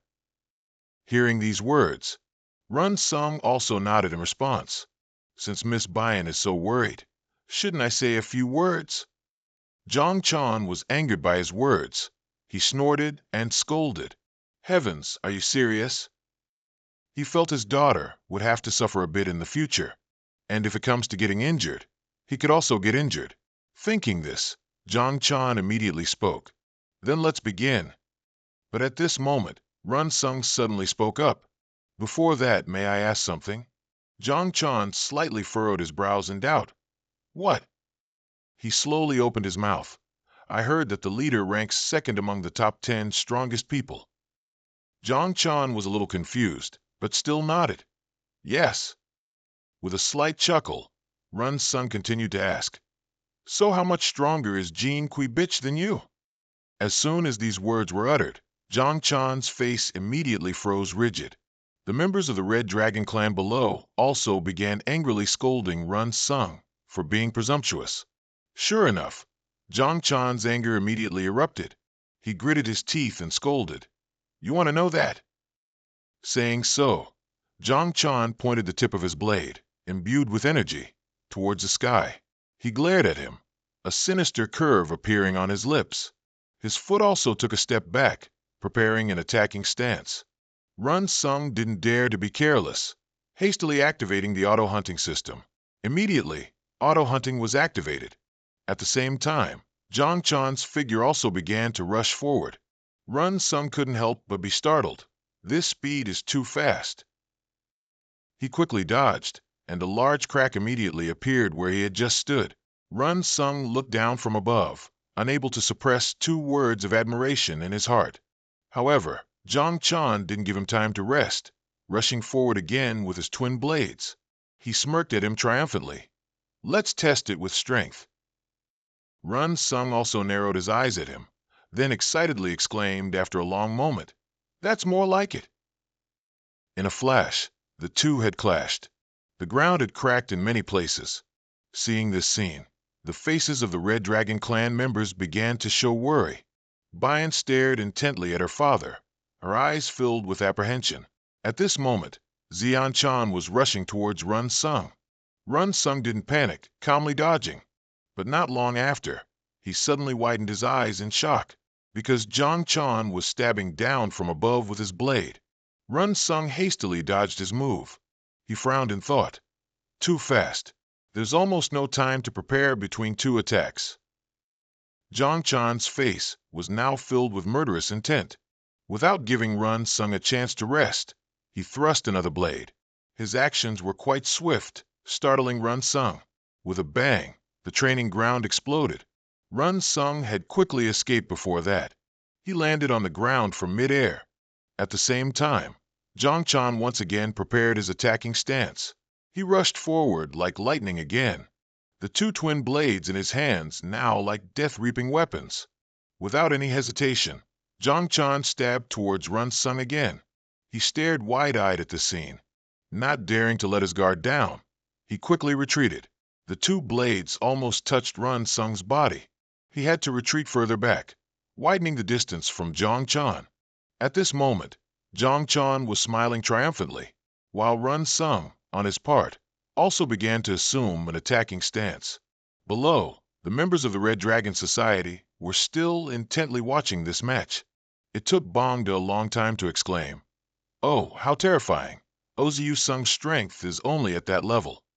Bayan beside him also nodded and mumbled, "That's right, very strong." Thinking she was worried about her father, Bongdo immediately reassured her, "Don't be too nervous. The leader will know how to adjust his strength." However, Bayan shook her head in denial. "It's not that. Don't you know, uncle? Right now, my father isn't holding back against Run Sung at all." Hearing this, Bongdo immediately exclaimed in surprise, "If so, wait, if so then?" What Bayan said meant that Zhang Chan no longer regarded Run Sung as a junior or a subordinate. He's treating him as a true enemy, and if so, he'll definitely use that thing. At the same time, above the training ground, Run Sung and Zhang Chan were still facing each other. Run Sung was secretly reflecting on his opponent's attacks. Each strike has sharp power, truly very strong. The thrusts and slashes are all very natural. The attacks are relentless, giving no time to breathe. If I want to create distance, I definitely have to use footwork, and Run Sung is having a very hard time dodging. Just then, Zhang Chan smirked and said, "You're very good at dodging, aren't you?" But he asked what he was doing. Why wasn't he counterattacking? If he were Run Sung, he would have exploited the openings to attack immediately. Run Sung felt that what he said was not wrong. If he activated automatic hunting, it wouldn't be impossible to fight back. He could use long-range weapons to target the gaps. But if not properly controlled, automatic hunting would definitely not stop. And at that point, whatever happens would happen. While Run Sung was hesitating, Zhang Chan again sneered and asked, "So you're testing me, are you?" As soon as he finished speaking, his aura changed. A flame had appeared around Zhang Chan's body. Preliminary adjustment status, simultaneously adjusting both flame and skill, can last until emergency measures are needed. The radiating heat is proof.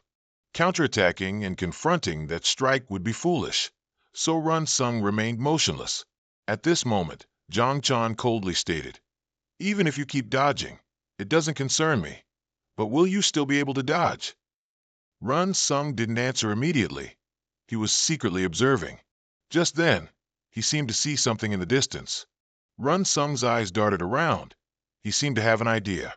While he was thinking, Zhang Chan spoke again. All right, here I come. As soon as he finished speaking, his foot stomped on the ground, causing the ground to crack.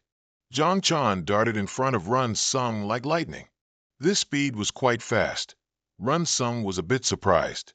Not daring to be negligent, he quickly dodged. He ran straight up the ancient tree behind him. In just a flash, Run Sung had jumped to the top of the tall tree. Zhang Chan looked up at him, unable to help but praise. Indeed, good footwork.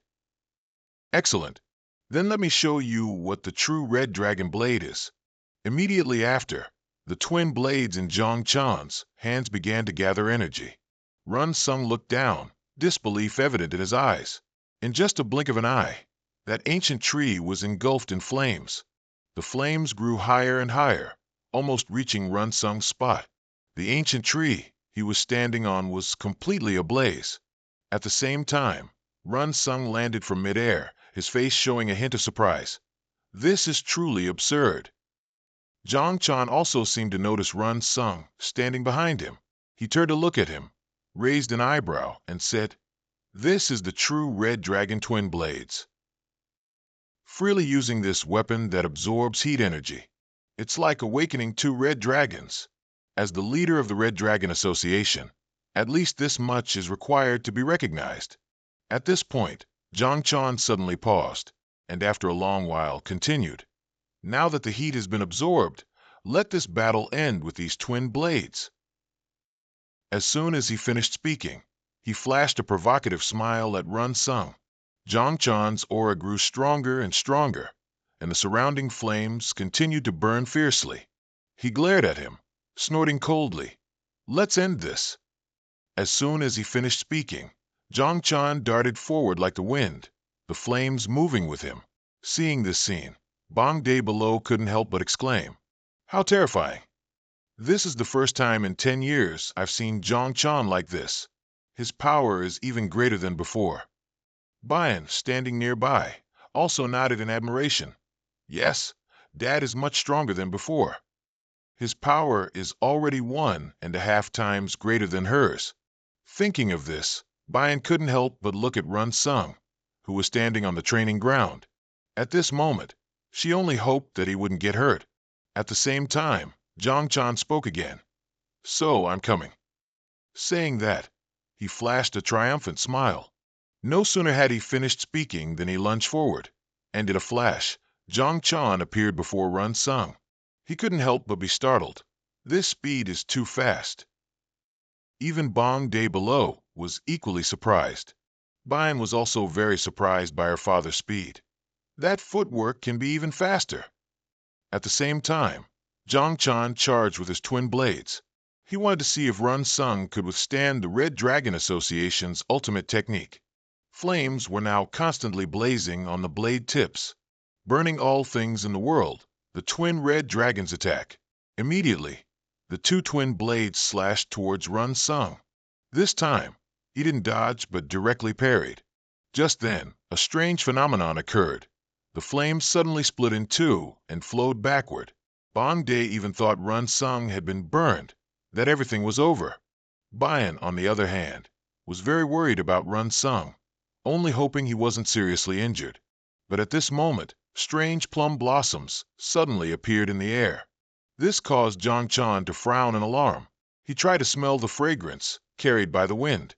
Very quickly, Zhang Chan recognized it. It's plum blossoms. At this moment, Run Sung's cold snort suddenly echoed from within the flames, which filled Zhang Chan with undisguised shock. When he looked closely again, the two blade tips had been blocked by Run Sung. Run Sung then breathed a sigh of relief. He had successfully stopped Zhang Chan's move. Seeing this scene, the faces of the Red Dragon Association members immediately turned pale with shock. Looking at the plum blossom petals falling onto his hands, Bong Day exclaimed in surprise, "What in the world is this?" Bayan also exclaimed in surprise, "Plum blossoms, could it be?" But Run Sung didn't care about their reactions. He calmly struck away Zhang Chan's twin blades. Zhang Chan's expression instantly turned grim, but before he could recover, Run Sung had already lunged forward. His speed was incredibly fast. In a flash, he was in front of Zhang Chan. This made him even more enraged, and he immediately counterattacked. The flames, which had originally been split in two, suddenly merged into one. But Run Sung's energy was no less formidable, striking down like lightning. The air immediately vibrated violently, and Run Sung swiftly glided past Jong Chan. His gaze at this moment was extremely resolute, while Jong Chan, on the other hand, stood frozen there. But upon closer inspection, a cut had appeared on his waist. Jong Chan's body couldn't help but stagger. He glanced at Run Sung and said in a deep voice, "How much more are you hiding your skill?" Run Sung didn't reply. He just let out a sigh of relief. Upon hearing this, Run Sung realized a problem. According to Bayan, inner energy cultivation isn't simply about strengthening meridians. It doesn't just increase efficiency. It also changes physical properties, resembling flame, yet being an entirely different concept. Although Run Sung still couldn't clearly perceive the chi, it was enough to suppress the heat from Jong Chan's Red Dragon Divine Art.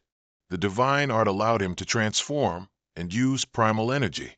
The Automatic Hunt is a new Divine Art created from the Violet Mist Divine Art.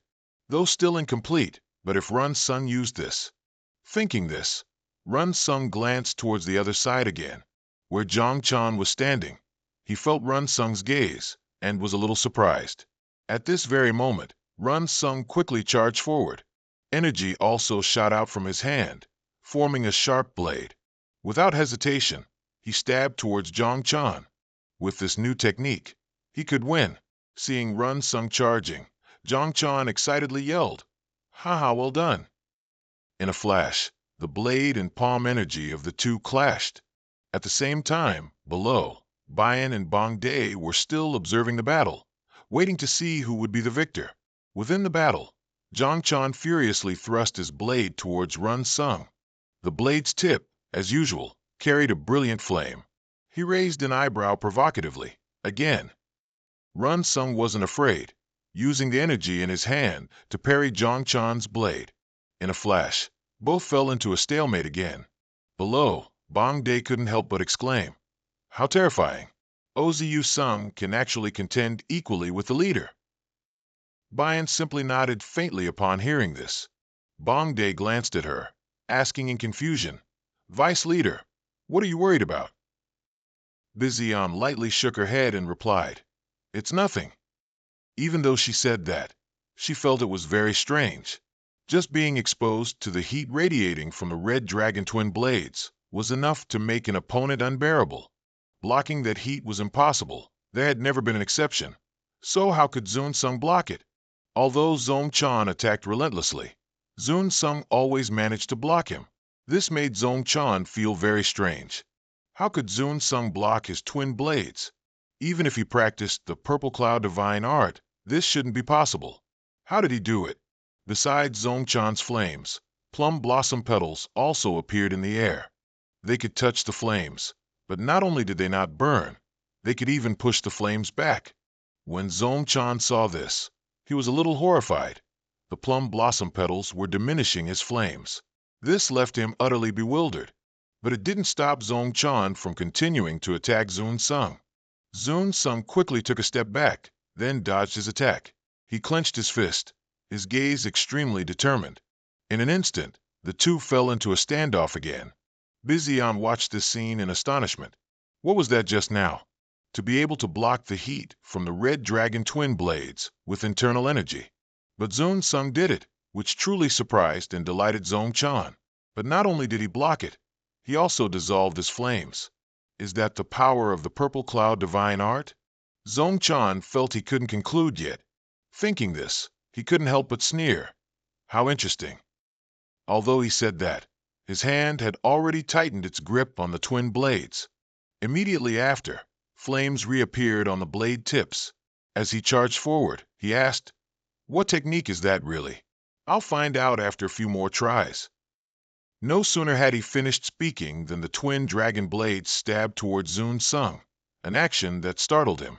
Not daring to be careless, he once again formed energy in his hands.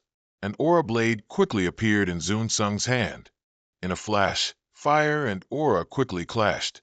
Seeing this scene, The expressions of both Bizian and Bongda immediately turned grim.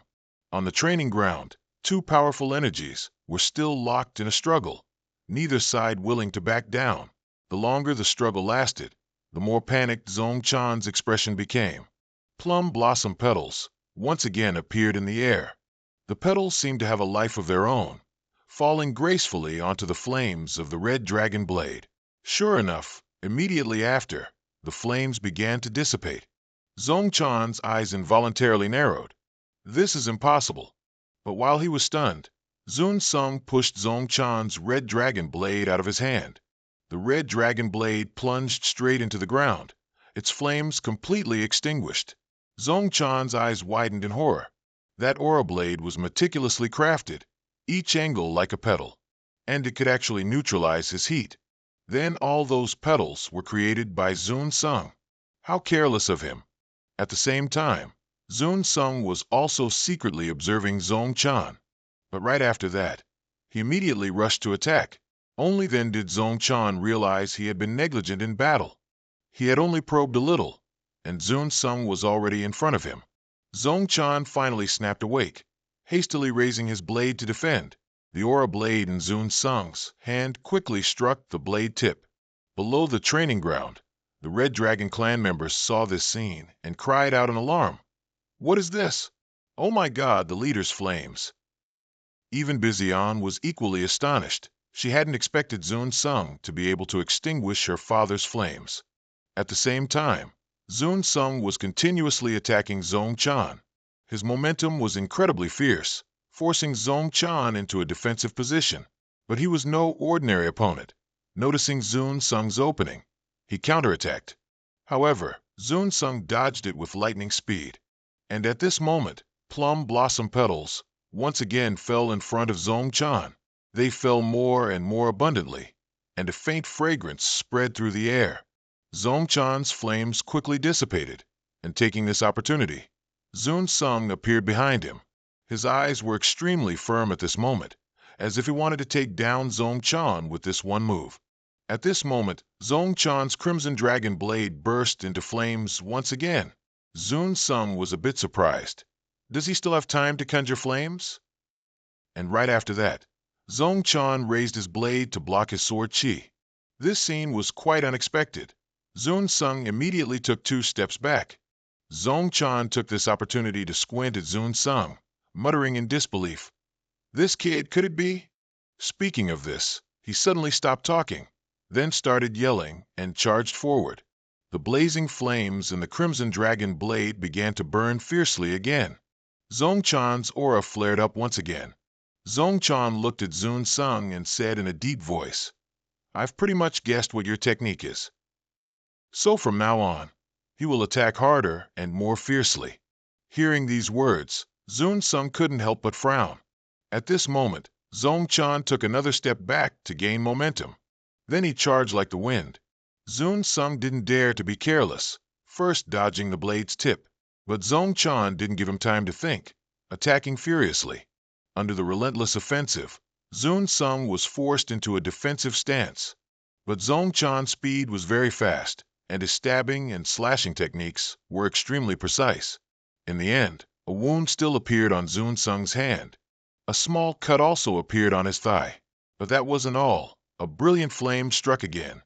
Zun Sung narrowed his eyes at this flame, a hint of caution flashing in his eyes.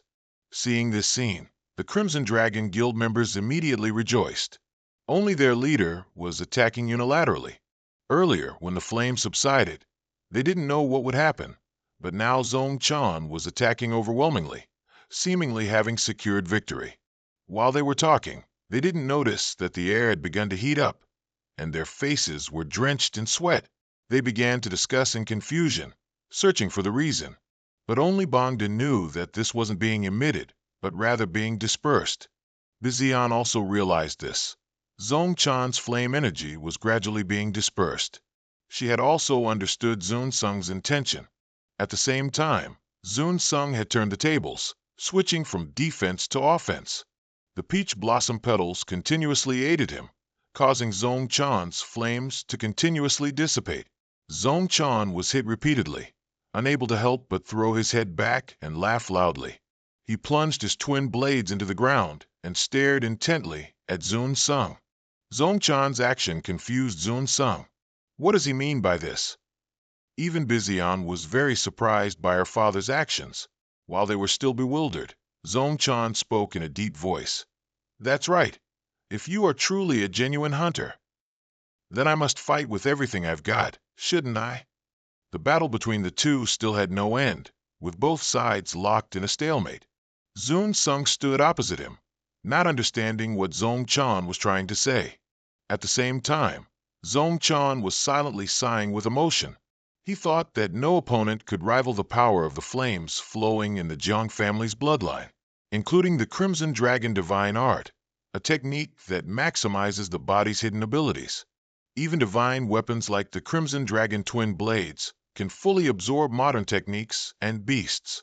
The might of the Crimson Dragon Guild, created from a trinity, was not yet perfect, however. With that thought, Zongchan seriously praised Zun Sung. You truly are a skilled hunter. Hearing these words, Bizian was immediately stunned. This was the first time she had heard her father acknowledge someone. Only now did Zongchan realize a problem. This wasn't a match between martial artists, but a battle between a hunter and a martial artist. With that thought, he spoke in a deep voice again. From now on, with the things I used to fight you, I no longer act as the leader of the Crimson Dragon Guild, but simply as an individual, Jiang Zongchan. As soon as he finished speaking, his eyes narrowed. Immediately after, the twin blades in Zongchan's hands began to dance in the air. They swung towards Zun Sung, carrying a dense killing intent. But he didn't panic. He calmly created sword chi to defend. However, this time, the power in Zongchan's blade was greater than usual, causing Zun Sung's sword chi to tremble slightly. This unexpected situation startled him. The moment the blade and sword chi collided, the air suddenly vibrated. Seeing this scene, the Red Dragon Society members immediately panicked. Bongda cried out in alarm. The thermal energy disappeared. The leader's breathing has stopped. Amidst the battle, Zun Sung created another sword chi and countered. Once again, the red dragon blade and sword chi collided. Bizian, observing from below, couldn't help but widen her eyes. My father has changed his fighting style. That can't possibly be the Red Dragon Society's martial arts. At this moment, Zongchan began to move again. Bizian immediately realized the problem. Her previous speculation was correct. Zongchan was incredibly frenzied at this moment, continuously using his blade to attack Zun Sung. And Zun Sung didn't dare to be careless. He quickly created two parallel sword chi strikes to counter. At the same time, he was also observing Zongchan's movements. The chi had disappeared, and the way he moved was also different. It seemed completely overwhelming, and defending became even more difficult. Just then, Zongchan let out a triumphant laugh. Immediately after, a series of invisible blades attacked Zun Sung. He widened his eyes in surprise, trying to defend, but he was still hit. At the same time, Bongda, watching from below, was startled and muttered in confusion. Vice Leader, what is that? Bizian shook her head slightly and replied, I don't know either. This is the first time I've seen my father like this, breaking away from the Red Dragon Society's martial arts techniques, simply attacking by instinct. I don't know why he suddenly did this. But Zun Sung, on the contrary, felt that Zongchan's attacks weren't merely instinctual. Just by looking, there were no flaws. Years of combat experience, natural movement gained from battlefield experience. This was also the most difficult thing for an automatic hunting system to deal with. While Zun Sung was deep in thought, Zongchan attacked again. He simply attacked as he wished. However, it contained the essence of martial arts honed over a lifetime. At this moment, Zongchan unleashed a brilliant flame. His entire body was enveloped in flames. Seeing this, the Red Dragon Society disciples widened their eyes in disbelief and cried out, Flames can be unleashed at will. On the training ground, Zongchan pointed his blade towards Zun Sung. He thought to himself that if he were his past self from a few minutes ago, he would probably look at himself now and mock his wretchedness. Efficiency has reached its peak. so is being wasted through flames. However, the effectiveness of a Red Dragon society, self-esteem, reputation, if they can all be left behind, then it doesn't matter. What Zong Chan needed to focus on now was his blade. Thinking this, he lunged forward once more. Seeing the dazzling flames rushing towards him, Zun Sung couldn't help but be stunned. He hurriedly cut out a sword chi to block, then jumped backward to avoid it. A few drops of sweat fell from Zun Sung's face to the ground. It showed he was in difficulty. Zong Chan's movements were unpredictable, and this thermal energy too. It was truly unbelievably powerful. The brilliant flame on Zong Chan's blade continued to burn fiercely. The air was now filled with scorching heat. Everyone felt as if it could roast their very flesh. Bong De glanced at Bizian and spoke. This thermal energy is terrifying. Vice leader, if this continues. Before he could finish, Bizian sighed and replied, yes, the thermal energy surrounding Father right now is pressing down on Brother Zun Sung. It will gradually deplete his stamina. If they keep fighting like this, perhaps. Saying this, she suddenly stopped, looking towards the training ground, where fiery hot air enveloped everything. Zun Sung, standing nearby, felt the burning sensation grow increasingly unbearable. At this moment, Zong Chan laughed triumphantly. The victory in this fight will be mine. As soon as he finished speaking, the twin blades in Zong Chan's hands were raised once more. The flames still blazed fiercely in the air, not diminishing in the slightest. In an instant, it spread, enveloping the entire training ground. The scorching heat instantly rushed in. Bizian cried out in alarm. The thermal energy is terrifying. At the same time, Run Sung was still secretly observing Zong Chan's moves. On the contrary, Zong Chan was smiling triumphantly. If Run Sung took this blow, he would be cornered by the swirling thermal energy. Even if he managed to dodge it, the thermal energy radiating from the twin blades in the air would wear down his stamina. That would be his victory. Run Sung, on the opposite side, meticulously observed Zong Chan's every move. Yet, at that very moment, he suddenly curved his lips into a mysterious smile, and Run Sung unexpectedly charged forward. Seeing this, Bizian cried out in alarm. He's charging in? On the training ground, Zong Chan didn't care if Run Sung charged in or dodged. He brought his blade down. At the same time, Run Sung also unleashed his sword energy. Instantly, the sword energy and the red dragon blade clashed, creating a massive explosion. The spectators below were also affected, forced to step back a few paces. Meanwhile, at the center of the battle, Zong Chan was utterly astonished. He hadn't expected Run Sung to block his blade. If so, the thermal energy would. But before he could finish his thought, he saw something even more surprising.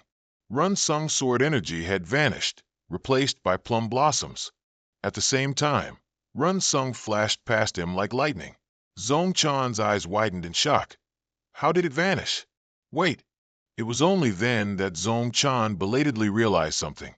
The plum blossoms falling in the air now began to dissipate his flames. Not only that, this time the plum blossoms were immersed in the flames.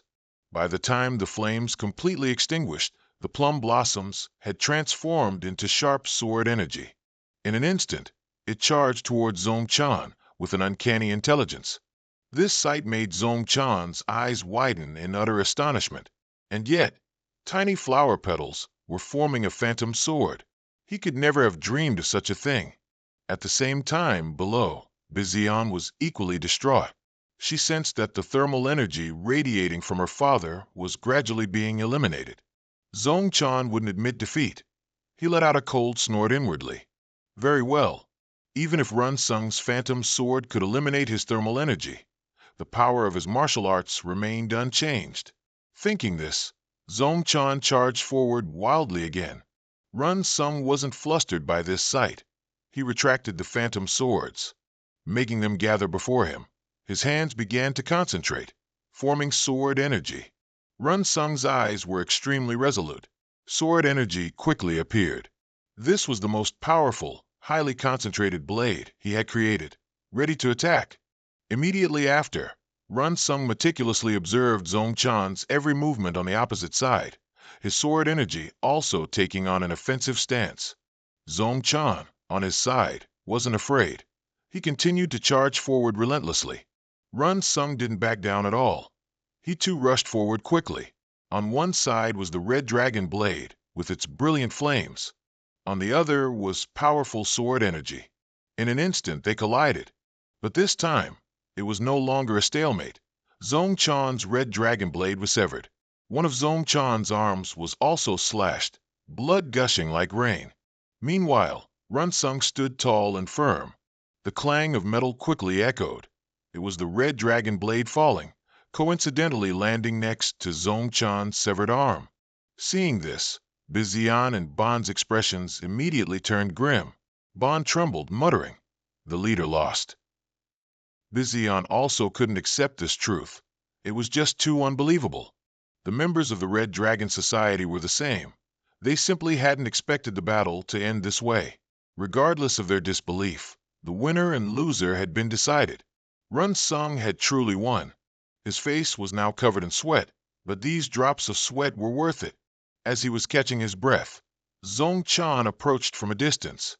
Run Sung thought he wanted to continue fighting, and immediately took a defensive stance. His gaze didn't relax at all.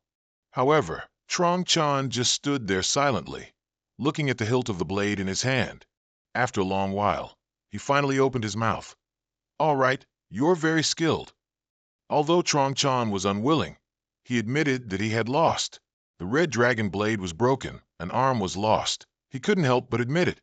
But Trong Chan wasn't too dissatisfied. He was even pleased and thanked Run Sung. Bian didn't expect her father to admit defeat so easily. She thought he would continue fighting until his last breath.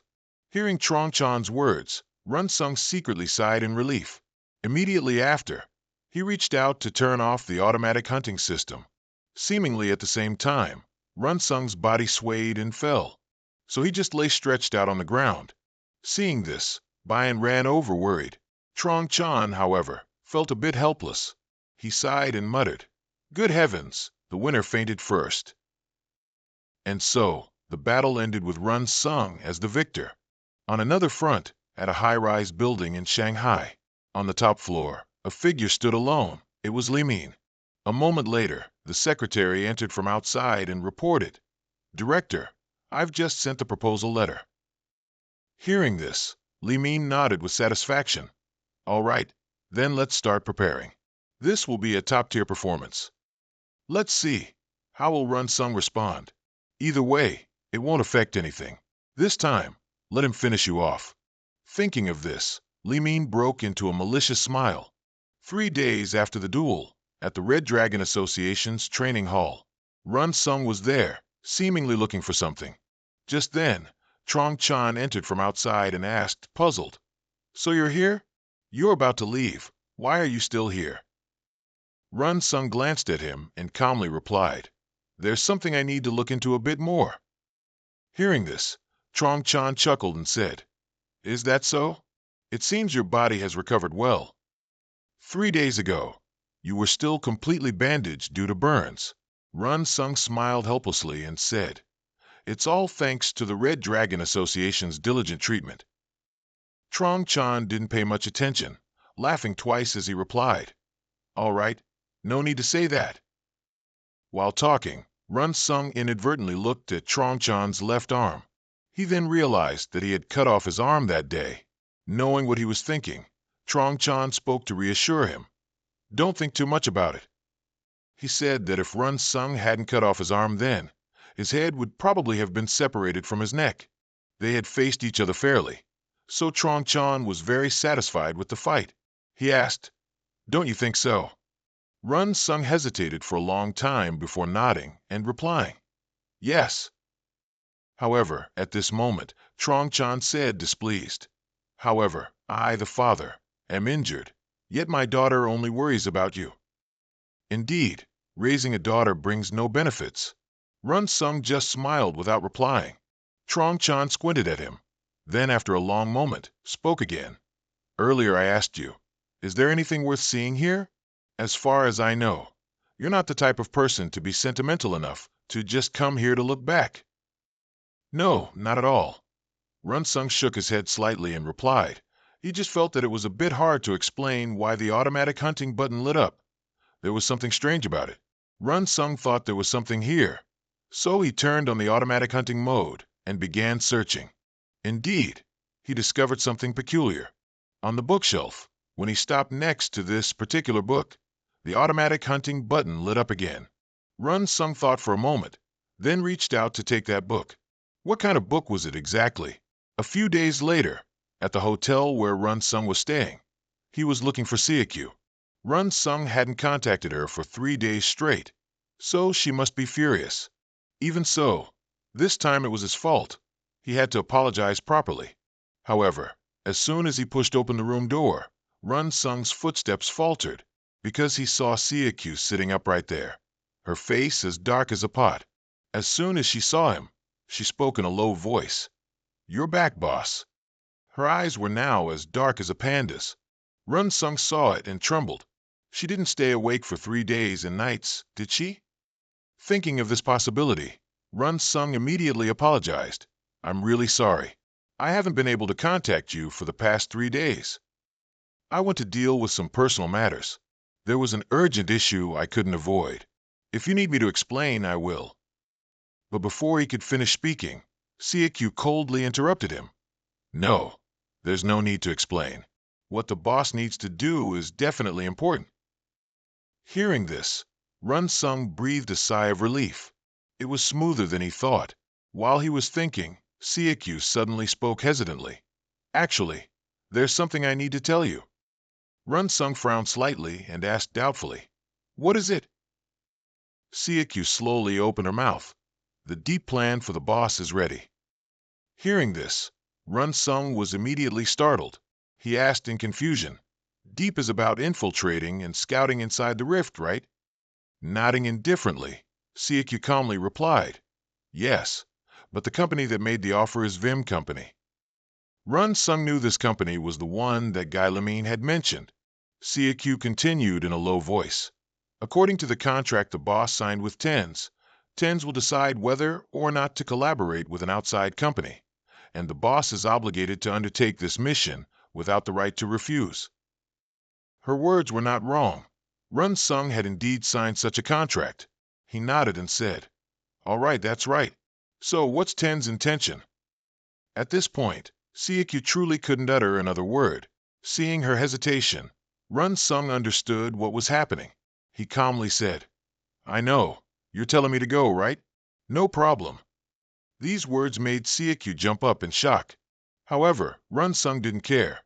He calmly continued, "I'll go. Tell them I'll go to Vim Company." Siakyu was very worried and quickly urged him. "That's clearly Limine's intention to drive the boss to his death.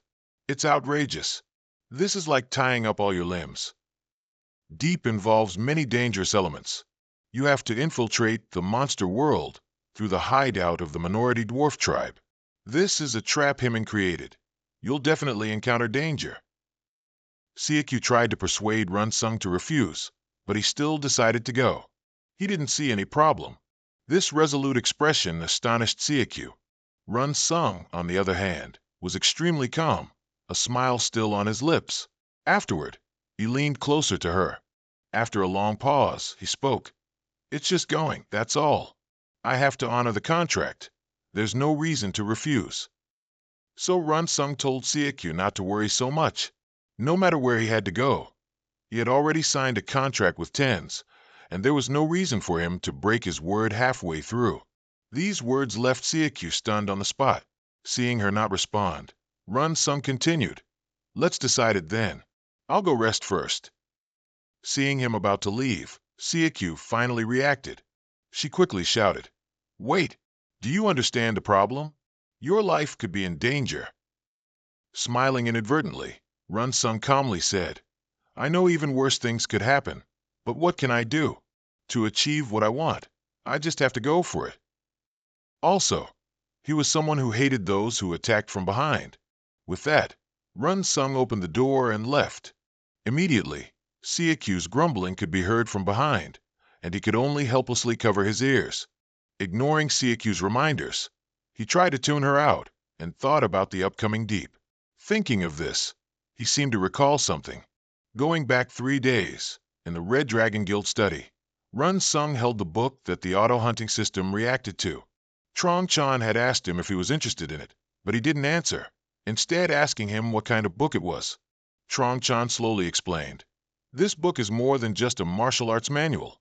It's a method for adjusting internal energy that the Red Dragon Guild has passed down through generations."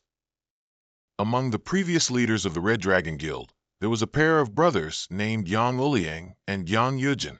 According to the usual rules, the eldest son, Yang Uliang, would succeed as leader. However, this person had no talent for DM, so the leadership was passed to the second son, Yang Yujin. This Yang Uliang was very distressed because he couldn't cultivate DM, so he sought out a strange method. Immortal arts often follow the order of yin-yang and the 5 elements, or evil unorthodox paths. Secret techniques appearing in the classic of mountains and seas, strange plants and animals, and esoteric methods. All of these he cultivated using things that changed his destiny. Yang Uliang said that when he achieved results, he would be the leader of the Red Dragon Guild. Afterward, Leader Yang passed this book down to the disciples of the Red Dragon Guild. Run Sung frowned after hearing this. He had gotten this book, which would surely bring great changes. At this moment, the auto-hunting system indeed popped up, and a few blank spaces appeared before Run Sung. Run Sung frowned as he looked at the text on the screen that said materials compiled into the blank spaces. So this book is one of the things that created the auto-hunting system, and there are new skills worth using here. Back to reality. It's clear that Guy Lai Himan is plotting something, but he will definitely go, and at the same time, he will repay the debt to him. Last time Himan stopped him from going. This time, he has to make that old man pay. Thinking of this, Run Sung's eyes were filled with murderous intent. A few days later, at a large building in the city center, at the highest point, a press conference was taking place. Many reporters were present at this location. Bayan stood outside, sighing helplessly. Finally, this day has come. She came alone today, only able to observe silently. At this moment, she was paying attention to 4 people in the distance. She recognized all 4 of them, with Himan being the one who organized today's press conference. Standing next to him was Ha-In of the Wasan sect, who recently ranked in the top 10. The old man in a suit standing next to him was Jin Trung, the Dragon Slayer gang leader, who competed with the Red Dragon Association for dominance in Shanghai. The last person was the hunter ranked in the top 6, One Kion. They were all Lai Himan's accomplices, planning to invite Run Sung to go with them. Bayan had heard that before coming to China, Himan and Run Sung had a strained relationship, so this must be their intention to put him in danger. Run Sung's body hadn't fully recovered yet, and Bayan hoped he wouldn't come here. Just then, Himan's voice suddenly rang out. What a pity, truly.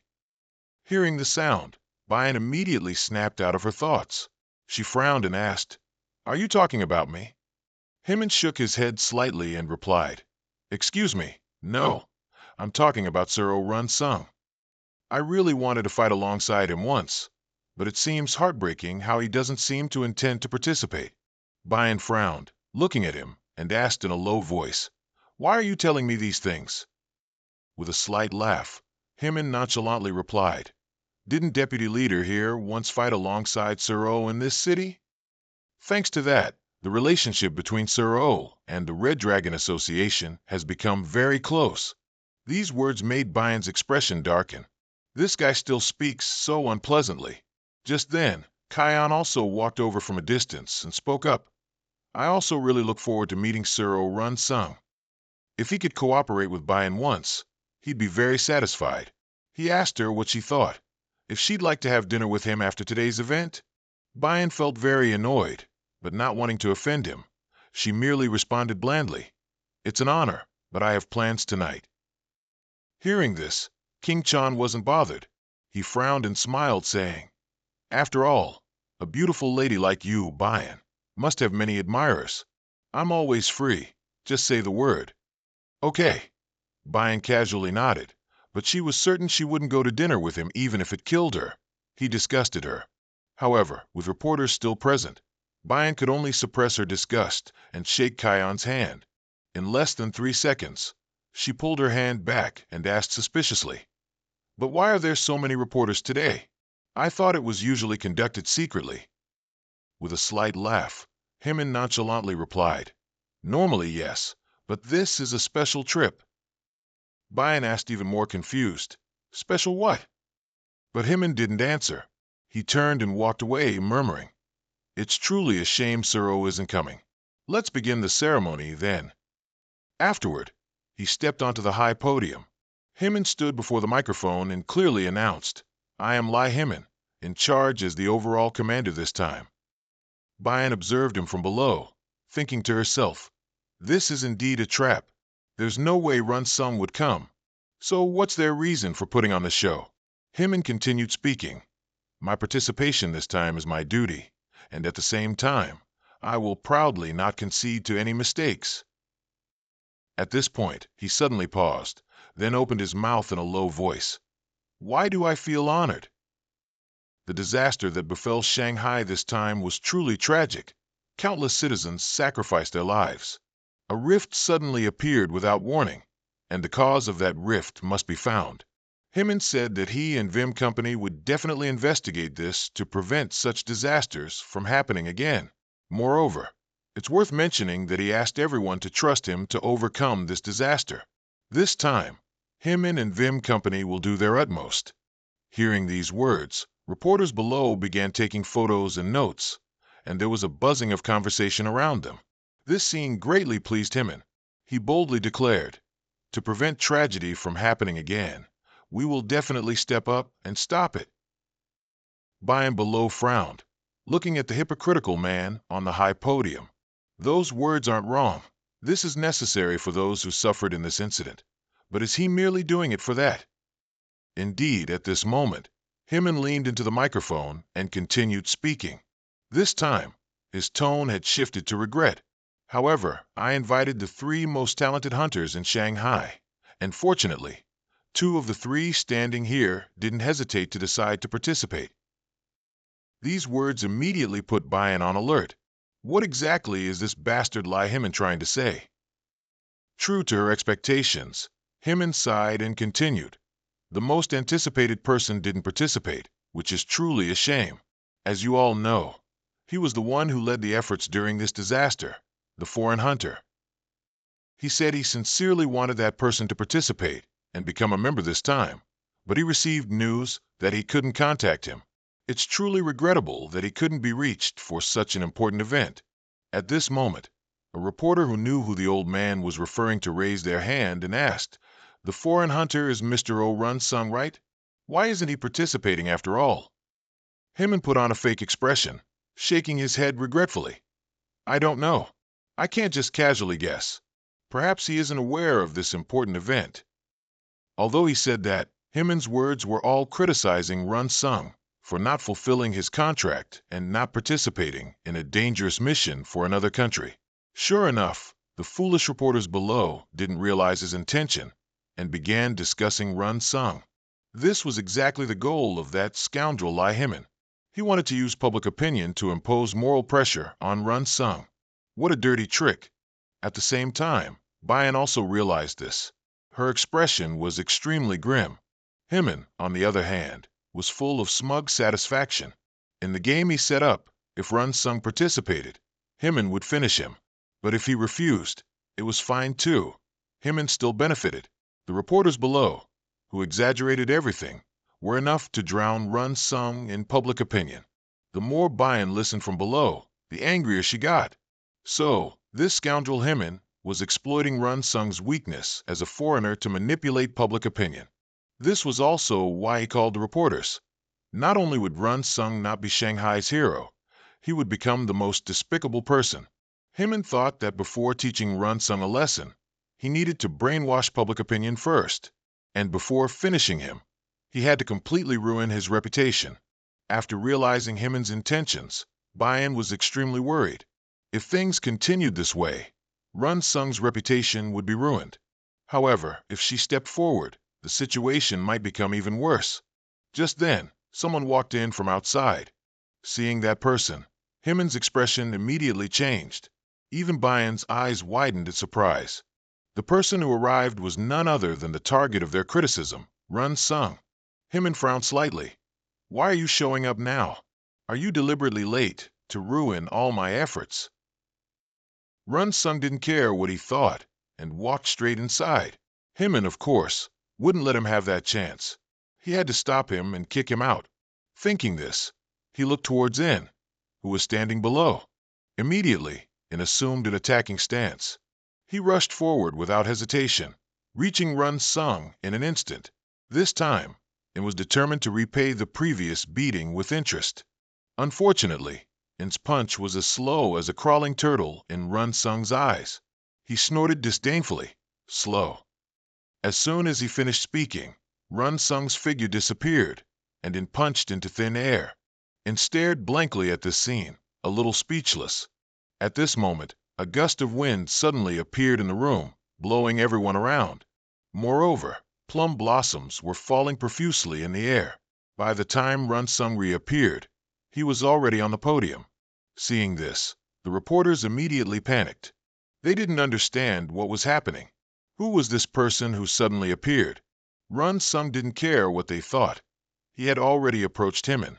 Himmin's face was now as black as a pot, his eyes full of disbelief. He hadn't been able to see Run Sung's movement just now. While Himmin was thinking, Run Sung reached out to him, leaving him confused. He narrowed his eyes at Himmin and spoke coldly. Microphone. Bayan, seeing him so imposing from below, revealed a hint of joy on her face. Just then, Run Sung took the microphone. Then he spoke clearly. Hello everyone, I am Hunter O Run Sung. Run Sung spoke in Korean, which left the reporters below a little confused, but some recognized him and speculated who he was. Run Sung looked at their expressions, then remembered that he needed an interpreter. At the same time, Himmin felt like everything was over. He hadn't seen any of Run Sung's movements just now, only a few plum blossoms flying. Thinking of this, Himmin suddenly remembered something. Could it be a technique of the Wasan sect? While he was thinking, Run Sung spoke up. Hey Lai Himmin. This made Himmin angrily shout. What? Shut up. It was only after scolding him that he realized he had lost his composure. There was a crowd of reporters recording below. The company staff were also confused, asking, Director, what did you just say? Himmin then reacted, quickly smiling. Nothing, sorry O Run Sung. I was deep in thought. But what's the matter? Run Sung frowned at him and said, Excuse me, could you translate for me? There's no one here who speaks Korean besides you. These words left Himmin utterly bewildered. However, he quickly nodded in agreement. I understand. I'll translate. Although he said that in his heart, Himmin was cursing Run Sung's entire family line. This brat dares to give me orders. He couldn't refuse, since they were in front of reporters. After thinking that, Himmin then suggested, Let's begin then. At this, Run Sung started to speak. Himmin translated beside him. Hello, I am O Run Sung. As soon as this name was spoken, the reporters below were immediately startled, then began filming and photographing Run Sung. Ignoring their reaction, Run Sung continued speaking.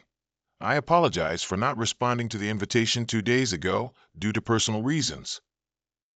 When I was deeply engrossed in training, I heard this news, so I immediately came here.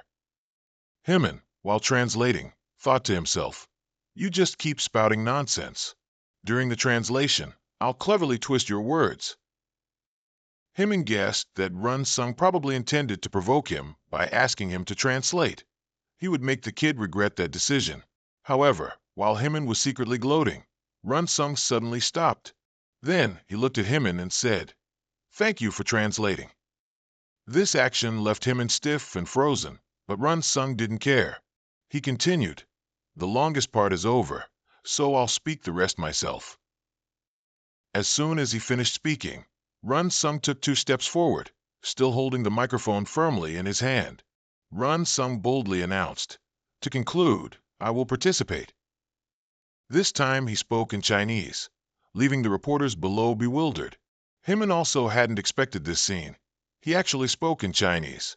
When Yuron was below, after hearing it, couldn't help but praise him. Although the pronunciation isn't perfect yet, it's quite good, isn't it? At this moment, Run spoke seriously again. This trip, I think this is a good opportunity. When this hunt ends, everyone will know that among all, I am the most skilled. Hearing these words immediately stunned Kiyuran. His smile instantly stiffened. Run didn't care. He was extremely confident in these words. But on the contrary, the other people weren't too happy. Jean Trung cursed in dissatisfaction. This arrogant guy. After a while, Kiyuran regained his composure and forced a malicious smile, saying, "This friend really knows how to talk."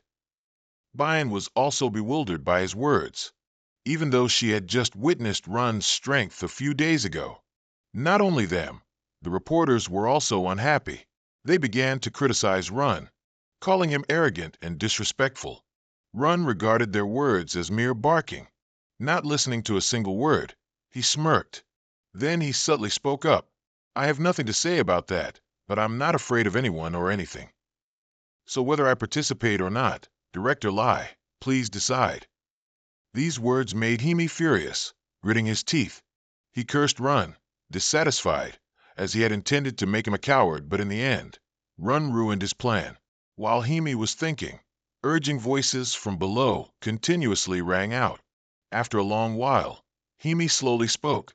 "Because he unexpectedly appeared here, I'm also surprised." He said that as the person in charge of this operation, he had always wanted Run to participate. But at this moment, a shout suddenly interrupted. "No way, I object." Hime immediately froze. The one who spoke was Dukin. He fiercely criticized. "As a member participating in the operation, I have an opinion. That person arrived late without notice. He cannot be allowed to participate." These words made Hime furious. He cursed Dukin vehemently. All Chinese media outlets were recording, yet he said such things, truly idiotic. However, Run, on the contrary, smiled and said, "As expected." As soon as he finished speaking, he dashed off, and in a flash, stood in front of Dukin. His action surprised Dukin, but he still stubbornly snorted coldly. Run narrowed his eyes at him and said coldly, "If you have any dissatisfaction with me, prove it with your strength. Don't make excuses about having a sore hand." These words surprised Dukin, but he quickly reacted, angrily saying, "All right, I know." At this moment, the reporters began raising their cameras, preparing to record the fight between the two. The sudden turn of events caught Hime off guard. But the idiotic Dukin didn't know what trouble he was about to cause. He aggressively snatched a sword from a nearby guard and snorted coldly, saying, "Let me teach you what true Wasan martial arts are." As soon as he finished speaking, he drew the sword from its sheath. The icy cold sword quickly pointed towards Run. At the same time, a strange phenomenon occurred. Plum blossoms suddenly appeared, falling profusely in the air. Run, standing opposite, remained extremely calm. Just then, Dukin yelled loudly and charged forward. He gripped the sword tightly in his hand, and a series of small, red illusory swords came rushing forward. It was a pity that Run wasn't scared. He remained calm, standing there. Seeing this scene, the reporters outside exclaimed in shock, "His martial arts resemble plum blossoms?" Dukin believed he had victory in his hands because his sword could strike from 6 directions at once. Dukin wouldn't kill Run, but instead would laugh in his face. It was just then that Run suddenly snorted with disdain. As soon as he finished speaking, streaks of sword energy appeared in his hand, and plum blossoms also began to emerge. Without any hesitation, he unleashed a sword strike, which was called Plum Blossom Blood Rain. In a flash, the petals transformed into illusory swords and shot forward. They rushed as fast as the wind towards Dukin. Seeing these things, Dukin's expression turned grim, but the illusory swords were too fast. He couldn't dodge in time and was struck by all the illusory swords. His body fell heavily to the ground, several meters away from Run. This scene caused a stir among the people in the hall. "Oh my God, was that move similar to Hadouken's just now? It can't even be compared." At the same time, Hime, standing on the podium, also froze. Sure enough, Those plum blossoms were the martial arts of the Wasan sect. He had no idea Run had mastered the purple mist divine skill. Just then, Run walked up to Dukin. He raised an eyebrow and spoke. "There's no need for bloodshed, right?" Hearing this, Dukin looked at his body in a daze. Indeed, there was no blood where the illusory swords had struck. Seeing his expression, Run couldn't help but chuckle softly. Then he continued, "So, is it clear enough now whose strength is superior?" Hearing this, Dukin snorted coldly and said nothing. At the same time, Himi's eyes widened in shock. "That's clearly the martial art of the Wasan sect. How could you possibly?" Even the reporters began to question the two people's identical techniques. They whispered. Vim Company announced that only Hadouken knows that lost martial art. Yeto Run's technique was even more powerful than Hadouken's. Himi's expression darkened slightly upon hearing these words. Previously, when they sparred, Run didn't use Wasan martial arts. Could it be that he had even surpassed the lost purple mist divine skill? But he still felt something was off. Only a few weeks had passed, and he himself hadn't even fully analyzed the purple mist divine skill.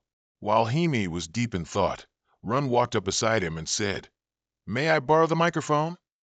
Himi snorted coldly, but still handed him the microphone. Then, Run took the microphone and stepped 2 paces forward. His sudden action stunned the reporters. Even Ki Yuran and Jean Trung were waiting to see what he would say. A moment later, Run began to speak. "Thus, I believe I have fully proven to everyone here that I am the true Wasan." At this, he paused, his eyes full of confidence as he looked at everyone. By and below couldn't help but smile. And in a flash, the hall erupted. Reporters ceaselessly filmed and interviewed Run. He calmly watched the numerous lights shining on him. He didn't say another word. Himi, on the other hand, was extremely annoyed. How could this be? Not only did he fail to tarnish Run's reputation, but he even helped to boost it. The more he thought about it, the angrier he became. His eyes filled with murderous intent. A moment later, the press conference finally concluded. Run pushed the door open from inside and stepped out. At the same time, Bayan followed behind him. She asked in a low voice, "Why didn't you expose Laihimi, but came out instead?" Hearing the sound, Run turned his head to look back. The two walked side by side down the corridor. Bayan spoke as she walked. "You startled me when you appeared just now. You made me sad by leaving without saying goodbye." Hearing this, Run said apologetically, "I'm sorry if I startled you. But was it worth watching just now?" With a light laugh, Bayan happily replied, "Yes, especially Laihimi's expression just now." Hearing this, Run sighed in relief. "Luckily you liked it." At this moment, Bayan suddenly asked, "But you have an ulterior motive, don't you?" Which made Run a bit confused. She chuckled and said, "From the moment you suddenly appeared there and announced you'd participate in the trip in Chinese, do you know what the public reaction was like online after this live broadcast?" Run frowned and asked, "What happened?" Bayan's eyes twinkled mischievously as she laughed and said, "It was an explosion, unbelievably so." After that, she read some comments to Run. There were a few negative ones, but mostly they praised him. Run sighed after hearing this.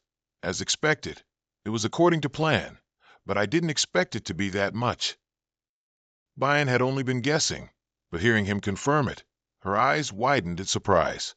Run slowly explained, "In China, it seems better to appear arrogant and prove oneself rather than be modest.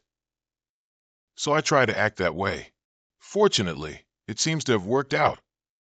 Hearing this, Bayan exclaimed in disbelief, "Good heavens, you planned all that out?" He nodded calmly. Run casually admitted, "I also anticipated that Laihimi would set a trap for me, so I appeared in the middle to thwart his scheme. And I presented myself in a way that's completely opposite to him, while also showing a challenging demeanor to others in the top 10. Those watching will also be curious about what happens next, so Laihimi will have a hard time causing trouble for Run before the trip."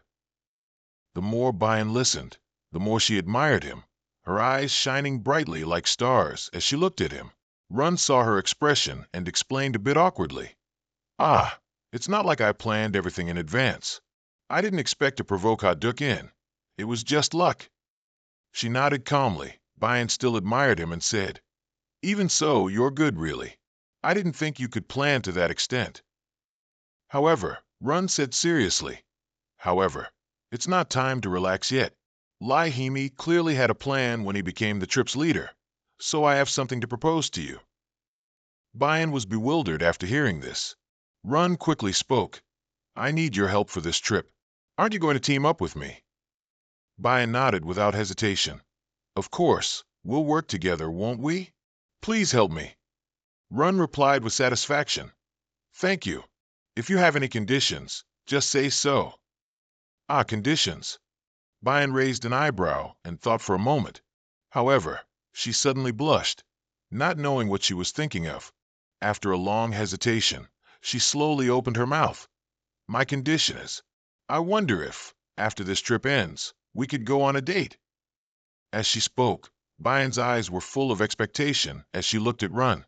Her words, however, left him stunned and speechless. That evening, at the hotel where Run was staying, at this point, he finally returned to his room. Run took off his outer jacket and placed it on the table. Recalling what Bayan had said earlier, he sighed helplessly. Suddenly saying such things caught me off guard. She unexpectedly suggested dating him. He actually felt it was fine. There was no problem with it. However, Run needed to focus on the upcoming trip now. Thinking this, he opened the auto hunting system to look at it. At this moment, the empty slots were almost filled. These were all the materials Run needed. He had asked C to buy them earlier. Thinking this, he immediately pressed the crafting button. In just a flash, the system displayed 4 characters. Synthesis complete. Run quietly watched the light emitted from his system. A few minutes later, a destruction glove appeared before him. Run nodded in satisfaction. As expected, it can be synthesized into equipment, at least from 5 materials. If it can be synthesized according to the formula I know, then perhaps some equipment can be created. There must be necessary materials to create something from the book that I wrote, which is the Red Dragon's footwork. For this trip, Run would collect materials, making that the purpose of this journey. While he was thinking, C suddenly opened the door and entered. He glanced at her and asked, "What's wrong?" C stood at the door, an awkward expression on her face. After a while, she finally spoke in a low voice. "Well, actually, that person has arrived." Run looked at her demeanor, couldn't help but wonder, is this girl scared? Thinking that, he then asked, "Who arrived?" Before C could answer, a wicked laugh rang out. "Oh ho, I didn't know you were interested in handicrafts." This sound startled Run. Immediately after that, Cubic entered from outside. He raised an eyebrow, looked at him and smiled. "Long time no see, oh Run." Run frowned slightly, looking at Cubic. Instantly, a gleam of sword energy appeared in his hand. He simultaneously activated the automatic hunting system. Run wanted to try attacking Cubic before Cubic could attack him. Seeing this, Cubic couldn't help but sneer, because he saw plum blossom petals scattered and falling in front of him. Cubic exclaimed, "That's truly amazing." As soon as he finished speaking, a stream of energy also appeared in his hand. The moment Zun Sung's sword energy struck, Cubic dodged. Then he launched a palm strike towards Zun Sung. His attack speed was quite fast, and Zun Sung took the full force of that palm strike. His body spun in a circle in the air. At this moment, C was also affected and fell to the ground. Zun Sung narrowed his eyes at her. Immediately after that, he didn't give up and pulled out a pistol. He fired a bullet at Cubic without hesitation. Seeing the energy bullet speeding towards him, Cubic showed no fear. Standing calmly, he waited until it was a few millimeters away. Then he tilted his head to the side, successfully dodging the bullet. At the same time, Zun Sung also landed safely not far away. But he didn't stop. He took a step back to gain momentum and charged forward. On the other hand, Cubic didn't give way at all, also launching a palm strike. He laughed triumphantly. "Try dodging this move." Zun Sung flinched slightly and quickly activated his skill. The moment Cubic's palm strike came down, Zun Sung's figure disappeared. Only continuous streams of energy could be seen appearing in the room. They dashed like lightning, so fast that the naked eye couldn't see them. These were all Zun Sung's afterimages. When he reappeared, he was already behind Cubic. Zun Sung narrowed his eyes at him, a layer of killing intent already present on his face. Cubic also sensed his movement and excitedly cried out, "Interesting." But at this moment, footsteps suddenly ran over. Zun Sung's eyes involuntarily constricted because C was now blocking Cubic. She tightly closed her eyes, awaiting Zun Sung's punch. Zun Sung looked at this scene and felt she was crazy, so he quickly retracted his fist, but his foot still unconsciously kicked her. C's waist took a painful kick. She tried to endure it by pressing her lips together. Unfortunately, C was still kicked away because of it. Blood had also appeared at the corner of her mouth. Zun Sung also landed from midair, looking worriedly at C. Since he was her direct manager, he still had to protect her. But the biggest problem is still right here. At this moment, Gu Bin spoke coldly. "I was having so much fun. This is truly astonishing." The murderous intent in his eyes at this moment was terrifying. Zun Sung couldn't help but frown. If he hadn't kicked C just now, she would have definitely been done for. While he was thinking, Gu Bin had already walked in front of C. He spoke coldly. "Is this a place for someone like you to interfere?" Seeing the steady footsteps standing before her, C was immediately terrified. She trembled and mumbled, "I'm sorry." Gu Bin narrowed his eyes at her and said coldly, "It's fine. You can act as you please, but you should pay the price for ruining my fun." As soon as these words were spoken, C gently closed her eyes, awaiting the impending death. Gu Bin, of course, had no mercy for women. He raised his hand and aimed a palm strike at her head. But at this moment, a voice suddenly rang out, "The consequence for saving your own boss's life." These words made Gu Bin glance over, and his hand, suspended in the air, froze. C also stared blankly in that direction. Zun Sung, at some point, had sat down on a chair, crossing his legs in an extremely relaxed manner. He raised an eyebrow and said, "How ridiculous." Gu Bin stared blankly at him. He didn't understand what he meant by doing that. Zun Sung slowly spoke, "I don't know if you're some kind of boss or sect leader, but how can I not laugh when your subordinate risks her life to save you, and instead of being lenient, you get angry?" Gu Bin was suddenly questioned by him and was somewhat speechless. Looking at his expression, Zun Sung continued speaking. "She ran to help you because you couldn't trust her as a boss. Honestly, it's quite heartbreaking to see you taking your anger out on her, you know." Hearing these words, C was immediately flustered. "What exactly are you saying?" Zun Sung was saying illogical things in front of Gu Bin. This made her fear he would get angry. However, until this moment, Gu Bin did not react at all. Moreover, the corners of his mouth were twitching upwards. And right after that, Gu Bin threw his head back and laughed loudly. This situation made C open her eyes wide in astonishment. But Gu Bin was still laughing uproariously there. "Ha ha ha. This is a masterpiece." Zun Sung was somewhat speechless. Could this person laugh himself to death? He thought Gu Bin would continue laughing. He suddenly said, "It seems you've gotten into trouble here, because you clearly know how to deal with the people of this country. You even distracted me." Shrugging indifferently, Zun Sung pouted and said, "Anyway, it's already turned out like this, although that's what I said." But he was also surprised that this crazy old man didn't retract his murderous intent so easily. At the same time, C was observing the two of them from behind. Her eyes were filled with disbelief. Is this a dream? What is she looking at? At this moment, Zun Sung spoke again. "So what occasion prompted you to suddenly burst in?" Chuckling softly, Gu Bitch calmly replied, "Of course, I have something I need to do with you." As soon as he finished speaking, he took out a box. Zun Sung frowned immediately upon seeing it. Seeing his reaction, Gu Bitch chuckled. "That's right. This is the result of your deal with me."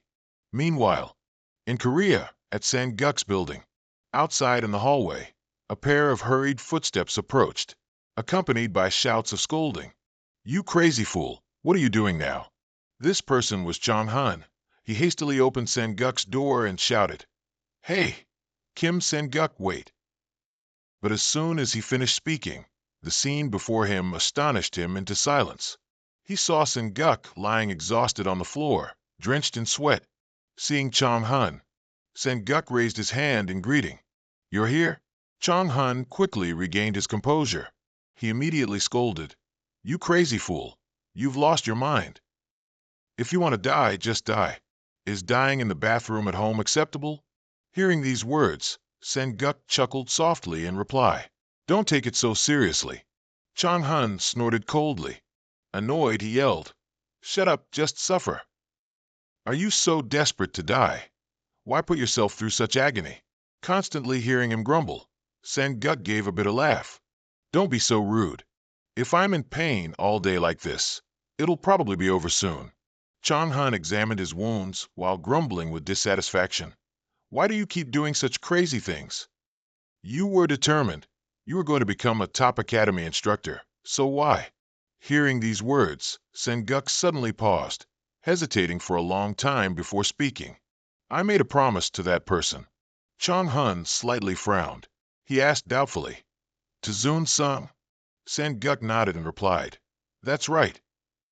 Upon hearing this, Chong-hun clenched his fist. Healing the blocked meridians 4 years ago, he and Sen-guk had tried their best to find a method. Sen-guk was the one who knew best how slim that possibility was. Lost in thought, Chong-hun then said in a low voice, "It's not that I don't trust Zoon-sung, but besides that treatment method, couldn't he train his body until it was interrupted?" Sen-guk knew what he was thinking. He sighed and replied, "I've tried that enough. However, I can't even manage just exercising." "You said Zoon-sung is suffering like that too." Hearing these words, Chong-hun knew that Sen-guk had seen Zoon-sung's news in China. At this moment, Sen-guk slowly stood up from the floor. He said seriously, "Clearly, is also struggling with special care in China, yet he still looks incredibly cool." He also knew Zoon-sung was very prominent in the Shanghai disaster, so he couldn't just keep playing around. Chong-hun didn't know how to react after hearing that. Is this considered stubbornness? After a long hesitation, he asked in a low voice, "So, you did something like that, huh?" What he was referring to was the bathroom wall. Even the ceiling had been cracked by Sen-guk using energy. Sen-guk replied, extremely cheerfully, "That's right, I've completed that." Chong-hun frowned upon hearing that. He asked doubtfully, "The one I heard about last time? You finished it with a body like that?" Sen-guk nodded slightly, saying, "Yeah, that's right." After getting the confirmation, Chong-hun couldn't help but curse, "You're truly insane." But Sen-guk didn't mind much. He smiled as brightly as a flower and said, "Thank you." Chong-hun didn't say anything. At this moment, he truly wanted to look up and call out to the heavens. No, he wanted to call out to Zoon-sung. He hoped Zoon-sung could cure the fool in front of him. Please, create a miracle. On the other side, in China, the conversation between Gue Bai and Zoon-sung was still ongoing. Zoon-sung looked up at the box in his hand. It was the golden pill he had used before. Gue Bai spoke nonchalantly. "This is what was promised. Hunt 5 times. Do you still remember the conditions with me?" Zoon-sung nodded slightly in reply. "I remember. I've already swept Shanghai clean once." Gue Bai had no objections. He spoke calmly. "All right. Normally I wouldn't drag this out, however. The situation has changed." Hearing these words, Zoon-sung frowned and asked suspiciously, "The situation has changed?" Nodding indifferently, Gue Bai explained awkwardly, "I couldn't have foreseen it, but perhaps that fellow from the mosque and sect will invite you to his home for a meal. He said there's something there he needs your help with." Zoon-sung frowned slightly and asked in a deep voice, "If I do that, then?" Gue Bai knew he was talking about the conditions and calmly said, "I'll return it 5 times over. Then that thing will also be yours." "Ah, no, it will be that young man's." As soon as these words came out, Zoon-sung fell silent. After a long while, he hesitantly asked, "Is it something related to human lives?" "Indirectly?" "No." Gue Bai shook his head in denial. "Let me correct that. Hunters must all swear that there's nothing they won't do. Zun Sung thought for a moment. Then he nodded and replied, I understand. I'll accept that offer. What will I have to do? Bai involuntarily smiled. He began to state his purpose. After hearing it, Zun Sung's eyes widened in horror. He cried out in disbelief. Are you out of your mind? He chuckled and shook his head. Bai raised an eyebrow and asked, So you won't do it? Zun Sung squinted at him, taking a long moment before speaking. I'll do it. Hearing these words, Bai was immediately pleased. Good. Excellent, I see. Then he asked if you had decided on the departure date yet. At that time, I'll count on your help. If you need anything, just tell C. Saying that, Bai then lifted his foot and stepped towards the door. However, before leaving, a layer of killing intent suddenly emanated from his body. In a flash, it spread throughout Zun Sung's room. And of course, he sensed this. His eyes involuntarily narrowed. Zun Sung began to be wary. Without a moment's hesitation, he manifested his sword Qi. Very quickly, he lunged forward, but Bai seemed to be on guard. Not only was he not afraid, he even smiled with interest. Only then did Zun Sung realize that the one emanating the killing intent was Bai, his business partner. Every single sword Qi instantly halted, just a few millimeters in front of Bai, looking at the plum blossoms surrounding the sword Qi. Bai couldn't help but speak up. Indeed, it's been a long time since I've seen plum blossoms so clearly. You truly have more talent than I imagined. With that, Bai raised an eyebrow and looked at Zun Sung admiringly. You sensed my killing intent and reacted immediately. Truly outstanding. Zun Sung retracted his sword Qi. He scoffed coldly. You really are out of your mind. Chuckling softly, Bai reached up to wipe away the bloodstain on his cheek, saying casually, It's because I trust you. It's been a while since we met, and already there's bloodshed. This might be the last time in this city. Oh, right. Have you met the people from the Scarlet Dragon Society yet? Zun Sung heard these words and immediately retorted sarcastically. If you hadn't shown killing intent, there wouldn't have been any bloodshed. He nodded indifferently. Bitch said happily, I know you won't directly lay a hand on me. You can be proud. Not everyone can be my opponent. Even the Jiang family can't compare. Run really didn't know what to say after hearing these narcissistic words. He didn't answer, and Bitch turned and left again. Well, see you again. Don't lean too much to this side, umbrella user. As soon as he finished speaking, he slammed the door shut. Run Sung looked in that direction, uncomfortably thinking to himself that he always felt annoyed whenever he met that man. But if he thought back carefully about what had happened, from the disaster in Shanghai to the confrontation with Chung Chan, perhaps Run Sung had already gotten used to this place. Bitch had made an incredible offer, but that was precisely what made others envious. Finally, the day of departure had arrived. C was walking towards Run Sung's room. As she walked, she pondered what would become of her once this trip ended. She had displeased the Wind Lord, so she would surely be punished. Someone like C now had no value. She might even be expelled. She continued to drift in thought until she stood before Run Sung's door. She quickly shook her head, telling herself to focus. The important thing now was the success of the trip. Taking a deep breath, C finally dared to push the door open and enter. Boss, it's the day of departure. I wonder if you're ready yet. But as soon as she entered, her eyes widened in surprise, because she saw Run Sung wearing the Queen Ant's armor, looking extremely majestic. Hearing the sound, Run Sung immediately turned to look. He raised an eyebrow and smiled, saying, You're here? Come in quickly. C covertly observed Run Sung's armor. There was also a computer on his desk. After a long moment, she finally spoke.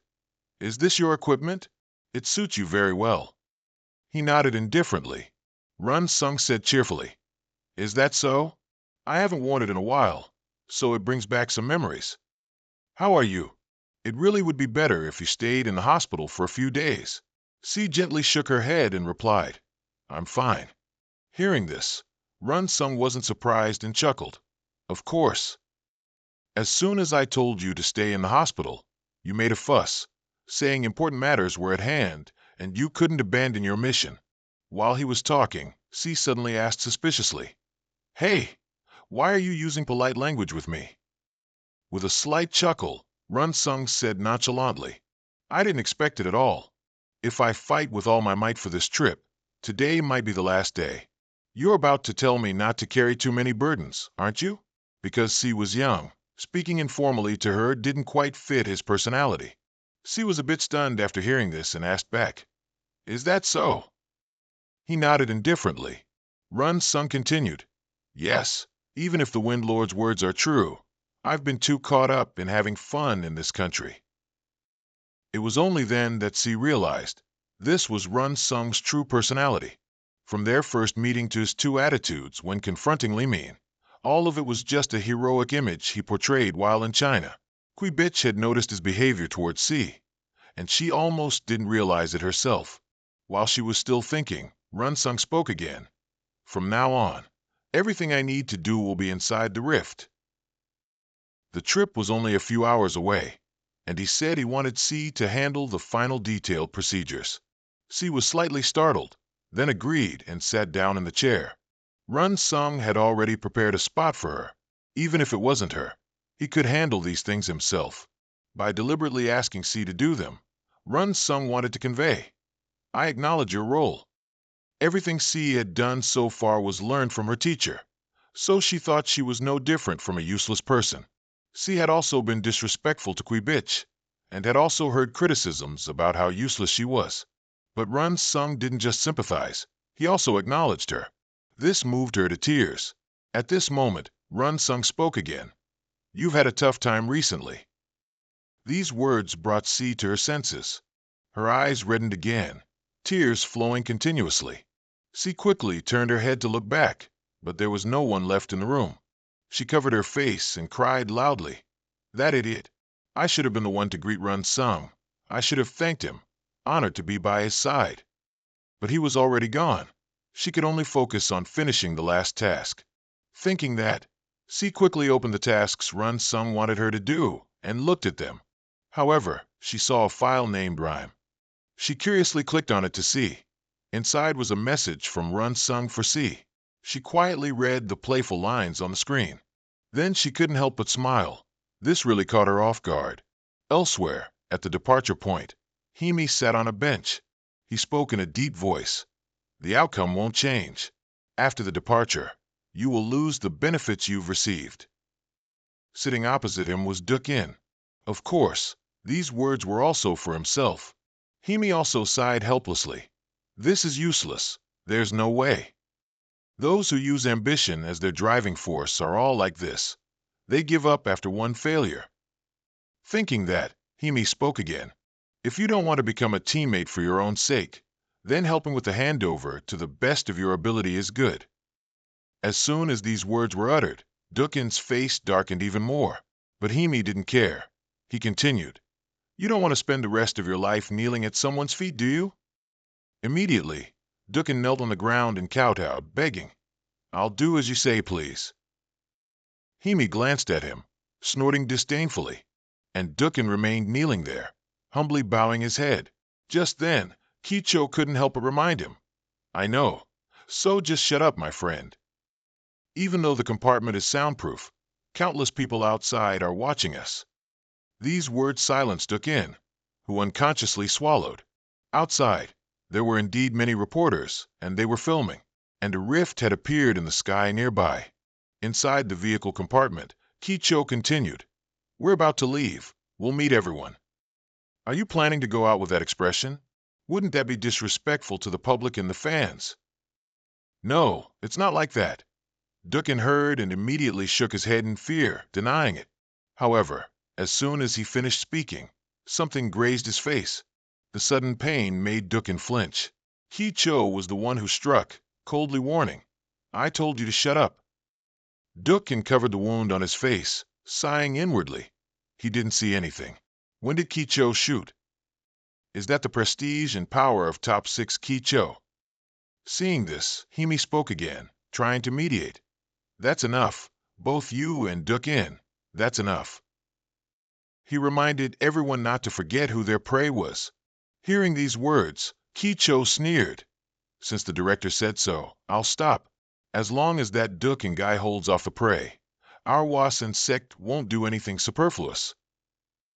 As soon as these words came out, Zintrung, who was sitting next to him, couldn't help but snort coldly. Himi glanced at Kicho. This guy also had personality issues, but to be able to be so ruthless, his strength must be terrifying. That guy's rank was at the highest position in the top 10. Reaching the peak was the greatest achievement among the resources Himi had invested. Thinking this, he smiled smugly, then ordered, "Let's go then." Immediately, the four of them took their weapons and headed out. Himi chuckled inwardly. He had prepared the stepping stones. Now to meet the prey. Immediately, they stepped out of the vehicle compartment. Seeing them, a series of cameras pointed in their direction. At the same time, Run Sung also noticed them. Bian was also accompanying him.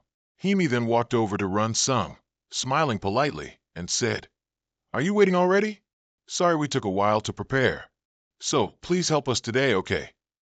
As soon as he finished speaking, he extended his hand, wanting to shake Run Sung's hand. He squinted at the hand in front of him, and for a long time, he didn't reciprocate. Meanwhile, Himi was getting more and more excited. The moment he grasped that hand would be the start, and Run Sung would become his prey. However, after waiting for a long time, Run Sung still didn't extend his hand. He just stood there silently, not saying a word, nor making any move. At the same time, in the back, Kicho was also observing everything. He couldn't help but remark, "You really have a beautiful suit of armor. If I kill you, that armor will be mine."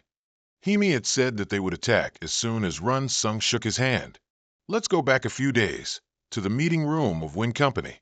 Himi sat at the head, with Kicho's three companions seated on either side. Zen Trum was the first to speak after hearing Himi's plan. "Are we really going to do it that way?" He nodded nonchalantly, and Himi calmly replied, "That's right."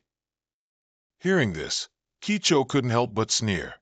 In contrast, Zentrung hesitated, saying, "No way, isn't that too rash? A lot of reporters will show up too." Himi, however, wasn't in a hurry and calmly replied, "That's exactly the reason. You saw it before, sir. That guy is very cunning. So I mustn't give Run Sung an opportunity.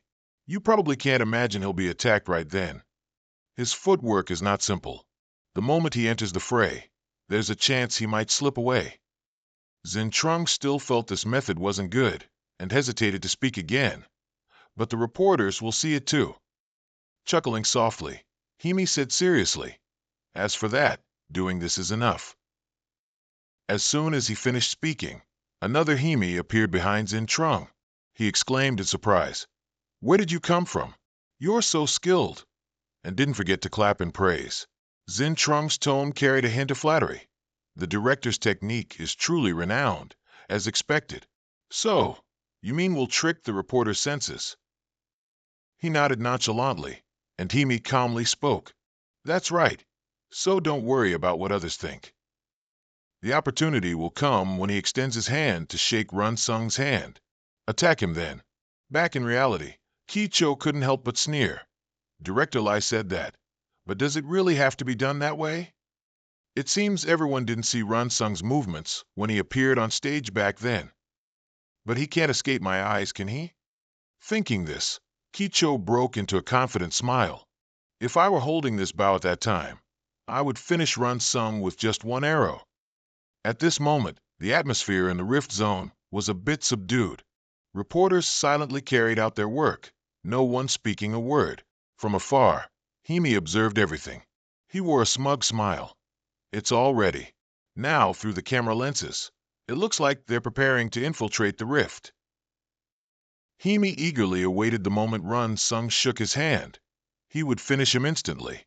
He had to see how Run Sung learned the Purple Haze divine technique. However, on the empty ground, Run Sung, who had been silent for a long time, suddenly spoke. Indeed. His cryptic words left Himi bewildered. Chuckling softly, Run Sung pouted and smirked. "Sure enough, all your calculations are clearly written on your face. Emitting such strong killing intent and still asking others to shake hands, these people are truly ridiculous." Thinking this, Run Sung indifferently said, "Actually, I have something I want to show you." As soon as he finished speaking, a talisman suddenly appeared in his hand. Seeing it, Himi's face was as foul as if he'd just stepped in dog feces. He cried out in alarm, "That's my talisman. How did you get it?"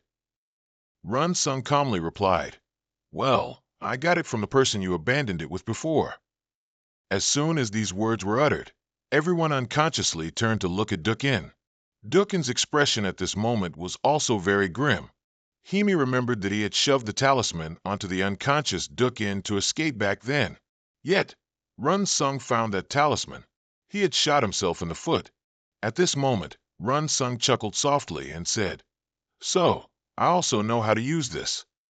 As soon as these words were uttered, Himi immediately cried out in alarm, "No." Unfortunately, it was too late. Run Sung had already acted. At the same time, Bayan had also appeared next to him. Run Sung's finger instantly burst into a flame. The talisman was also burned to ashes because of that. In just a blink of an eye, Run Sung and Bayan's figures had vanished. Ki Young Chan looked up at the sky in a panic and yelled, "Damn it, up there!" Himen's group also looked up. Himen ground his teeth in anger and cursed, "That bastard, oh Run Sung." While they were looking up, Run Sung and Bayan had already gotten very close to the rift. Just one more step, and the two of them could touch the rift. At this moment, Himen's face turned pale. "No, he's escaped." Kyung Chan scoffed coldly. "Let him escape, huh?" As soon as he finished speaking, he drew an arrow. Without any hesitation, Kyung Chan began to ready his bow and arrow.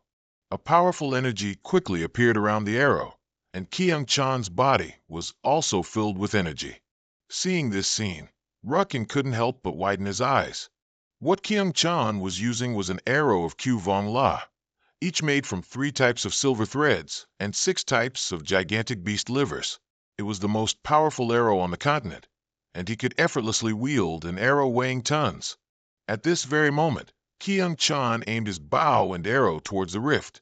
Then he pulled the bowstring taut. Ruckin couldn't help but cover his ears. Just drawing the bow caused such a powerful shockwave. Even the reporters in the distance were no exception. His arrow now carried immense energy. Kyung Chan looked up at the sky and began to roar, "Go to hell!" The arrow shot forth in a flash. The sound of rushing wind quickly reached near the rift. Run Sung sensed this and immediately widened his eyes in surprise. When he looked closely, he saw that the arrow was heading straight for him. Bayan also yelled in a panic, "Brother Run Sung!" On the ground, Ruckin thought they had succeeded, excitedly yelling, "It hit! It's finally done!" However, Kyung Chan coldly cursed, "Shut up!" Ruckin looked over in confusion, then saw bloodstains at his feet. Around them, plum blossoms were falling. Kyung Chan's face was as dark as a pot, and he gritted his teeth, cursing, "Oh Run Sung, you damn brat!" At the same time, in the sky, Run Sung breathed a sigh of relief. "That's a dangerous toy. A little carelessness, and I would have been hit." Kyung Chan looked up at the sky, unwilling to accept defeat. He didn't understand why it didn't hit. Could it be that those plum petals obstructed him when he fired the arrow? At the same time, Run Sung was also very doubtful. When he flew into the rift, he felt a killing intent. Even though he had activated automatic defense, this arrow still managed to reach here. Thinking about it, he couldn't help but exclaim, "You really are powerful. The nickname Ghost Archer suits you well." The more Kyung Chan thought, the more unwilling he became. He tilted his head back and roared, "Oh Run Sung, you damned bastard!" No matter how much he cursed, Run Sung didn't care. He glanced at Bayan and said, "Shall we go then?" Bayan nodded slightly and replied, "Mm." At this moment, Run Sung threw the arrow in his hand down. Then he entered the rift. Seeing this, Himen panicked. "Oh no, he's escaped." At the same time, the arrow thrown by Run Sung was falling. In just a moment, it plunged into the ground. With a bang, the ground emitted a deafening sound. This jolted the reporters on this side awake. At the same time, one reporter noticed the other side.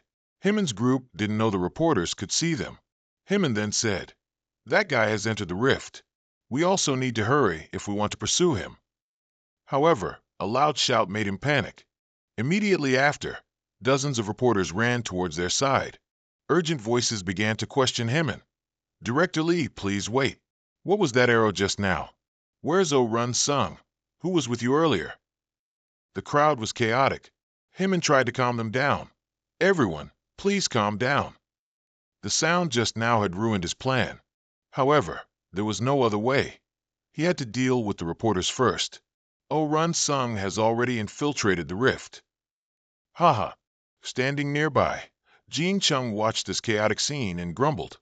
"Seriously, how did it turn out like this?" At the same time, Kyung Chan was still seething over what had just happened. How could Run Sung have dodged his arrow? And what's more, he dared to insult him. Thinking of this, a murderous intent appeared in Kyung Chan's eyes. He had to catch him no matter what. Meanwhile, inside the rift, Run Sung and Bayan were frantically running forward. Run Sung spoke as he ran. "We've run this far. They probably won't chase us anymore. This way is the forest. Let's try running in there." So, the two of them indeed went deep into the forest, not far from there. Bayan had been running for a long time, her face drenched in sweat. Just then, Run Sung offered her a water bottle. He smiled and said, "A reserve water bottle. We've been running for over 2 hours, so I'm sure you'll need it."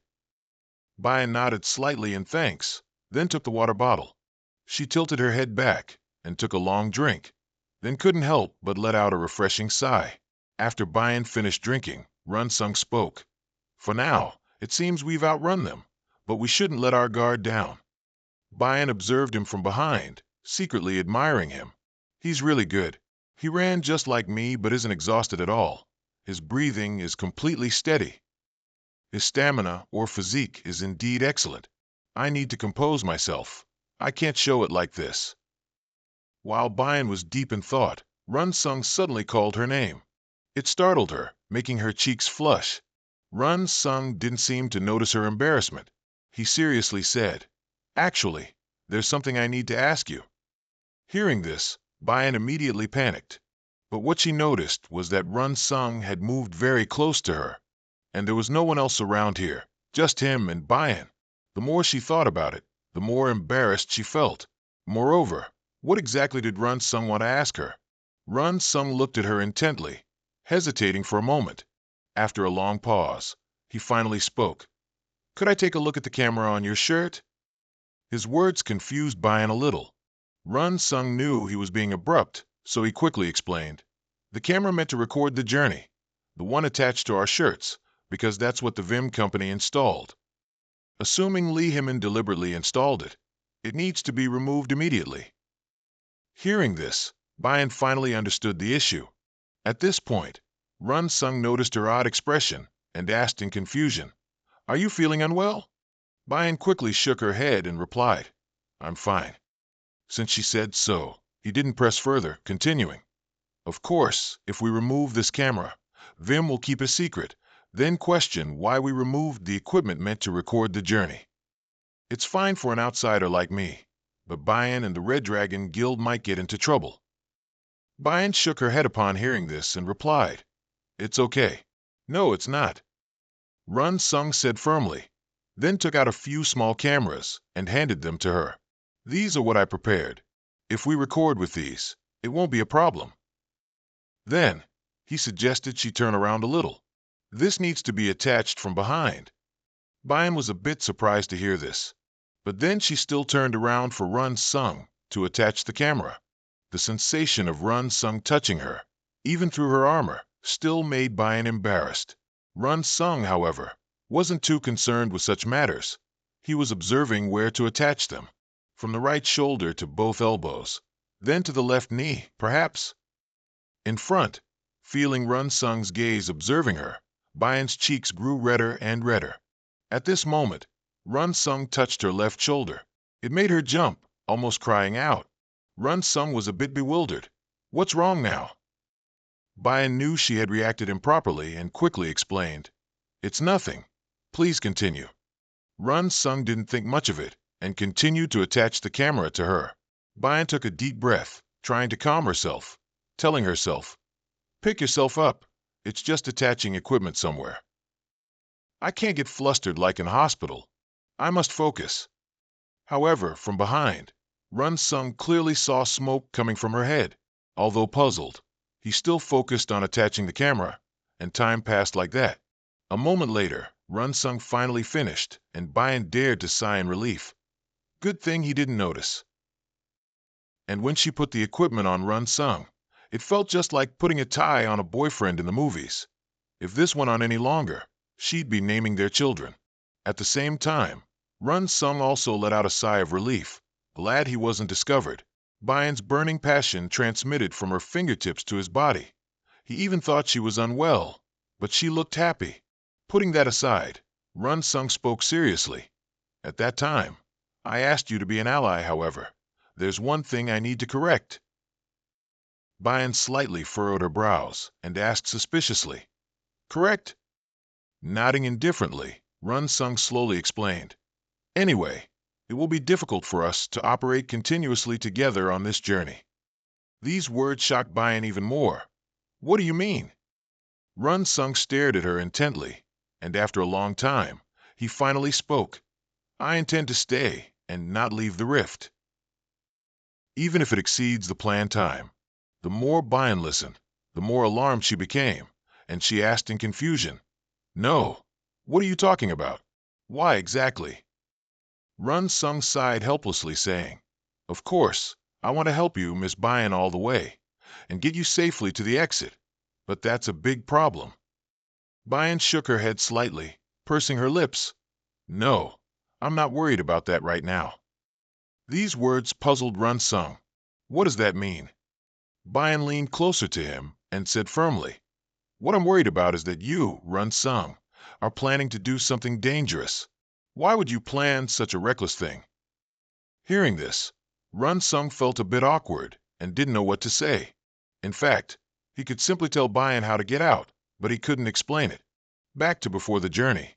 On the night Quebec and Run Sung met, Quebec asked him, "I wonder if you've heard those words?" Run Sung fundamentally didn't understand, and he countered with confusion, "What words?" Quebec slowly explained, "The world we live in and the other world have a crack. Is it true that what humans know about that world is nothing like this?" Run Sung became even more bewildered upon hearing this, and asked in confusion, "What do you mean?" "Nothing special." Quebec shook his head with a slight smile. On TV, an orphan boy loudly claimed it was a commemorative speech, that we know nothing about that world. At this moment, Run Sung remembered that he hadn't listened to the speech and had left midway. While he was deep in thought, Quebec spoke again.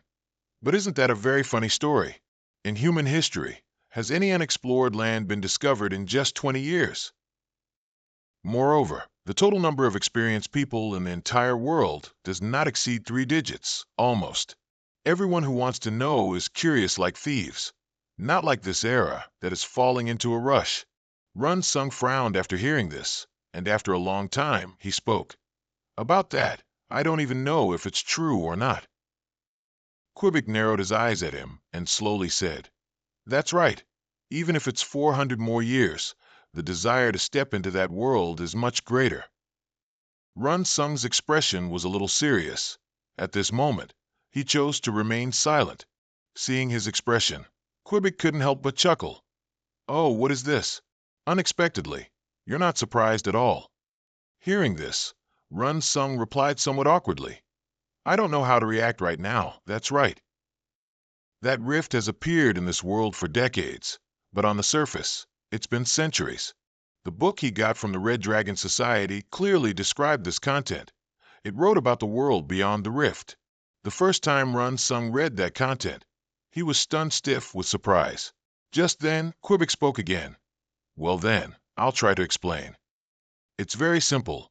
The appearance of the gate is a recent event, but it's not as if there was nothing beyond it. He didn't know since when, but that world has been called by many different names. From the earthly world, Peach Blossom Spring, Mount Kunlun in Penglai, Buddhist Heavens, the abode of immortals, and even Mount Sansien. Even if Run Sung wasn't from this country, he surely would have heard about it. Run Sung frowned upon hearing this and mumbled, I didn't think those pills were so cheap. So you invested to prove those incredible things. Quebec furrowed his brow slightly and said in a low voice, That's not incredible. It's a present reality. Saying that, he held out a USB stick and stated, I have all the evidence and motivation. All you have to do is find the location I requested. That is my demand. Run Sung narrowed his eyes at the USB stick in his hand, and after a long time, he nodded in agreement. Receiving his answer, Quebec was satisfied. But at this moment, Run Sung sighed and said, Really, it can't be finished in one day. This could take over 30 hours. Quebec replied calmly, It's good that you quickly realize that. Run Sung thought for a long time before hesitantly saying, The largest hunt commissioned by the head of China's #1 hunter group means I'm the one who can bear the risk. If you appear within 30 hours and miss the time the exit opens, you'll be trapped inside. Therefore, by convention, that person will be considered dead until they escape the rift. Quebec calmly said, Someone capable of prolonged survival, a foreigner who won't cause harm if they disappear. And even in a place allowed by the government, you meet all the conditions. Normally, Quebec would hunt 4 times and then, once his skills were perfected, bring him to the hunting ground. But this time, isn't everything great? Perfect. He'll even give him a bonus. Hearing this, Run Sung no longer hesitated, stood up, and took the USB stick. But at this moment, Quebec spoke again. Of course, it's only if he gets scared midway. Run Sung frowned upon hearing these words. He stared intently at him, speaking sincerely. Then try to get to the crack's exit. As far as possible. There'll be no problem. This pill is also very valuable, so it would be a shame to miss it. Run Sung couldn't help but be startled. Did he want to read his mind again?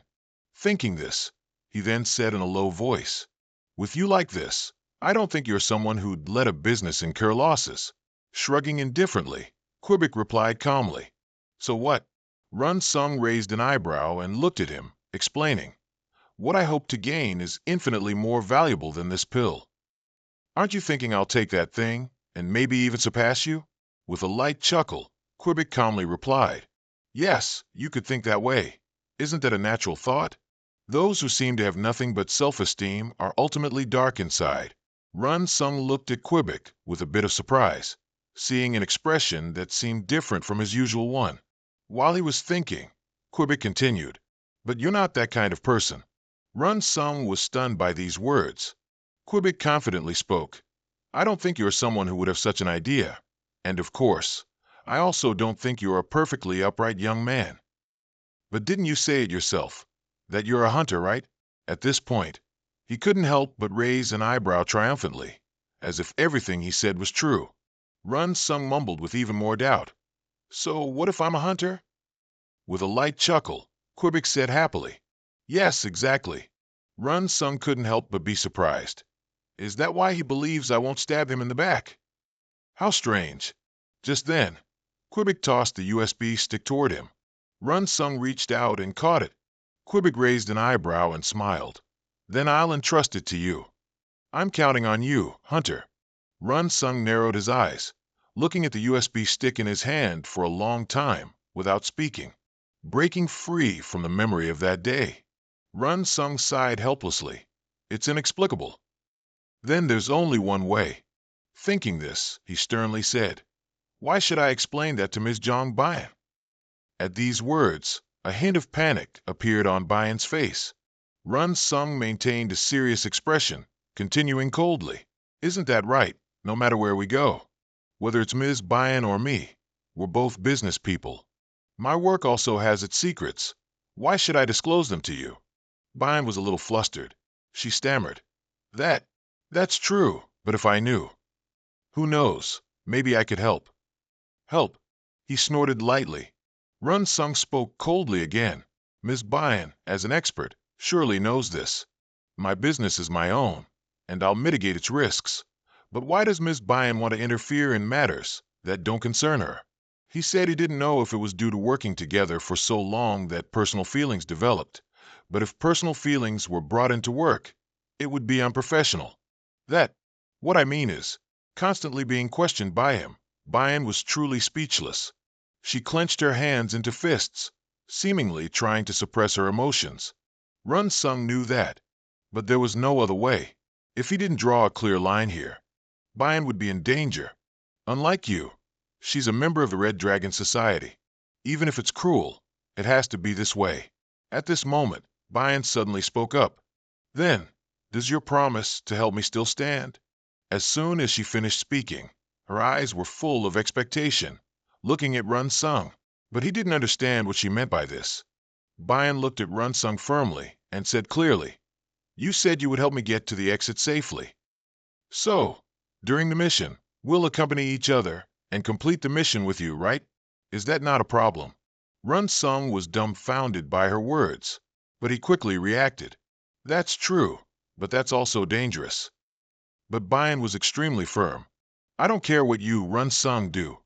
Instead of just the mission, let's work together until I reach the exit. Are you going to go back on your professional words? Run Sung stared at her in a daze. He didn't expect her to say that. There was no other way. He could only sigh and agree. I understand. Then, please assist me only for the time we are together. Hearing him agree, Bayan immediately became happy. She turned around and said as she walked, Then, let's set off immediately, shall we? Have you determined the target's location yet? Run Sung nodded slightly, then followed behind her. He just couldn't help but sigh in his heart. No matter how stubborn he was, he couldn't win against her. But so what? It wasn't a bad thing anyway. And so, both of them immediately went deeper into the forest. After that, they encountered a pack of monsters. Bayan faced them without any fear. She charged straight ahead. Seeing her, the monsters also began to attack. Bayan didn't panic and calmly summoned her flame. The flames quickly engulfed her entire body. Along with her flame was the red dragon blade. Bayan continuously slashed, and in an instant, she annihilated them all. At this moment, she finally let out a sigh of relief. Just then, Run Sung's voice suddenly rang out. You're really strong, making Bayan turn her head in surprise to look back. Run Sung slowly walked over, smiling as he complimented her. Your strength seems to be much greater than before. These words made Bayan blush with embarrassment. She waved her hand and said, Not at all. My father said I'm still far from matching you. Seeing her humility, Run Sung continued to praise her. Your footwork is excellent. Bayan knew what he was referring to. She nodded and replied with a smile. Oh, this is my family's traditional martial art. What I use is a flame manipulation technique, passed down from the Jiang family. It's a footwork technique that emits fire from the body and moves at lightning speed. So in terms of speed, it's one of the best. However, the drawback is that no matter how fast it is, I can't change direction as freely as Run Sung. Run Sung wasn't surprised to hear this. He seemed to have anticipated it. Back then, he also suffered greatly. While Run Sung was deep in thought, Bayan spoke up again. Though I can't compare to you and my father, my strength has also increased a lot compared to before, so please let me help you hunt. Run Sung didn't hesitate and flatly refused. No. Bayan was rejected again. She pouted and pleaded, but he steadfastly shook his head. Even if you act cute, it's no good. We already made a promise earlier, didn't we? Run Sung's hunting. He would do it himself, and he would only accompany her for a while. She had promised him, right? Hearing this, Bayan could only sigh helplessly. Yes, I know. With that, she turned and left, her back looking a little lonely. Run Sung watched her retreating figure and sighed resignedly. This girl's stubbornness is no joke.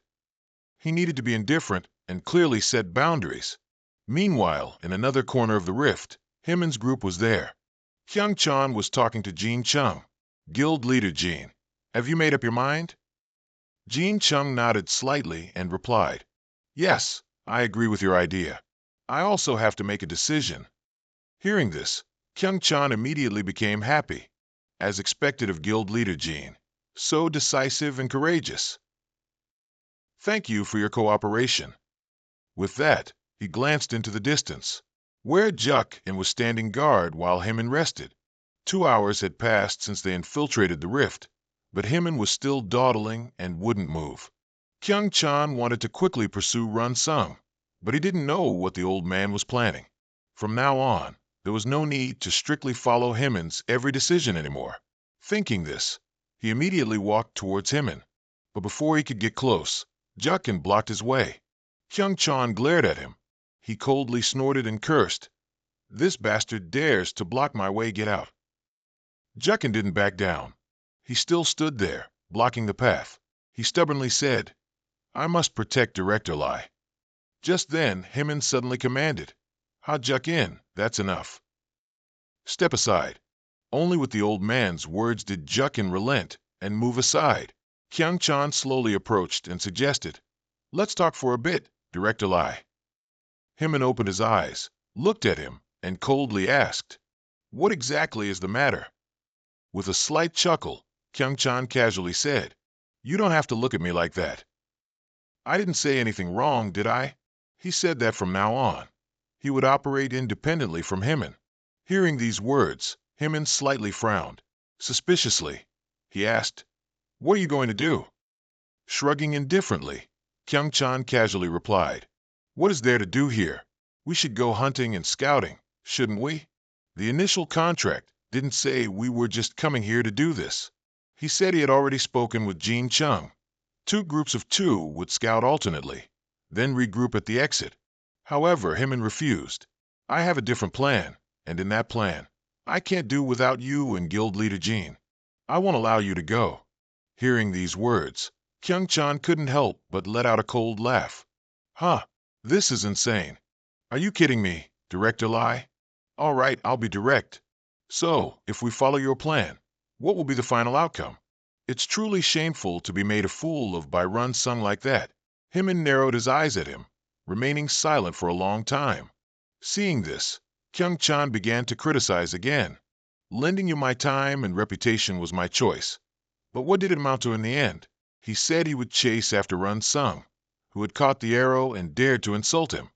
He had to make him pay." In short, Kyung-chan wanted to act alone, with only his bow and arrow in hand. At this point, he cast a meaningful glance at Hyman and spoke. "So, Director Lai, you should reevaluate yourself too." At this, Hyman let out a cold snort. The atmosphere instantly fell silent, with neither side willing to back down. Jukin, standing nearby, was also intimidated by this atmosphere. Jean Chung, however, was a bit calmer. He simply waited idly for the outcome. A moment later, Hyman broke the silence, saying, "All right, I'll do as you wish." His easy agreement surprised Kyung-chan a little. Hyman let out a soft snort. He repeated coldly, "Didn't you hear? Just do as you wish." Kyung-chan found it a bit hard to believe. He had thought it would be difficult. Jukin, hearing Hyman's words, also sighed helplessly. But at this moment, he continued to speak. "However, shouldn't there be one more person?" These words made Kyung-chan a little confused. Hyman slowly explained, "My technique will always ensure safety, so scouting isn't necessary right now. But actively scouting is also good experience for Jukin. Furthermore, this is another world, so who knows what might happen? After all, you two might encounter some unforeseen situation." Kyung-chan narrowed his eyes at him and said coldly, "What are you trying to say now?" "Ah no, all right, we two will set off first." No sooner had he finished speaking than he turned and left. Hyman didn't react much, only pouting slightly and smiling as he said, "Is that so? Well, there's no other way then." How brave. Kyung-chan didn't know what his purpose was, but this was no time to contend with him. First, Kyung-cho was free, so from now on, he would hunt Jun-sung. Meanwhile, Jun-sung and Bayan were still in the forest. As Jun-sung walked, he thought that 2 days had passed since they left, so they must have reached the location recorded in Yang Uji's book. Crossing the northern forest would lead them there. The two of them continued through the forest, and not long after, they saw a cliff. Jun-sung stood before the cliff, frowning in thought. Below is where that thing lives. And at this moment, he could already feel it, the terrifying sensation that thing emitted right below. The creature known as the Night Dragon in legend. the supreme man-eating beast among all monsters, the Ngeongu beast. Below the cliff, the beast's blood-red eyes were slowly opening. At the same time, above, faint gusts of wind appeared in the air. Jun Sung and Bayan were still standing there. Bayan shivered from these sudden gusts of wind. But only Jun Sung knew that what made them feel cold was not this chilly wind, but something else. The heart-pounding, goosebump-inducing sensation was clearly the innate killing intent of that beast. He could feel it was below. Thinking this, he glanced at Bayan and said, "From now on, I will hunt alone." However, Bayan remained standing there without answering. After a long hesitation, she stammered, "I want to help too. Please let me hunt with you." Jun Sung looked at her trembling shoulders, sighing helplessly.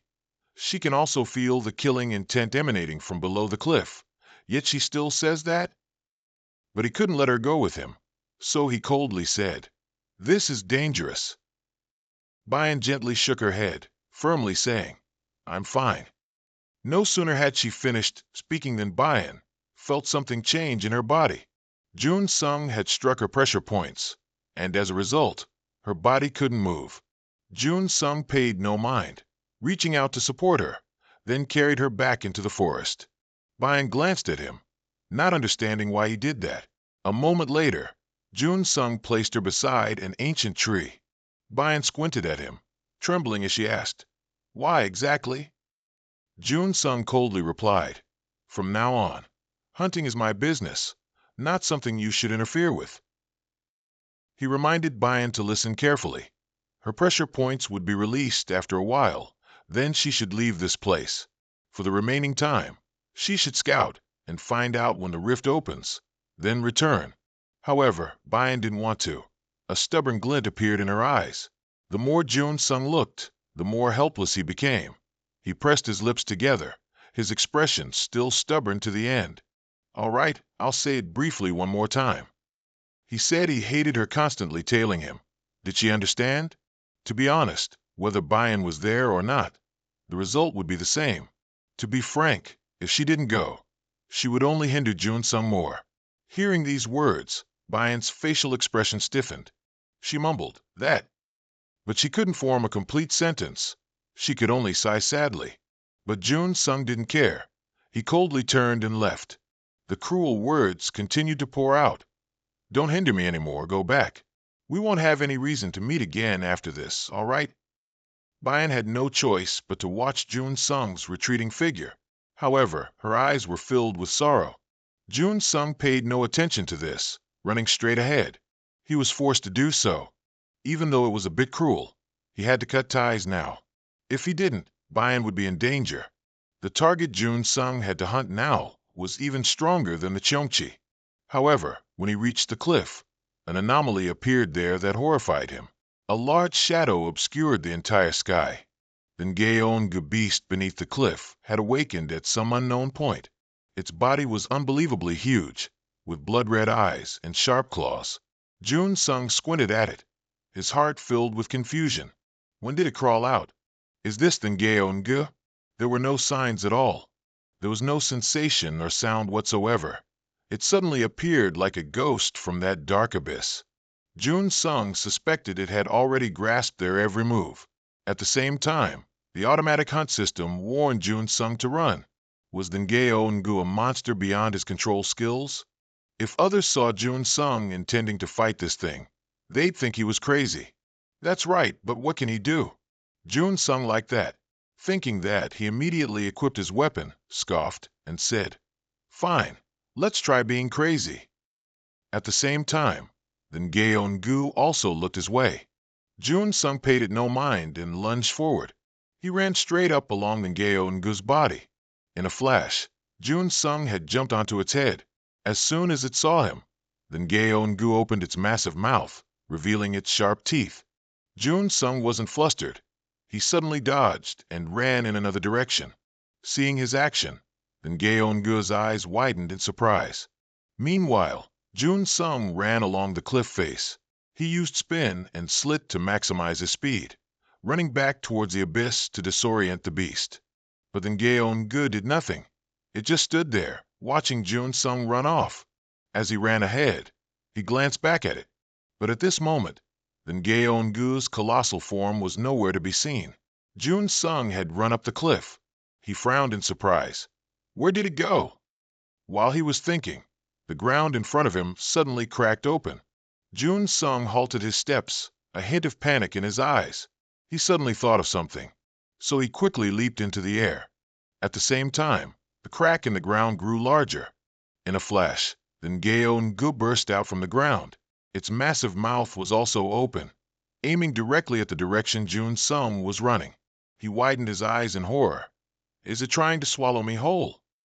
Just then, plum blossoms suddenly appeared beneath Jun Sung's feet, forming a circle.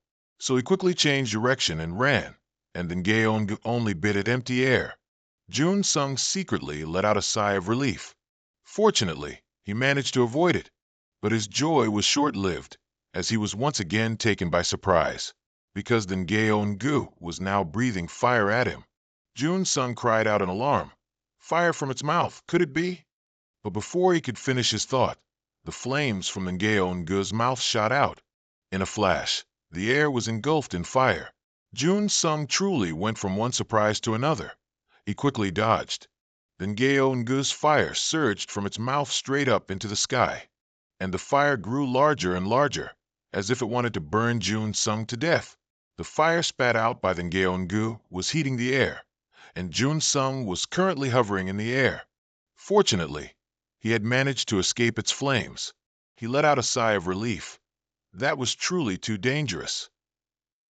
The moment he saw the Gyeong-gu's eyes, Jun Sung realized it was about to breathe fire. He had activated the stable divine art using the plum blossoms to move. But he still couldn't change Jun Sung's direction, so he jumped down. If he had been a step slower, Jun Sung would surely have been buried by the Gyeong-gu's pillar of fire. He didn't expect it to be a monster more powerful than what was written in books. It was on a completely different level compared to the monsters he had fought so far. Then Gyeong-gu has a massive body but moves incredibly fast. It's truly a terrifying entity. And those flames, the power of its breath also exceeded what Jun Sung imagined, a terrifying amount of heat capable of incinerating everything around. As expected, it was impossible to hunt the Gyeong-gu head-on through a battle of strength. It was certainly a monster more powerful than what Jun Sung had read in books, but not stronger than what he expected. As long as he followed the plan, he could take it down. Thinking this, Jun Sung created another springboard, waiting for the plum blossom petals. In the blink of an eye, a stable foothold formed beneath Jun Sung's feet. He spun in a circle, landing forcefully. At the same time, then Gyeong-gu also saw him. Jun Sung didn't panic either, calmly saying, "Next is my hunt." Then Gyeong-gu squinted at him, wanting to see what trick he was going to pull. At this moment, Jun Sung dashed forward like lightning. He used the stable divine technique to create footholds in midair. No sooner thought than done. Plum blossom petal footholds began to appear in the air. Then Jun Sung used spin and slit again to divert the monster's attention. Indeed, then Gyeong-gu paid attention to his movements. Without hesitation, it opened its large mouth once more. Then it spewed a flame towards Jun Sung. At this moment, he only needed to combine both techniques he had just used. In the blink of an eye, the flame rushed towards Jun Sung, but this time was not as smooth as the last, leaving the Gyeong-gu astonished, because Jun Sung instantly dodged its pillar of fire, and another clone of his appeared before it. This was Jun Sung's new technique, creating clones with high movement speed. In the Gyeong-gu's eyes right now were two figures of Jun Sung. It basically couldn't distinguish which was real and which was a clone. At the same time, Jun Sung paused for a moment to think before attacking. Meanwhile, the Gyeong-gu was opening its large mouth towards him. Without hesitation, it lunged, wanting to swallow Jun Sung whole, but unfortunately, it was a step too late. Immediately after, Jun Sung's figure stood facing it. He chuckled and said, "I'm coming." No sooner had he finished speaking, a burst of energy appeared around Jun Sung. He was once again utilizing his technique. In the blink of an eye, his figure vanished without a trace. Only several plum blossom petal footholds appeared in the air, and then Gyeong-gu stared at them in bewilderment. And another surprise occurred. Jun Sung, who was just 2, now had more than a dozen copies, and he had surrounded the Gyeong-gu. Jun Sung was extremely satisfied. He wanted to see how it would distinguish them. At this moment, then Gyeong-gu once again spat fire, attacking. This time, Jun Sung didn't dodge, but directly charged in. Its vision was its only weakness, so he had to lure it into that weakness. Referring to the status and weaknesses in the book written by Yang Yujin, exactly according to plan, its eyes were said to possess the purest harmony, incomparable to anything on earth. But Jun Sung would stab into those eyes of the Gyeong-gu. Of course, Jun Sung knew it would be difficult to deal with dozens of clones one by one. At this moment, the Gyeong-gu once again spewed fire, attacking. The dazzling flame quickly shot out, but what it could burn could only be Jun Sung's clones. Then Gyeong-gu kept looking forward, because Jun Sung's clones were still in front of it. Its attention was always on the clones, but it only served to create an illusion. The real one had been here from the start, on top of its head, just as planned. Jun Sung now drew a sword hidden in his wrist armor. Without a moment's hesitation, he swooped down from above. As if sensing the killing intent, then Gyeong-gu glanced up at him. But by the time it realized, it was too late. Jun Sung was faster. He would use the sword in his hand to stab its eye. His speed was so great, then Gyeong-gu couldn't dodge in time, and could only stand frozen there, waiting for the sword tip to strike. However, at this moment, something unknown rushed in from somewhere, blocking Jun Sung's sword. He widened his eyes in surprise, looking at it. It was an arrow. Where did it come from? While he wasn't paying attention, another person had appeared on the cliff, holding a bow and arrow. Who else could this person be but Kyung Cho? He smirked triumphantly at Jun Sung. So you're here. He finally found you. Run Sung glared at Kyung Chan, cursing his ancestors 18 generations back in his mind. Kyung Chan stretched his bowstring again, then scoffed. Go to hell. Immediately, he shot an arrow. The sound of rushing wind immediately echoed. The arrow shot like lightning. Run Sung frowned upon seeing it. The previous arrow had caused his blade to slip. While Run Sung was distracted, then Gyeong-gu approached him from behind. A flame appeared in its mouth. Run Sung felt the killing intent and turned his head, thinking in terror. Oh no. It was about to breathe fire again. Run Sung's current predicament was that on his left, he had to face the arrow of that scumbag Kyung Chan. On his right was the Gyeong-gu's flame, capable of incinerating everything. The situation was extremely urgent. Run Sung hurriedly activated the energy within his body. Fortunately, it was just in time. Kyung Chan's arrow shot directly into the Gyeong-gu's fire stream. Meanwhile, Run Sung was hovering in midair. He let out a sigh of relief. That was close. After that, he steadied himself, using the plum blossom foothold. Run Sung frowned in thought, his expression somewhat grave. Before him now was the Gyeong-gu. Not only that, he glanced down below. That scumbag Kyung Chan was still eyeing him, ready to shoot, leaving him completely trapped. But what was puzzling was that Run Sung had gotten so far ahead that they shouldn't have been able to pursue him. How did he find him?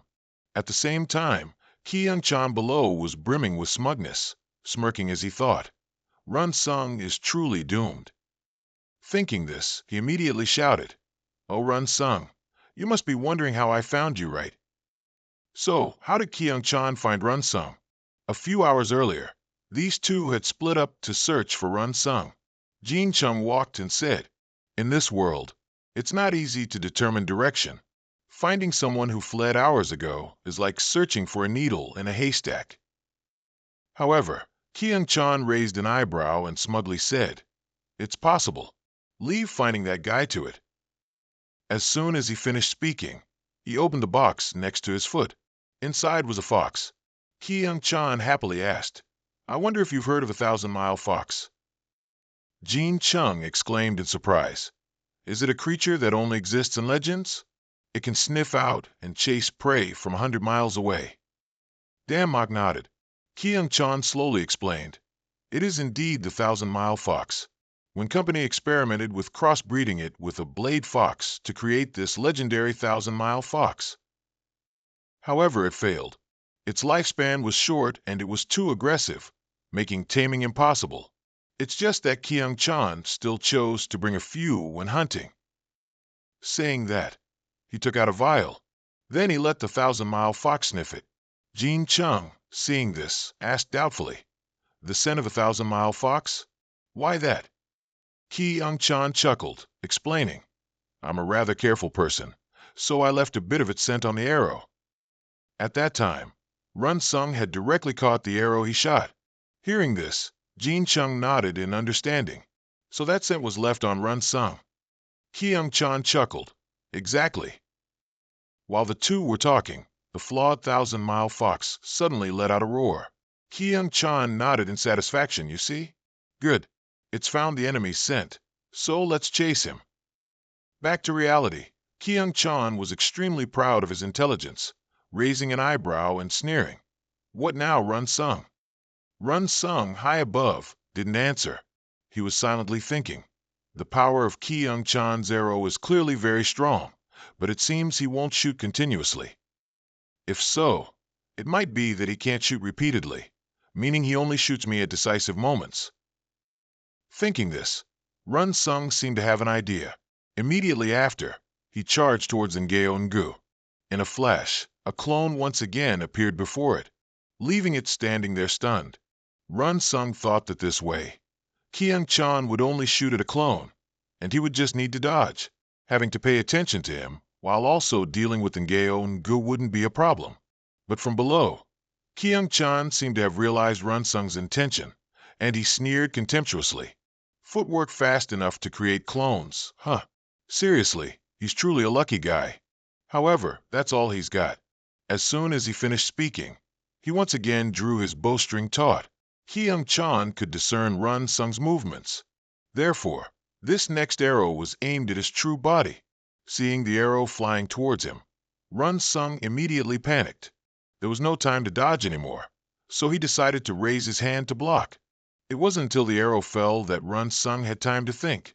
Why didn't the arrow hit a clone but accurately hit him? Too dangerous. He needed to prepare his stance before the next arrow arrived. But Run Sung was wrong. This time, what attacked him was an axe.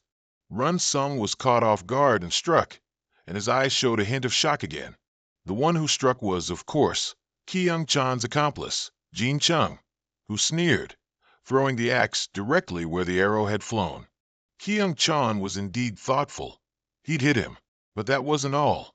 Kyung-chan once again drew his bowstring taut. He raised an eyebrow and chuckled softly. "Let's end this." Immediately, he released his hand. The arrow once again flew towards Run Sung. This time, Run Sung couldn't dodge in time, and the arrow struck him. His helmet also fell off because of it. Seeing this from a distance, Kyung-chan immediately laughed loudly and triumphantly. "What a shot! He's been hit." He laughed with increasing glee, finally having killed Run Sung. At the same time, Run Sung fell to the ground from above. He lay motionless on the spot, his face not looking well.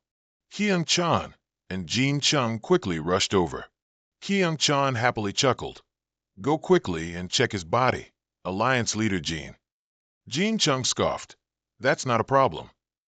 However, I'm your collaborator, not your subordinate. Don't order me around." "Yes, of course, haha." Hearing this, Kyung-chan was a little startled, then quickly nodded and laughed. "He's arrogant and has too much self-esteem, huh?" At this moment, Jin Chung continued. "However, checking his body can wait. Don't you see what we should be concerned about over there?" What he was referring to was the Ngaeon-gu in the distance. Without Run Sung, its target now was the two of them. Hearing Jin Chung's words, Kyung-chan looked towards it and said, "Ah, I was too focused on Run Sung and forgot to pay attention. Looking closely, it really is a huge beast." Dan Mac nodded, and Jin Chung happily stated, "Indeed, this one must be extraordinary. That form must be the legendary dragon. If he could hunt it, he would clearly have a chance to turn things around." Recalling earlier, he had once dueled Zhang Chan. In that battle, Alliance leader Jin had said he wanted to determine a victor. However, Zhang Chan utterly despised him. He considered it a completely pointless matter. After that, he casually pushed away Jin Cheng's axe. Suddenly pushed back. Jin Cheng was a little startled, but very quickly, he regained his composure and charged forward to attack. However, before he could do anything, he saw Zhang Chan raise his hand to block. He calmly said, "That's enough, Alliance leader Jin. There's no reason for us to fight here." After that, Zhang Chan yielded the right to hunt first in this rift to the dragon-slaying alliance. He also said that they had only encountered each other by chance, and there was no need for a massacre or bloodshed. These words left Jin Cheng completely bewildered. Before he could say a word, Zhang Chan led his men away. Jin Cheng said with great dissatisfaction, "Wait, who gave you permission to stop whenever you want?" But no sooner had he spoken than he was stopped by Zhang Chan's murderous gaze. He coldly snorted and asked, "So, do you really want to fight?" These words made Jin Cheng tremble with fear and dare not advance further. Only then did Zhang Chan smile contentedly. After that, he led the Red Dragon Society's men away first, leaving Jin Cheng staring blankly behind him. He clenched his fists in anger. Zhang Chan was still a cut above him.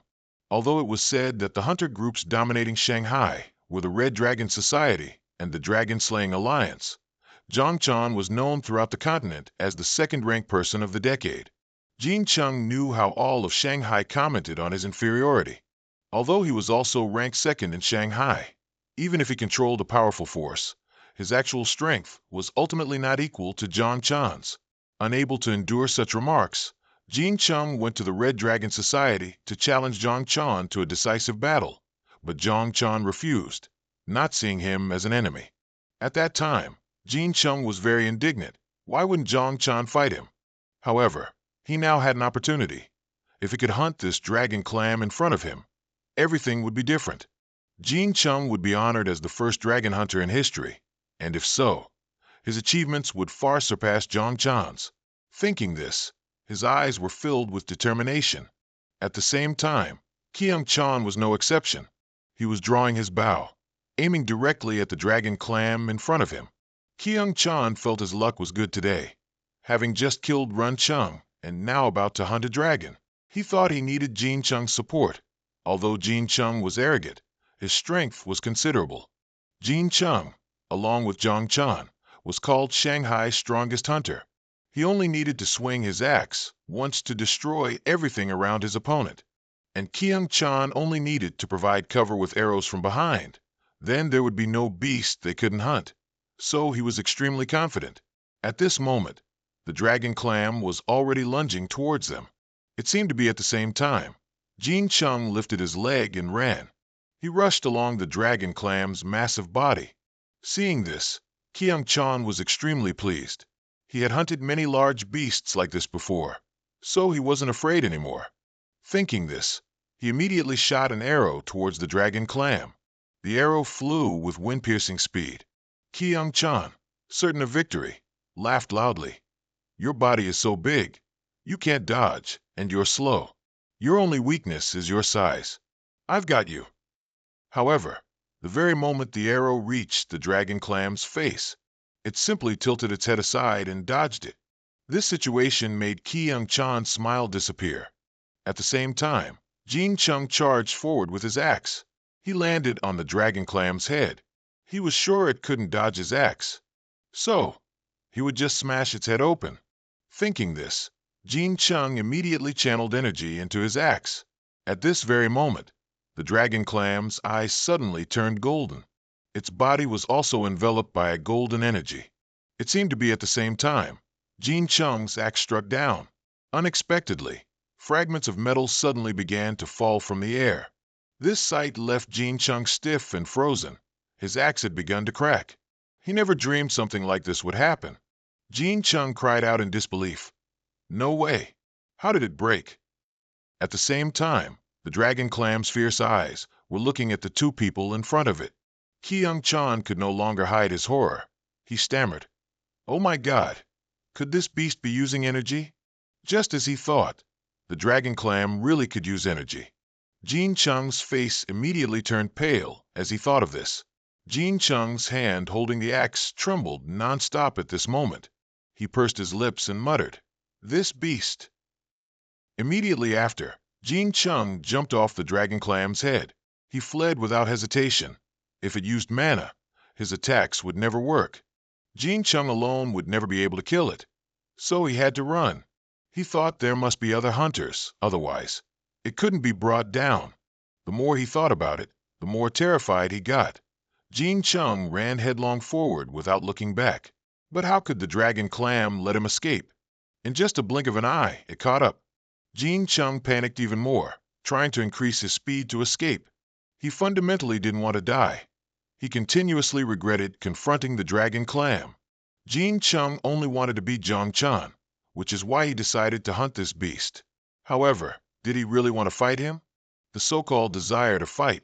The Red Dragon Guild was always the top organization in Shanghai. So Jin Chung only wanted to fight for his own standing. He didn't want to fight Zhang Chan, however. It was as if Zhang Chan knew his every move. By the time he realized he'd been discovered by Zhang Chan, Jin Chung was already on the verge of being killed by this monster. Cold sweat poured down Jin Chung's face. There was absolutely no sound or sign of movement from the beast. Just then, the dragon clam's claw struck Jin Chung, sending him to meet Yama. The dragon clam looked down from above at the bloody corpse. Immediately after, it tilted its head back and roared to the sky. Kyung-chan, watching from a distance, almost coughed up blood. This beast was like a ghost, undetectable, and had killed Jin Chung with extreme speed.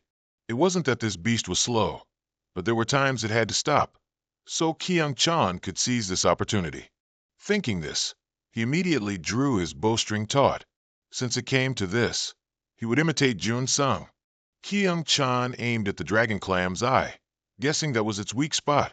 For a hunter, striking an opponent's weak spot like the eye was truly a vicious move, especially the spot between the prey's eyes. When Kyung-chan learned to hunt, that was the first thing his father taught him when he was still a child. His father had asked, "Has that person named Lee Hai-min left already?"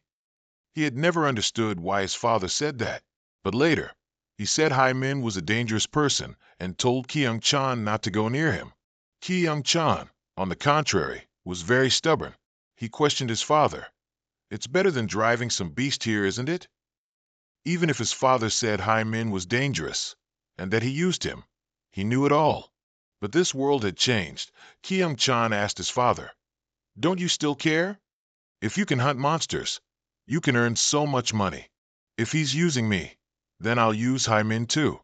He refused to live in poverty like his father and wouldn't let the world laugh at him.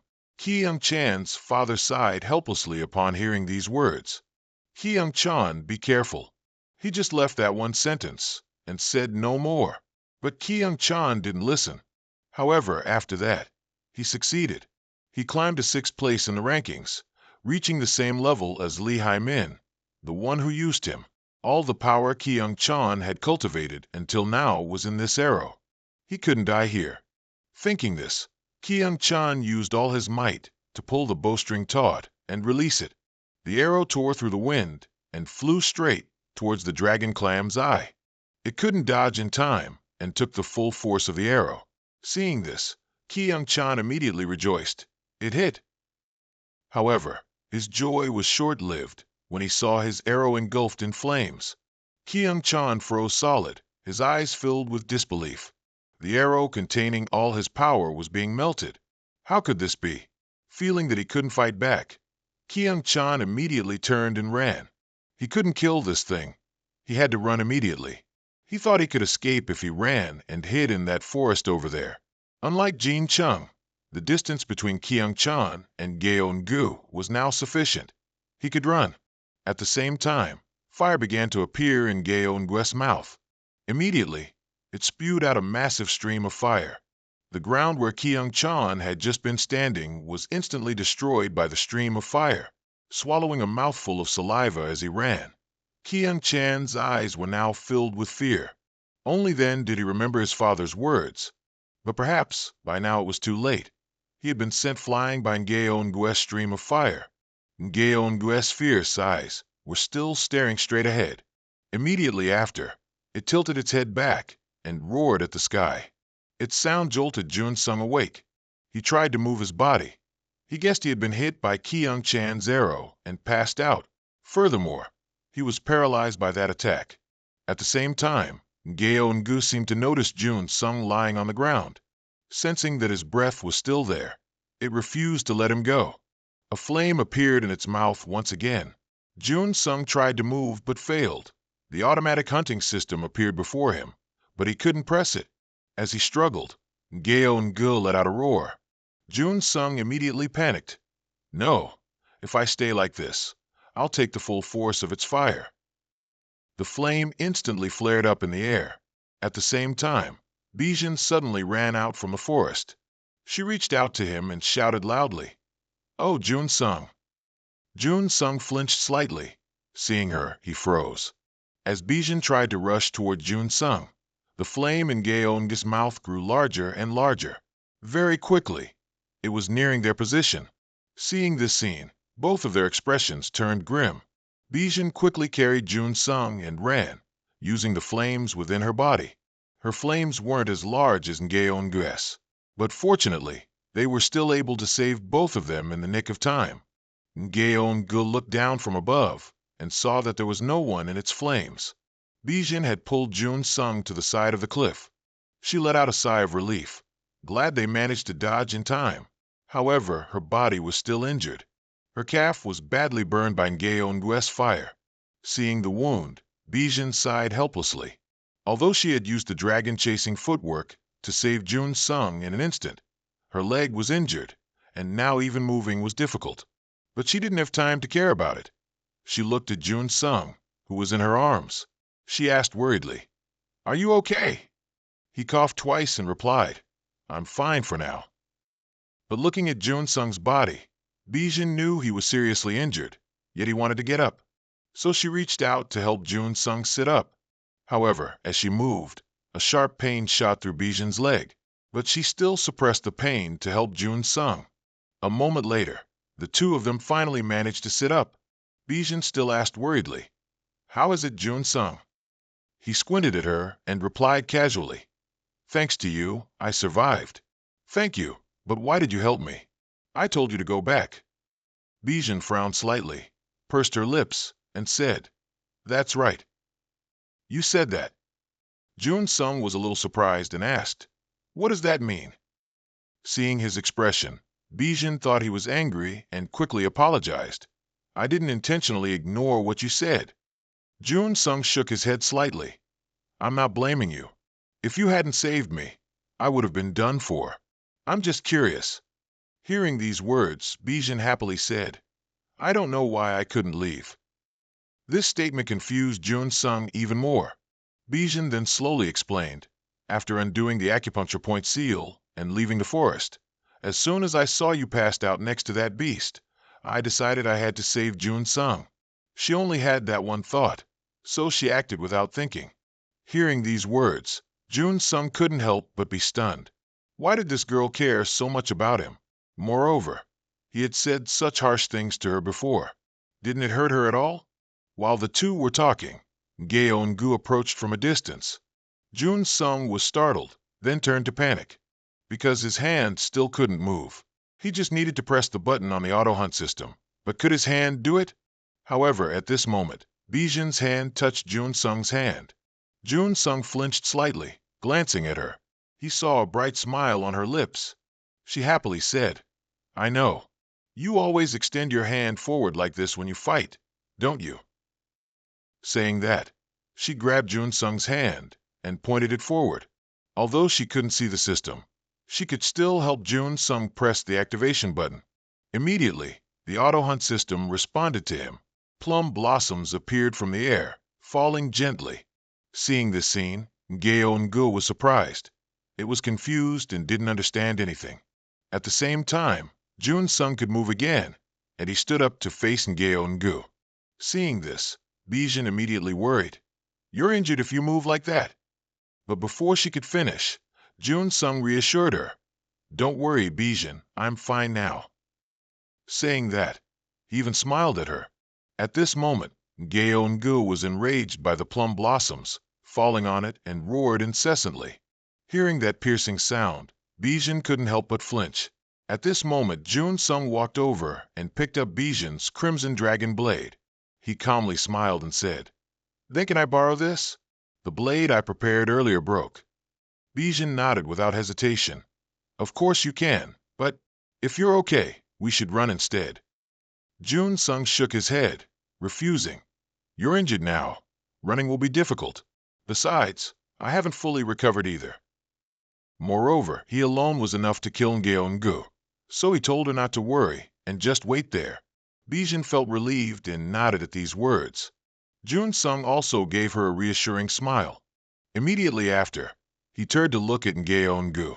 Without any hesitation, Jun Sung started running, carrying the crimson dragon blade. Gyeonggu's blood-red eyes watched him. At the same time, below, Bijin was worrying about Jun Sung. Gyeonggu was observing the person rushing towards it. After hundreds of years, it finally felt fear, so it quickly spat fire to attack. But this time, Jun Sung was prepared and easily dodged. A bunch of Jun Sung's clones appeared in front of Gyeonggu. Not wanting him to get close, it raised its claw, intending to strike down. But Jun Sung's speed was faster, allowing him to evade completely. Gyeonggu grew more and more scared as it watched Jun Sung rushing towards it. It felt he was small but agile, making him very difficult to catch. It cursed inwardly, thinking he was trying to attack it like before, but it would be useless now. Immediately after, a protective shield appeared, blocking Jun Sung's incoming blade. This situation astonished Jun Sung, and he mumbled in panic, "This amount of mana, that's also fire energy." Gyeonggu was thinking at this moment that nothing could withstand its fire without melting, and any creature daring to attack it would be incinerated to ashes. But at this moment Jun Sung was smiling, because everything was going according to his plan. The red dragon blade in Jun Sung's hand was starting to dissipate in Gyeonggu's fire energy. In just a blink, the fire energy became weaker and weaker. Seeing this, its bloodshot eyes immediately widened. Jun Sung, conversely, smirked and said, "This red dragon blade is a bit special, isn't it? It can absorb fire energy." It seemed almost simultaneously. As soon as he finished speaking, the fire energy completely shattered. Seizing this opportunity, Jun Sung charged forward once more. The red dragon blade was firmly embedded in Gyeonggu's eye, causing it to cry out in pain, throwing its head back. Jun Sung smirked. "This is it." He stayed there, gripping the blade tightly. Everything so far was perfect. Now for a fatal blow. Jun Sung would adorn the Queen's Embrace set. This red dragon blade in his hand, and even Gyeonggu's eye. Combine them. Finally, combine them with another piece of equipment. At this moment, an energy burst forth from Gyeonggu's eye. It was ceaselessly roaring in pain. But Jun Sung still firmly held the blade, not letting go. Flashback to before participating in dive. In his room, Jun Sung researched Gyeonggu and the equipment he possessed. After a long while, he concluded that Gyeonggu's weakness, as written in the book Aang Yujin left behind, was its eyes, which could suppress pure fire magic.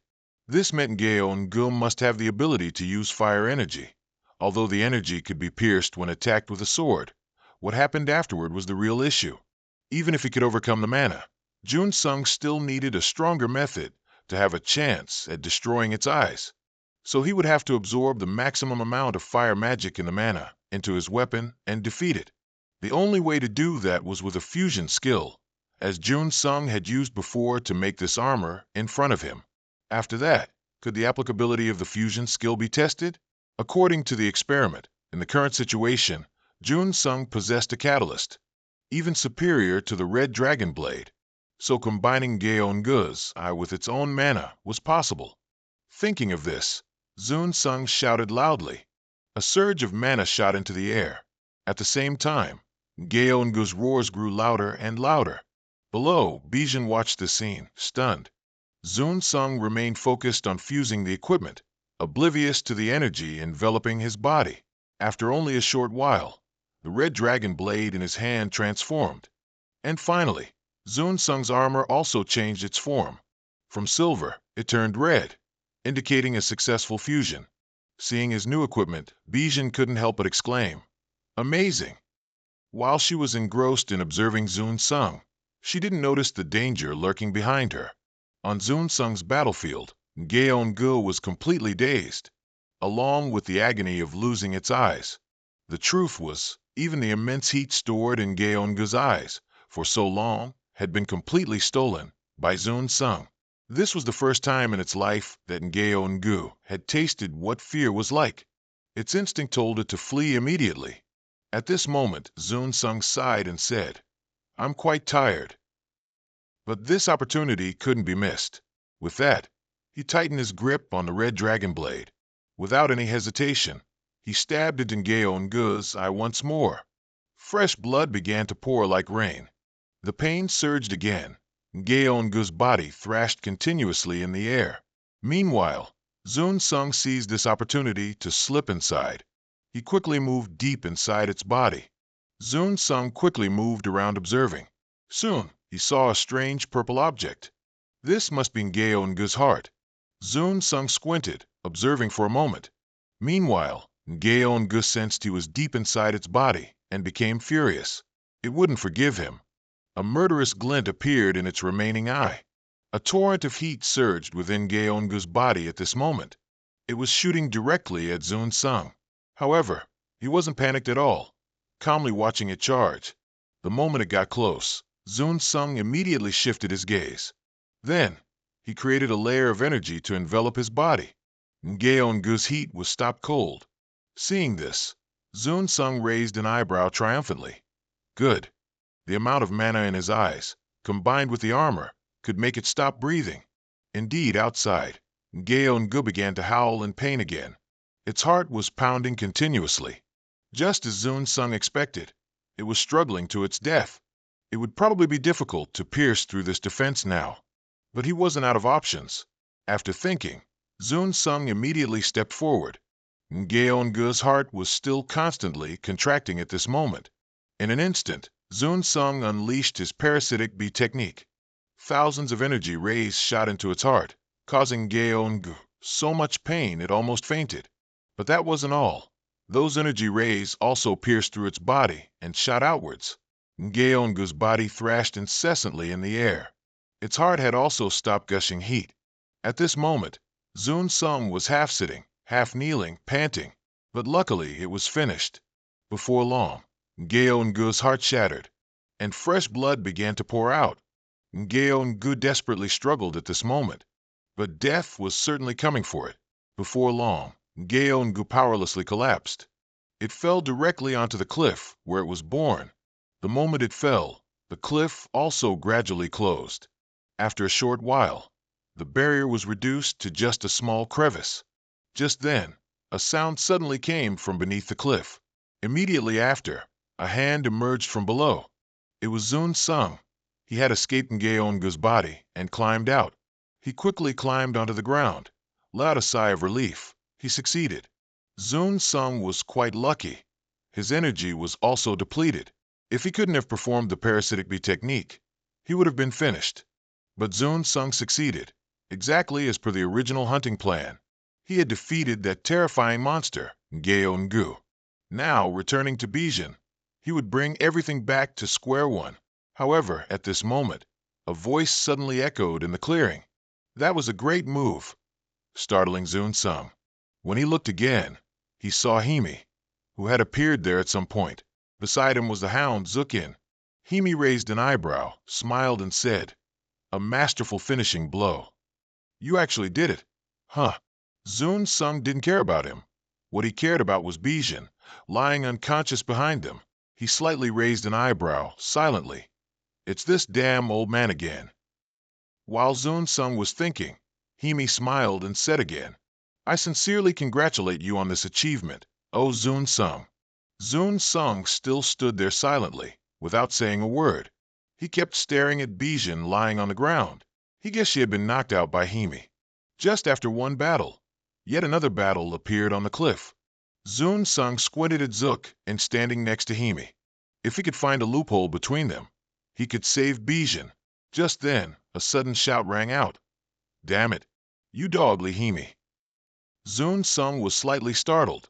This voice was somewhat familiar. Himi also looked towards the source of the sound.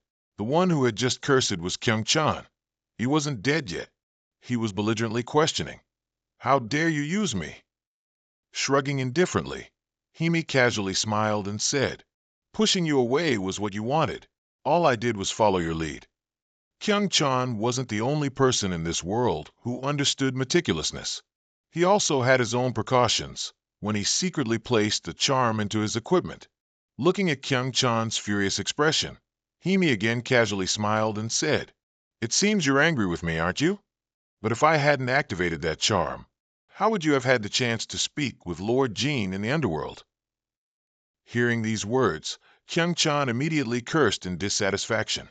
"Shut up." But Himi continued, "And isn't there something more important worth discussing? Right in front of him." Hearing this, Kyung Chan fell silent. He looked toward Zun Sung, standing on the other side, gritting his teeth and saying, "All right, we'll discuss that matter after we've taken good care of Zun Sung." As soon as he finished speaking, he kicked Bijin, who was lying on the ground, then pressed down with force. Kyung Chan raised an eyebrow, triumphantly looking at Zun Sung and warning him, "The rules are simple. If you take even one step closer, I'll crush this girl." Seeing this, Zun Sung was enraged, cursing Kyung Chan's entire ancestry in his heart. Noticing his gaze, Himi said triumphantly, "Mr. Zun Sung, it would be best if you gave up." He said, "Surely you understand.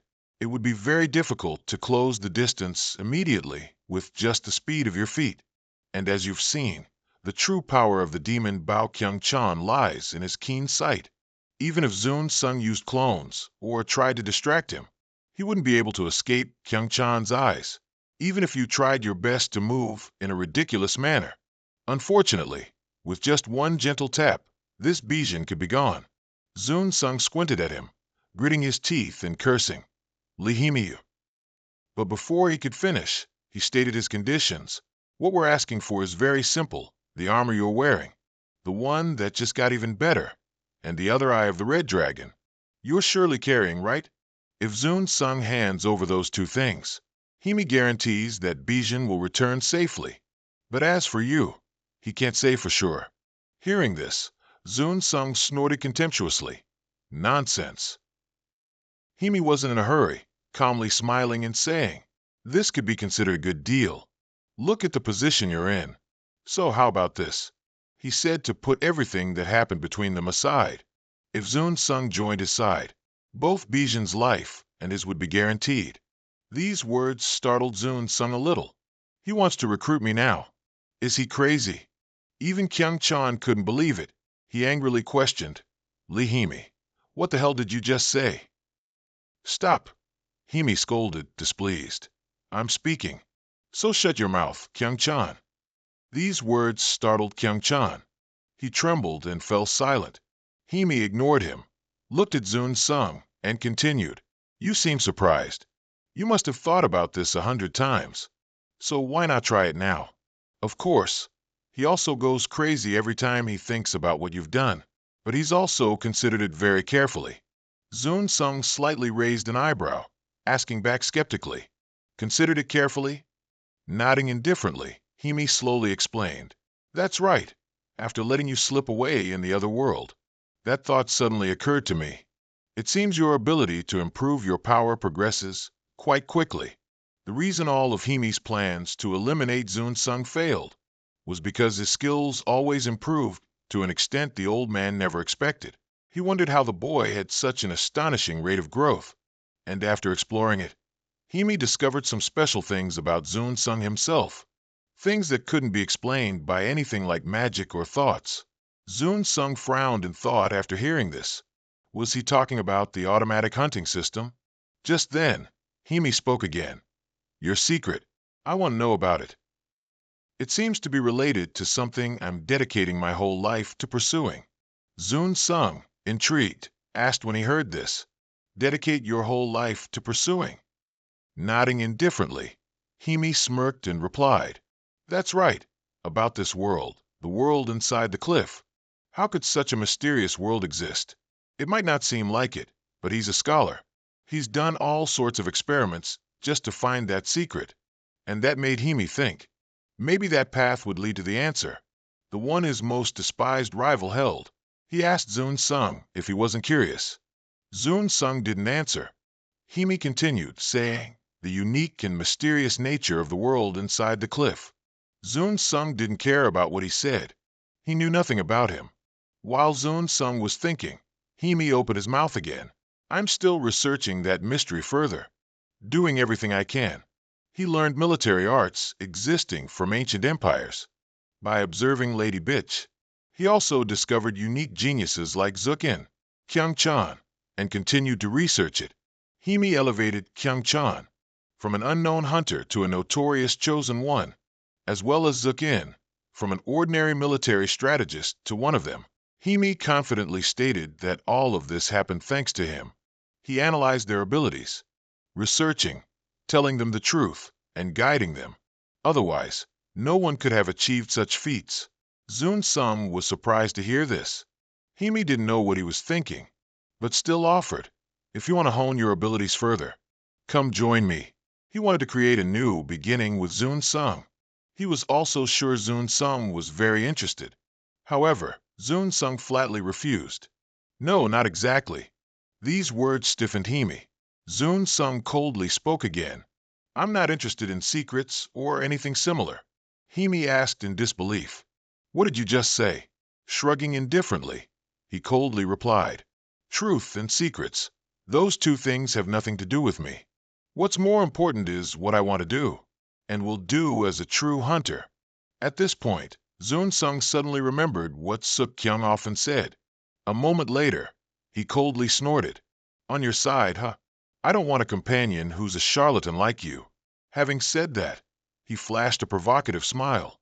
Indeed, Himi's face turned as dark as a pot bottom. He gritted his teeth and cursed.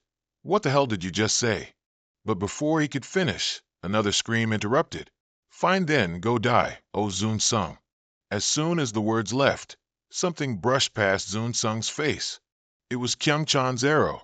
He ambushed him. He sneered. That's the first time you've said something I agree with. Your life will become my reward. Immediately after that, he drew his bowstring taut, and 3 arrows simultaneously flew towards Junsu. Junsu quickly ran to the side to dodge. Seeing this, Himin secretly scoffed. What an idiot. I wanted to spare your life, but in the end, you chose death. He thought Junsu's strength was exhausted. If he continued to move like this, both his strength and stamina would return to 0. If Himin just let it be, he believed that Junsu would die here and wouldn't be able to escape. At this moment, Kion sneered. Good dancing, aren't you? How long can you dodge my arrows with that tired body? 3 minutes or 5 minutes. Saying that, he shot a few more arrows towards Junsu. His expression was a bit serious at this moment. Just as Himin had said, he couldn't close the distance with just his technique, nor could he escape Kion's sight. But that's when Junsu uses them. What if he uses his leg technique? It's the fastest move in the world. The flame technique had been merged with the new armor. Using this, Junsu could utilize the leg techniques of both Bayan and Scarlet Dragon's brain. Thinking quickly, Junsu focused on summoning the flame. In the blink of an eye, his figure vanished without a trace. Seeing this, Kion immediately froze. By the time Junsu reappeared, he was already right next to him. He clenched his fist, ready to strike down, and in his mouth he fiercely yelled, Who do you think you're stepping on? Kion had no time to prepare, so he took Junsu's punch full on. His face swelled up like a pig's head. Kion staggered back a few steps, his eyes wide as he stared at Junsu. He couldn't understand how Junsu had disappeared from his sight, and Kion had to create distance between himself and Junsu. He had to get away. Unfortunately, it was too late. Junsu landed a punch on Kion's stomach. The pain made him break out in a cold sweat. But it wasn't over yet. Junsu struck again. This time it was Kion's chin. He was hit so hard that blood gushed from his mouth. Even now, he couldn't believe he was defeated so easily. But Kion should have known who he was up against. It was Junsu, who had just defeated the legendary sea monster. What was his dirty trick compared to that? Whether Kion believed it or not, he had been defeated. Junsu looked at the person lying in the distance and let out a sigh of relief. At this moment, Jukin exclaimed in disbelief, "No way! Kion couldn't have been defeated this easily." Even Himen was quite surprised by this. Junsu didn't care what they thought. He was checking Bian's pulse. Her face was still rosy, and her pulse and breathing were normal. Only then did Junsu breathe a sigh of relief. Immediately after, he glanced back at the two men. Junsu rose from the ground, causing Jukin to fearfully shield Himen. A dense killing intent emanated from Junsu's body at this moment. He coldly said, "Well, then it's just the two of you left." In an instant, Himen's expression immediately darkened. Junsu's aura at this moment was too terrifying, making Himen and the other man step back. But Junsu wouldn't spare them today. He unleashed his own energy. Jukin was now sweating with fear. "It's clearly over, so why aren't you retreating?" As if reading his thoughts, Junsu said in a deep voice, "Let me tell you something. Retreating won't do any good." These words made Jukin confused. Junsu pointed to the camera on his shoulder and slowly explained, "After I entered the other world, I replaced the camera. Everything you said and did to me has been recorded." If Junsu passed through the rift and used it as evidence, their careers as hunters would be over. These words made Jukin's face turn ashen, drained of all color. Himen, on the other hand, threw his head back and laughed loudly. He also didn't forget to clap and praise. "I get it, well done." As expected, this time Junsu didn't disappoint him. Himen said, "What more can I expect from you next time?" Junsu let out a cold snort and spoke disdainfully. "Next time? No way. The end for all of you will surely be behind prison bars. That's after I deal with you all, starting from this very moment." At these words, Jukin immediately panicked, but Himen remained very calm and praised, "This suffocating feeling. I think I've been checkmated." He said he didn't want to have to run from here or fight against him, but he guessed there was no other way. As soon as he finished speaking, Himen took out a talisman. In a flash, it transformed into 4 talismans. Then a wooden puppet appeared. He fiercely shouted, "A direct battle isn't my preference, but let's fight with all our might." Hearing this, Jukin became much more confident. If he could kill Junsu, it would all be over. At this moment, Junsu suddenly spoke, "Fighting? That's not it." These words left both Jukin and Himen confused. Junsu spoke coldly again, "What I'm about to do is not called fighting. From now on, I'm going headhunting." As soon as he finished speaking, Junsu's figure vanished. Jukin immediately panicked and cried out, "He's gone." Himen quickly reassured him, "Don't panic." While they weren't paying attention, the ground suddenly cracked open. Not just one, many cracks appeared in the ground. Himen seemed to realize something and immediately shouted, "Below! He's underground. Watch out for the ground." He also reminded him that if Junsu popped up, they could catch him with Himen's talismans and Jukin's blade, so there was no need to panic. But as soon as he finished speaking, a hand grabbed Jukin's leg. He immediately panicked, "You're trying to pull me down below." Jukin's face grew paler and paler. Then he frantically swung his sword at the ground. He slashed at the ground so much that dirt and rocks flew everywhere. But seeing this, Himen secretly cursed, "This idiot." He thought to himself that Jukin must have lost his mind, and he also guessed that Junsu was using a decoy and had someone hunting him from behind. Thinking this, Himen focused on controlling the wooden puppet. The moment he felt someone behind him, he wore a smug smile.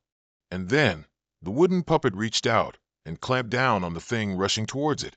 However, the truth left Himen stunned and bewildered, because that thing was just a rock, not Junsu. Junsu was currently using both hands to pull Jukin's leg. His hand gripped tightly around Jukin's ankle. The pain immediately shot through, causing Jukin to involuntarily scream. Himen was shocked at this sight. He hadn't expected Junsu to use a smokescreen twice. Junsu didn't care if he guessed or not. He had now burst out of the ground. Jukin stared at him with wide eyes in shock, but it was too late to dodge, and what was bound to happen, happened. A fist flew straight into Jukin's face. He was sent flying backwards by the blow. Junsu retracted his hand, letting out a cold snort. One down. Jukin had been knocked unconscious by him, and was even foaming at the mouth.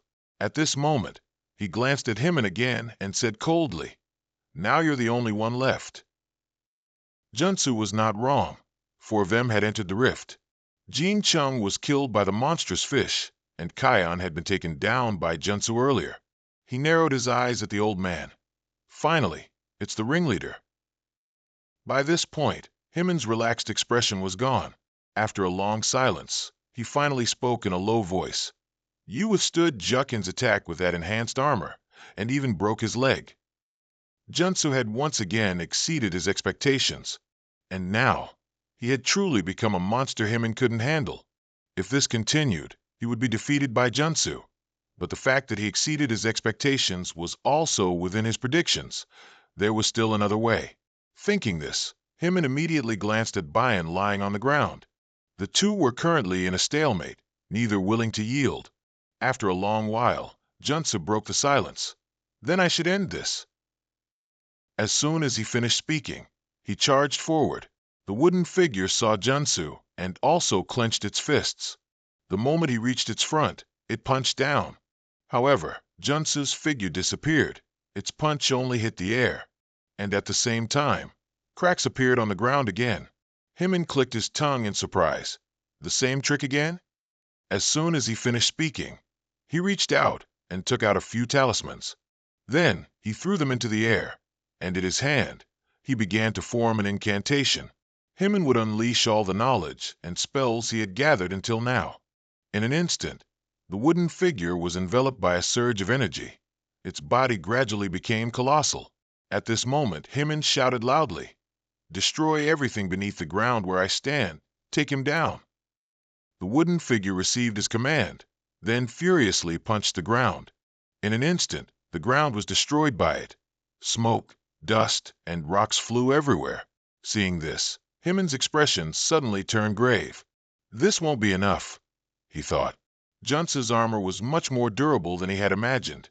It would be very difficult, even if he poured all his strength into the attack. But this way, Himon could distract Junsu and hide his true objective. Thinking this, another talisman appeared in his hand, the final Sakuchi talisman. But Himon couldn't just run away like this. As long as he had the video, he was doomed. Therefore, Himon only had one thing left to target. That was the unconscious Bayan. If he used her as a threat, he could win. Immediately after, Himon burned the talisman, and in a flash, appeared next to Bayan. He smiled triumphantly. "It's over." However, life wasn't a dream. A deep voice suddenly echoed in Himon's ear. "I knew you'd do that." He turned his head back in fright. He then saw Junsu standing beside him, who then gave him a kick. Himon was kicked far away, crashed into a rock, and fell. Junsu retracted his leg and said coldly, "From the start, your target wasn't me, but Bayan." Himon trembled, kneeling on the ground, cold sweat beading on his face. Junsu cracked his knuckles, his tone full of derision. "Guessing your habits and the type of prey you hunt. And anticipating every move of the prey is fundamental to becoming a hunter. And of course, Junsu understands that." At this point, Himon finally realized something. He gnashed his teeth and cursed unwillingly. "Damn it, I failed." Junsu didn't care about his words. He still stood there observing. At this moment, a sound suddenly came from behind. "Mr. Junsu." Junsu glanced behind him and saw Bayan approaching. He asked in a low voice, "You're awake?" Bayan nodded gently. "Yes." Seeing that she was fine, Junsu suggested again, "It's almost over. You should rest." However, as soon as he finished speaking, Bayan placed her hand on his shoulder. Across from them, Himon, seeing this, was not scared but instead laughed triumphantly. Bayan's eyes were a bit strange now. She said in a deep voice, "Let me fight with you, okay?" But as soon as she finished speaking, a shocking scene unfolded. Junsu suddenly attacked Bayan, landing a powerful punch to her stomach. Bayan's eyes widened in horror, exclaiming in disbelief, "Why me?" Junsu snorted coldly, saying disdainfully, "I told you. You always have to anticipate your prey's every move." The Bayan in front of him was fake. After transforming back, Himen's clone stood there, trembling and clutching its stomach. But in less than 3 seconds, it collapsed to the ground. Himen across from him widened his eyes in disbelief. He vaguely questioned, "How did you know it was fake?" Jun Sung chuckled softly, pouting his lips as he replied, "Ah, of course. That's the problem. You even trick Kion, who's on your side." From the very beginning, Himen had arranged everything, using a charm of unconsciousness to swap Bayan with this fake. So the real Bayan was currently hidden behind a distant cliff. Moreover, Jun Sung added, Bijin was injured in the leg in the last hunt today. So for her to suddenly walk up to me like that, wasn't it very suspicious? As he said this, he couldn't help but chuckle. I almost believed it, but you revealed that tiny detail, you trickster. Hearing Jun Sung's explanation, Himen's expression immediately stiffened. There was no way to beat Jun Sung. Did he uncover the final plan that Himen had hidden until the very end by instantly guessing the flaw?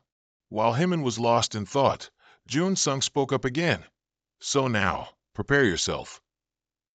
Himen got up from the ground. Even at this point, he still couldn't believe it. He was unwilling to accept such a complete defeat. As if knowing Himen's thoughts, Jun Sung spoke coldly. "That's obvious when you pay attention to what you've done until now. Anticipating the prey's actions, that's a basic principle written in Chinese hunter books." Of course, Himen wasn't a hunter, so there was no way he would know that. As soon as he finished speaking, Jun Sung unleashed his energy. Seeing this, Himen calmed down. This wasn't the time to panic. He had to say something to buy time. Thinking this, Himen immediately spoke up. "Hey, oh Jun Sung, listen to what I'm about to say." "Shut up," Jun Sung uttered coldly, then rushed forward like the wind to Himen's front. Without hesitation, he raised his leg and kicked down. The kick was as precise as Ronaldo's penalty shot, landing directly on Himen's calf. Excruciating pain immediately struck Himen, whose face turned pale, drained of all color. His leg was broken, but Jun Sung didn't seem to care much. He snorted coldly again. "Enough of your blabbering." As soon as he finished speaking, he wildly threw punches. Himen couldn't dodge in time and was hit by Jun Sung's barrage of punches. His glasses were knocked to the ground and shattered. Finally, Himen spat out a mouthful of fresh blood, then slumped to the ground in pain. However, he couldn't endure for long and collapsed face down, unconscious. The last opponent had been defeated. His accomplice, Kyung Chan, was also unconscious and hadn't woken up yet. But unexpectedly, Jukin woke up. Only his leg was broken, and he couldn't move. Jun Sung then spoke. "I am a hunter, so I have no intention of personally finishing you off." But he said he wasn't kind enough to save those who tried to kill him and touched someone he cared about. Thinking this, Jun Sung glanced at Bijin, who was lying on the other side. The latter part referred to her. Pausing for a moment, Jun Sung continued, "If I get out, the first thing I'll do is tell them about your crimes." But until then, with all of them injured and isolated in the middle of a world full of monsters, whether they lived or died was no concern of his. Hearing these words, Jukin immediately panicked. But what else could be done? Everyone had been defeated. Even the strongest, Himen, was unconscious. What other options did they have? And so, on the open ground, only 3 people remained. Himen, unconscious, and the injured, their lives left to fate. A moment later, Bijin was brought out. After being unconscious for a while, she finally stirred awake. When she opened her eyes, the first person she saw was Jun Sung, who was talking to someone. Bijin immediately sat up, her eyes filled with confusion, wondering where she was. But as soon as she moved, the pain from her injuries shot through her, making her frown. Jun Sung sensed her movement and hurriedly came over to check. "You're awake?" Bijin stared at him blankly and asked, "Where's this?" Before Jun Sung could answer, she saw a group of people moving around them. At this point, Jun Sung slowly opened his mouth. "We're outside the rift. It's safe here." The TEN's rescue team I contacted is waiting here. It's best if you lie down and don't exert yourself too much." However, Bijin shook her head, indicating she was fine. "My condition is stable." Then, she raised her head and asked, "More importantly, are you going to take another request? What does that mean? Don't tell me." Before she could finish, Jun Sung admitted, "Exactly as you just heard. The request I received from Gene Cubic of TENS isn't finished yet." Hearing these words, Bijin immediately cried out in alarm. "That's too reckless. You must be extremely exhausted as well." But since he wouldn't listen, she had no choice but to look towards the person standing nearby and ask, "Hey you, if you're also a hunter, you know that's very reckless, right? Stop him right now." The other person, suddenly addressed by Bijin like that, was a bit awkward and didn't know how to respond. Jun Sung was the one who spoke first. "This is my job as a hunter." After saying these words, his eyes were filled with determination, as if no one could persuade him.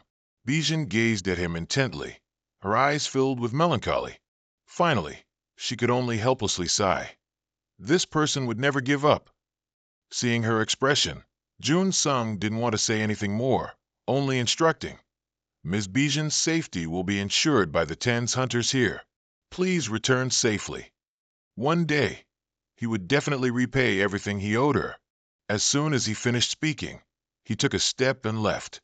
However, after only a few steps, Bijin called out, "Wait." Jun Sung paused, but he didn't turn around. At this moment, Bijin spoke seriously. "If you really think you owe me, then you must make sure to keep your promise." Hearing this, Jun Sung couldn't help but ask, confused, "What promise?" Bijin hesitated for a long time before awkwardly continuing, "That you'll definitely come back and go on a date with me.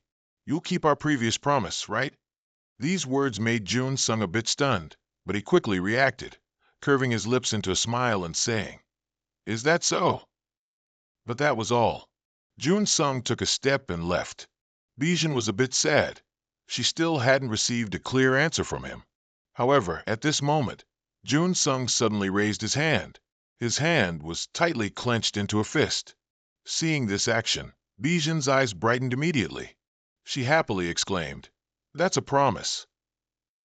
And so, Jun Sung remained in the rift, leaving a promise to return. 6 months after Jun Sung disappeared into the rift, in Mapo District, Seoul, monsters had now spilled out and were attacking humanity. Hunters tried to eliminate them, energy bullets constantly firing towards the monsters. But there were too many of them, and the resisting hunters couldn't hold on, so they turned and fled for reinforcements. The world had changed. Recently, rifts appeared more frequently. Now, countless rifts had opened, causing more monsters to suddenly attack, leading to a severe shortage of defensive hunters. Even though hunters had to go on 2 or 3 hunts, they felt exhausted when facing such large numbers of monsters. And at this very moment, the hunter struggling on this side couldn't take it anymore. He was attacked. His leg was injured, and he couldn't walk anymore. And of course, the monsters had chased this hunter here. They surrounded him. The hunter's expression was a bit grim. Is this world about to end? If only that person were here. The person he referred to was Jun Sung, said to be the only one who remained in the rift until the very end. So great that he, too, wanted to become a magnificent hunter like him. But his own abilities weren't like that. He was now surrounded by monsters. The hunter desperately closed his eyes, awaiting death. However, at this moment, a voice suddenly echoed, "More than I thought, huh?" This sound made the hunter suddenly open his eyes. What met his gaze was a tall figure in red armor. The monsters, seeing that person, also suddenly stopped. The hunter at this moment seemed to see hope. He excitedly exclaimed, "Really? He's back." The newcomer didn't answer. Only a blue system screen appeared before him. This was Jun Sung's auto-hunting system, wasn't it? Of course, the newcomer was none other than Jun Sung, though his stubbly beard from not shaving for many days made him look noticeably older.